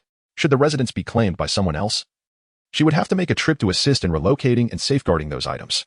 As for another individual who might assist in this regard, Skylar did not find Cap to be reliable in such trivial matters. Having idly wandered around the villa for quite some time, Skylar had already begun to conceive a preliminary renovation plan. Since it was to be her dwelling and she possessed the means, she had no desire to settle for anything less than satisfactory. Skylar continually recalled her thoughts, reinforcing her memories as she walked towards the restaurant. This had become a small habit of hers over the past 6 months. After returning from the sea, she indulged in a delightful meal. Of course, more often than not, she opted for takeout, as dining alone was hardly a pleasurable experience. Upon her return to the Crane household, she noticed that the lights within were already glowing. Before even stepping inside, Skylar could hear the voices emanating from within, Ji-Yuan's incessant chatter, flowing without a hint of pause. Occasionally, there was a perfunctory response from Kaku, and the topic of conversation revolved around Skylar's interview earlier that day. Skylar let out a resigned sigh, turned the doorknob, paused for a moment, and then stepped inside. In the living room, Crane and Guillaume sat gracefully, adorned with gentle and intellectual smiles, particularly Guillaume, who bore no trace of the gossiping demeanor she had exhibited just moments before. "Skylar, you're back. Was the journey smooth this time?" Crane inquired. Skylar nodded, replying, "Yes. It went quite well. They were merely a bunch of naive newcomers fresh from the seas." Clearing his throat, he adjusted his choice of words, adding, rookie pirates." Noting Crane's insistence on proper terminology, Skylar presented the takeout box in his hand, saying, "Might I have the pleasure of inviting both ladies to dine with me?" With a touch of formality, he performed a mock bow, which elicited a chuckle from Crane as she observed Skylar's somewhat awkward attempt at gentlemanly conduct. "Very well," Crane said, moving towards the dining table. "I heard from Guillaume about your interview with Morgans today. Perhaps I erred in my wordplay, but one thing is certain." She glanced back at Guillaume and continued, "No man is worthy of Skylar yet. Am I right, Grey Lady?" Ha! Chapter 100, Where the Sun Shines. There lies the will of 7. Did I not suggest you were something more presentable? Why are you still dressed so casually? On the morning 2 days later, Crane looked discontentedly at Skylar, who, as always, donned leather attire and carried a blade sheath, exuding a striking presence. Skylar glanced down at her outfit, replying, "But this is all newly purchased." "Humph. Come here. I shall select something for you." Crane, slightly displeased, approached Skylar's room. Skylar quickly protested, "No skirts. No skirts." To be honest, skirts were quite comfortable. In her previous life, Skylar had even bought a Scottish kilt, though it was only worn at home. However, the skirts Crane had chosen for her. Did this world not comprehend the concept of modesty? Crane, evidently unperturbed by Skylar's objections, began sifting through garments. In no time, she had selected an ensemble that consisted of less fabric than Skylar's current top, prompting Skylar to shake her head vigorously and retreat. Yet, Crane was remarkably swift, and before Skylar could escape the room, Crane's hand was already pressed against her forehead, transforming Skylar into a soft fabric that gently unfurled onto the floor. Crane lifted Skylar as if dressing a Barbie doll, swiftly changing her outfit while Skylar offered no resistance nor cooperation. She had relinquished control over her body. "There, how lovely you look," Crane exclaimed, her nimble fingers completing the task in mere moments. Once she released her fruit-based power, Skylar instantly reverted to her original form, and the previously loose clothing now clung to her figure. As her body expanded, a rush of blood surged to her face, and a glance in the mirror revealed her flushed complexion, filled with embarrassment. A backless outfit paired with an exceedingly short skirt and sheer stockings. Where was the decorum? Where was the elegance? Crane, where had your sense of aesthetics gone? Crane admired the ensemble she had chosen for Skylar, initially beaming with satisfaction. But her expression soon soured as she remarked, "When was the last time you had a haircut?" "Huh? I haven't gone at all. My hair has simply grown to my waist. I didn't realize it was getting longer." Skylar ran her fingers through her hair, not perceiving any lengthening. He, taking a deep breath, remarked, "Have you forgotten that you have grown over 20 centimeters in the past 2 years? Moreover, your hair is not merely long. It is quite disheveled." He cradled Skylar's long locks, examining the uneven tips, some of which were clearly severed. With a sigh, he said, "It is certainly too late for a haircut now. Allow me to braid it for you." With that, he began sectioning Skylar's hair. If the goal was merely to tidy it up, there was no need for a salon. He could achieve it effortlessly, even without tools, as the armed color could wrap around his fingers with a simple flick. However, 2 years without trimming had resulted in more than just unevenness. There was a distinct lack of layering. Skylar's hair fell thick and heavy like a grand waterfall. He first gathered the strands from the crown of Skylar's head for later use, swiftly braiding the hair at her temples and the nape into a series of raised ridges. He then intertwined these braids again, forming a stable base at the back of her head. After that, he released the hair from the top, letting it cascade down, and trimmed the ends just enough to create a semblance of order. In less than 5 minutes, Skylar's hairstyle underwent a dramatic transformation. Not only did it appear more dimensional, but with each movement of her head or other stimuli causing her hair to flutter or shift, the woven textures were revealed, light and spirited. Initially skeptical, Skylar gazed at her reflection and found the result rather pleasing, even striking a pose before the mirror until he, busy cleaning up the fallen strands, urged her to leave the room. Descending the stairs, Skylar approached the door and casually picked up her knee-high boots. Just as she settled down, yet to don them, he appeared before her, brandishing a pair of brand-new high heels. Skylar took a deep breath once more. She had learned the art of walking in high heels during her 2 years with Crane, where all manners and etiquette were essential subjects. However, she had never once ventured out in such footwear. She lifted her gaze, her eyes pleading, seeking Crane's empathy. Yet perhaps the sunglasses obscured her sincere expression, leaving Crane unmoved. Or perhaps, even if he had perceived her earnestness, he would remain steadfast in his resolve. Skylar, feeling helpless, reluctantly slipped into her high heels. She glanced at the justice cloak hanging on the nearby rack, contemplating that it could be left unworn today. On one hand, the cloak seemed a tad small, and on the other, a new cloak would be presented at the conferment ceremony later. However, the sensation of her bare back exposed to the air compelled Skylar to decisively remove the cloak and drape it over herself. Crane did not oppose this choice. After all, preserving one's dignity was preferable to losing it entirely. Finally, Crane stood before Skylar, making the last adjustments.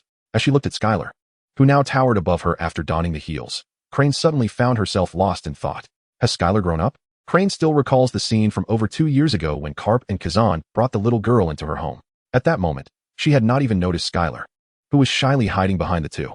Yet, in the blink of an eye, Skylar has already grown so tall. Crane suddenly remembered that just recently was Skylar's birthday. She had even noted it down in her journal. She had planned to give Skylar a gift, or perhaps throw a party on her special day. So why did she ultimately not follow through? As Crane pondered this, she recalled that day. It was the day when Admiral Kazan returned to headquarters to report that Admiral Soro had completely defected, requesting military action against him. That day, she had been utterly overwhelmed, and Garp and Sora had argued fiercely. Reflecting on it now, Crane felt a pang of guilt. She gently pulled Skylar close, embracing her. Skylar appeared somewhat bewildered, and Crane said nothing, merely holding her for a moment before releasing her and stating, "Let's go." Skylar remained somewhat perplexed, yet she followed Crane out the door, heading towards the plaza. Today marked the day of the graduation ceremony, and compared to a year ago, this occasion was far more grandiose. After all, the previous ceremony had merely celebrated the graduates of the defeated, with the highest rank awarded being that of captain to Skylar alone. There had not even been a single officer among the graduates worth noting. However, this year was different. Skylar had heard from Crane that both Ghost Spider and Doberman held the rank of colonel, and that there were over a dozen majors and lieutenant colonels combined. Furthermore, in an effort to reshape the image of the Navy, media magnates like Morgan had been invited. Although there would be no live broadcast, various articles had already been prepared, merely awaiting the assembly of images for printing. Within 3 hours of the ceremony's conclusion, news would be visible across the ocean. In addition to the commissioning ceremony for the new recruits of the Navy training camp, a multitude of outstanding young sailors would also receive promotions and ranks today, individuals such as Stalaberry, Guion, and Skylar herself.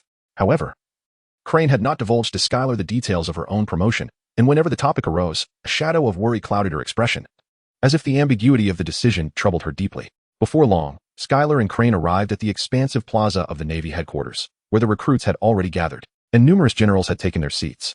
As Skylar scanned the new recruits, she keenly sensed an anomaly and inquired, "There aren't 5,000 people here. Only 4. 396 had survived the graduation assessment."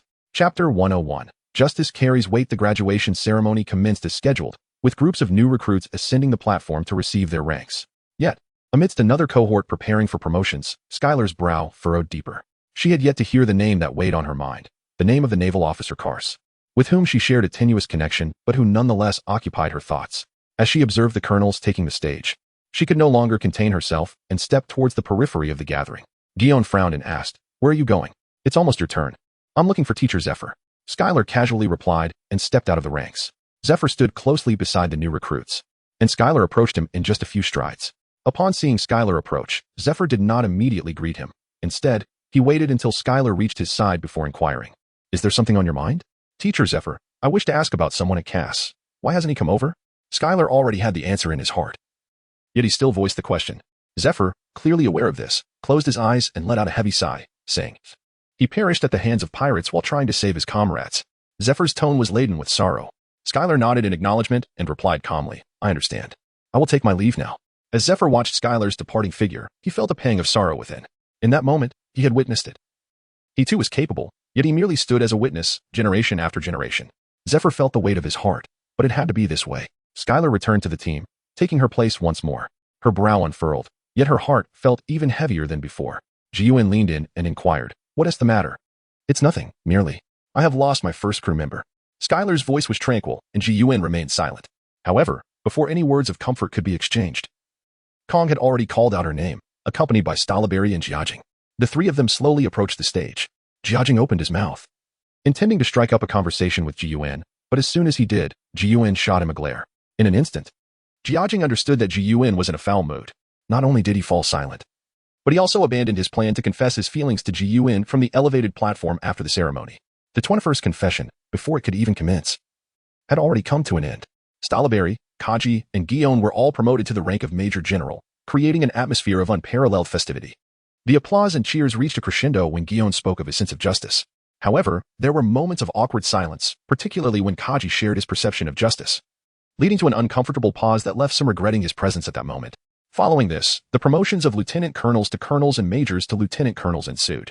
Skylar had yet to take the stage, as she was the only officer of the rank of ensign in the group. Given that the promotions of other ensigns hardly warranted such a gathering, at this level of military officers, there was no need for elaborate declarations of justice. Rather, they offered brief remarks and reflections. As she observed the lieutenant colonel's speech, standing beside Kong, Saru felt a sense of unrest. After a considerable pause, she finally addressed Kong. "Marshal Kong, is it truly acceptable for Skylar to be promoted to colonel? This unprecedented leap of 3 ranks will ensure that all pirates remember her." The previously beaming Kong now tempered his smile, responding, "Skylar possesses the capability for such a promotion. Moreover, do you not comprehend why that scoundrel Morgan sought additional interviews with Ghost Spider and Doberman? The lower Skylar's rank, the more pleased that scoundrel Morgan's becomes. It is only when Skylar's rank rises that he finds it increasingly difficult to manage her. Were it not for Skylar's insufficient strength and experience, I would have wished to elevate her directly to the rank of commander. For the sake of the Navy's dignity, can we truly cast Skylar into the flames?" Crane's voice grew somber. She rarely contradicted the fleet admiral, being a gentle and graceful lady, yet at this moment, she appeared exceptionally resolute. The fleet admiral gazed at Crane, aware that this was not the time for a dispute, and instead stated, "What do you propose I do?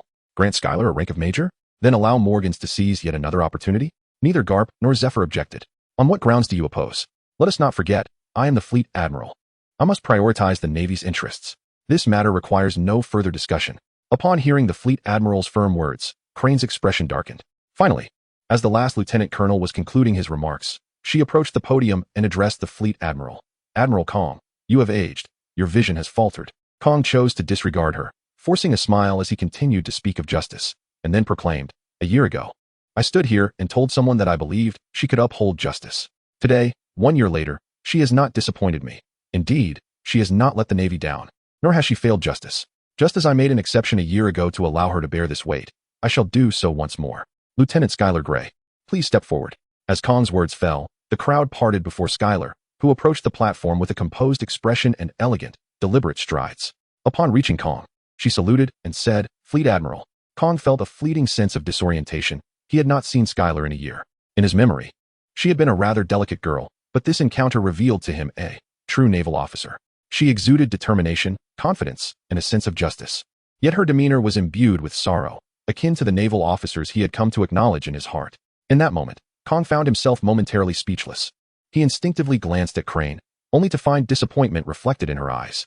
At that instant, Kong realized that Schuyler was not merely a tool for him to showcase a revitalized image of the Navy. Schuyler is a naval officer. Kong Ming hesitated, as the Crane remarked. Promoting Schuyler 3 ranks undoubtedly placed him in the spotlight, attracting the attention of all the pirates across the vast ocean towards this young man, who was held in high regard by the Navy. Therefore, to kill her would be akin to delivering a resounding slap to the face of the Navy. Schuyler's prowess has reached the minimum requirements for the rank of colonel. However, with this development, her adversaries will no longer be mere officers of the same rank. Rather, those pirates with bounties exceeding hundreds of millions will soon set their sights upon her. "I apologize, but justice bears a heavy weight." A female naval officer approached, bearing a tray adorned with a pristine cloak, drawing Schuyler from her reverie. With a flourish, Schuyler grasped the cloak, and as she did, the embodiment of justice fluttered just as it had on this very day a year prior. "Schuyler Gray, by the authority vested in me as Fleet Admiral, I bestow upon you the rank of Colonel." The crowd erupted into a cacophony of astonishment. Most were taken aback, while others, like Ghost Spider and Doberman, wore smiles.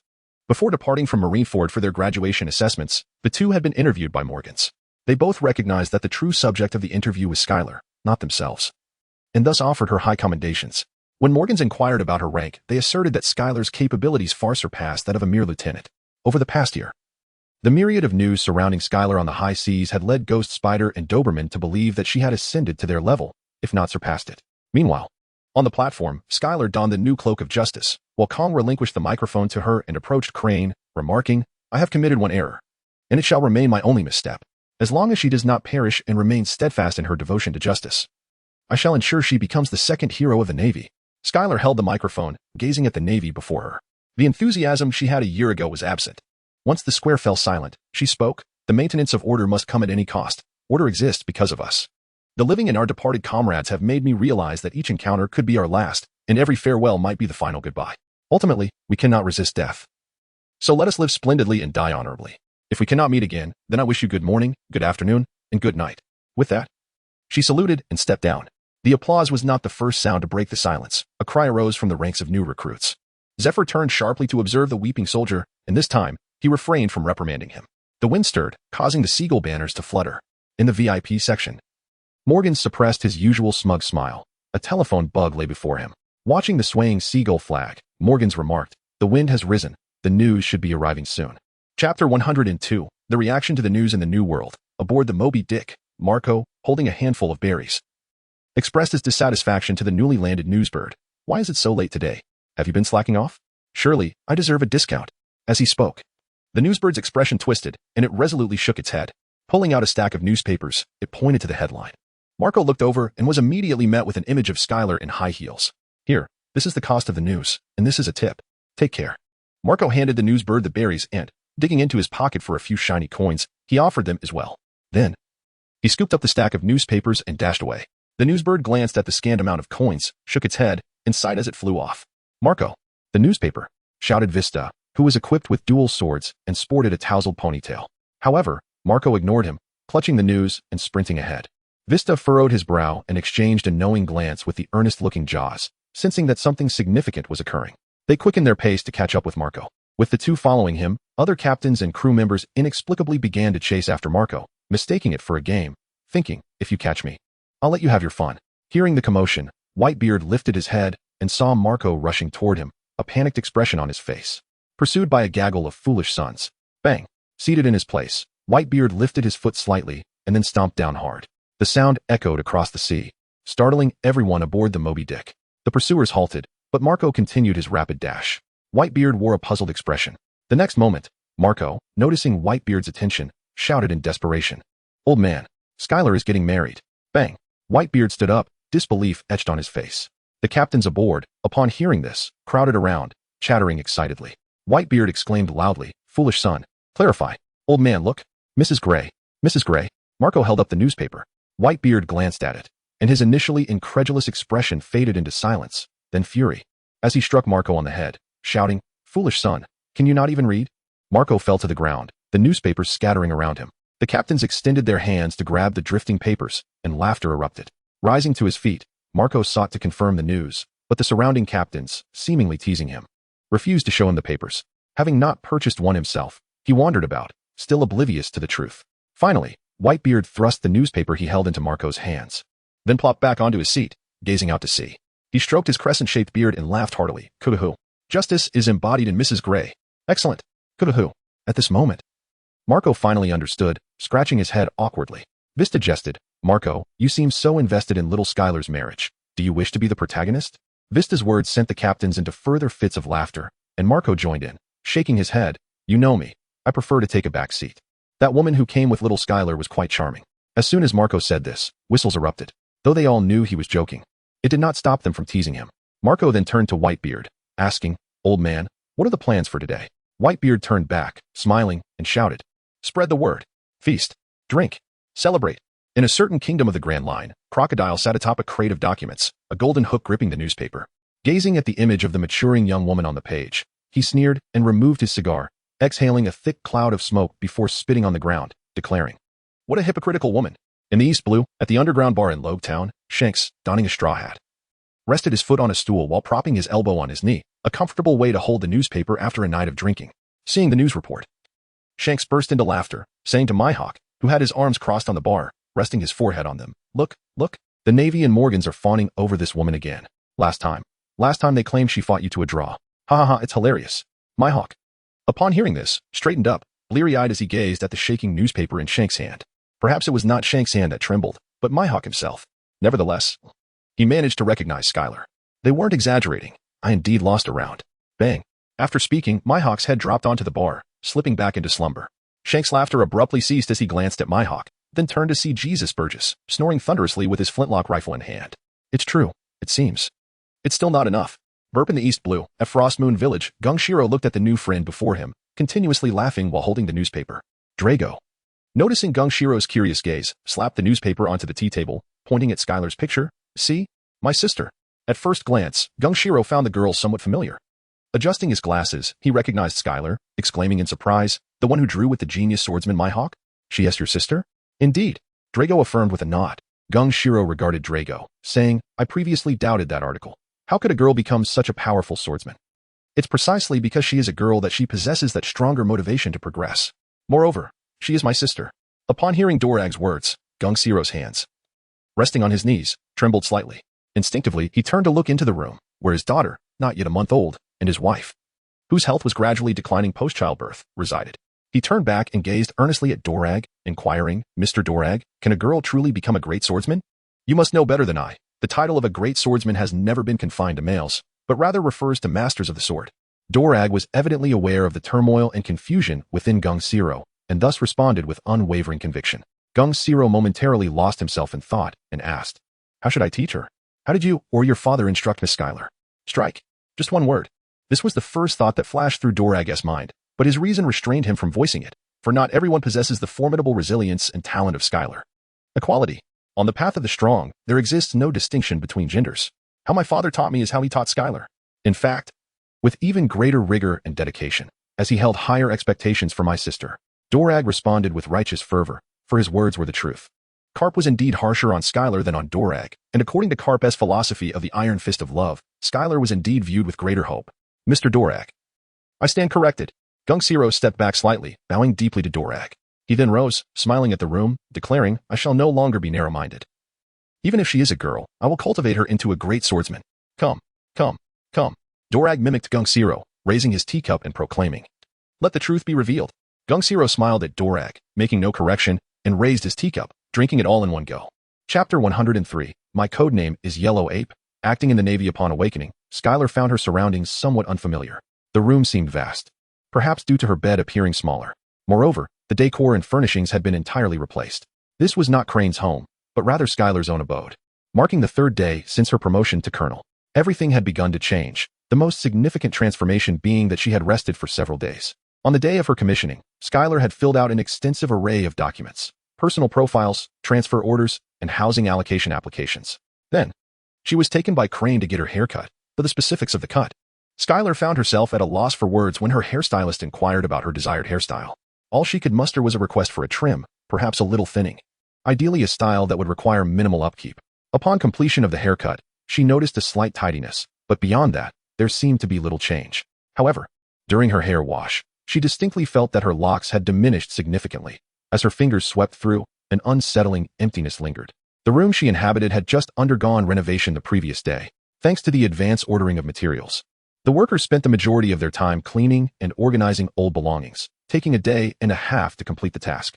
Had it been an entirely vacant and pristine abode, it could have been done in mere hours. As for the outcome, Skylar was quite pleased. Though Crane remarked that it felt more akin to a hotel than a home. The room contained a bed, a table, a chair, an alarm clock, a hook, and a small cabinet.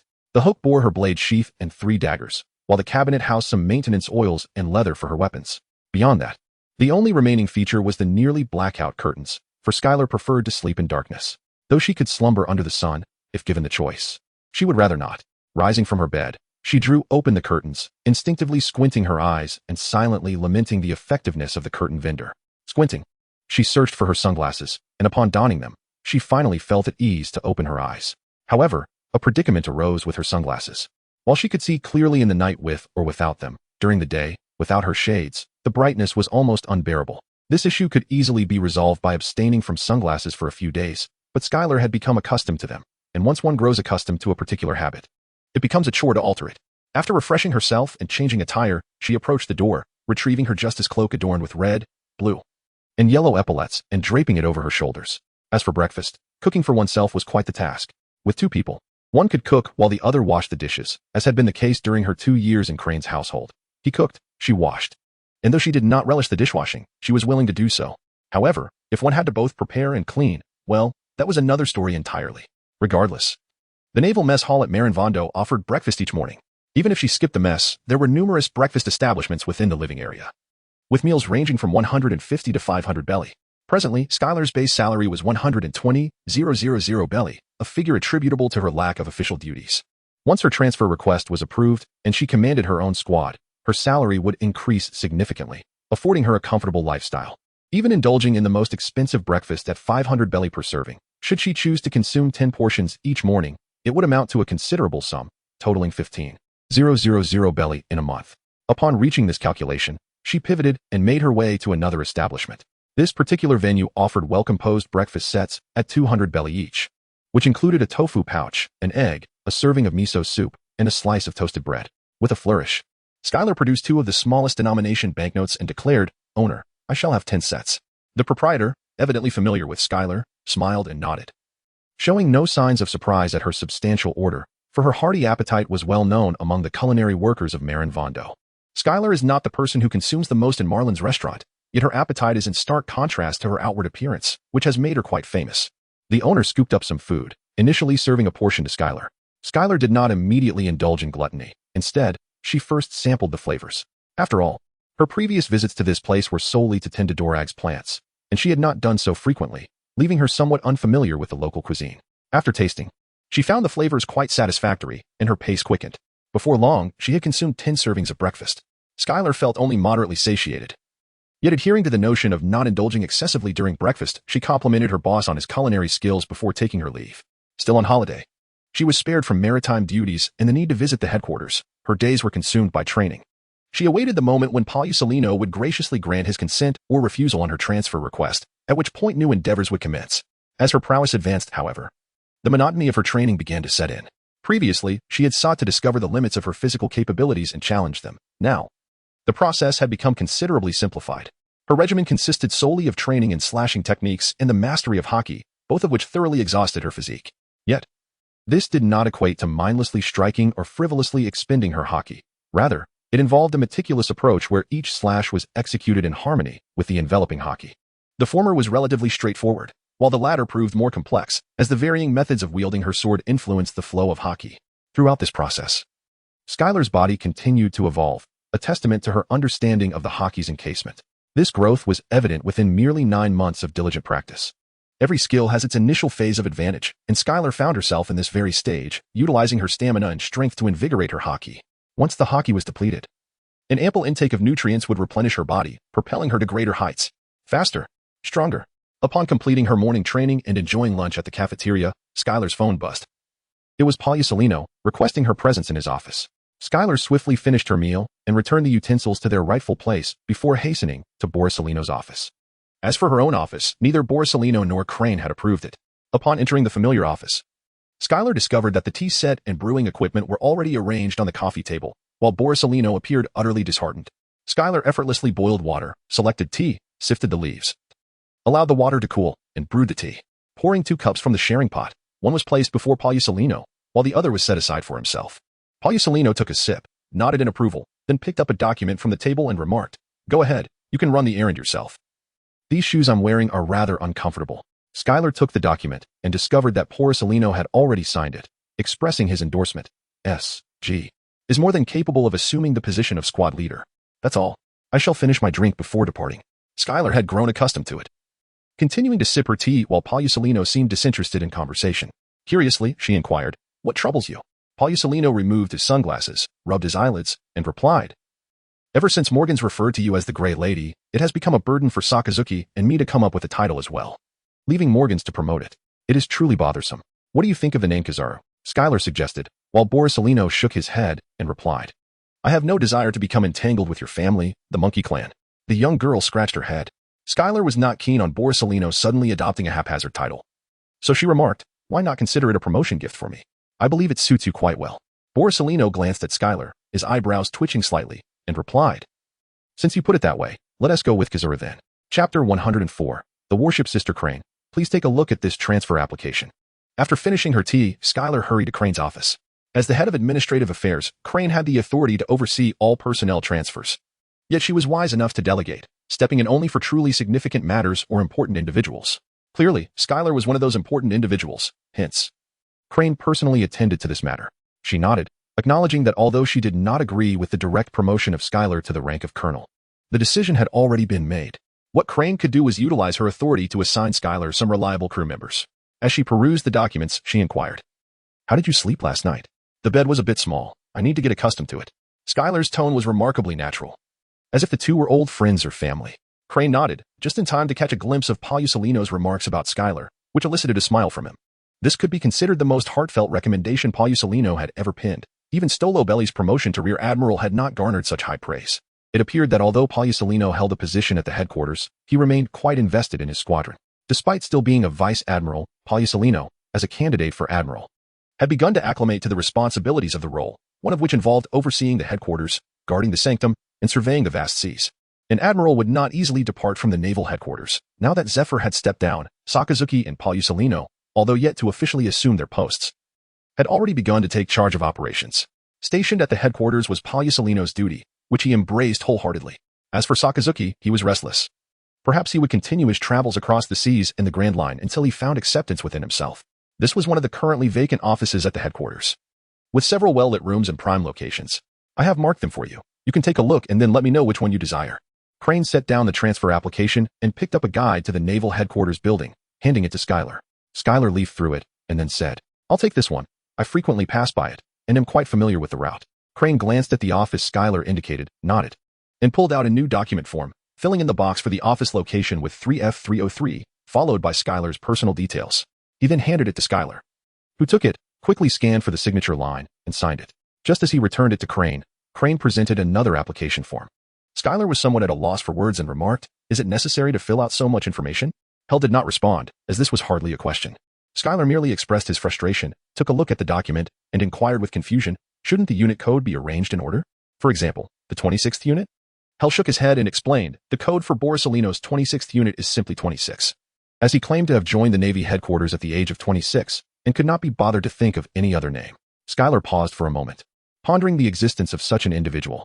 However, it took only a fleeting second for her to come to terms with it, for that person was none other than Borsalino. And everything began to make sense. As for the name of the division, Skylar found herself at a loss. She had not contemplated this matter prior. In that instant, apart from those names that could not be inscribed, what remained were the Burning Legion, the Cataclysm Legion, the Trifoli Legion. Yet, none of these seemed quite fitting. After a moment's reflection, she simply inscribed Knight Severance, for it was the title bestowed upon Blade Shadow in a moment of awakenings, and it carried a commendable connotation. Heron, seated opposite Skylar, recognized what she had written and nodded in agreement, stating, "Severing the darkness to restore the light. That carries a beautiful meaning. I merely jotted it down without much thought," she replied. Skylar remarked that there was no particular significance to it. As someone who struggles with naming, she could only resort to this. Her face twitched slightly, indicating that the girl was somewhat uncooperative. She reached for the application form and said, "Let me assist you with the rest. I suppose you might not fully comprehend it anyway." Skylar nodded humbly, uncertain about the distribution of the various military units. While she was familiar with the function of each unit, the intricacies of their combinations were beyond her comprehension. "You need not worry about the rest. You may first visit the shipwright at the port. You can discuss any modifications you require for your warship with him, as long as they do not exceed the limits of your rank. Here's the certificate." He then presented her with a document. Skylar accepted it, her gaze falling upon the densely packed text, and she couldn't help but grimace slightly. "Sister He, you've worked hard." "Not at all. I had someone else draft it for me," he replied with a graceful and cultured smile. Skylar's gratitude was somewhat diminished, not due to a lack of appreciation, but rather a natural shift in her sensibilities. She rose to bid farewell and made her way towards the port. The port of Marlin Vondo was vast. Upon entering through the Gate of Justice, the entire crescent-shaped harbor could be considered part of Marlin Vondo's port. After a considerable search, Skylar finally located the Vessel Management Office. The naval warships had their hulls outsourced, yet the core weaponry, power systems, and accompanying technologies were all developed by the Vessel Management Office of Marlin Vondo. As much of this technology had been pioneered by the world government. Therefore, this segment could not be outsourced. Once compromised, the warships would lose their uniqueness, particularly those of the rank of Vice Admiral and above, whose construction and modification processes were strictly confidential. Otherwise, anyone could roam the comm zones freely. However, Skylar's warship had not yet reached that level of secrecy. The confidentiality was not exceedingly high, and modifications could be completed directly at the port. Upon arriving at the management office, a shipwright soon came to attend to her. "Hello, Colonel Skylar. I am Lieutenant Glomy. You may simply call me Glomy, even in logistics." Shipwrights held ranks and enjoyed the benefits of the Navy. Skylar nodded in acknowledgement, returning the greeting and producing the certificate provided by he. Glomy examined it and said, "Very well, follow me, and I will show you the warship and introduce you to the specific compatible equipment." Skylar nodded and followed Glomy away from the management office's reception room, arriving at a secluded corner of the harbor. Here, the vessels were not anchored in the water like the warships. Instead, they were elevated in the air, sheltered beneath a makeshift canopy above. As Skylar gazed around, she discovered numerous colossal warships. However, Glomy had already halted his steps. Skylar looked at the ship, which was only slightly larger than Borsalino's vessel, feeling a twinge of disappointment. After all, Borsalino had achieved the rank of colonel many years ago, and it was rather disheartening that ships of the same class had yet to undergo significant upgrades. This is the hull of your warship, constructed primarily from the white radish trees of Ruskine Island, which possess a natural repellent effect against sea beasts. As for the power system, it has yet to be installed, but I recommend the GX-5 combat ship engine. While it may not allow for unrestricted navigation in windless zones like the Vice Admiral's ship, it can still escape such areas under certain circumstances, provided the vessel is not too deeply ensnared. Glomy elaborated enthusiastically. Skylar nodded frequently, placing her trust in the expertise of Glomy, as he had no ulterior motive to deceive her. Eventually, Glomy completed the necessary documentation. He was quite pleased with the collaboration, as Skylar showed great respect for his craftsmanship. Apart from her request to separate male and female areas in the bathing, changing, and living quarters, Glomy had full authority over the rest, which was a considerable improvement compared to other commanders. "Do you have any specific requirements for the fleet's insignia, Colonel Skylar?" Glomy inquired, producing some reference designs. Skylar glanced at them and replied, "Let us go with the seagull and scale design, and please engrave the name Cass for me. Is that acceptable?" Glomy appeared puzzled. "Casses." Skylar sighed softly. "It was my first crew member. In the future, I intend to engrave the names of every crew member who perishes on the ship. I may need to trouble you with this often, and I appreciate your efforts. Gromi understood, recalling a phrase from Skylar he had seen in the newspaper days earlier, in service of justice.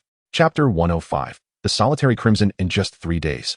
Crane had successfully arranged Skylar's crew, achieving an 80-to-20 gender ratio among the Navy personnel and a 90-to-10 ratio of veterans to recruits, which was quite standard. However, Crane had put considerable thought into each individual sailor she selected for Skylar, ensuring they were among the elite based on their abilities, reputations, and the Navy's assessment of their potential. Sora approved Crane's request, feeling a sense of obligation towards Skylar, or rather, towards the promising new star of the Navy. Thus, he was willing to overlook the inherent unfairness of the situation. Skylar informed Gromi of the number of personnel in her fleet to aid in the design of the ship's compartments, as the separation of male and female areas could not simply be a 50-50 division. A precise allocation was essential, as a 50-50 split would not align with personnel numbers. And an 80-20 division could also pose practical challenges, necessitating careful adjustments. Aside from brief interactions with Gromi, Skylar devoted her time to training. Meanwhile, Zephyr was preoccupied with the impending enrollment of a new batch of Navy recruits. As the chief instructor, he had to sift through numerous applications from various branches, given his limited capacity to provide individual attention. Conversely, Garp found himself with more leisure time, spending his days either training with Skylar or providing psychological counsel to Kazan.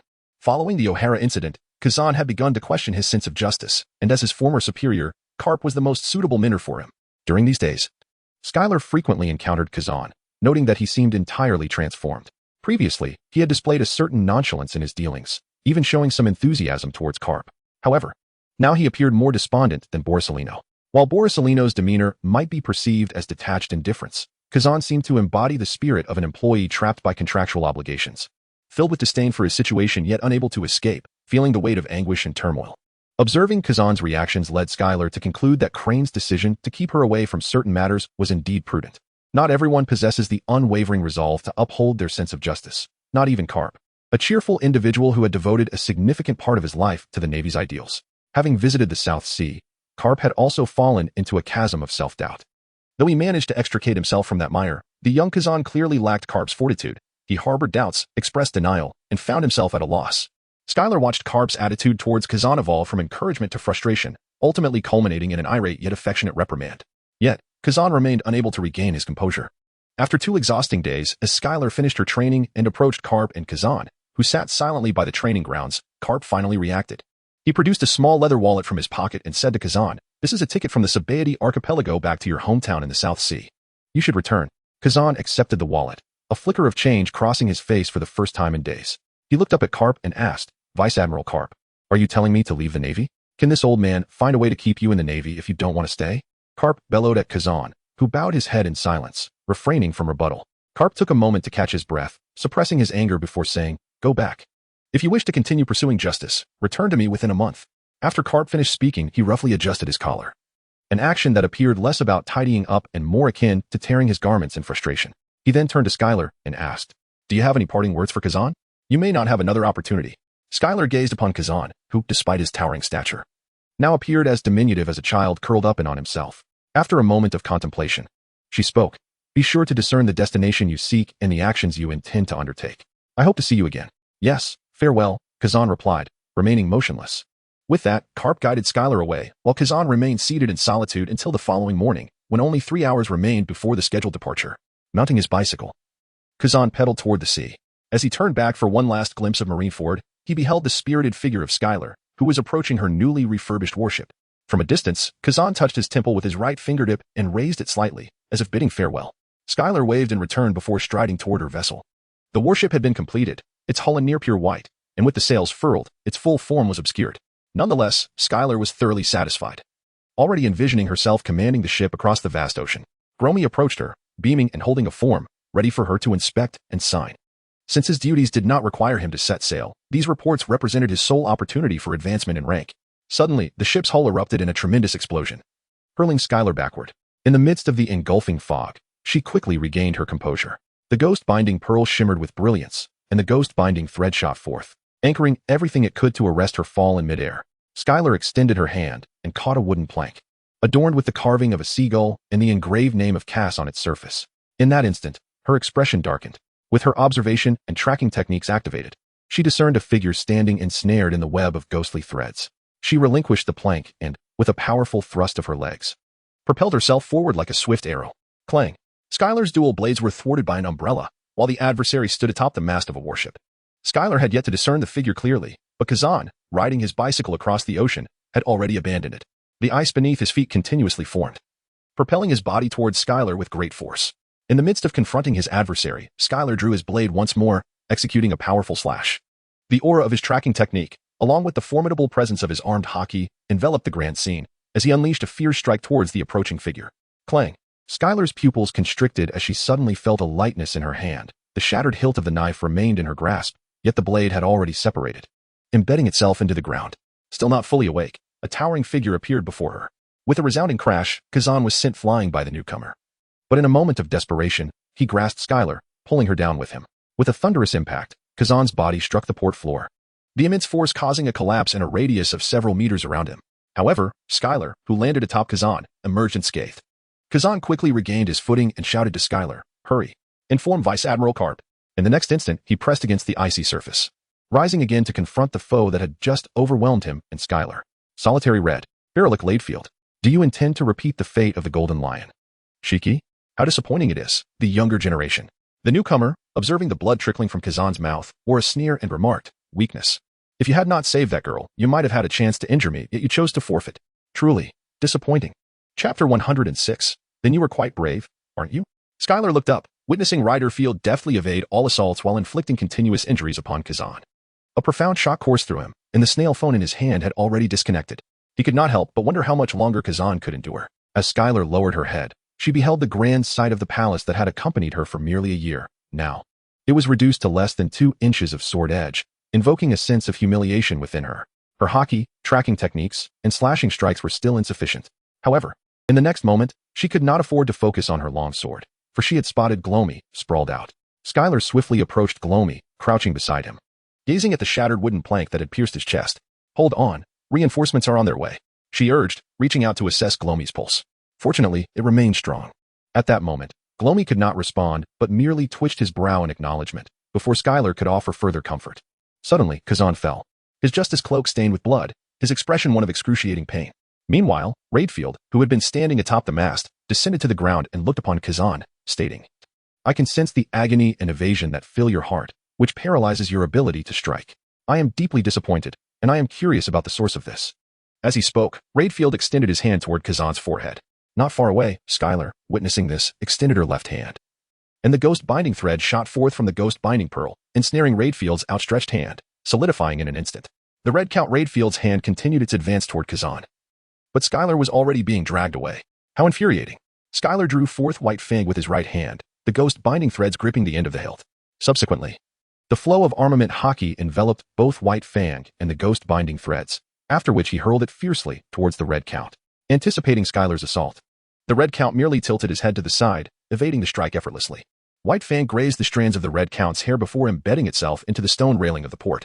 However, Skylar had foreseen the possibility of his attack being dodged, and without a moment's hesitation, he tightened the ghost binding threads, propelling himself towards the Red Count. Upon reaching the Red Count, Skylar unleashed his final blade, Obsidian, conjuring a stationary slash in the air, the shadow of the swift blade.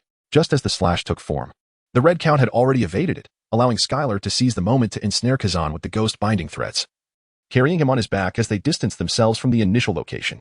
"Are you not afraid of me?" Before Skylar could catch her breath, the Red Count suddenly appeared before her, his crimson brows twitching as he spoke. "But it is futile." The umbrella was raised, and a similar crimson slash subtly materialized. Yet before it could descend, Layfield interjected, "I will strike down, you will roll back to evade, then draw your sword. I shall sidestep your blow, and then sever your head from your body. Do you wish to test this? Despite your bravado, take advantage of the space you have while you still draw breath." Skylar retorted with a sharp wit, the tension in the air silently building like a coiled spring. The steps she had rehearsed in her mind were entirely anticipated by the Red Count before her, yet what of it?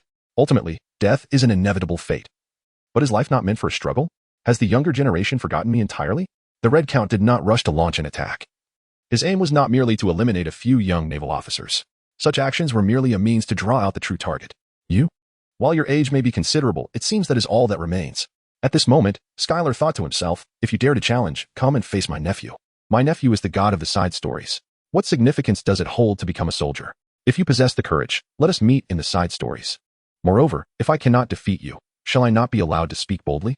Riderfield was exceptionally adept in the art of observation Haki, mastering it to the extent that he could perceive the depths of a person's heart and even read their memories through mere contact. Although he was not currently in physical contact with Skylar, he could still sense that Skylar held a genuine disdain for him. The Red Count restrained his emotions and delivered a decisive strike, while Skylar rolled backwards, drawing his sword to counter. His attack mirrored precisely what he had sensed through his observation Haki. As he sidestepped the strike, the Red Count swung his umbrella towards Skylar's throat. With a sudden thrust, Kazan, who had been positioned behind Skylar, raised his hand and grasped the umbrella that the Red Count wielded. Despite his right hand, enveloped in armament Haki, being cut by the strike, the attack ultimately dissipated. Kazan held tightly onto the umbrella, ignoring the blood that gushed from the wound on his right hand. He wiped the blood from his face with his left hand and declared, "I may indeed feel lost and wish to escape. But this is not an opportunity for you vile villains to tarnish justice." As Kazan's feet touched the ground, he addressed Skylar, saying, "You may release me now." Upon hearing this, Skylar retracted the ghost binding threads, while Kazan straightened his posture, the wound on his right hand ceasing to bleed, encased in frost that enveloped all his injuries. The chilling aura emanating from him was so penetrating that even Skylar felt compelled to distance himself from Kazan. At this moment, the Red Count forcibly retrieved the umbrella from Kazan's grasp, his expression revealing a semblance of ease. Ice shards coalesced into a spear beside Kazan and Skylar, poised to launch towards the Red Count, yet the latter's gaze was directed toward the main building. From that direction, a voice resonated. "Kazan, go assist the injured." Accompanying the voice was the imposing figure of Marine hero, Vice Admiral Garp. Garp regarded the Red Count, raising his hands, his fist shrouded in a dense, visible black Haki, before turning his attention to Kazan and Skylar. Although Kazan's wounds were encased in frost, blood still stained the ice. Skylar, having suffered only minor abrasions from the initial explosion, exhibited an unnatural posture in his right hand. Garp's gaze swept across the area, landing on the shattered sword lying on the ground, reduced to mere shards. "You're finished," Garp bellowed, his voice carrying an intensity that rendered the listeners momentarily dazed. Despite lacking the famed Conqueror's Haki, the Red Count, however, seemed unaffected, even raising his hand to mimic a knocking gesture in the air. "Knock knock. Who's there?" "Looking for your boss." Riderfield, embodying dual roles in a brief exchange, made his intentions clear. He sought to engage in battle with Admiral Akainu, rather than spar with Garp. A mere subordinate. Garp's expression darkened further, fist raised as he stepped toward Riderfield, but just a moment too late, Akainu arrived. Casting a glance at Riderfield before addressing Garp, "Garp, allow me to handle this. Since becoming an admiral, I have had no opportunity to engage in combat." Akainu declared. "Garp, you're displeased?" Akainu retorted, narrowing his eyes. "What? After taking down rocks and capturing a few notorious pirates, you think you've surpassed me? In my days as a vice admiral, I would have dispatched several like him." "Oh, is that so? Very brave of you, Akainu." Skylar, aiding Kazan in treating the injured nearby, adjusted his sunglasses, reluctant to voice his thoughts, only daring to murmur inwardly. Chapter 107, The Red Count. "I'm spitting blood. Not just a cough." Skylar could not ascertain the outcome of the battle between Kong and the Red Count, although she recalled that Kong had been defeated. The Red Count had also sustained severe injuries. Among such formidable beings, the outcome is often unpredictable. Furthermore, with external factors at play, the possibility of either side emerging victorious remained. It was imprudent to assume that past results would dictate the present, prompting Skylar to stifle her urge to comment while tending to the wounded and observing the conflict. Fortunately, the Red Count merely sought to create a commotion to lure Kong out, rendering his attack somewhat aimless. The most grievously injured was Glomi, whose chest had been pierced. The injury had compromised his lungs, leaving him unable to speak. However, after Kazan had staunched the bleeding, Glomi's life was ultimately spared. After assessing the situation and confirming that no other casualties were unaccounted for, Kazan exhaled a sigh of relief. Skylar finally turned his gaze toward the fierce clash between Kong and the Red Count. Although the disparity between the two was subtle, Skylar discerned that Kong possessed greater strength, while the Red Count exhibited superior speed. A blow from Kong would cause the Red Count to cough up blood, while a strike from the Red Count would inflict injury upon Kong. It was a matter of endurance until the bitter end. This spectacle reminded Skylar of the future confrontation between Kazan and Sakazuki, which had lasted 10 days and nights before a victor emerged. In the distance, Garp and the recently arrived Sengoku appeared to share this sentiment. The two seasoned veterans sat cross-legged on the ground, indulging in senbei and donuts while observing the battle unfold. In stark contrast to the solemn expressions of the surrounding navy, these seasoned officers maintained a far more relaxed demeanor. They marveled at how, despite his advanced age, Kong showed no signs of deterioration, while simultaneously lamenting the terrifying prowess of Riderfield, remarking on how he, single-handedly, could contend with the legendary pirate crews of Roger and Whitebeard. What a wretched criminal, they mused, resolute in their refusal to commend pirates. At this moment, the medical personnel arrived, swiftly transporting the wounded soldiers, who were in urgent need of care from Kazan and Skylar. Even Kazan himself was carried away from the scene, though he ultimately managed to stand. Yearning for another chance to fight, despite the severity of his injuries, Skylar gracefully declined the medic's assistance, picking up the blade and shattered remnants of the Grand Palace's weapon. She approached Kapu and the others, seated herself beside them, and gazed innocently at Guillaume. Skylar could swear to the heavens that she truly did not consider the damage to her beloved blade a matter of honor. In fact, she felt a deep sense of shame. Yet, there was little she could do. Jiyuan, indifferent to the current state of Omi Saikai, merely tore a strip from her cloak to bandage Skylar's right hand, although she knew that such an injury would heal within hours for Skylar. The sight of it still tugged at Jiyuan's heartstrings. Skylar, however, did not decline Jiyuan's kindness. She munched on the rice crackers offered by Sengoku and sipped the tea from the thermos provided by Tsuru, all the while permitting Jiyuan to examine her. This encounter was markedly different from the invasion of Marineford by the Golden Lion Shiki, whose intentions had been clearly malicious. As for the Red Count, his motives remained a mystery. Perhaps he was compelled by the failures of his peers to make an appearance, given the disparity in their abilities. It was difficult to determine a victor in a confrontation between them. As the saying goes, the outcomes among the powerful are influenced by myriad factors. However, in terms of destructive capacity, the Golden Lion Shiki far surpassed the Red Count, Raidfield, since the Red Count's emergence. The destruction he had wrought upon Marineford had yet to match the devastation caused by a single strike from the Golden Lion. Moreover, while the Golden Lion engaged in indiscriminate slaughter without a clear target, the somewhat deranged Red Count fixated on empty strikes, seemingly unfazed by the sight of commanders filling Crescent Bay and the closure of the gates of justice. This was a madman. Skylar offered his assessment, adjusting his sunglasses in a manner reminiscent of a sage articulating profound truths after deep contemplation. Upon hearing this, Garp nodded and remarked, I once believed that only someone like Gold Lion, whose head had been struck by a ship's helm, would be mad enough to launch an assault on Marineford. Little did I expect. There is more than one lunatic. Skylar felt an urge to smile, yet upon observing the captivated expressions of those around her, reminiscent of spectators at a grand performance, she recalled that these individuals had endured the harrowing event of the Golden Lion's assault on Marineford. At the time of that brutal clash, Skylar was adrift alongside Voganis, blissfully unaware of the chaos that had unfolded. However, these witnesses had experienced the ferocity of that battle firsthand, and even reminiscing about it brought no amusement. Thus, she restrained her laughter, reminding herself that she was now a naval officer. Moreover, that scoundrel, the Red Count, had obliterated her warship. Such a matter was far beyond the realm of jest. From dawn until dusk, Kazan had tended to his injuries and returned, while Sara and the Red Count continued their fierce engagement. Compared to the morning, the only visible change was the blood staining their forms. Their vigor remained undiminished. With a resounding chime, Borsalino rose and remarked, I shall return tomorrow. Is it true, sir? Do you truly adhere to a 9-to-6 schedule? Skylar displayed an expression of disbelief, while Borsalino brushed off the dust from his suit and remarked, Unlike someone of your minor rank, I am indeed quite busy, my dear commander. Garp then burst into hearty laughter, turning towards Admiral Akainu and Red Count, exclaiming, Old man Kong, care for a meal? Get lost. Came a furious retort from Kong as he clenched his massive fist and struck fiercely towards the Red Count, who raised his umbrella to shield himself. With a resounding crash, the Red Count was forcefully propelled backward, his cheeks puffing out momentarily before his Adam's apple bobbed, as if he had swallowed something. Upon witnessing the scene, Skylar glanced at the uproarious Garp, contemplating whether his jest would be acceptable. Without reservation, he remarked, that Raidfield. Was he struck so hard by the air marshal that he regurgitated his own blood, only to swallow it back down? Ah, scoundrel. The perceptive Raidfield, endowed with an acute observation, overheard Skylar's words interrupted in a furious roar, exclaiming that he was not merely spit out but had coughed up blood. Blood. Do you not comprehend the romanticism of the elder generation of men? Meanwhile, the previously enraged Kong, having caught wind of Skylar's comment, paused momentarily before bursting into laughter. His relentless assault momentarily halted.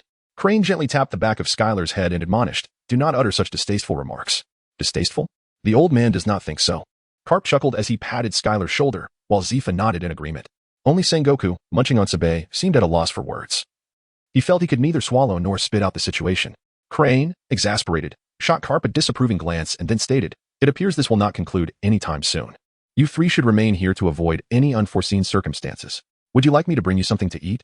In response, Garp, Sengoku, and Zifa nodded, indicating their need, for they had not engaged in the battle and could not muster the excitement to forego a meal. Crane acknowledged with a nod and turned to Skylar, saying, You will be responsible for bringing back the food. I have many official duties to attend to and shall not remain here to keep watch. Skylar gazed upon the combatants, Kong and the Red Count, and inexplicably she felt as though they were mere actors while she and her companions were the audience. Chapter 108, Skylar. The Opportunist King, Gray. To be honest, Skylar had not anticipated that witnessing a clash between two formidable beings at the pinnacle of the pirate world would be so utterly tedious. The first day was tolerable. The sheer force of their exchanges was somewhat awe-inspiring. However, the aesthetic fatigue set in quickly. The relentless barrage of strikes, each weaker than the last, ceased to captivate her. By the dawn of the third day, the two combatants were devoid of any lingering aura, though their bodies bore little blood, having fought from the ground to the sky, then plunged to the depths of the sea, and finally returned to the harbor countless times. The seawater had washed away the traces of their wounds. Their duel seemed to have entered its final phase. Kong panted like a bellows, while Rydlefield struggled to maintain a grip on his umbrella sword. Reminiscent of two elderly men engaged in a dance. Particularly since neither was a user of a devil fruit, they were left to rely solely on brute strength, fist against fists, legs against legs. Occasionally, the Red Count would seize an opportunity to land a strike on Kong, yet Kong's physique was remarkably resilient. When the blade pierced and was withdrawn, the wound was merely compressed by his muscles. Skylar let out a lengthy yawn.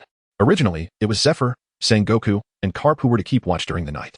However, feeling fatigued themselves, they entrusted the significant responsibility to Skylar, allowing her to take on the vigil. After all, should any situation arise, they could awaken in an instant. Yet, observing the confrontation between Kong and the Red Count last night, it seemed that even if they remained asleep, neither side would inflict any considerable damage. Skylar gazed upon the formidable figure of Kong, who had completely exhausted his might, and the once mighty Rydlefield, who could no longer unleash a single strike.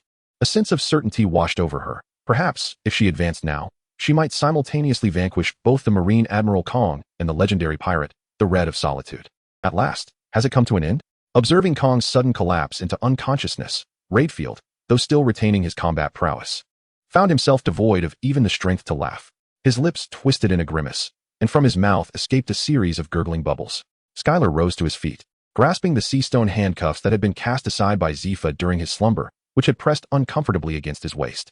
He stretched his limbs, holding the cuffs in his left hand while drawing forth a black blade with his right, gracefully advancing towards the Red Count. I am here to apprehend you. After a night of restless waiting, Skylar's voice bore a certain heaviness, masking its youthful timbre with an air of intellect and maturity. The Red Count, drained of energy merely by standing, fixed his gaze upon Skylar, striving to regain some strength through deep breaths, yet he found his vitality entirely depleted. Do you truly believe you can capture me in my current state? Despite his words, Rydlefield maintained a fa-ade of defiance. Skylar smirked slightly, retorting, It seems your stamina does not even permit you to employ observation Haki. Otherwise, you would realize that I am convinced I can seize you. I have already triumphed. His tone, though weak and subdued, resonated with an undercurrent of hysteria and a hint of indignation. You Navy folks lack chivalry. That is quite an honor. Skylar raised his hands, fingers playfully hooked around the handcuffs, gently swaying them as they emitted a rhythmic clinking sound, synchronizing with the cadence of his footsteps. Approaching Rydlefield, Skylar lifted his obsidian gaze and declared, I may strike down upon you with great force, yet your body remains immobile. Behold, I too possess the ability to decipher the human heart. The Red Count observed Skylar, whose expression was one of petty triumph, as he struggled to catch his breath. Having recently replenished his strength and healed from his injuries, Skylar unleashed a strike that epitomized his utmost skill. In a swift motion, devoid of any armed color protection, Rydlefield's form was cleaved by Skylar's obsidian blade, blood splattering as Skylar maneuvered behind Rydlefield. With a decisive kick, Skylar struck Rydlefield's kneecap, sending the exhausted man crashing to the ground. Above, a news bird from Marin Fando captured this moment, as Skylar plunged his obsidian weapon into Rydlefield's back. The blade, entwined with the aura of tracking techniques and armed color dominance, pierced Rydlefield's body before embedding itself into the earth, pinning him down. One-on-one, that was your choice. I am solely concerned with the execution of justice. Skylar, the king of bargains, has apprehended her first notorious pirate during her naval career. If Admiral Kong were to discover that you prioritized military merit over ensuring his safety, your career in the Navy would come to an abrupt end, young lady. As Skylar's smile began to blossom, Crane's gentle figure appeared beside her, and upon a swift glance, she noticed Crane holding some breakfast, casting a resigned look towards Skylar. The sturdy air marshal would surely be fine after a couple of days of rest. Skylar scratched his head and remarked, yet Crane paid no mind to this excuse, which barely qualified as such, and set about examining the body of Sora. Indeed, he was still alive, but his body bore hundreds of knife wounds, alongside injuries inflicted by fists and feet, all concealed beneath the recently severed naval uniform. You old bastards, if you're awake, stop lying around. Crane shook his head, rising to his feet, and sternly called out to Zephyr, Sengoku, and Garp, who were lost in a deep slumber. Instantly, their slumbering bubbles burst, and they sprang up, rushing to Sora's side. With a flurry of activity, they tended to his wounds, their 6 long arms maneuvering with remarkable agility, each movement perfectly coordinated, leaving Skylar in awe of their silent camaraderie. Crane, on the other hand, appeared unfazed, gazing up at the newsbird, muttering to herself, "I suppose I must deal with that scoundrel Morgans again. I wonder how he will extort the Navy this time." Her tone, however, belied the gravity of her words, perhaps laced with a hint of jest. After all, it was worth noting that the Navy and Morgan's World Economic News had a cooperative relationship. Morgan's would not jeopardize their partnership over a single news story, especially considering he had only recently secured his footing in the underworld and had yet to reach a level where he could confront the Navy directly. Schuyler, preoccupied with the pressing dilemma at hand, gazed at the unconscious Raidfield, who had succumbed to excessive blood loss, and remarked, "How shall we calculate the reward for this fellow? I do not wish to claim it all for myself. However, I have suffered the loss of a warship and my sword, which has been damaged and needs to be remade. A considerable expense, I dare say. What do you think?" "Ahem, nonsense. I, too, have a family to support." Suddenly, the previously unconscious Kong spoke up, his face contorted in fury for a fleeting moment before he burst into laughter, declaring, nevertheless, "You and that rascal Kazan certainly deserve a reward. That sword no longer suits you. I shall personally go to Mariewa in a few days to procure a new one for you. As for Kazan, what of him?" Hawk responded. "He has returned to attend to his duties. He has accumulated nearly 2 months' worth of work that remains unaddressed." Upon hearing Hawk's words, not only did Kong smile, but even Garp, the 3 medics, and Schuyler displayed expressions of joy. Kong coughed twice and then stated, "Let the last candidate for Admiral be him. His strength may still be lacking, but having regained his sense of justice, he shall soon catch up." Chapter 109, The Restoration of Life. Lethargic justice in Kazan's office, Garp accompanied Schuyler, who observed the plaque behind Kazan and chuckled. "What is this? Have you lost your passion for justice?" "I have indeed lost my fervor for the current state of justice within the Navy. However, I believe I shall continue to choose justice above all else," Kazan replied, his face still adorned with a bandage, indicating his wounds had yet to fully heal. Yet, a subtle smile, absent before, now illuminated his countenance, dispelling the previous gloom and frost.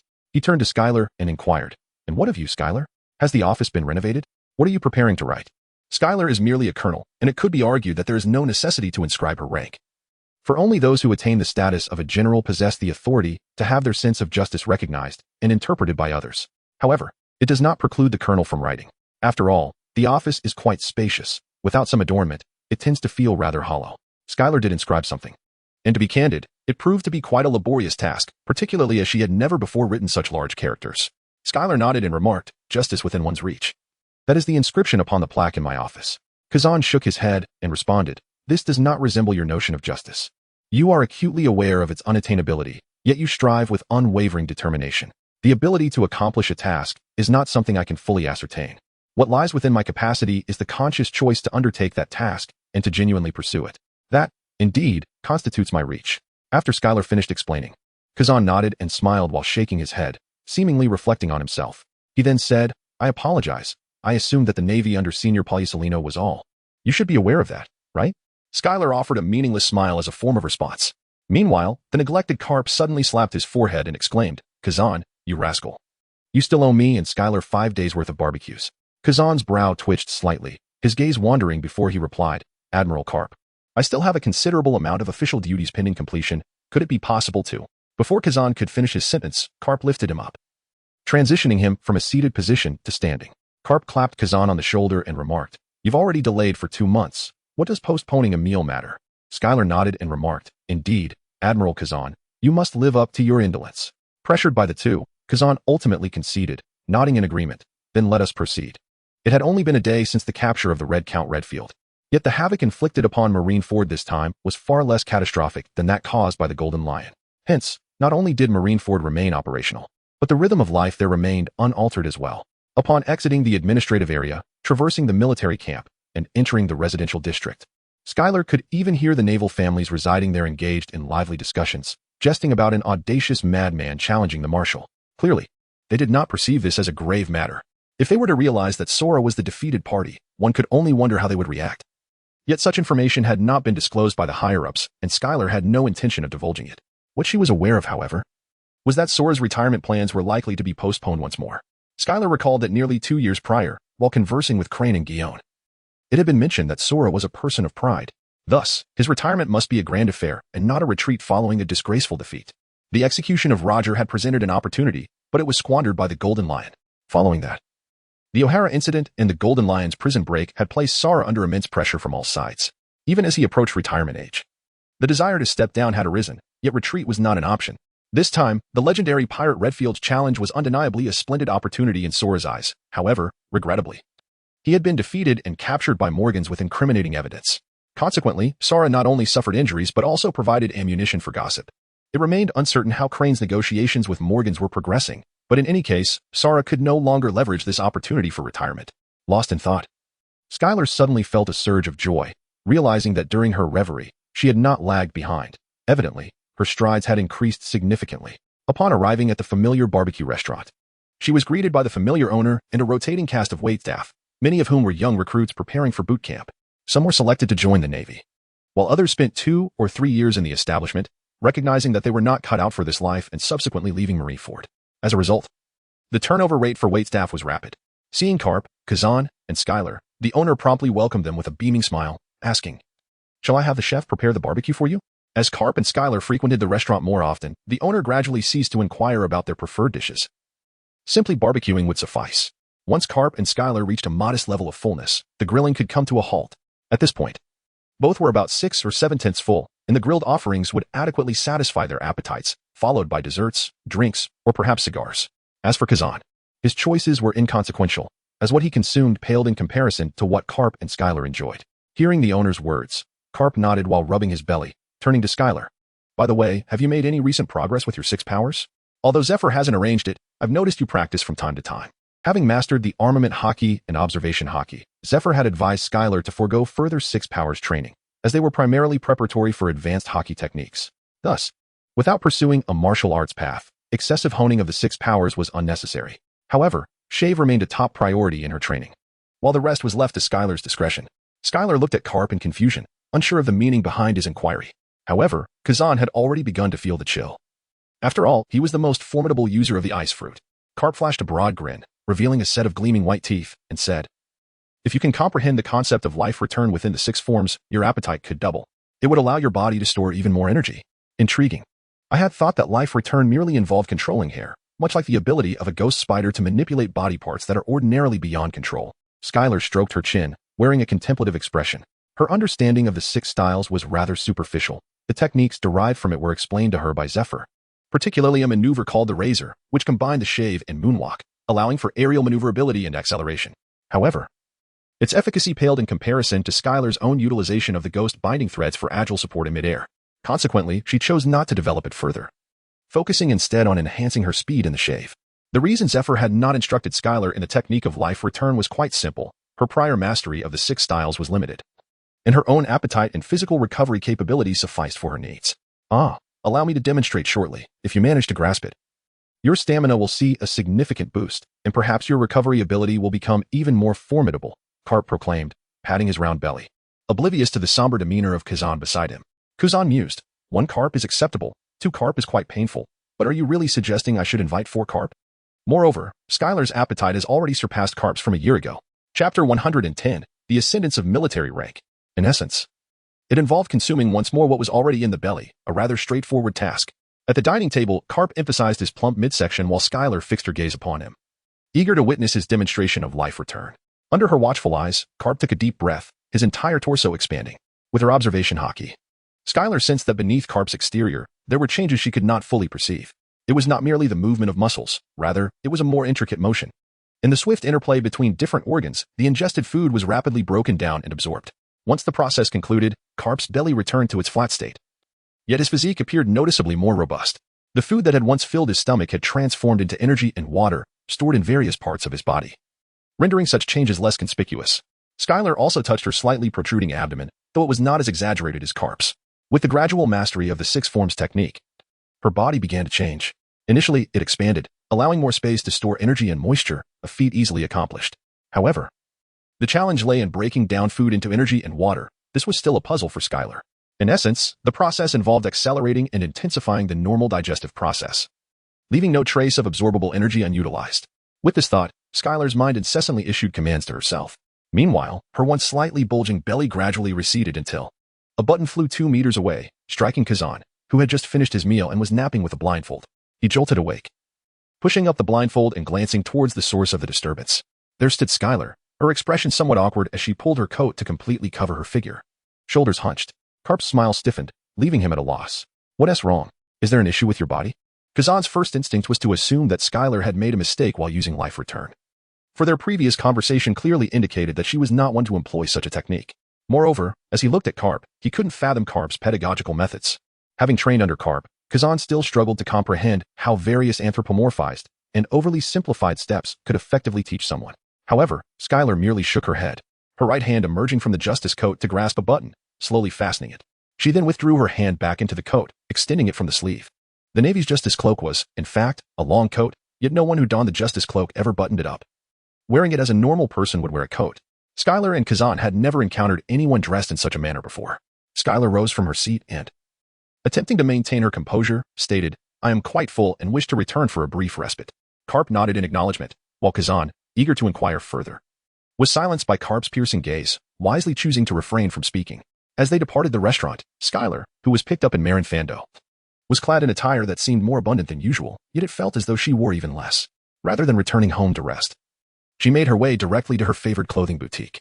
Upon entering, she found the store relatively empty due to the lunch hour. Even the sales assistant was taking a break. However, upon noticing Skylar, the young woman quickly wiped her mouth and stood to greet her warmly. After all, Skylar was a regular patron, known for depleting the store's inventory of leather garments single-handedly. "Colonel Skylar, how may we assist you today? We have just received a few new leather jackets tailored to your size. Would you like to try them on?" Skylar adjusted her glasses, suppressing the shame that welled within her as she unfastened the clasp of her justice cloak, revealing the depths beneath. "My size may have changed. Could you possibly alter this for me on a temporary basis?" The shop assistant's eyes widened in astonishment. And it was only when Skylar could no longer endure the overwhelming embarrassment and refastened her cloak that the assistant regained her composure, casting her gaze downward toward her own toes, tears welling in her heart. Just last month, they were all together as princesses in a tranquil realm. How could such a transformation occur in such a short span of time? Yet, her commendable professionalism quickly prevailed, and she responded, "Very well, may I take your measurements?" Skylar nodded as the young lady gestured towards the fitting room, saying, "Please follow me." Amidst the rustling sounds, the occasional inquiries about recipes could be heard. Eventually, the young lady exited the fitting room while Skylar remained inside, waiting. Once outside, the young lady swiftly procured paper and pen, jotted down some numbers, and departed the store, heading to a neighboring clothing shop. Shortly thereafter, exclamations echoed from within that establishment as well. Before long, the young lady returned, carrying several stabilizers, first presenting them to Skylar before she began rummaging through larger-sized garments. With alacrity, she tailored the pieces, narrowing the waist, adjusting the shoulders, cutting the sleeves, reopening holes, and affixing buttons, before handing the finished attire to Skylar in the fitting room. Meanwhile, she gazed vacantly at the notations she had just transcribed. "According to that recipe and portion size, I could achieve it within a month. But how could one possibly consume so much?" At last, Skylar emerged from the fitting room, the regal coat draped around her shoulders once more, yet she was no longer the girl who, prior to lunch, would have collided with a wall face first. Skylar took a deep breath, striving to calm herself, and said to the young lady, "Could you please alter a few more outfits for me? I will come to collect them tonight. Here's the deposit. I appreciate your help. Additionally, could you purchase a few more sets for me?" With that, Skylar dared not linger and hastily left the clothing store, making her way to the training grounds, not to showcase a new self, but rather to ponder a rather astonishing principle of life restoration. It seemed that by storing moisture and energy, one could cause the body, or certain parts thereof, to swell. Thus, if one were to expend moisture and energy, could this effect be counteracted? If so, Skylar would prefer to gradually build her stamina rather than resort to the shortcut of life restoration. By afternoon, people witnessed the naval prodigy, Colonel Skylar Gray, fresh from capturing a legendary pirate, honing an impressive swordsmanship, with slashes flying in every direction. Her relentless training produced a dazzling array of enchanting pink strikes, while the black and white blades were perpetually enveloped in the aura of Haki. Life restoration proved remarkably effective. Skylar felt her stamina surge by nearly 100. Yet, she wondered why, despite the depletion of energy, her physical form remained unchanged. Was it possible that she had merely upgraded her capacity? Like replacing a 500 milliliters bottle with a 1000 milliliters one, consuming the water without the vessel diminishing in size. As dusk descended, an exhausted Skylar trudged towards the marine cafeteria, her face etched with distress, her mind consumed by a single thought. The Monkey D family was indeed unreliable, and Monkey D, Garp, their notorious patriarch, was even less dependable. Chapter 111. The legendary blade with over 900 years of history. To be frank, the promotion that accompanied your rising rank seems utterly unfounded. I too have advanced. In the Crane household, Cheyenne embraced Skylar, feigning a look of envy and jealousy. Skylar blushed, retorting, "I've told you, I've only improved through life restoration." Life restoration? Who can't do that? Sister Crane, can you perform life restoration? What commander lacks this skill? But can your life restoration permanently increase your capacity? If it can permanently enhance capacity, is it still considered life restoration? The banter between Cheyenne and Crane deepened Skylar's flush, not the innocent blush of youth, but a profound embarrassment. She shook off Cheyenne's arm, expressing her displeasure. I came here seeking solutions, not to hear such nonsense. Unfazed, Cheyenne laughed heartily. If you were seeking a promotion, we might have considered some strategies. Crane nodded. Taking over the conversation, however, wishing to demote yourself is unheard of in the Navy, unless one violates the regulations. In which case it would be more than just a demotion. Laughter erupted from Cheyenne, while even Crane bore a knowing smile. Incensed, Skylar stormed out, leaving behind the echoes of their laughter. In the following days, Skylar diligently adapted to her circumstances. Fortunately, the second use of life restoration did not yield any adverse effects. After 3 days of hesitation, upon confirming the absence of complications, she temporarily set aside her doubts. After all, utilizing life restoration could elevate her stamina by nearly 100 points. She would finish a meal, employ life restoration, and then consume an equal portion of food, ensuring uninterrupted practice throughout the afternoon, thus significantly reducing her need for rest. As for Raidfield, he finally departed from the temporary prison in Marineford, escorted by Sakazuki, who had just returned from the North Sea. Poor Sakazuki, who gained no merit from this mission, had to toil in such a capacity. Only Sakazuki would willingly undertake such a task, while Borsalino, idling in headquarters, had resolutely declined the assignment, preferring to remain in the comfort of headquarters. Preparing for the responsibilities of an admiral, Kong also left the medical department, heading to Mariewa that morning to report. Although he could have used a Din Din Mashi, Kong had promised to procure a renowned sword for Skylar, thus opting for a personal visit.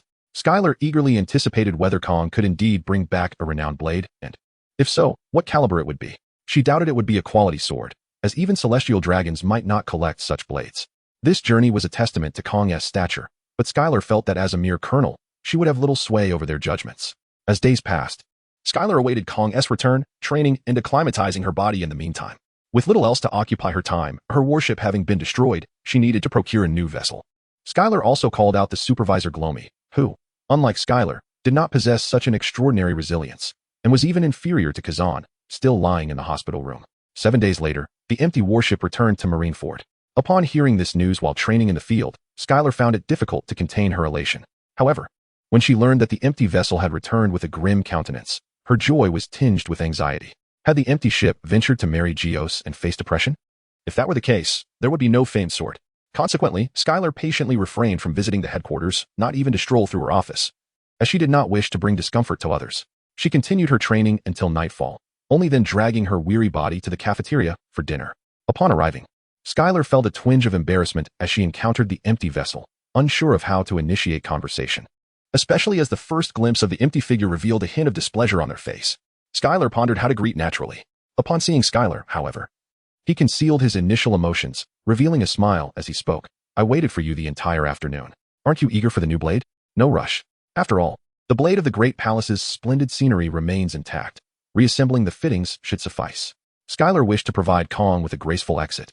Yet Kong waved his hand dismissively and remarked, your matters are progressing smoothly. The 5 elders have privately convened and selected a fine blade for you. As for the rest, that is solely my concern. Kong, astutely aware of Skylar's reasons for not seeking him out, felt a mixture of solace and melancholy. If only this girl were truly Captain's daughter, fulfilling his promise would be far less arduous. Initially harboring the worst of expectations, Skylar's face broke into an uncontrollable smile upon receiving this news. Seeing her joy lifted Kong's spirits as well. There remained those who remembered his virtues. But wait, why did Skylar seem somewhat different than before? Kong blinked, momentarily taken aback, and averted his gaze. He was no longer a youth and must uphold his dignity. Observing from the corner of his eye, he noted that Skylar appeared oblivious to his earlier stare, prompting Kong to exhale in relief. You may come to my office tomorrow morning to collect it, or I can have Captain deliver it to you, he suggested. At this moment, Skylar pondered the significance of the 5 elders' private meeting and their choice for her. Her thoughts interrupted. She felt a twinge of confusion, although it was evening. It was not too late. Patience.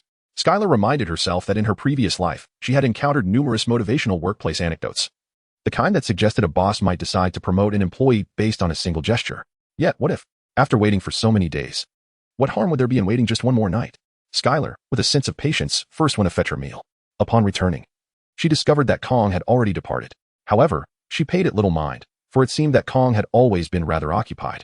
The hardship of this night was even more intense than the first night she had arrived upon this vast ocean, akin to a child eagerly imagining the gifts that awaited them after their parents had promised delivery for the following day. Fortunately, once she succumbed to slumber, The remarkably restorative quality of her sleep allowed Skylar to temporarily forget her troubles. When she awoke, it was already dawn, and she could see sailors heading towards the headquarters. Quickly, she freshened up, donned her attire, and strode purposefully towards the main building. Tap, tap, tap. Skylar clenched and relaxed his fist repeatedly, allowing himself to unwind before he knocked on the office door. Come in. Kong was already waiting inside, and the renowned blade personally selected and bestowed by the 5 elders lay upon the desk. Kong gestured towards the exquisite sword, adorned in pristine white with accents of black, and said to Skylar, "Give it a try." Skylar endeavored to suppress her laughter as she grasped the exquisite blade, beginning to admire and savor its beauty. Before drawing it from its sheath, her fingers glided along the surface of the blade, and despite her efforts, a smile broke free.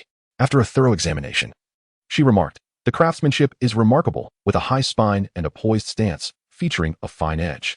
The grain is pronounced and well-defined, with a subtle sheen that captivates the eye. The temper line is broad and straight, adorned with delicate wave patterns. The habaki displays a round design, while the tang bears a chrysanthemum motif. If I am not mistaken, the tang should also feature this chrysanthemum pattern. What manner of sword is this? It is but a breath away from being a supreme blade. An ancient work, devoid of a name, likely possessing a history exceeding 9 centuries. Hush. Tread carefully with your words." Chapter 112. Renowned blade against renowned blade. What significance does a famed sword hold for a swordsman? It is of paramount importance.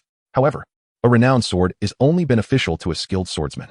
Consider a supreme blade worth 100 million berries and a devil fruit of the same value. What difference would it make if an ordinary person were to possess either?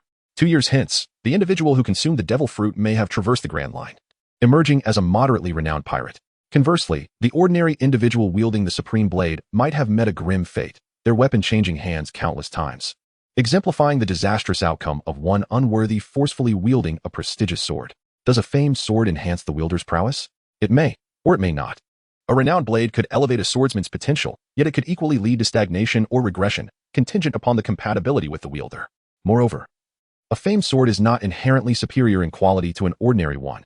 After all, what is termed a famed sword is merely a classification bestowed by others. Newly forged blades yet to gain renown may be of exceptional quality. Furthermore, a commonplace sword, if honed to the level of a black blade, would undoubtedly rival any famed sword. The essence of a black blade does not necessitate it being a renowned sword. A future master swordsman once proclaimed that any blade could be transformed into a black blade, provided its foundational quality is exceptional. Certainly, Skylar would not randomly select a sword, rigidly attempting to forge it into her black blade. She would choose a weapon of high quality that suits her, and then proceed to refine it, as exemplified by the remarkable blade brought by Kong. As Skylar grasped the blade, an inexplicable sensation washed over him. This knife had undergone a tempering process, yet it had not been forged into a black blade. In fact, its refinement paled in comparison to the legendary Inma that Zaro would acquire 2 decades hence. It felt as if this was a freshly crafted sword, one whose inaugural master had scarcely wielded it before circumstances thwarted any further tempering. The design and structure of the blade resonated perfectly with Skylar, though there lingered a slight regret. It was just a tad too long for his liking. If only it could be shortened by an inch or 2, it would be flawless. Alternatively, a simple solution would be for Skylar to grow another 10 centimeters, thus achieving a perfect fit. At that moment, Kong, wearing a benevolent smile, observed the beaming Skylar and remarked, "Well then, take it back and become acquainted with it. By the way, do you intend to bestow a name upon it?" In truth, Ancient You is already a splendid title, rendering any further naming unnecessary, unless, of course, it were to become my sword. Skylar sheathed her long knife and placed it within the blade case, adjusting its position. Upon noticing that Kong had already commenced processing documents, she saluted in farewell and departed from Kong's office. Exiting Marshal Kong's quarters, Skylar made her way swiftly to the training grounds, yet not to her usual venue. Instead, she headed to another training facility, one exclusively for female naval personnel. It is worth noting that this territory belonged to Crane, and these female soldiers were indeed under her command. However, the officer currently training them was not Crane, but rather Guion, who was also awaiting her assignment after promotion. Sister Guion. Skylar appeared before Jiuan, who was currently engaged in her training. Being still youthful, her prowess had yet to reach its zenith, making rigorous practice indispensable. Moreover, as a commander, Jiuan was obliged to lead her troops on maritime expeditions. Once the formation was established, she would no longer have the luxury of time for training as she did under Crane. Thus, in the final 2 months preceding the formation, Jiuan entered an intensive training phase. Upon noticing Skylar's approach, Jiuan did not even sheath her sword. She sensed the purpose of Skylar's visit. Had she come to flaunt a new blade? Standing tall, she pivoted the sword S-tip towards Skylar and remarked, "Sister, this sword of mine is of a quality that rivals any other. Should you shatter it, do not weep." At this moment, Skylar's hands had already gripped the ancient blade. the momentum of her sword condensing in an instant. Although Ji-Yuan maintained a smile, her expression gradually turned serious, exuding an unmistakable sharpness. She could not recognize this newly acquired sword of Skylar's, yet it was evident that it could not be of inferior quality, given that Kong had personally sought it from Mariewa, coupled with Skylar's remarkable swordsmanship. Despite feeling a twinge of shame, Ji-Yuan had to concede that in the realm of swordplay alone, Skylar was rapidly closing the gap between them. This girl was nothing short of a prodigy, achieving such progress in just over 2 years. She recalled their first meeting when Skylar, who always claimed to practice the three-sword style, was merely unable to wield her black obsidian blade due to her short stature, necessitating the search for an alternative sword. At that time, Skylar's swordsmanship was, how should one put it, awkward yet intriguing. Hence, Ji-Yuan, as a senior in the art of the sword, had encouraged Skylar, never anticipating that in a mere 2 years, she would truly master the art, whether it be a one-sword style, two-sword style, or the recently developed three-sword style, all executed with considerable finesse. In stark contrast, Ji-Yuan lamented her own slow progress, a languor that instilled a sense of dread within her, fear of being surpassed by this newcomer, which would render her an older woman, advanced in years yet lacking in skill. As these thoughts swirled in her mind, she intensified her sword's sharpness, understanding that a battle devoid of fiery intent was merely child's play, hardly worthy of the title of combat. The surrounding female soldiers instinctively formed a circle, having already kept their distance from Ji-Yuan. The sound of the blade unsheathing echoed, drawing Ji-Yuan's full concentration as Skylar charged forward, drawing her sword. The clash of their strikes resonated. Ji-Yuan's cut was elegant, while Skylar's pink-hued strike was flamboyant. Their blows met without yielding, the two blades intertwining. A fine sword indeed, but in your hands, it appeared as if a child were donning an adult's attire. As they engaged in a test of strength, Ji-Yuan remarked lightly, "Your technique is rather ordinary." Their encounters were not limited to mere sparring. Such provocations during wartime were commonplace, yet today felt different. Ji-Yuan silently vowed to herself not to become a relic of the past. Skylar's words ignited a fierce determination within Guion, proving to be remarkably effective. In the first round of the duel, Skylar faltered, her feet gliding upon the ground as she sought to stabilize her stance. However, Ji-Yuan would not grant her the luxury of time. She surged forward with her blade, seemingly intent on delivering a decisive blow. Observing this, Skylar could no longer afford to slide and absorb the impact. She activated her Haki, firmly planting her feet on the ground, channeling her strength. The two charged at one another, their swords clashing in a fierce exchange, the intensity of their Haki reaching a crescendo, while Skylar enveloped herself in an additional aura of tracking technique.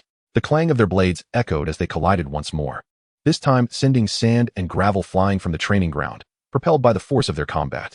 Faced with the overwhelming power of Ji-Yuan, Skylar's Haki surged, wrapping her hands and blade in a protective layer. She refused to relinquish her sword. Her shoulders, back, and feet were all fortified by the Haki, while the iron block technique activated, halting Ji-Yuan's advance. Surprised, Ji-Yuan thought, when did Skylar's strength become so formidable?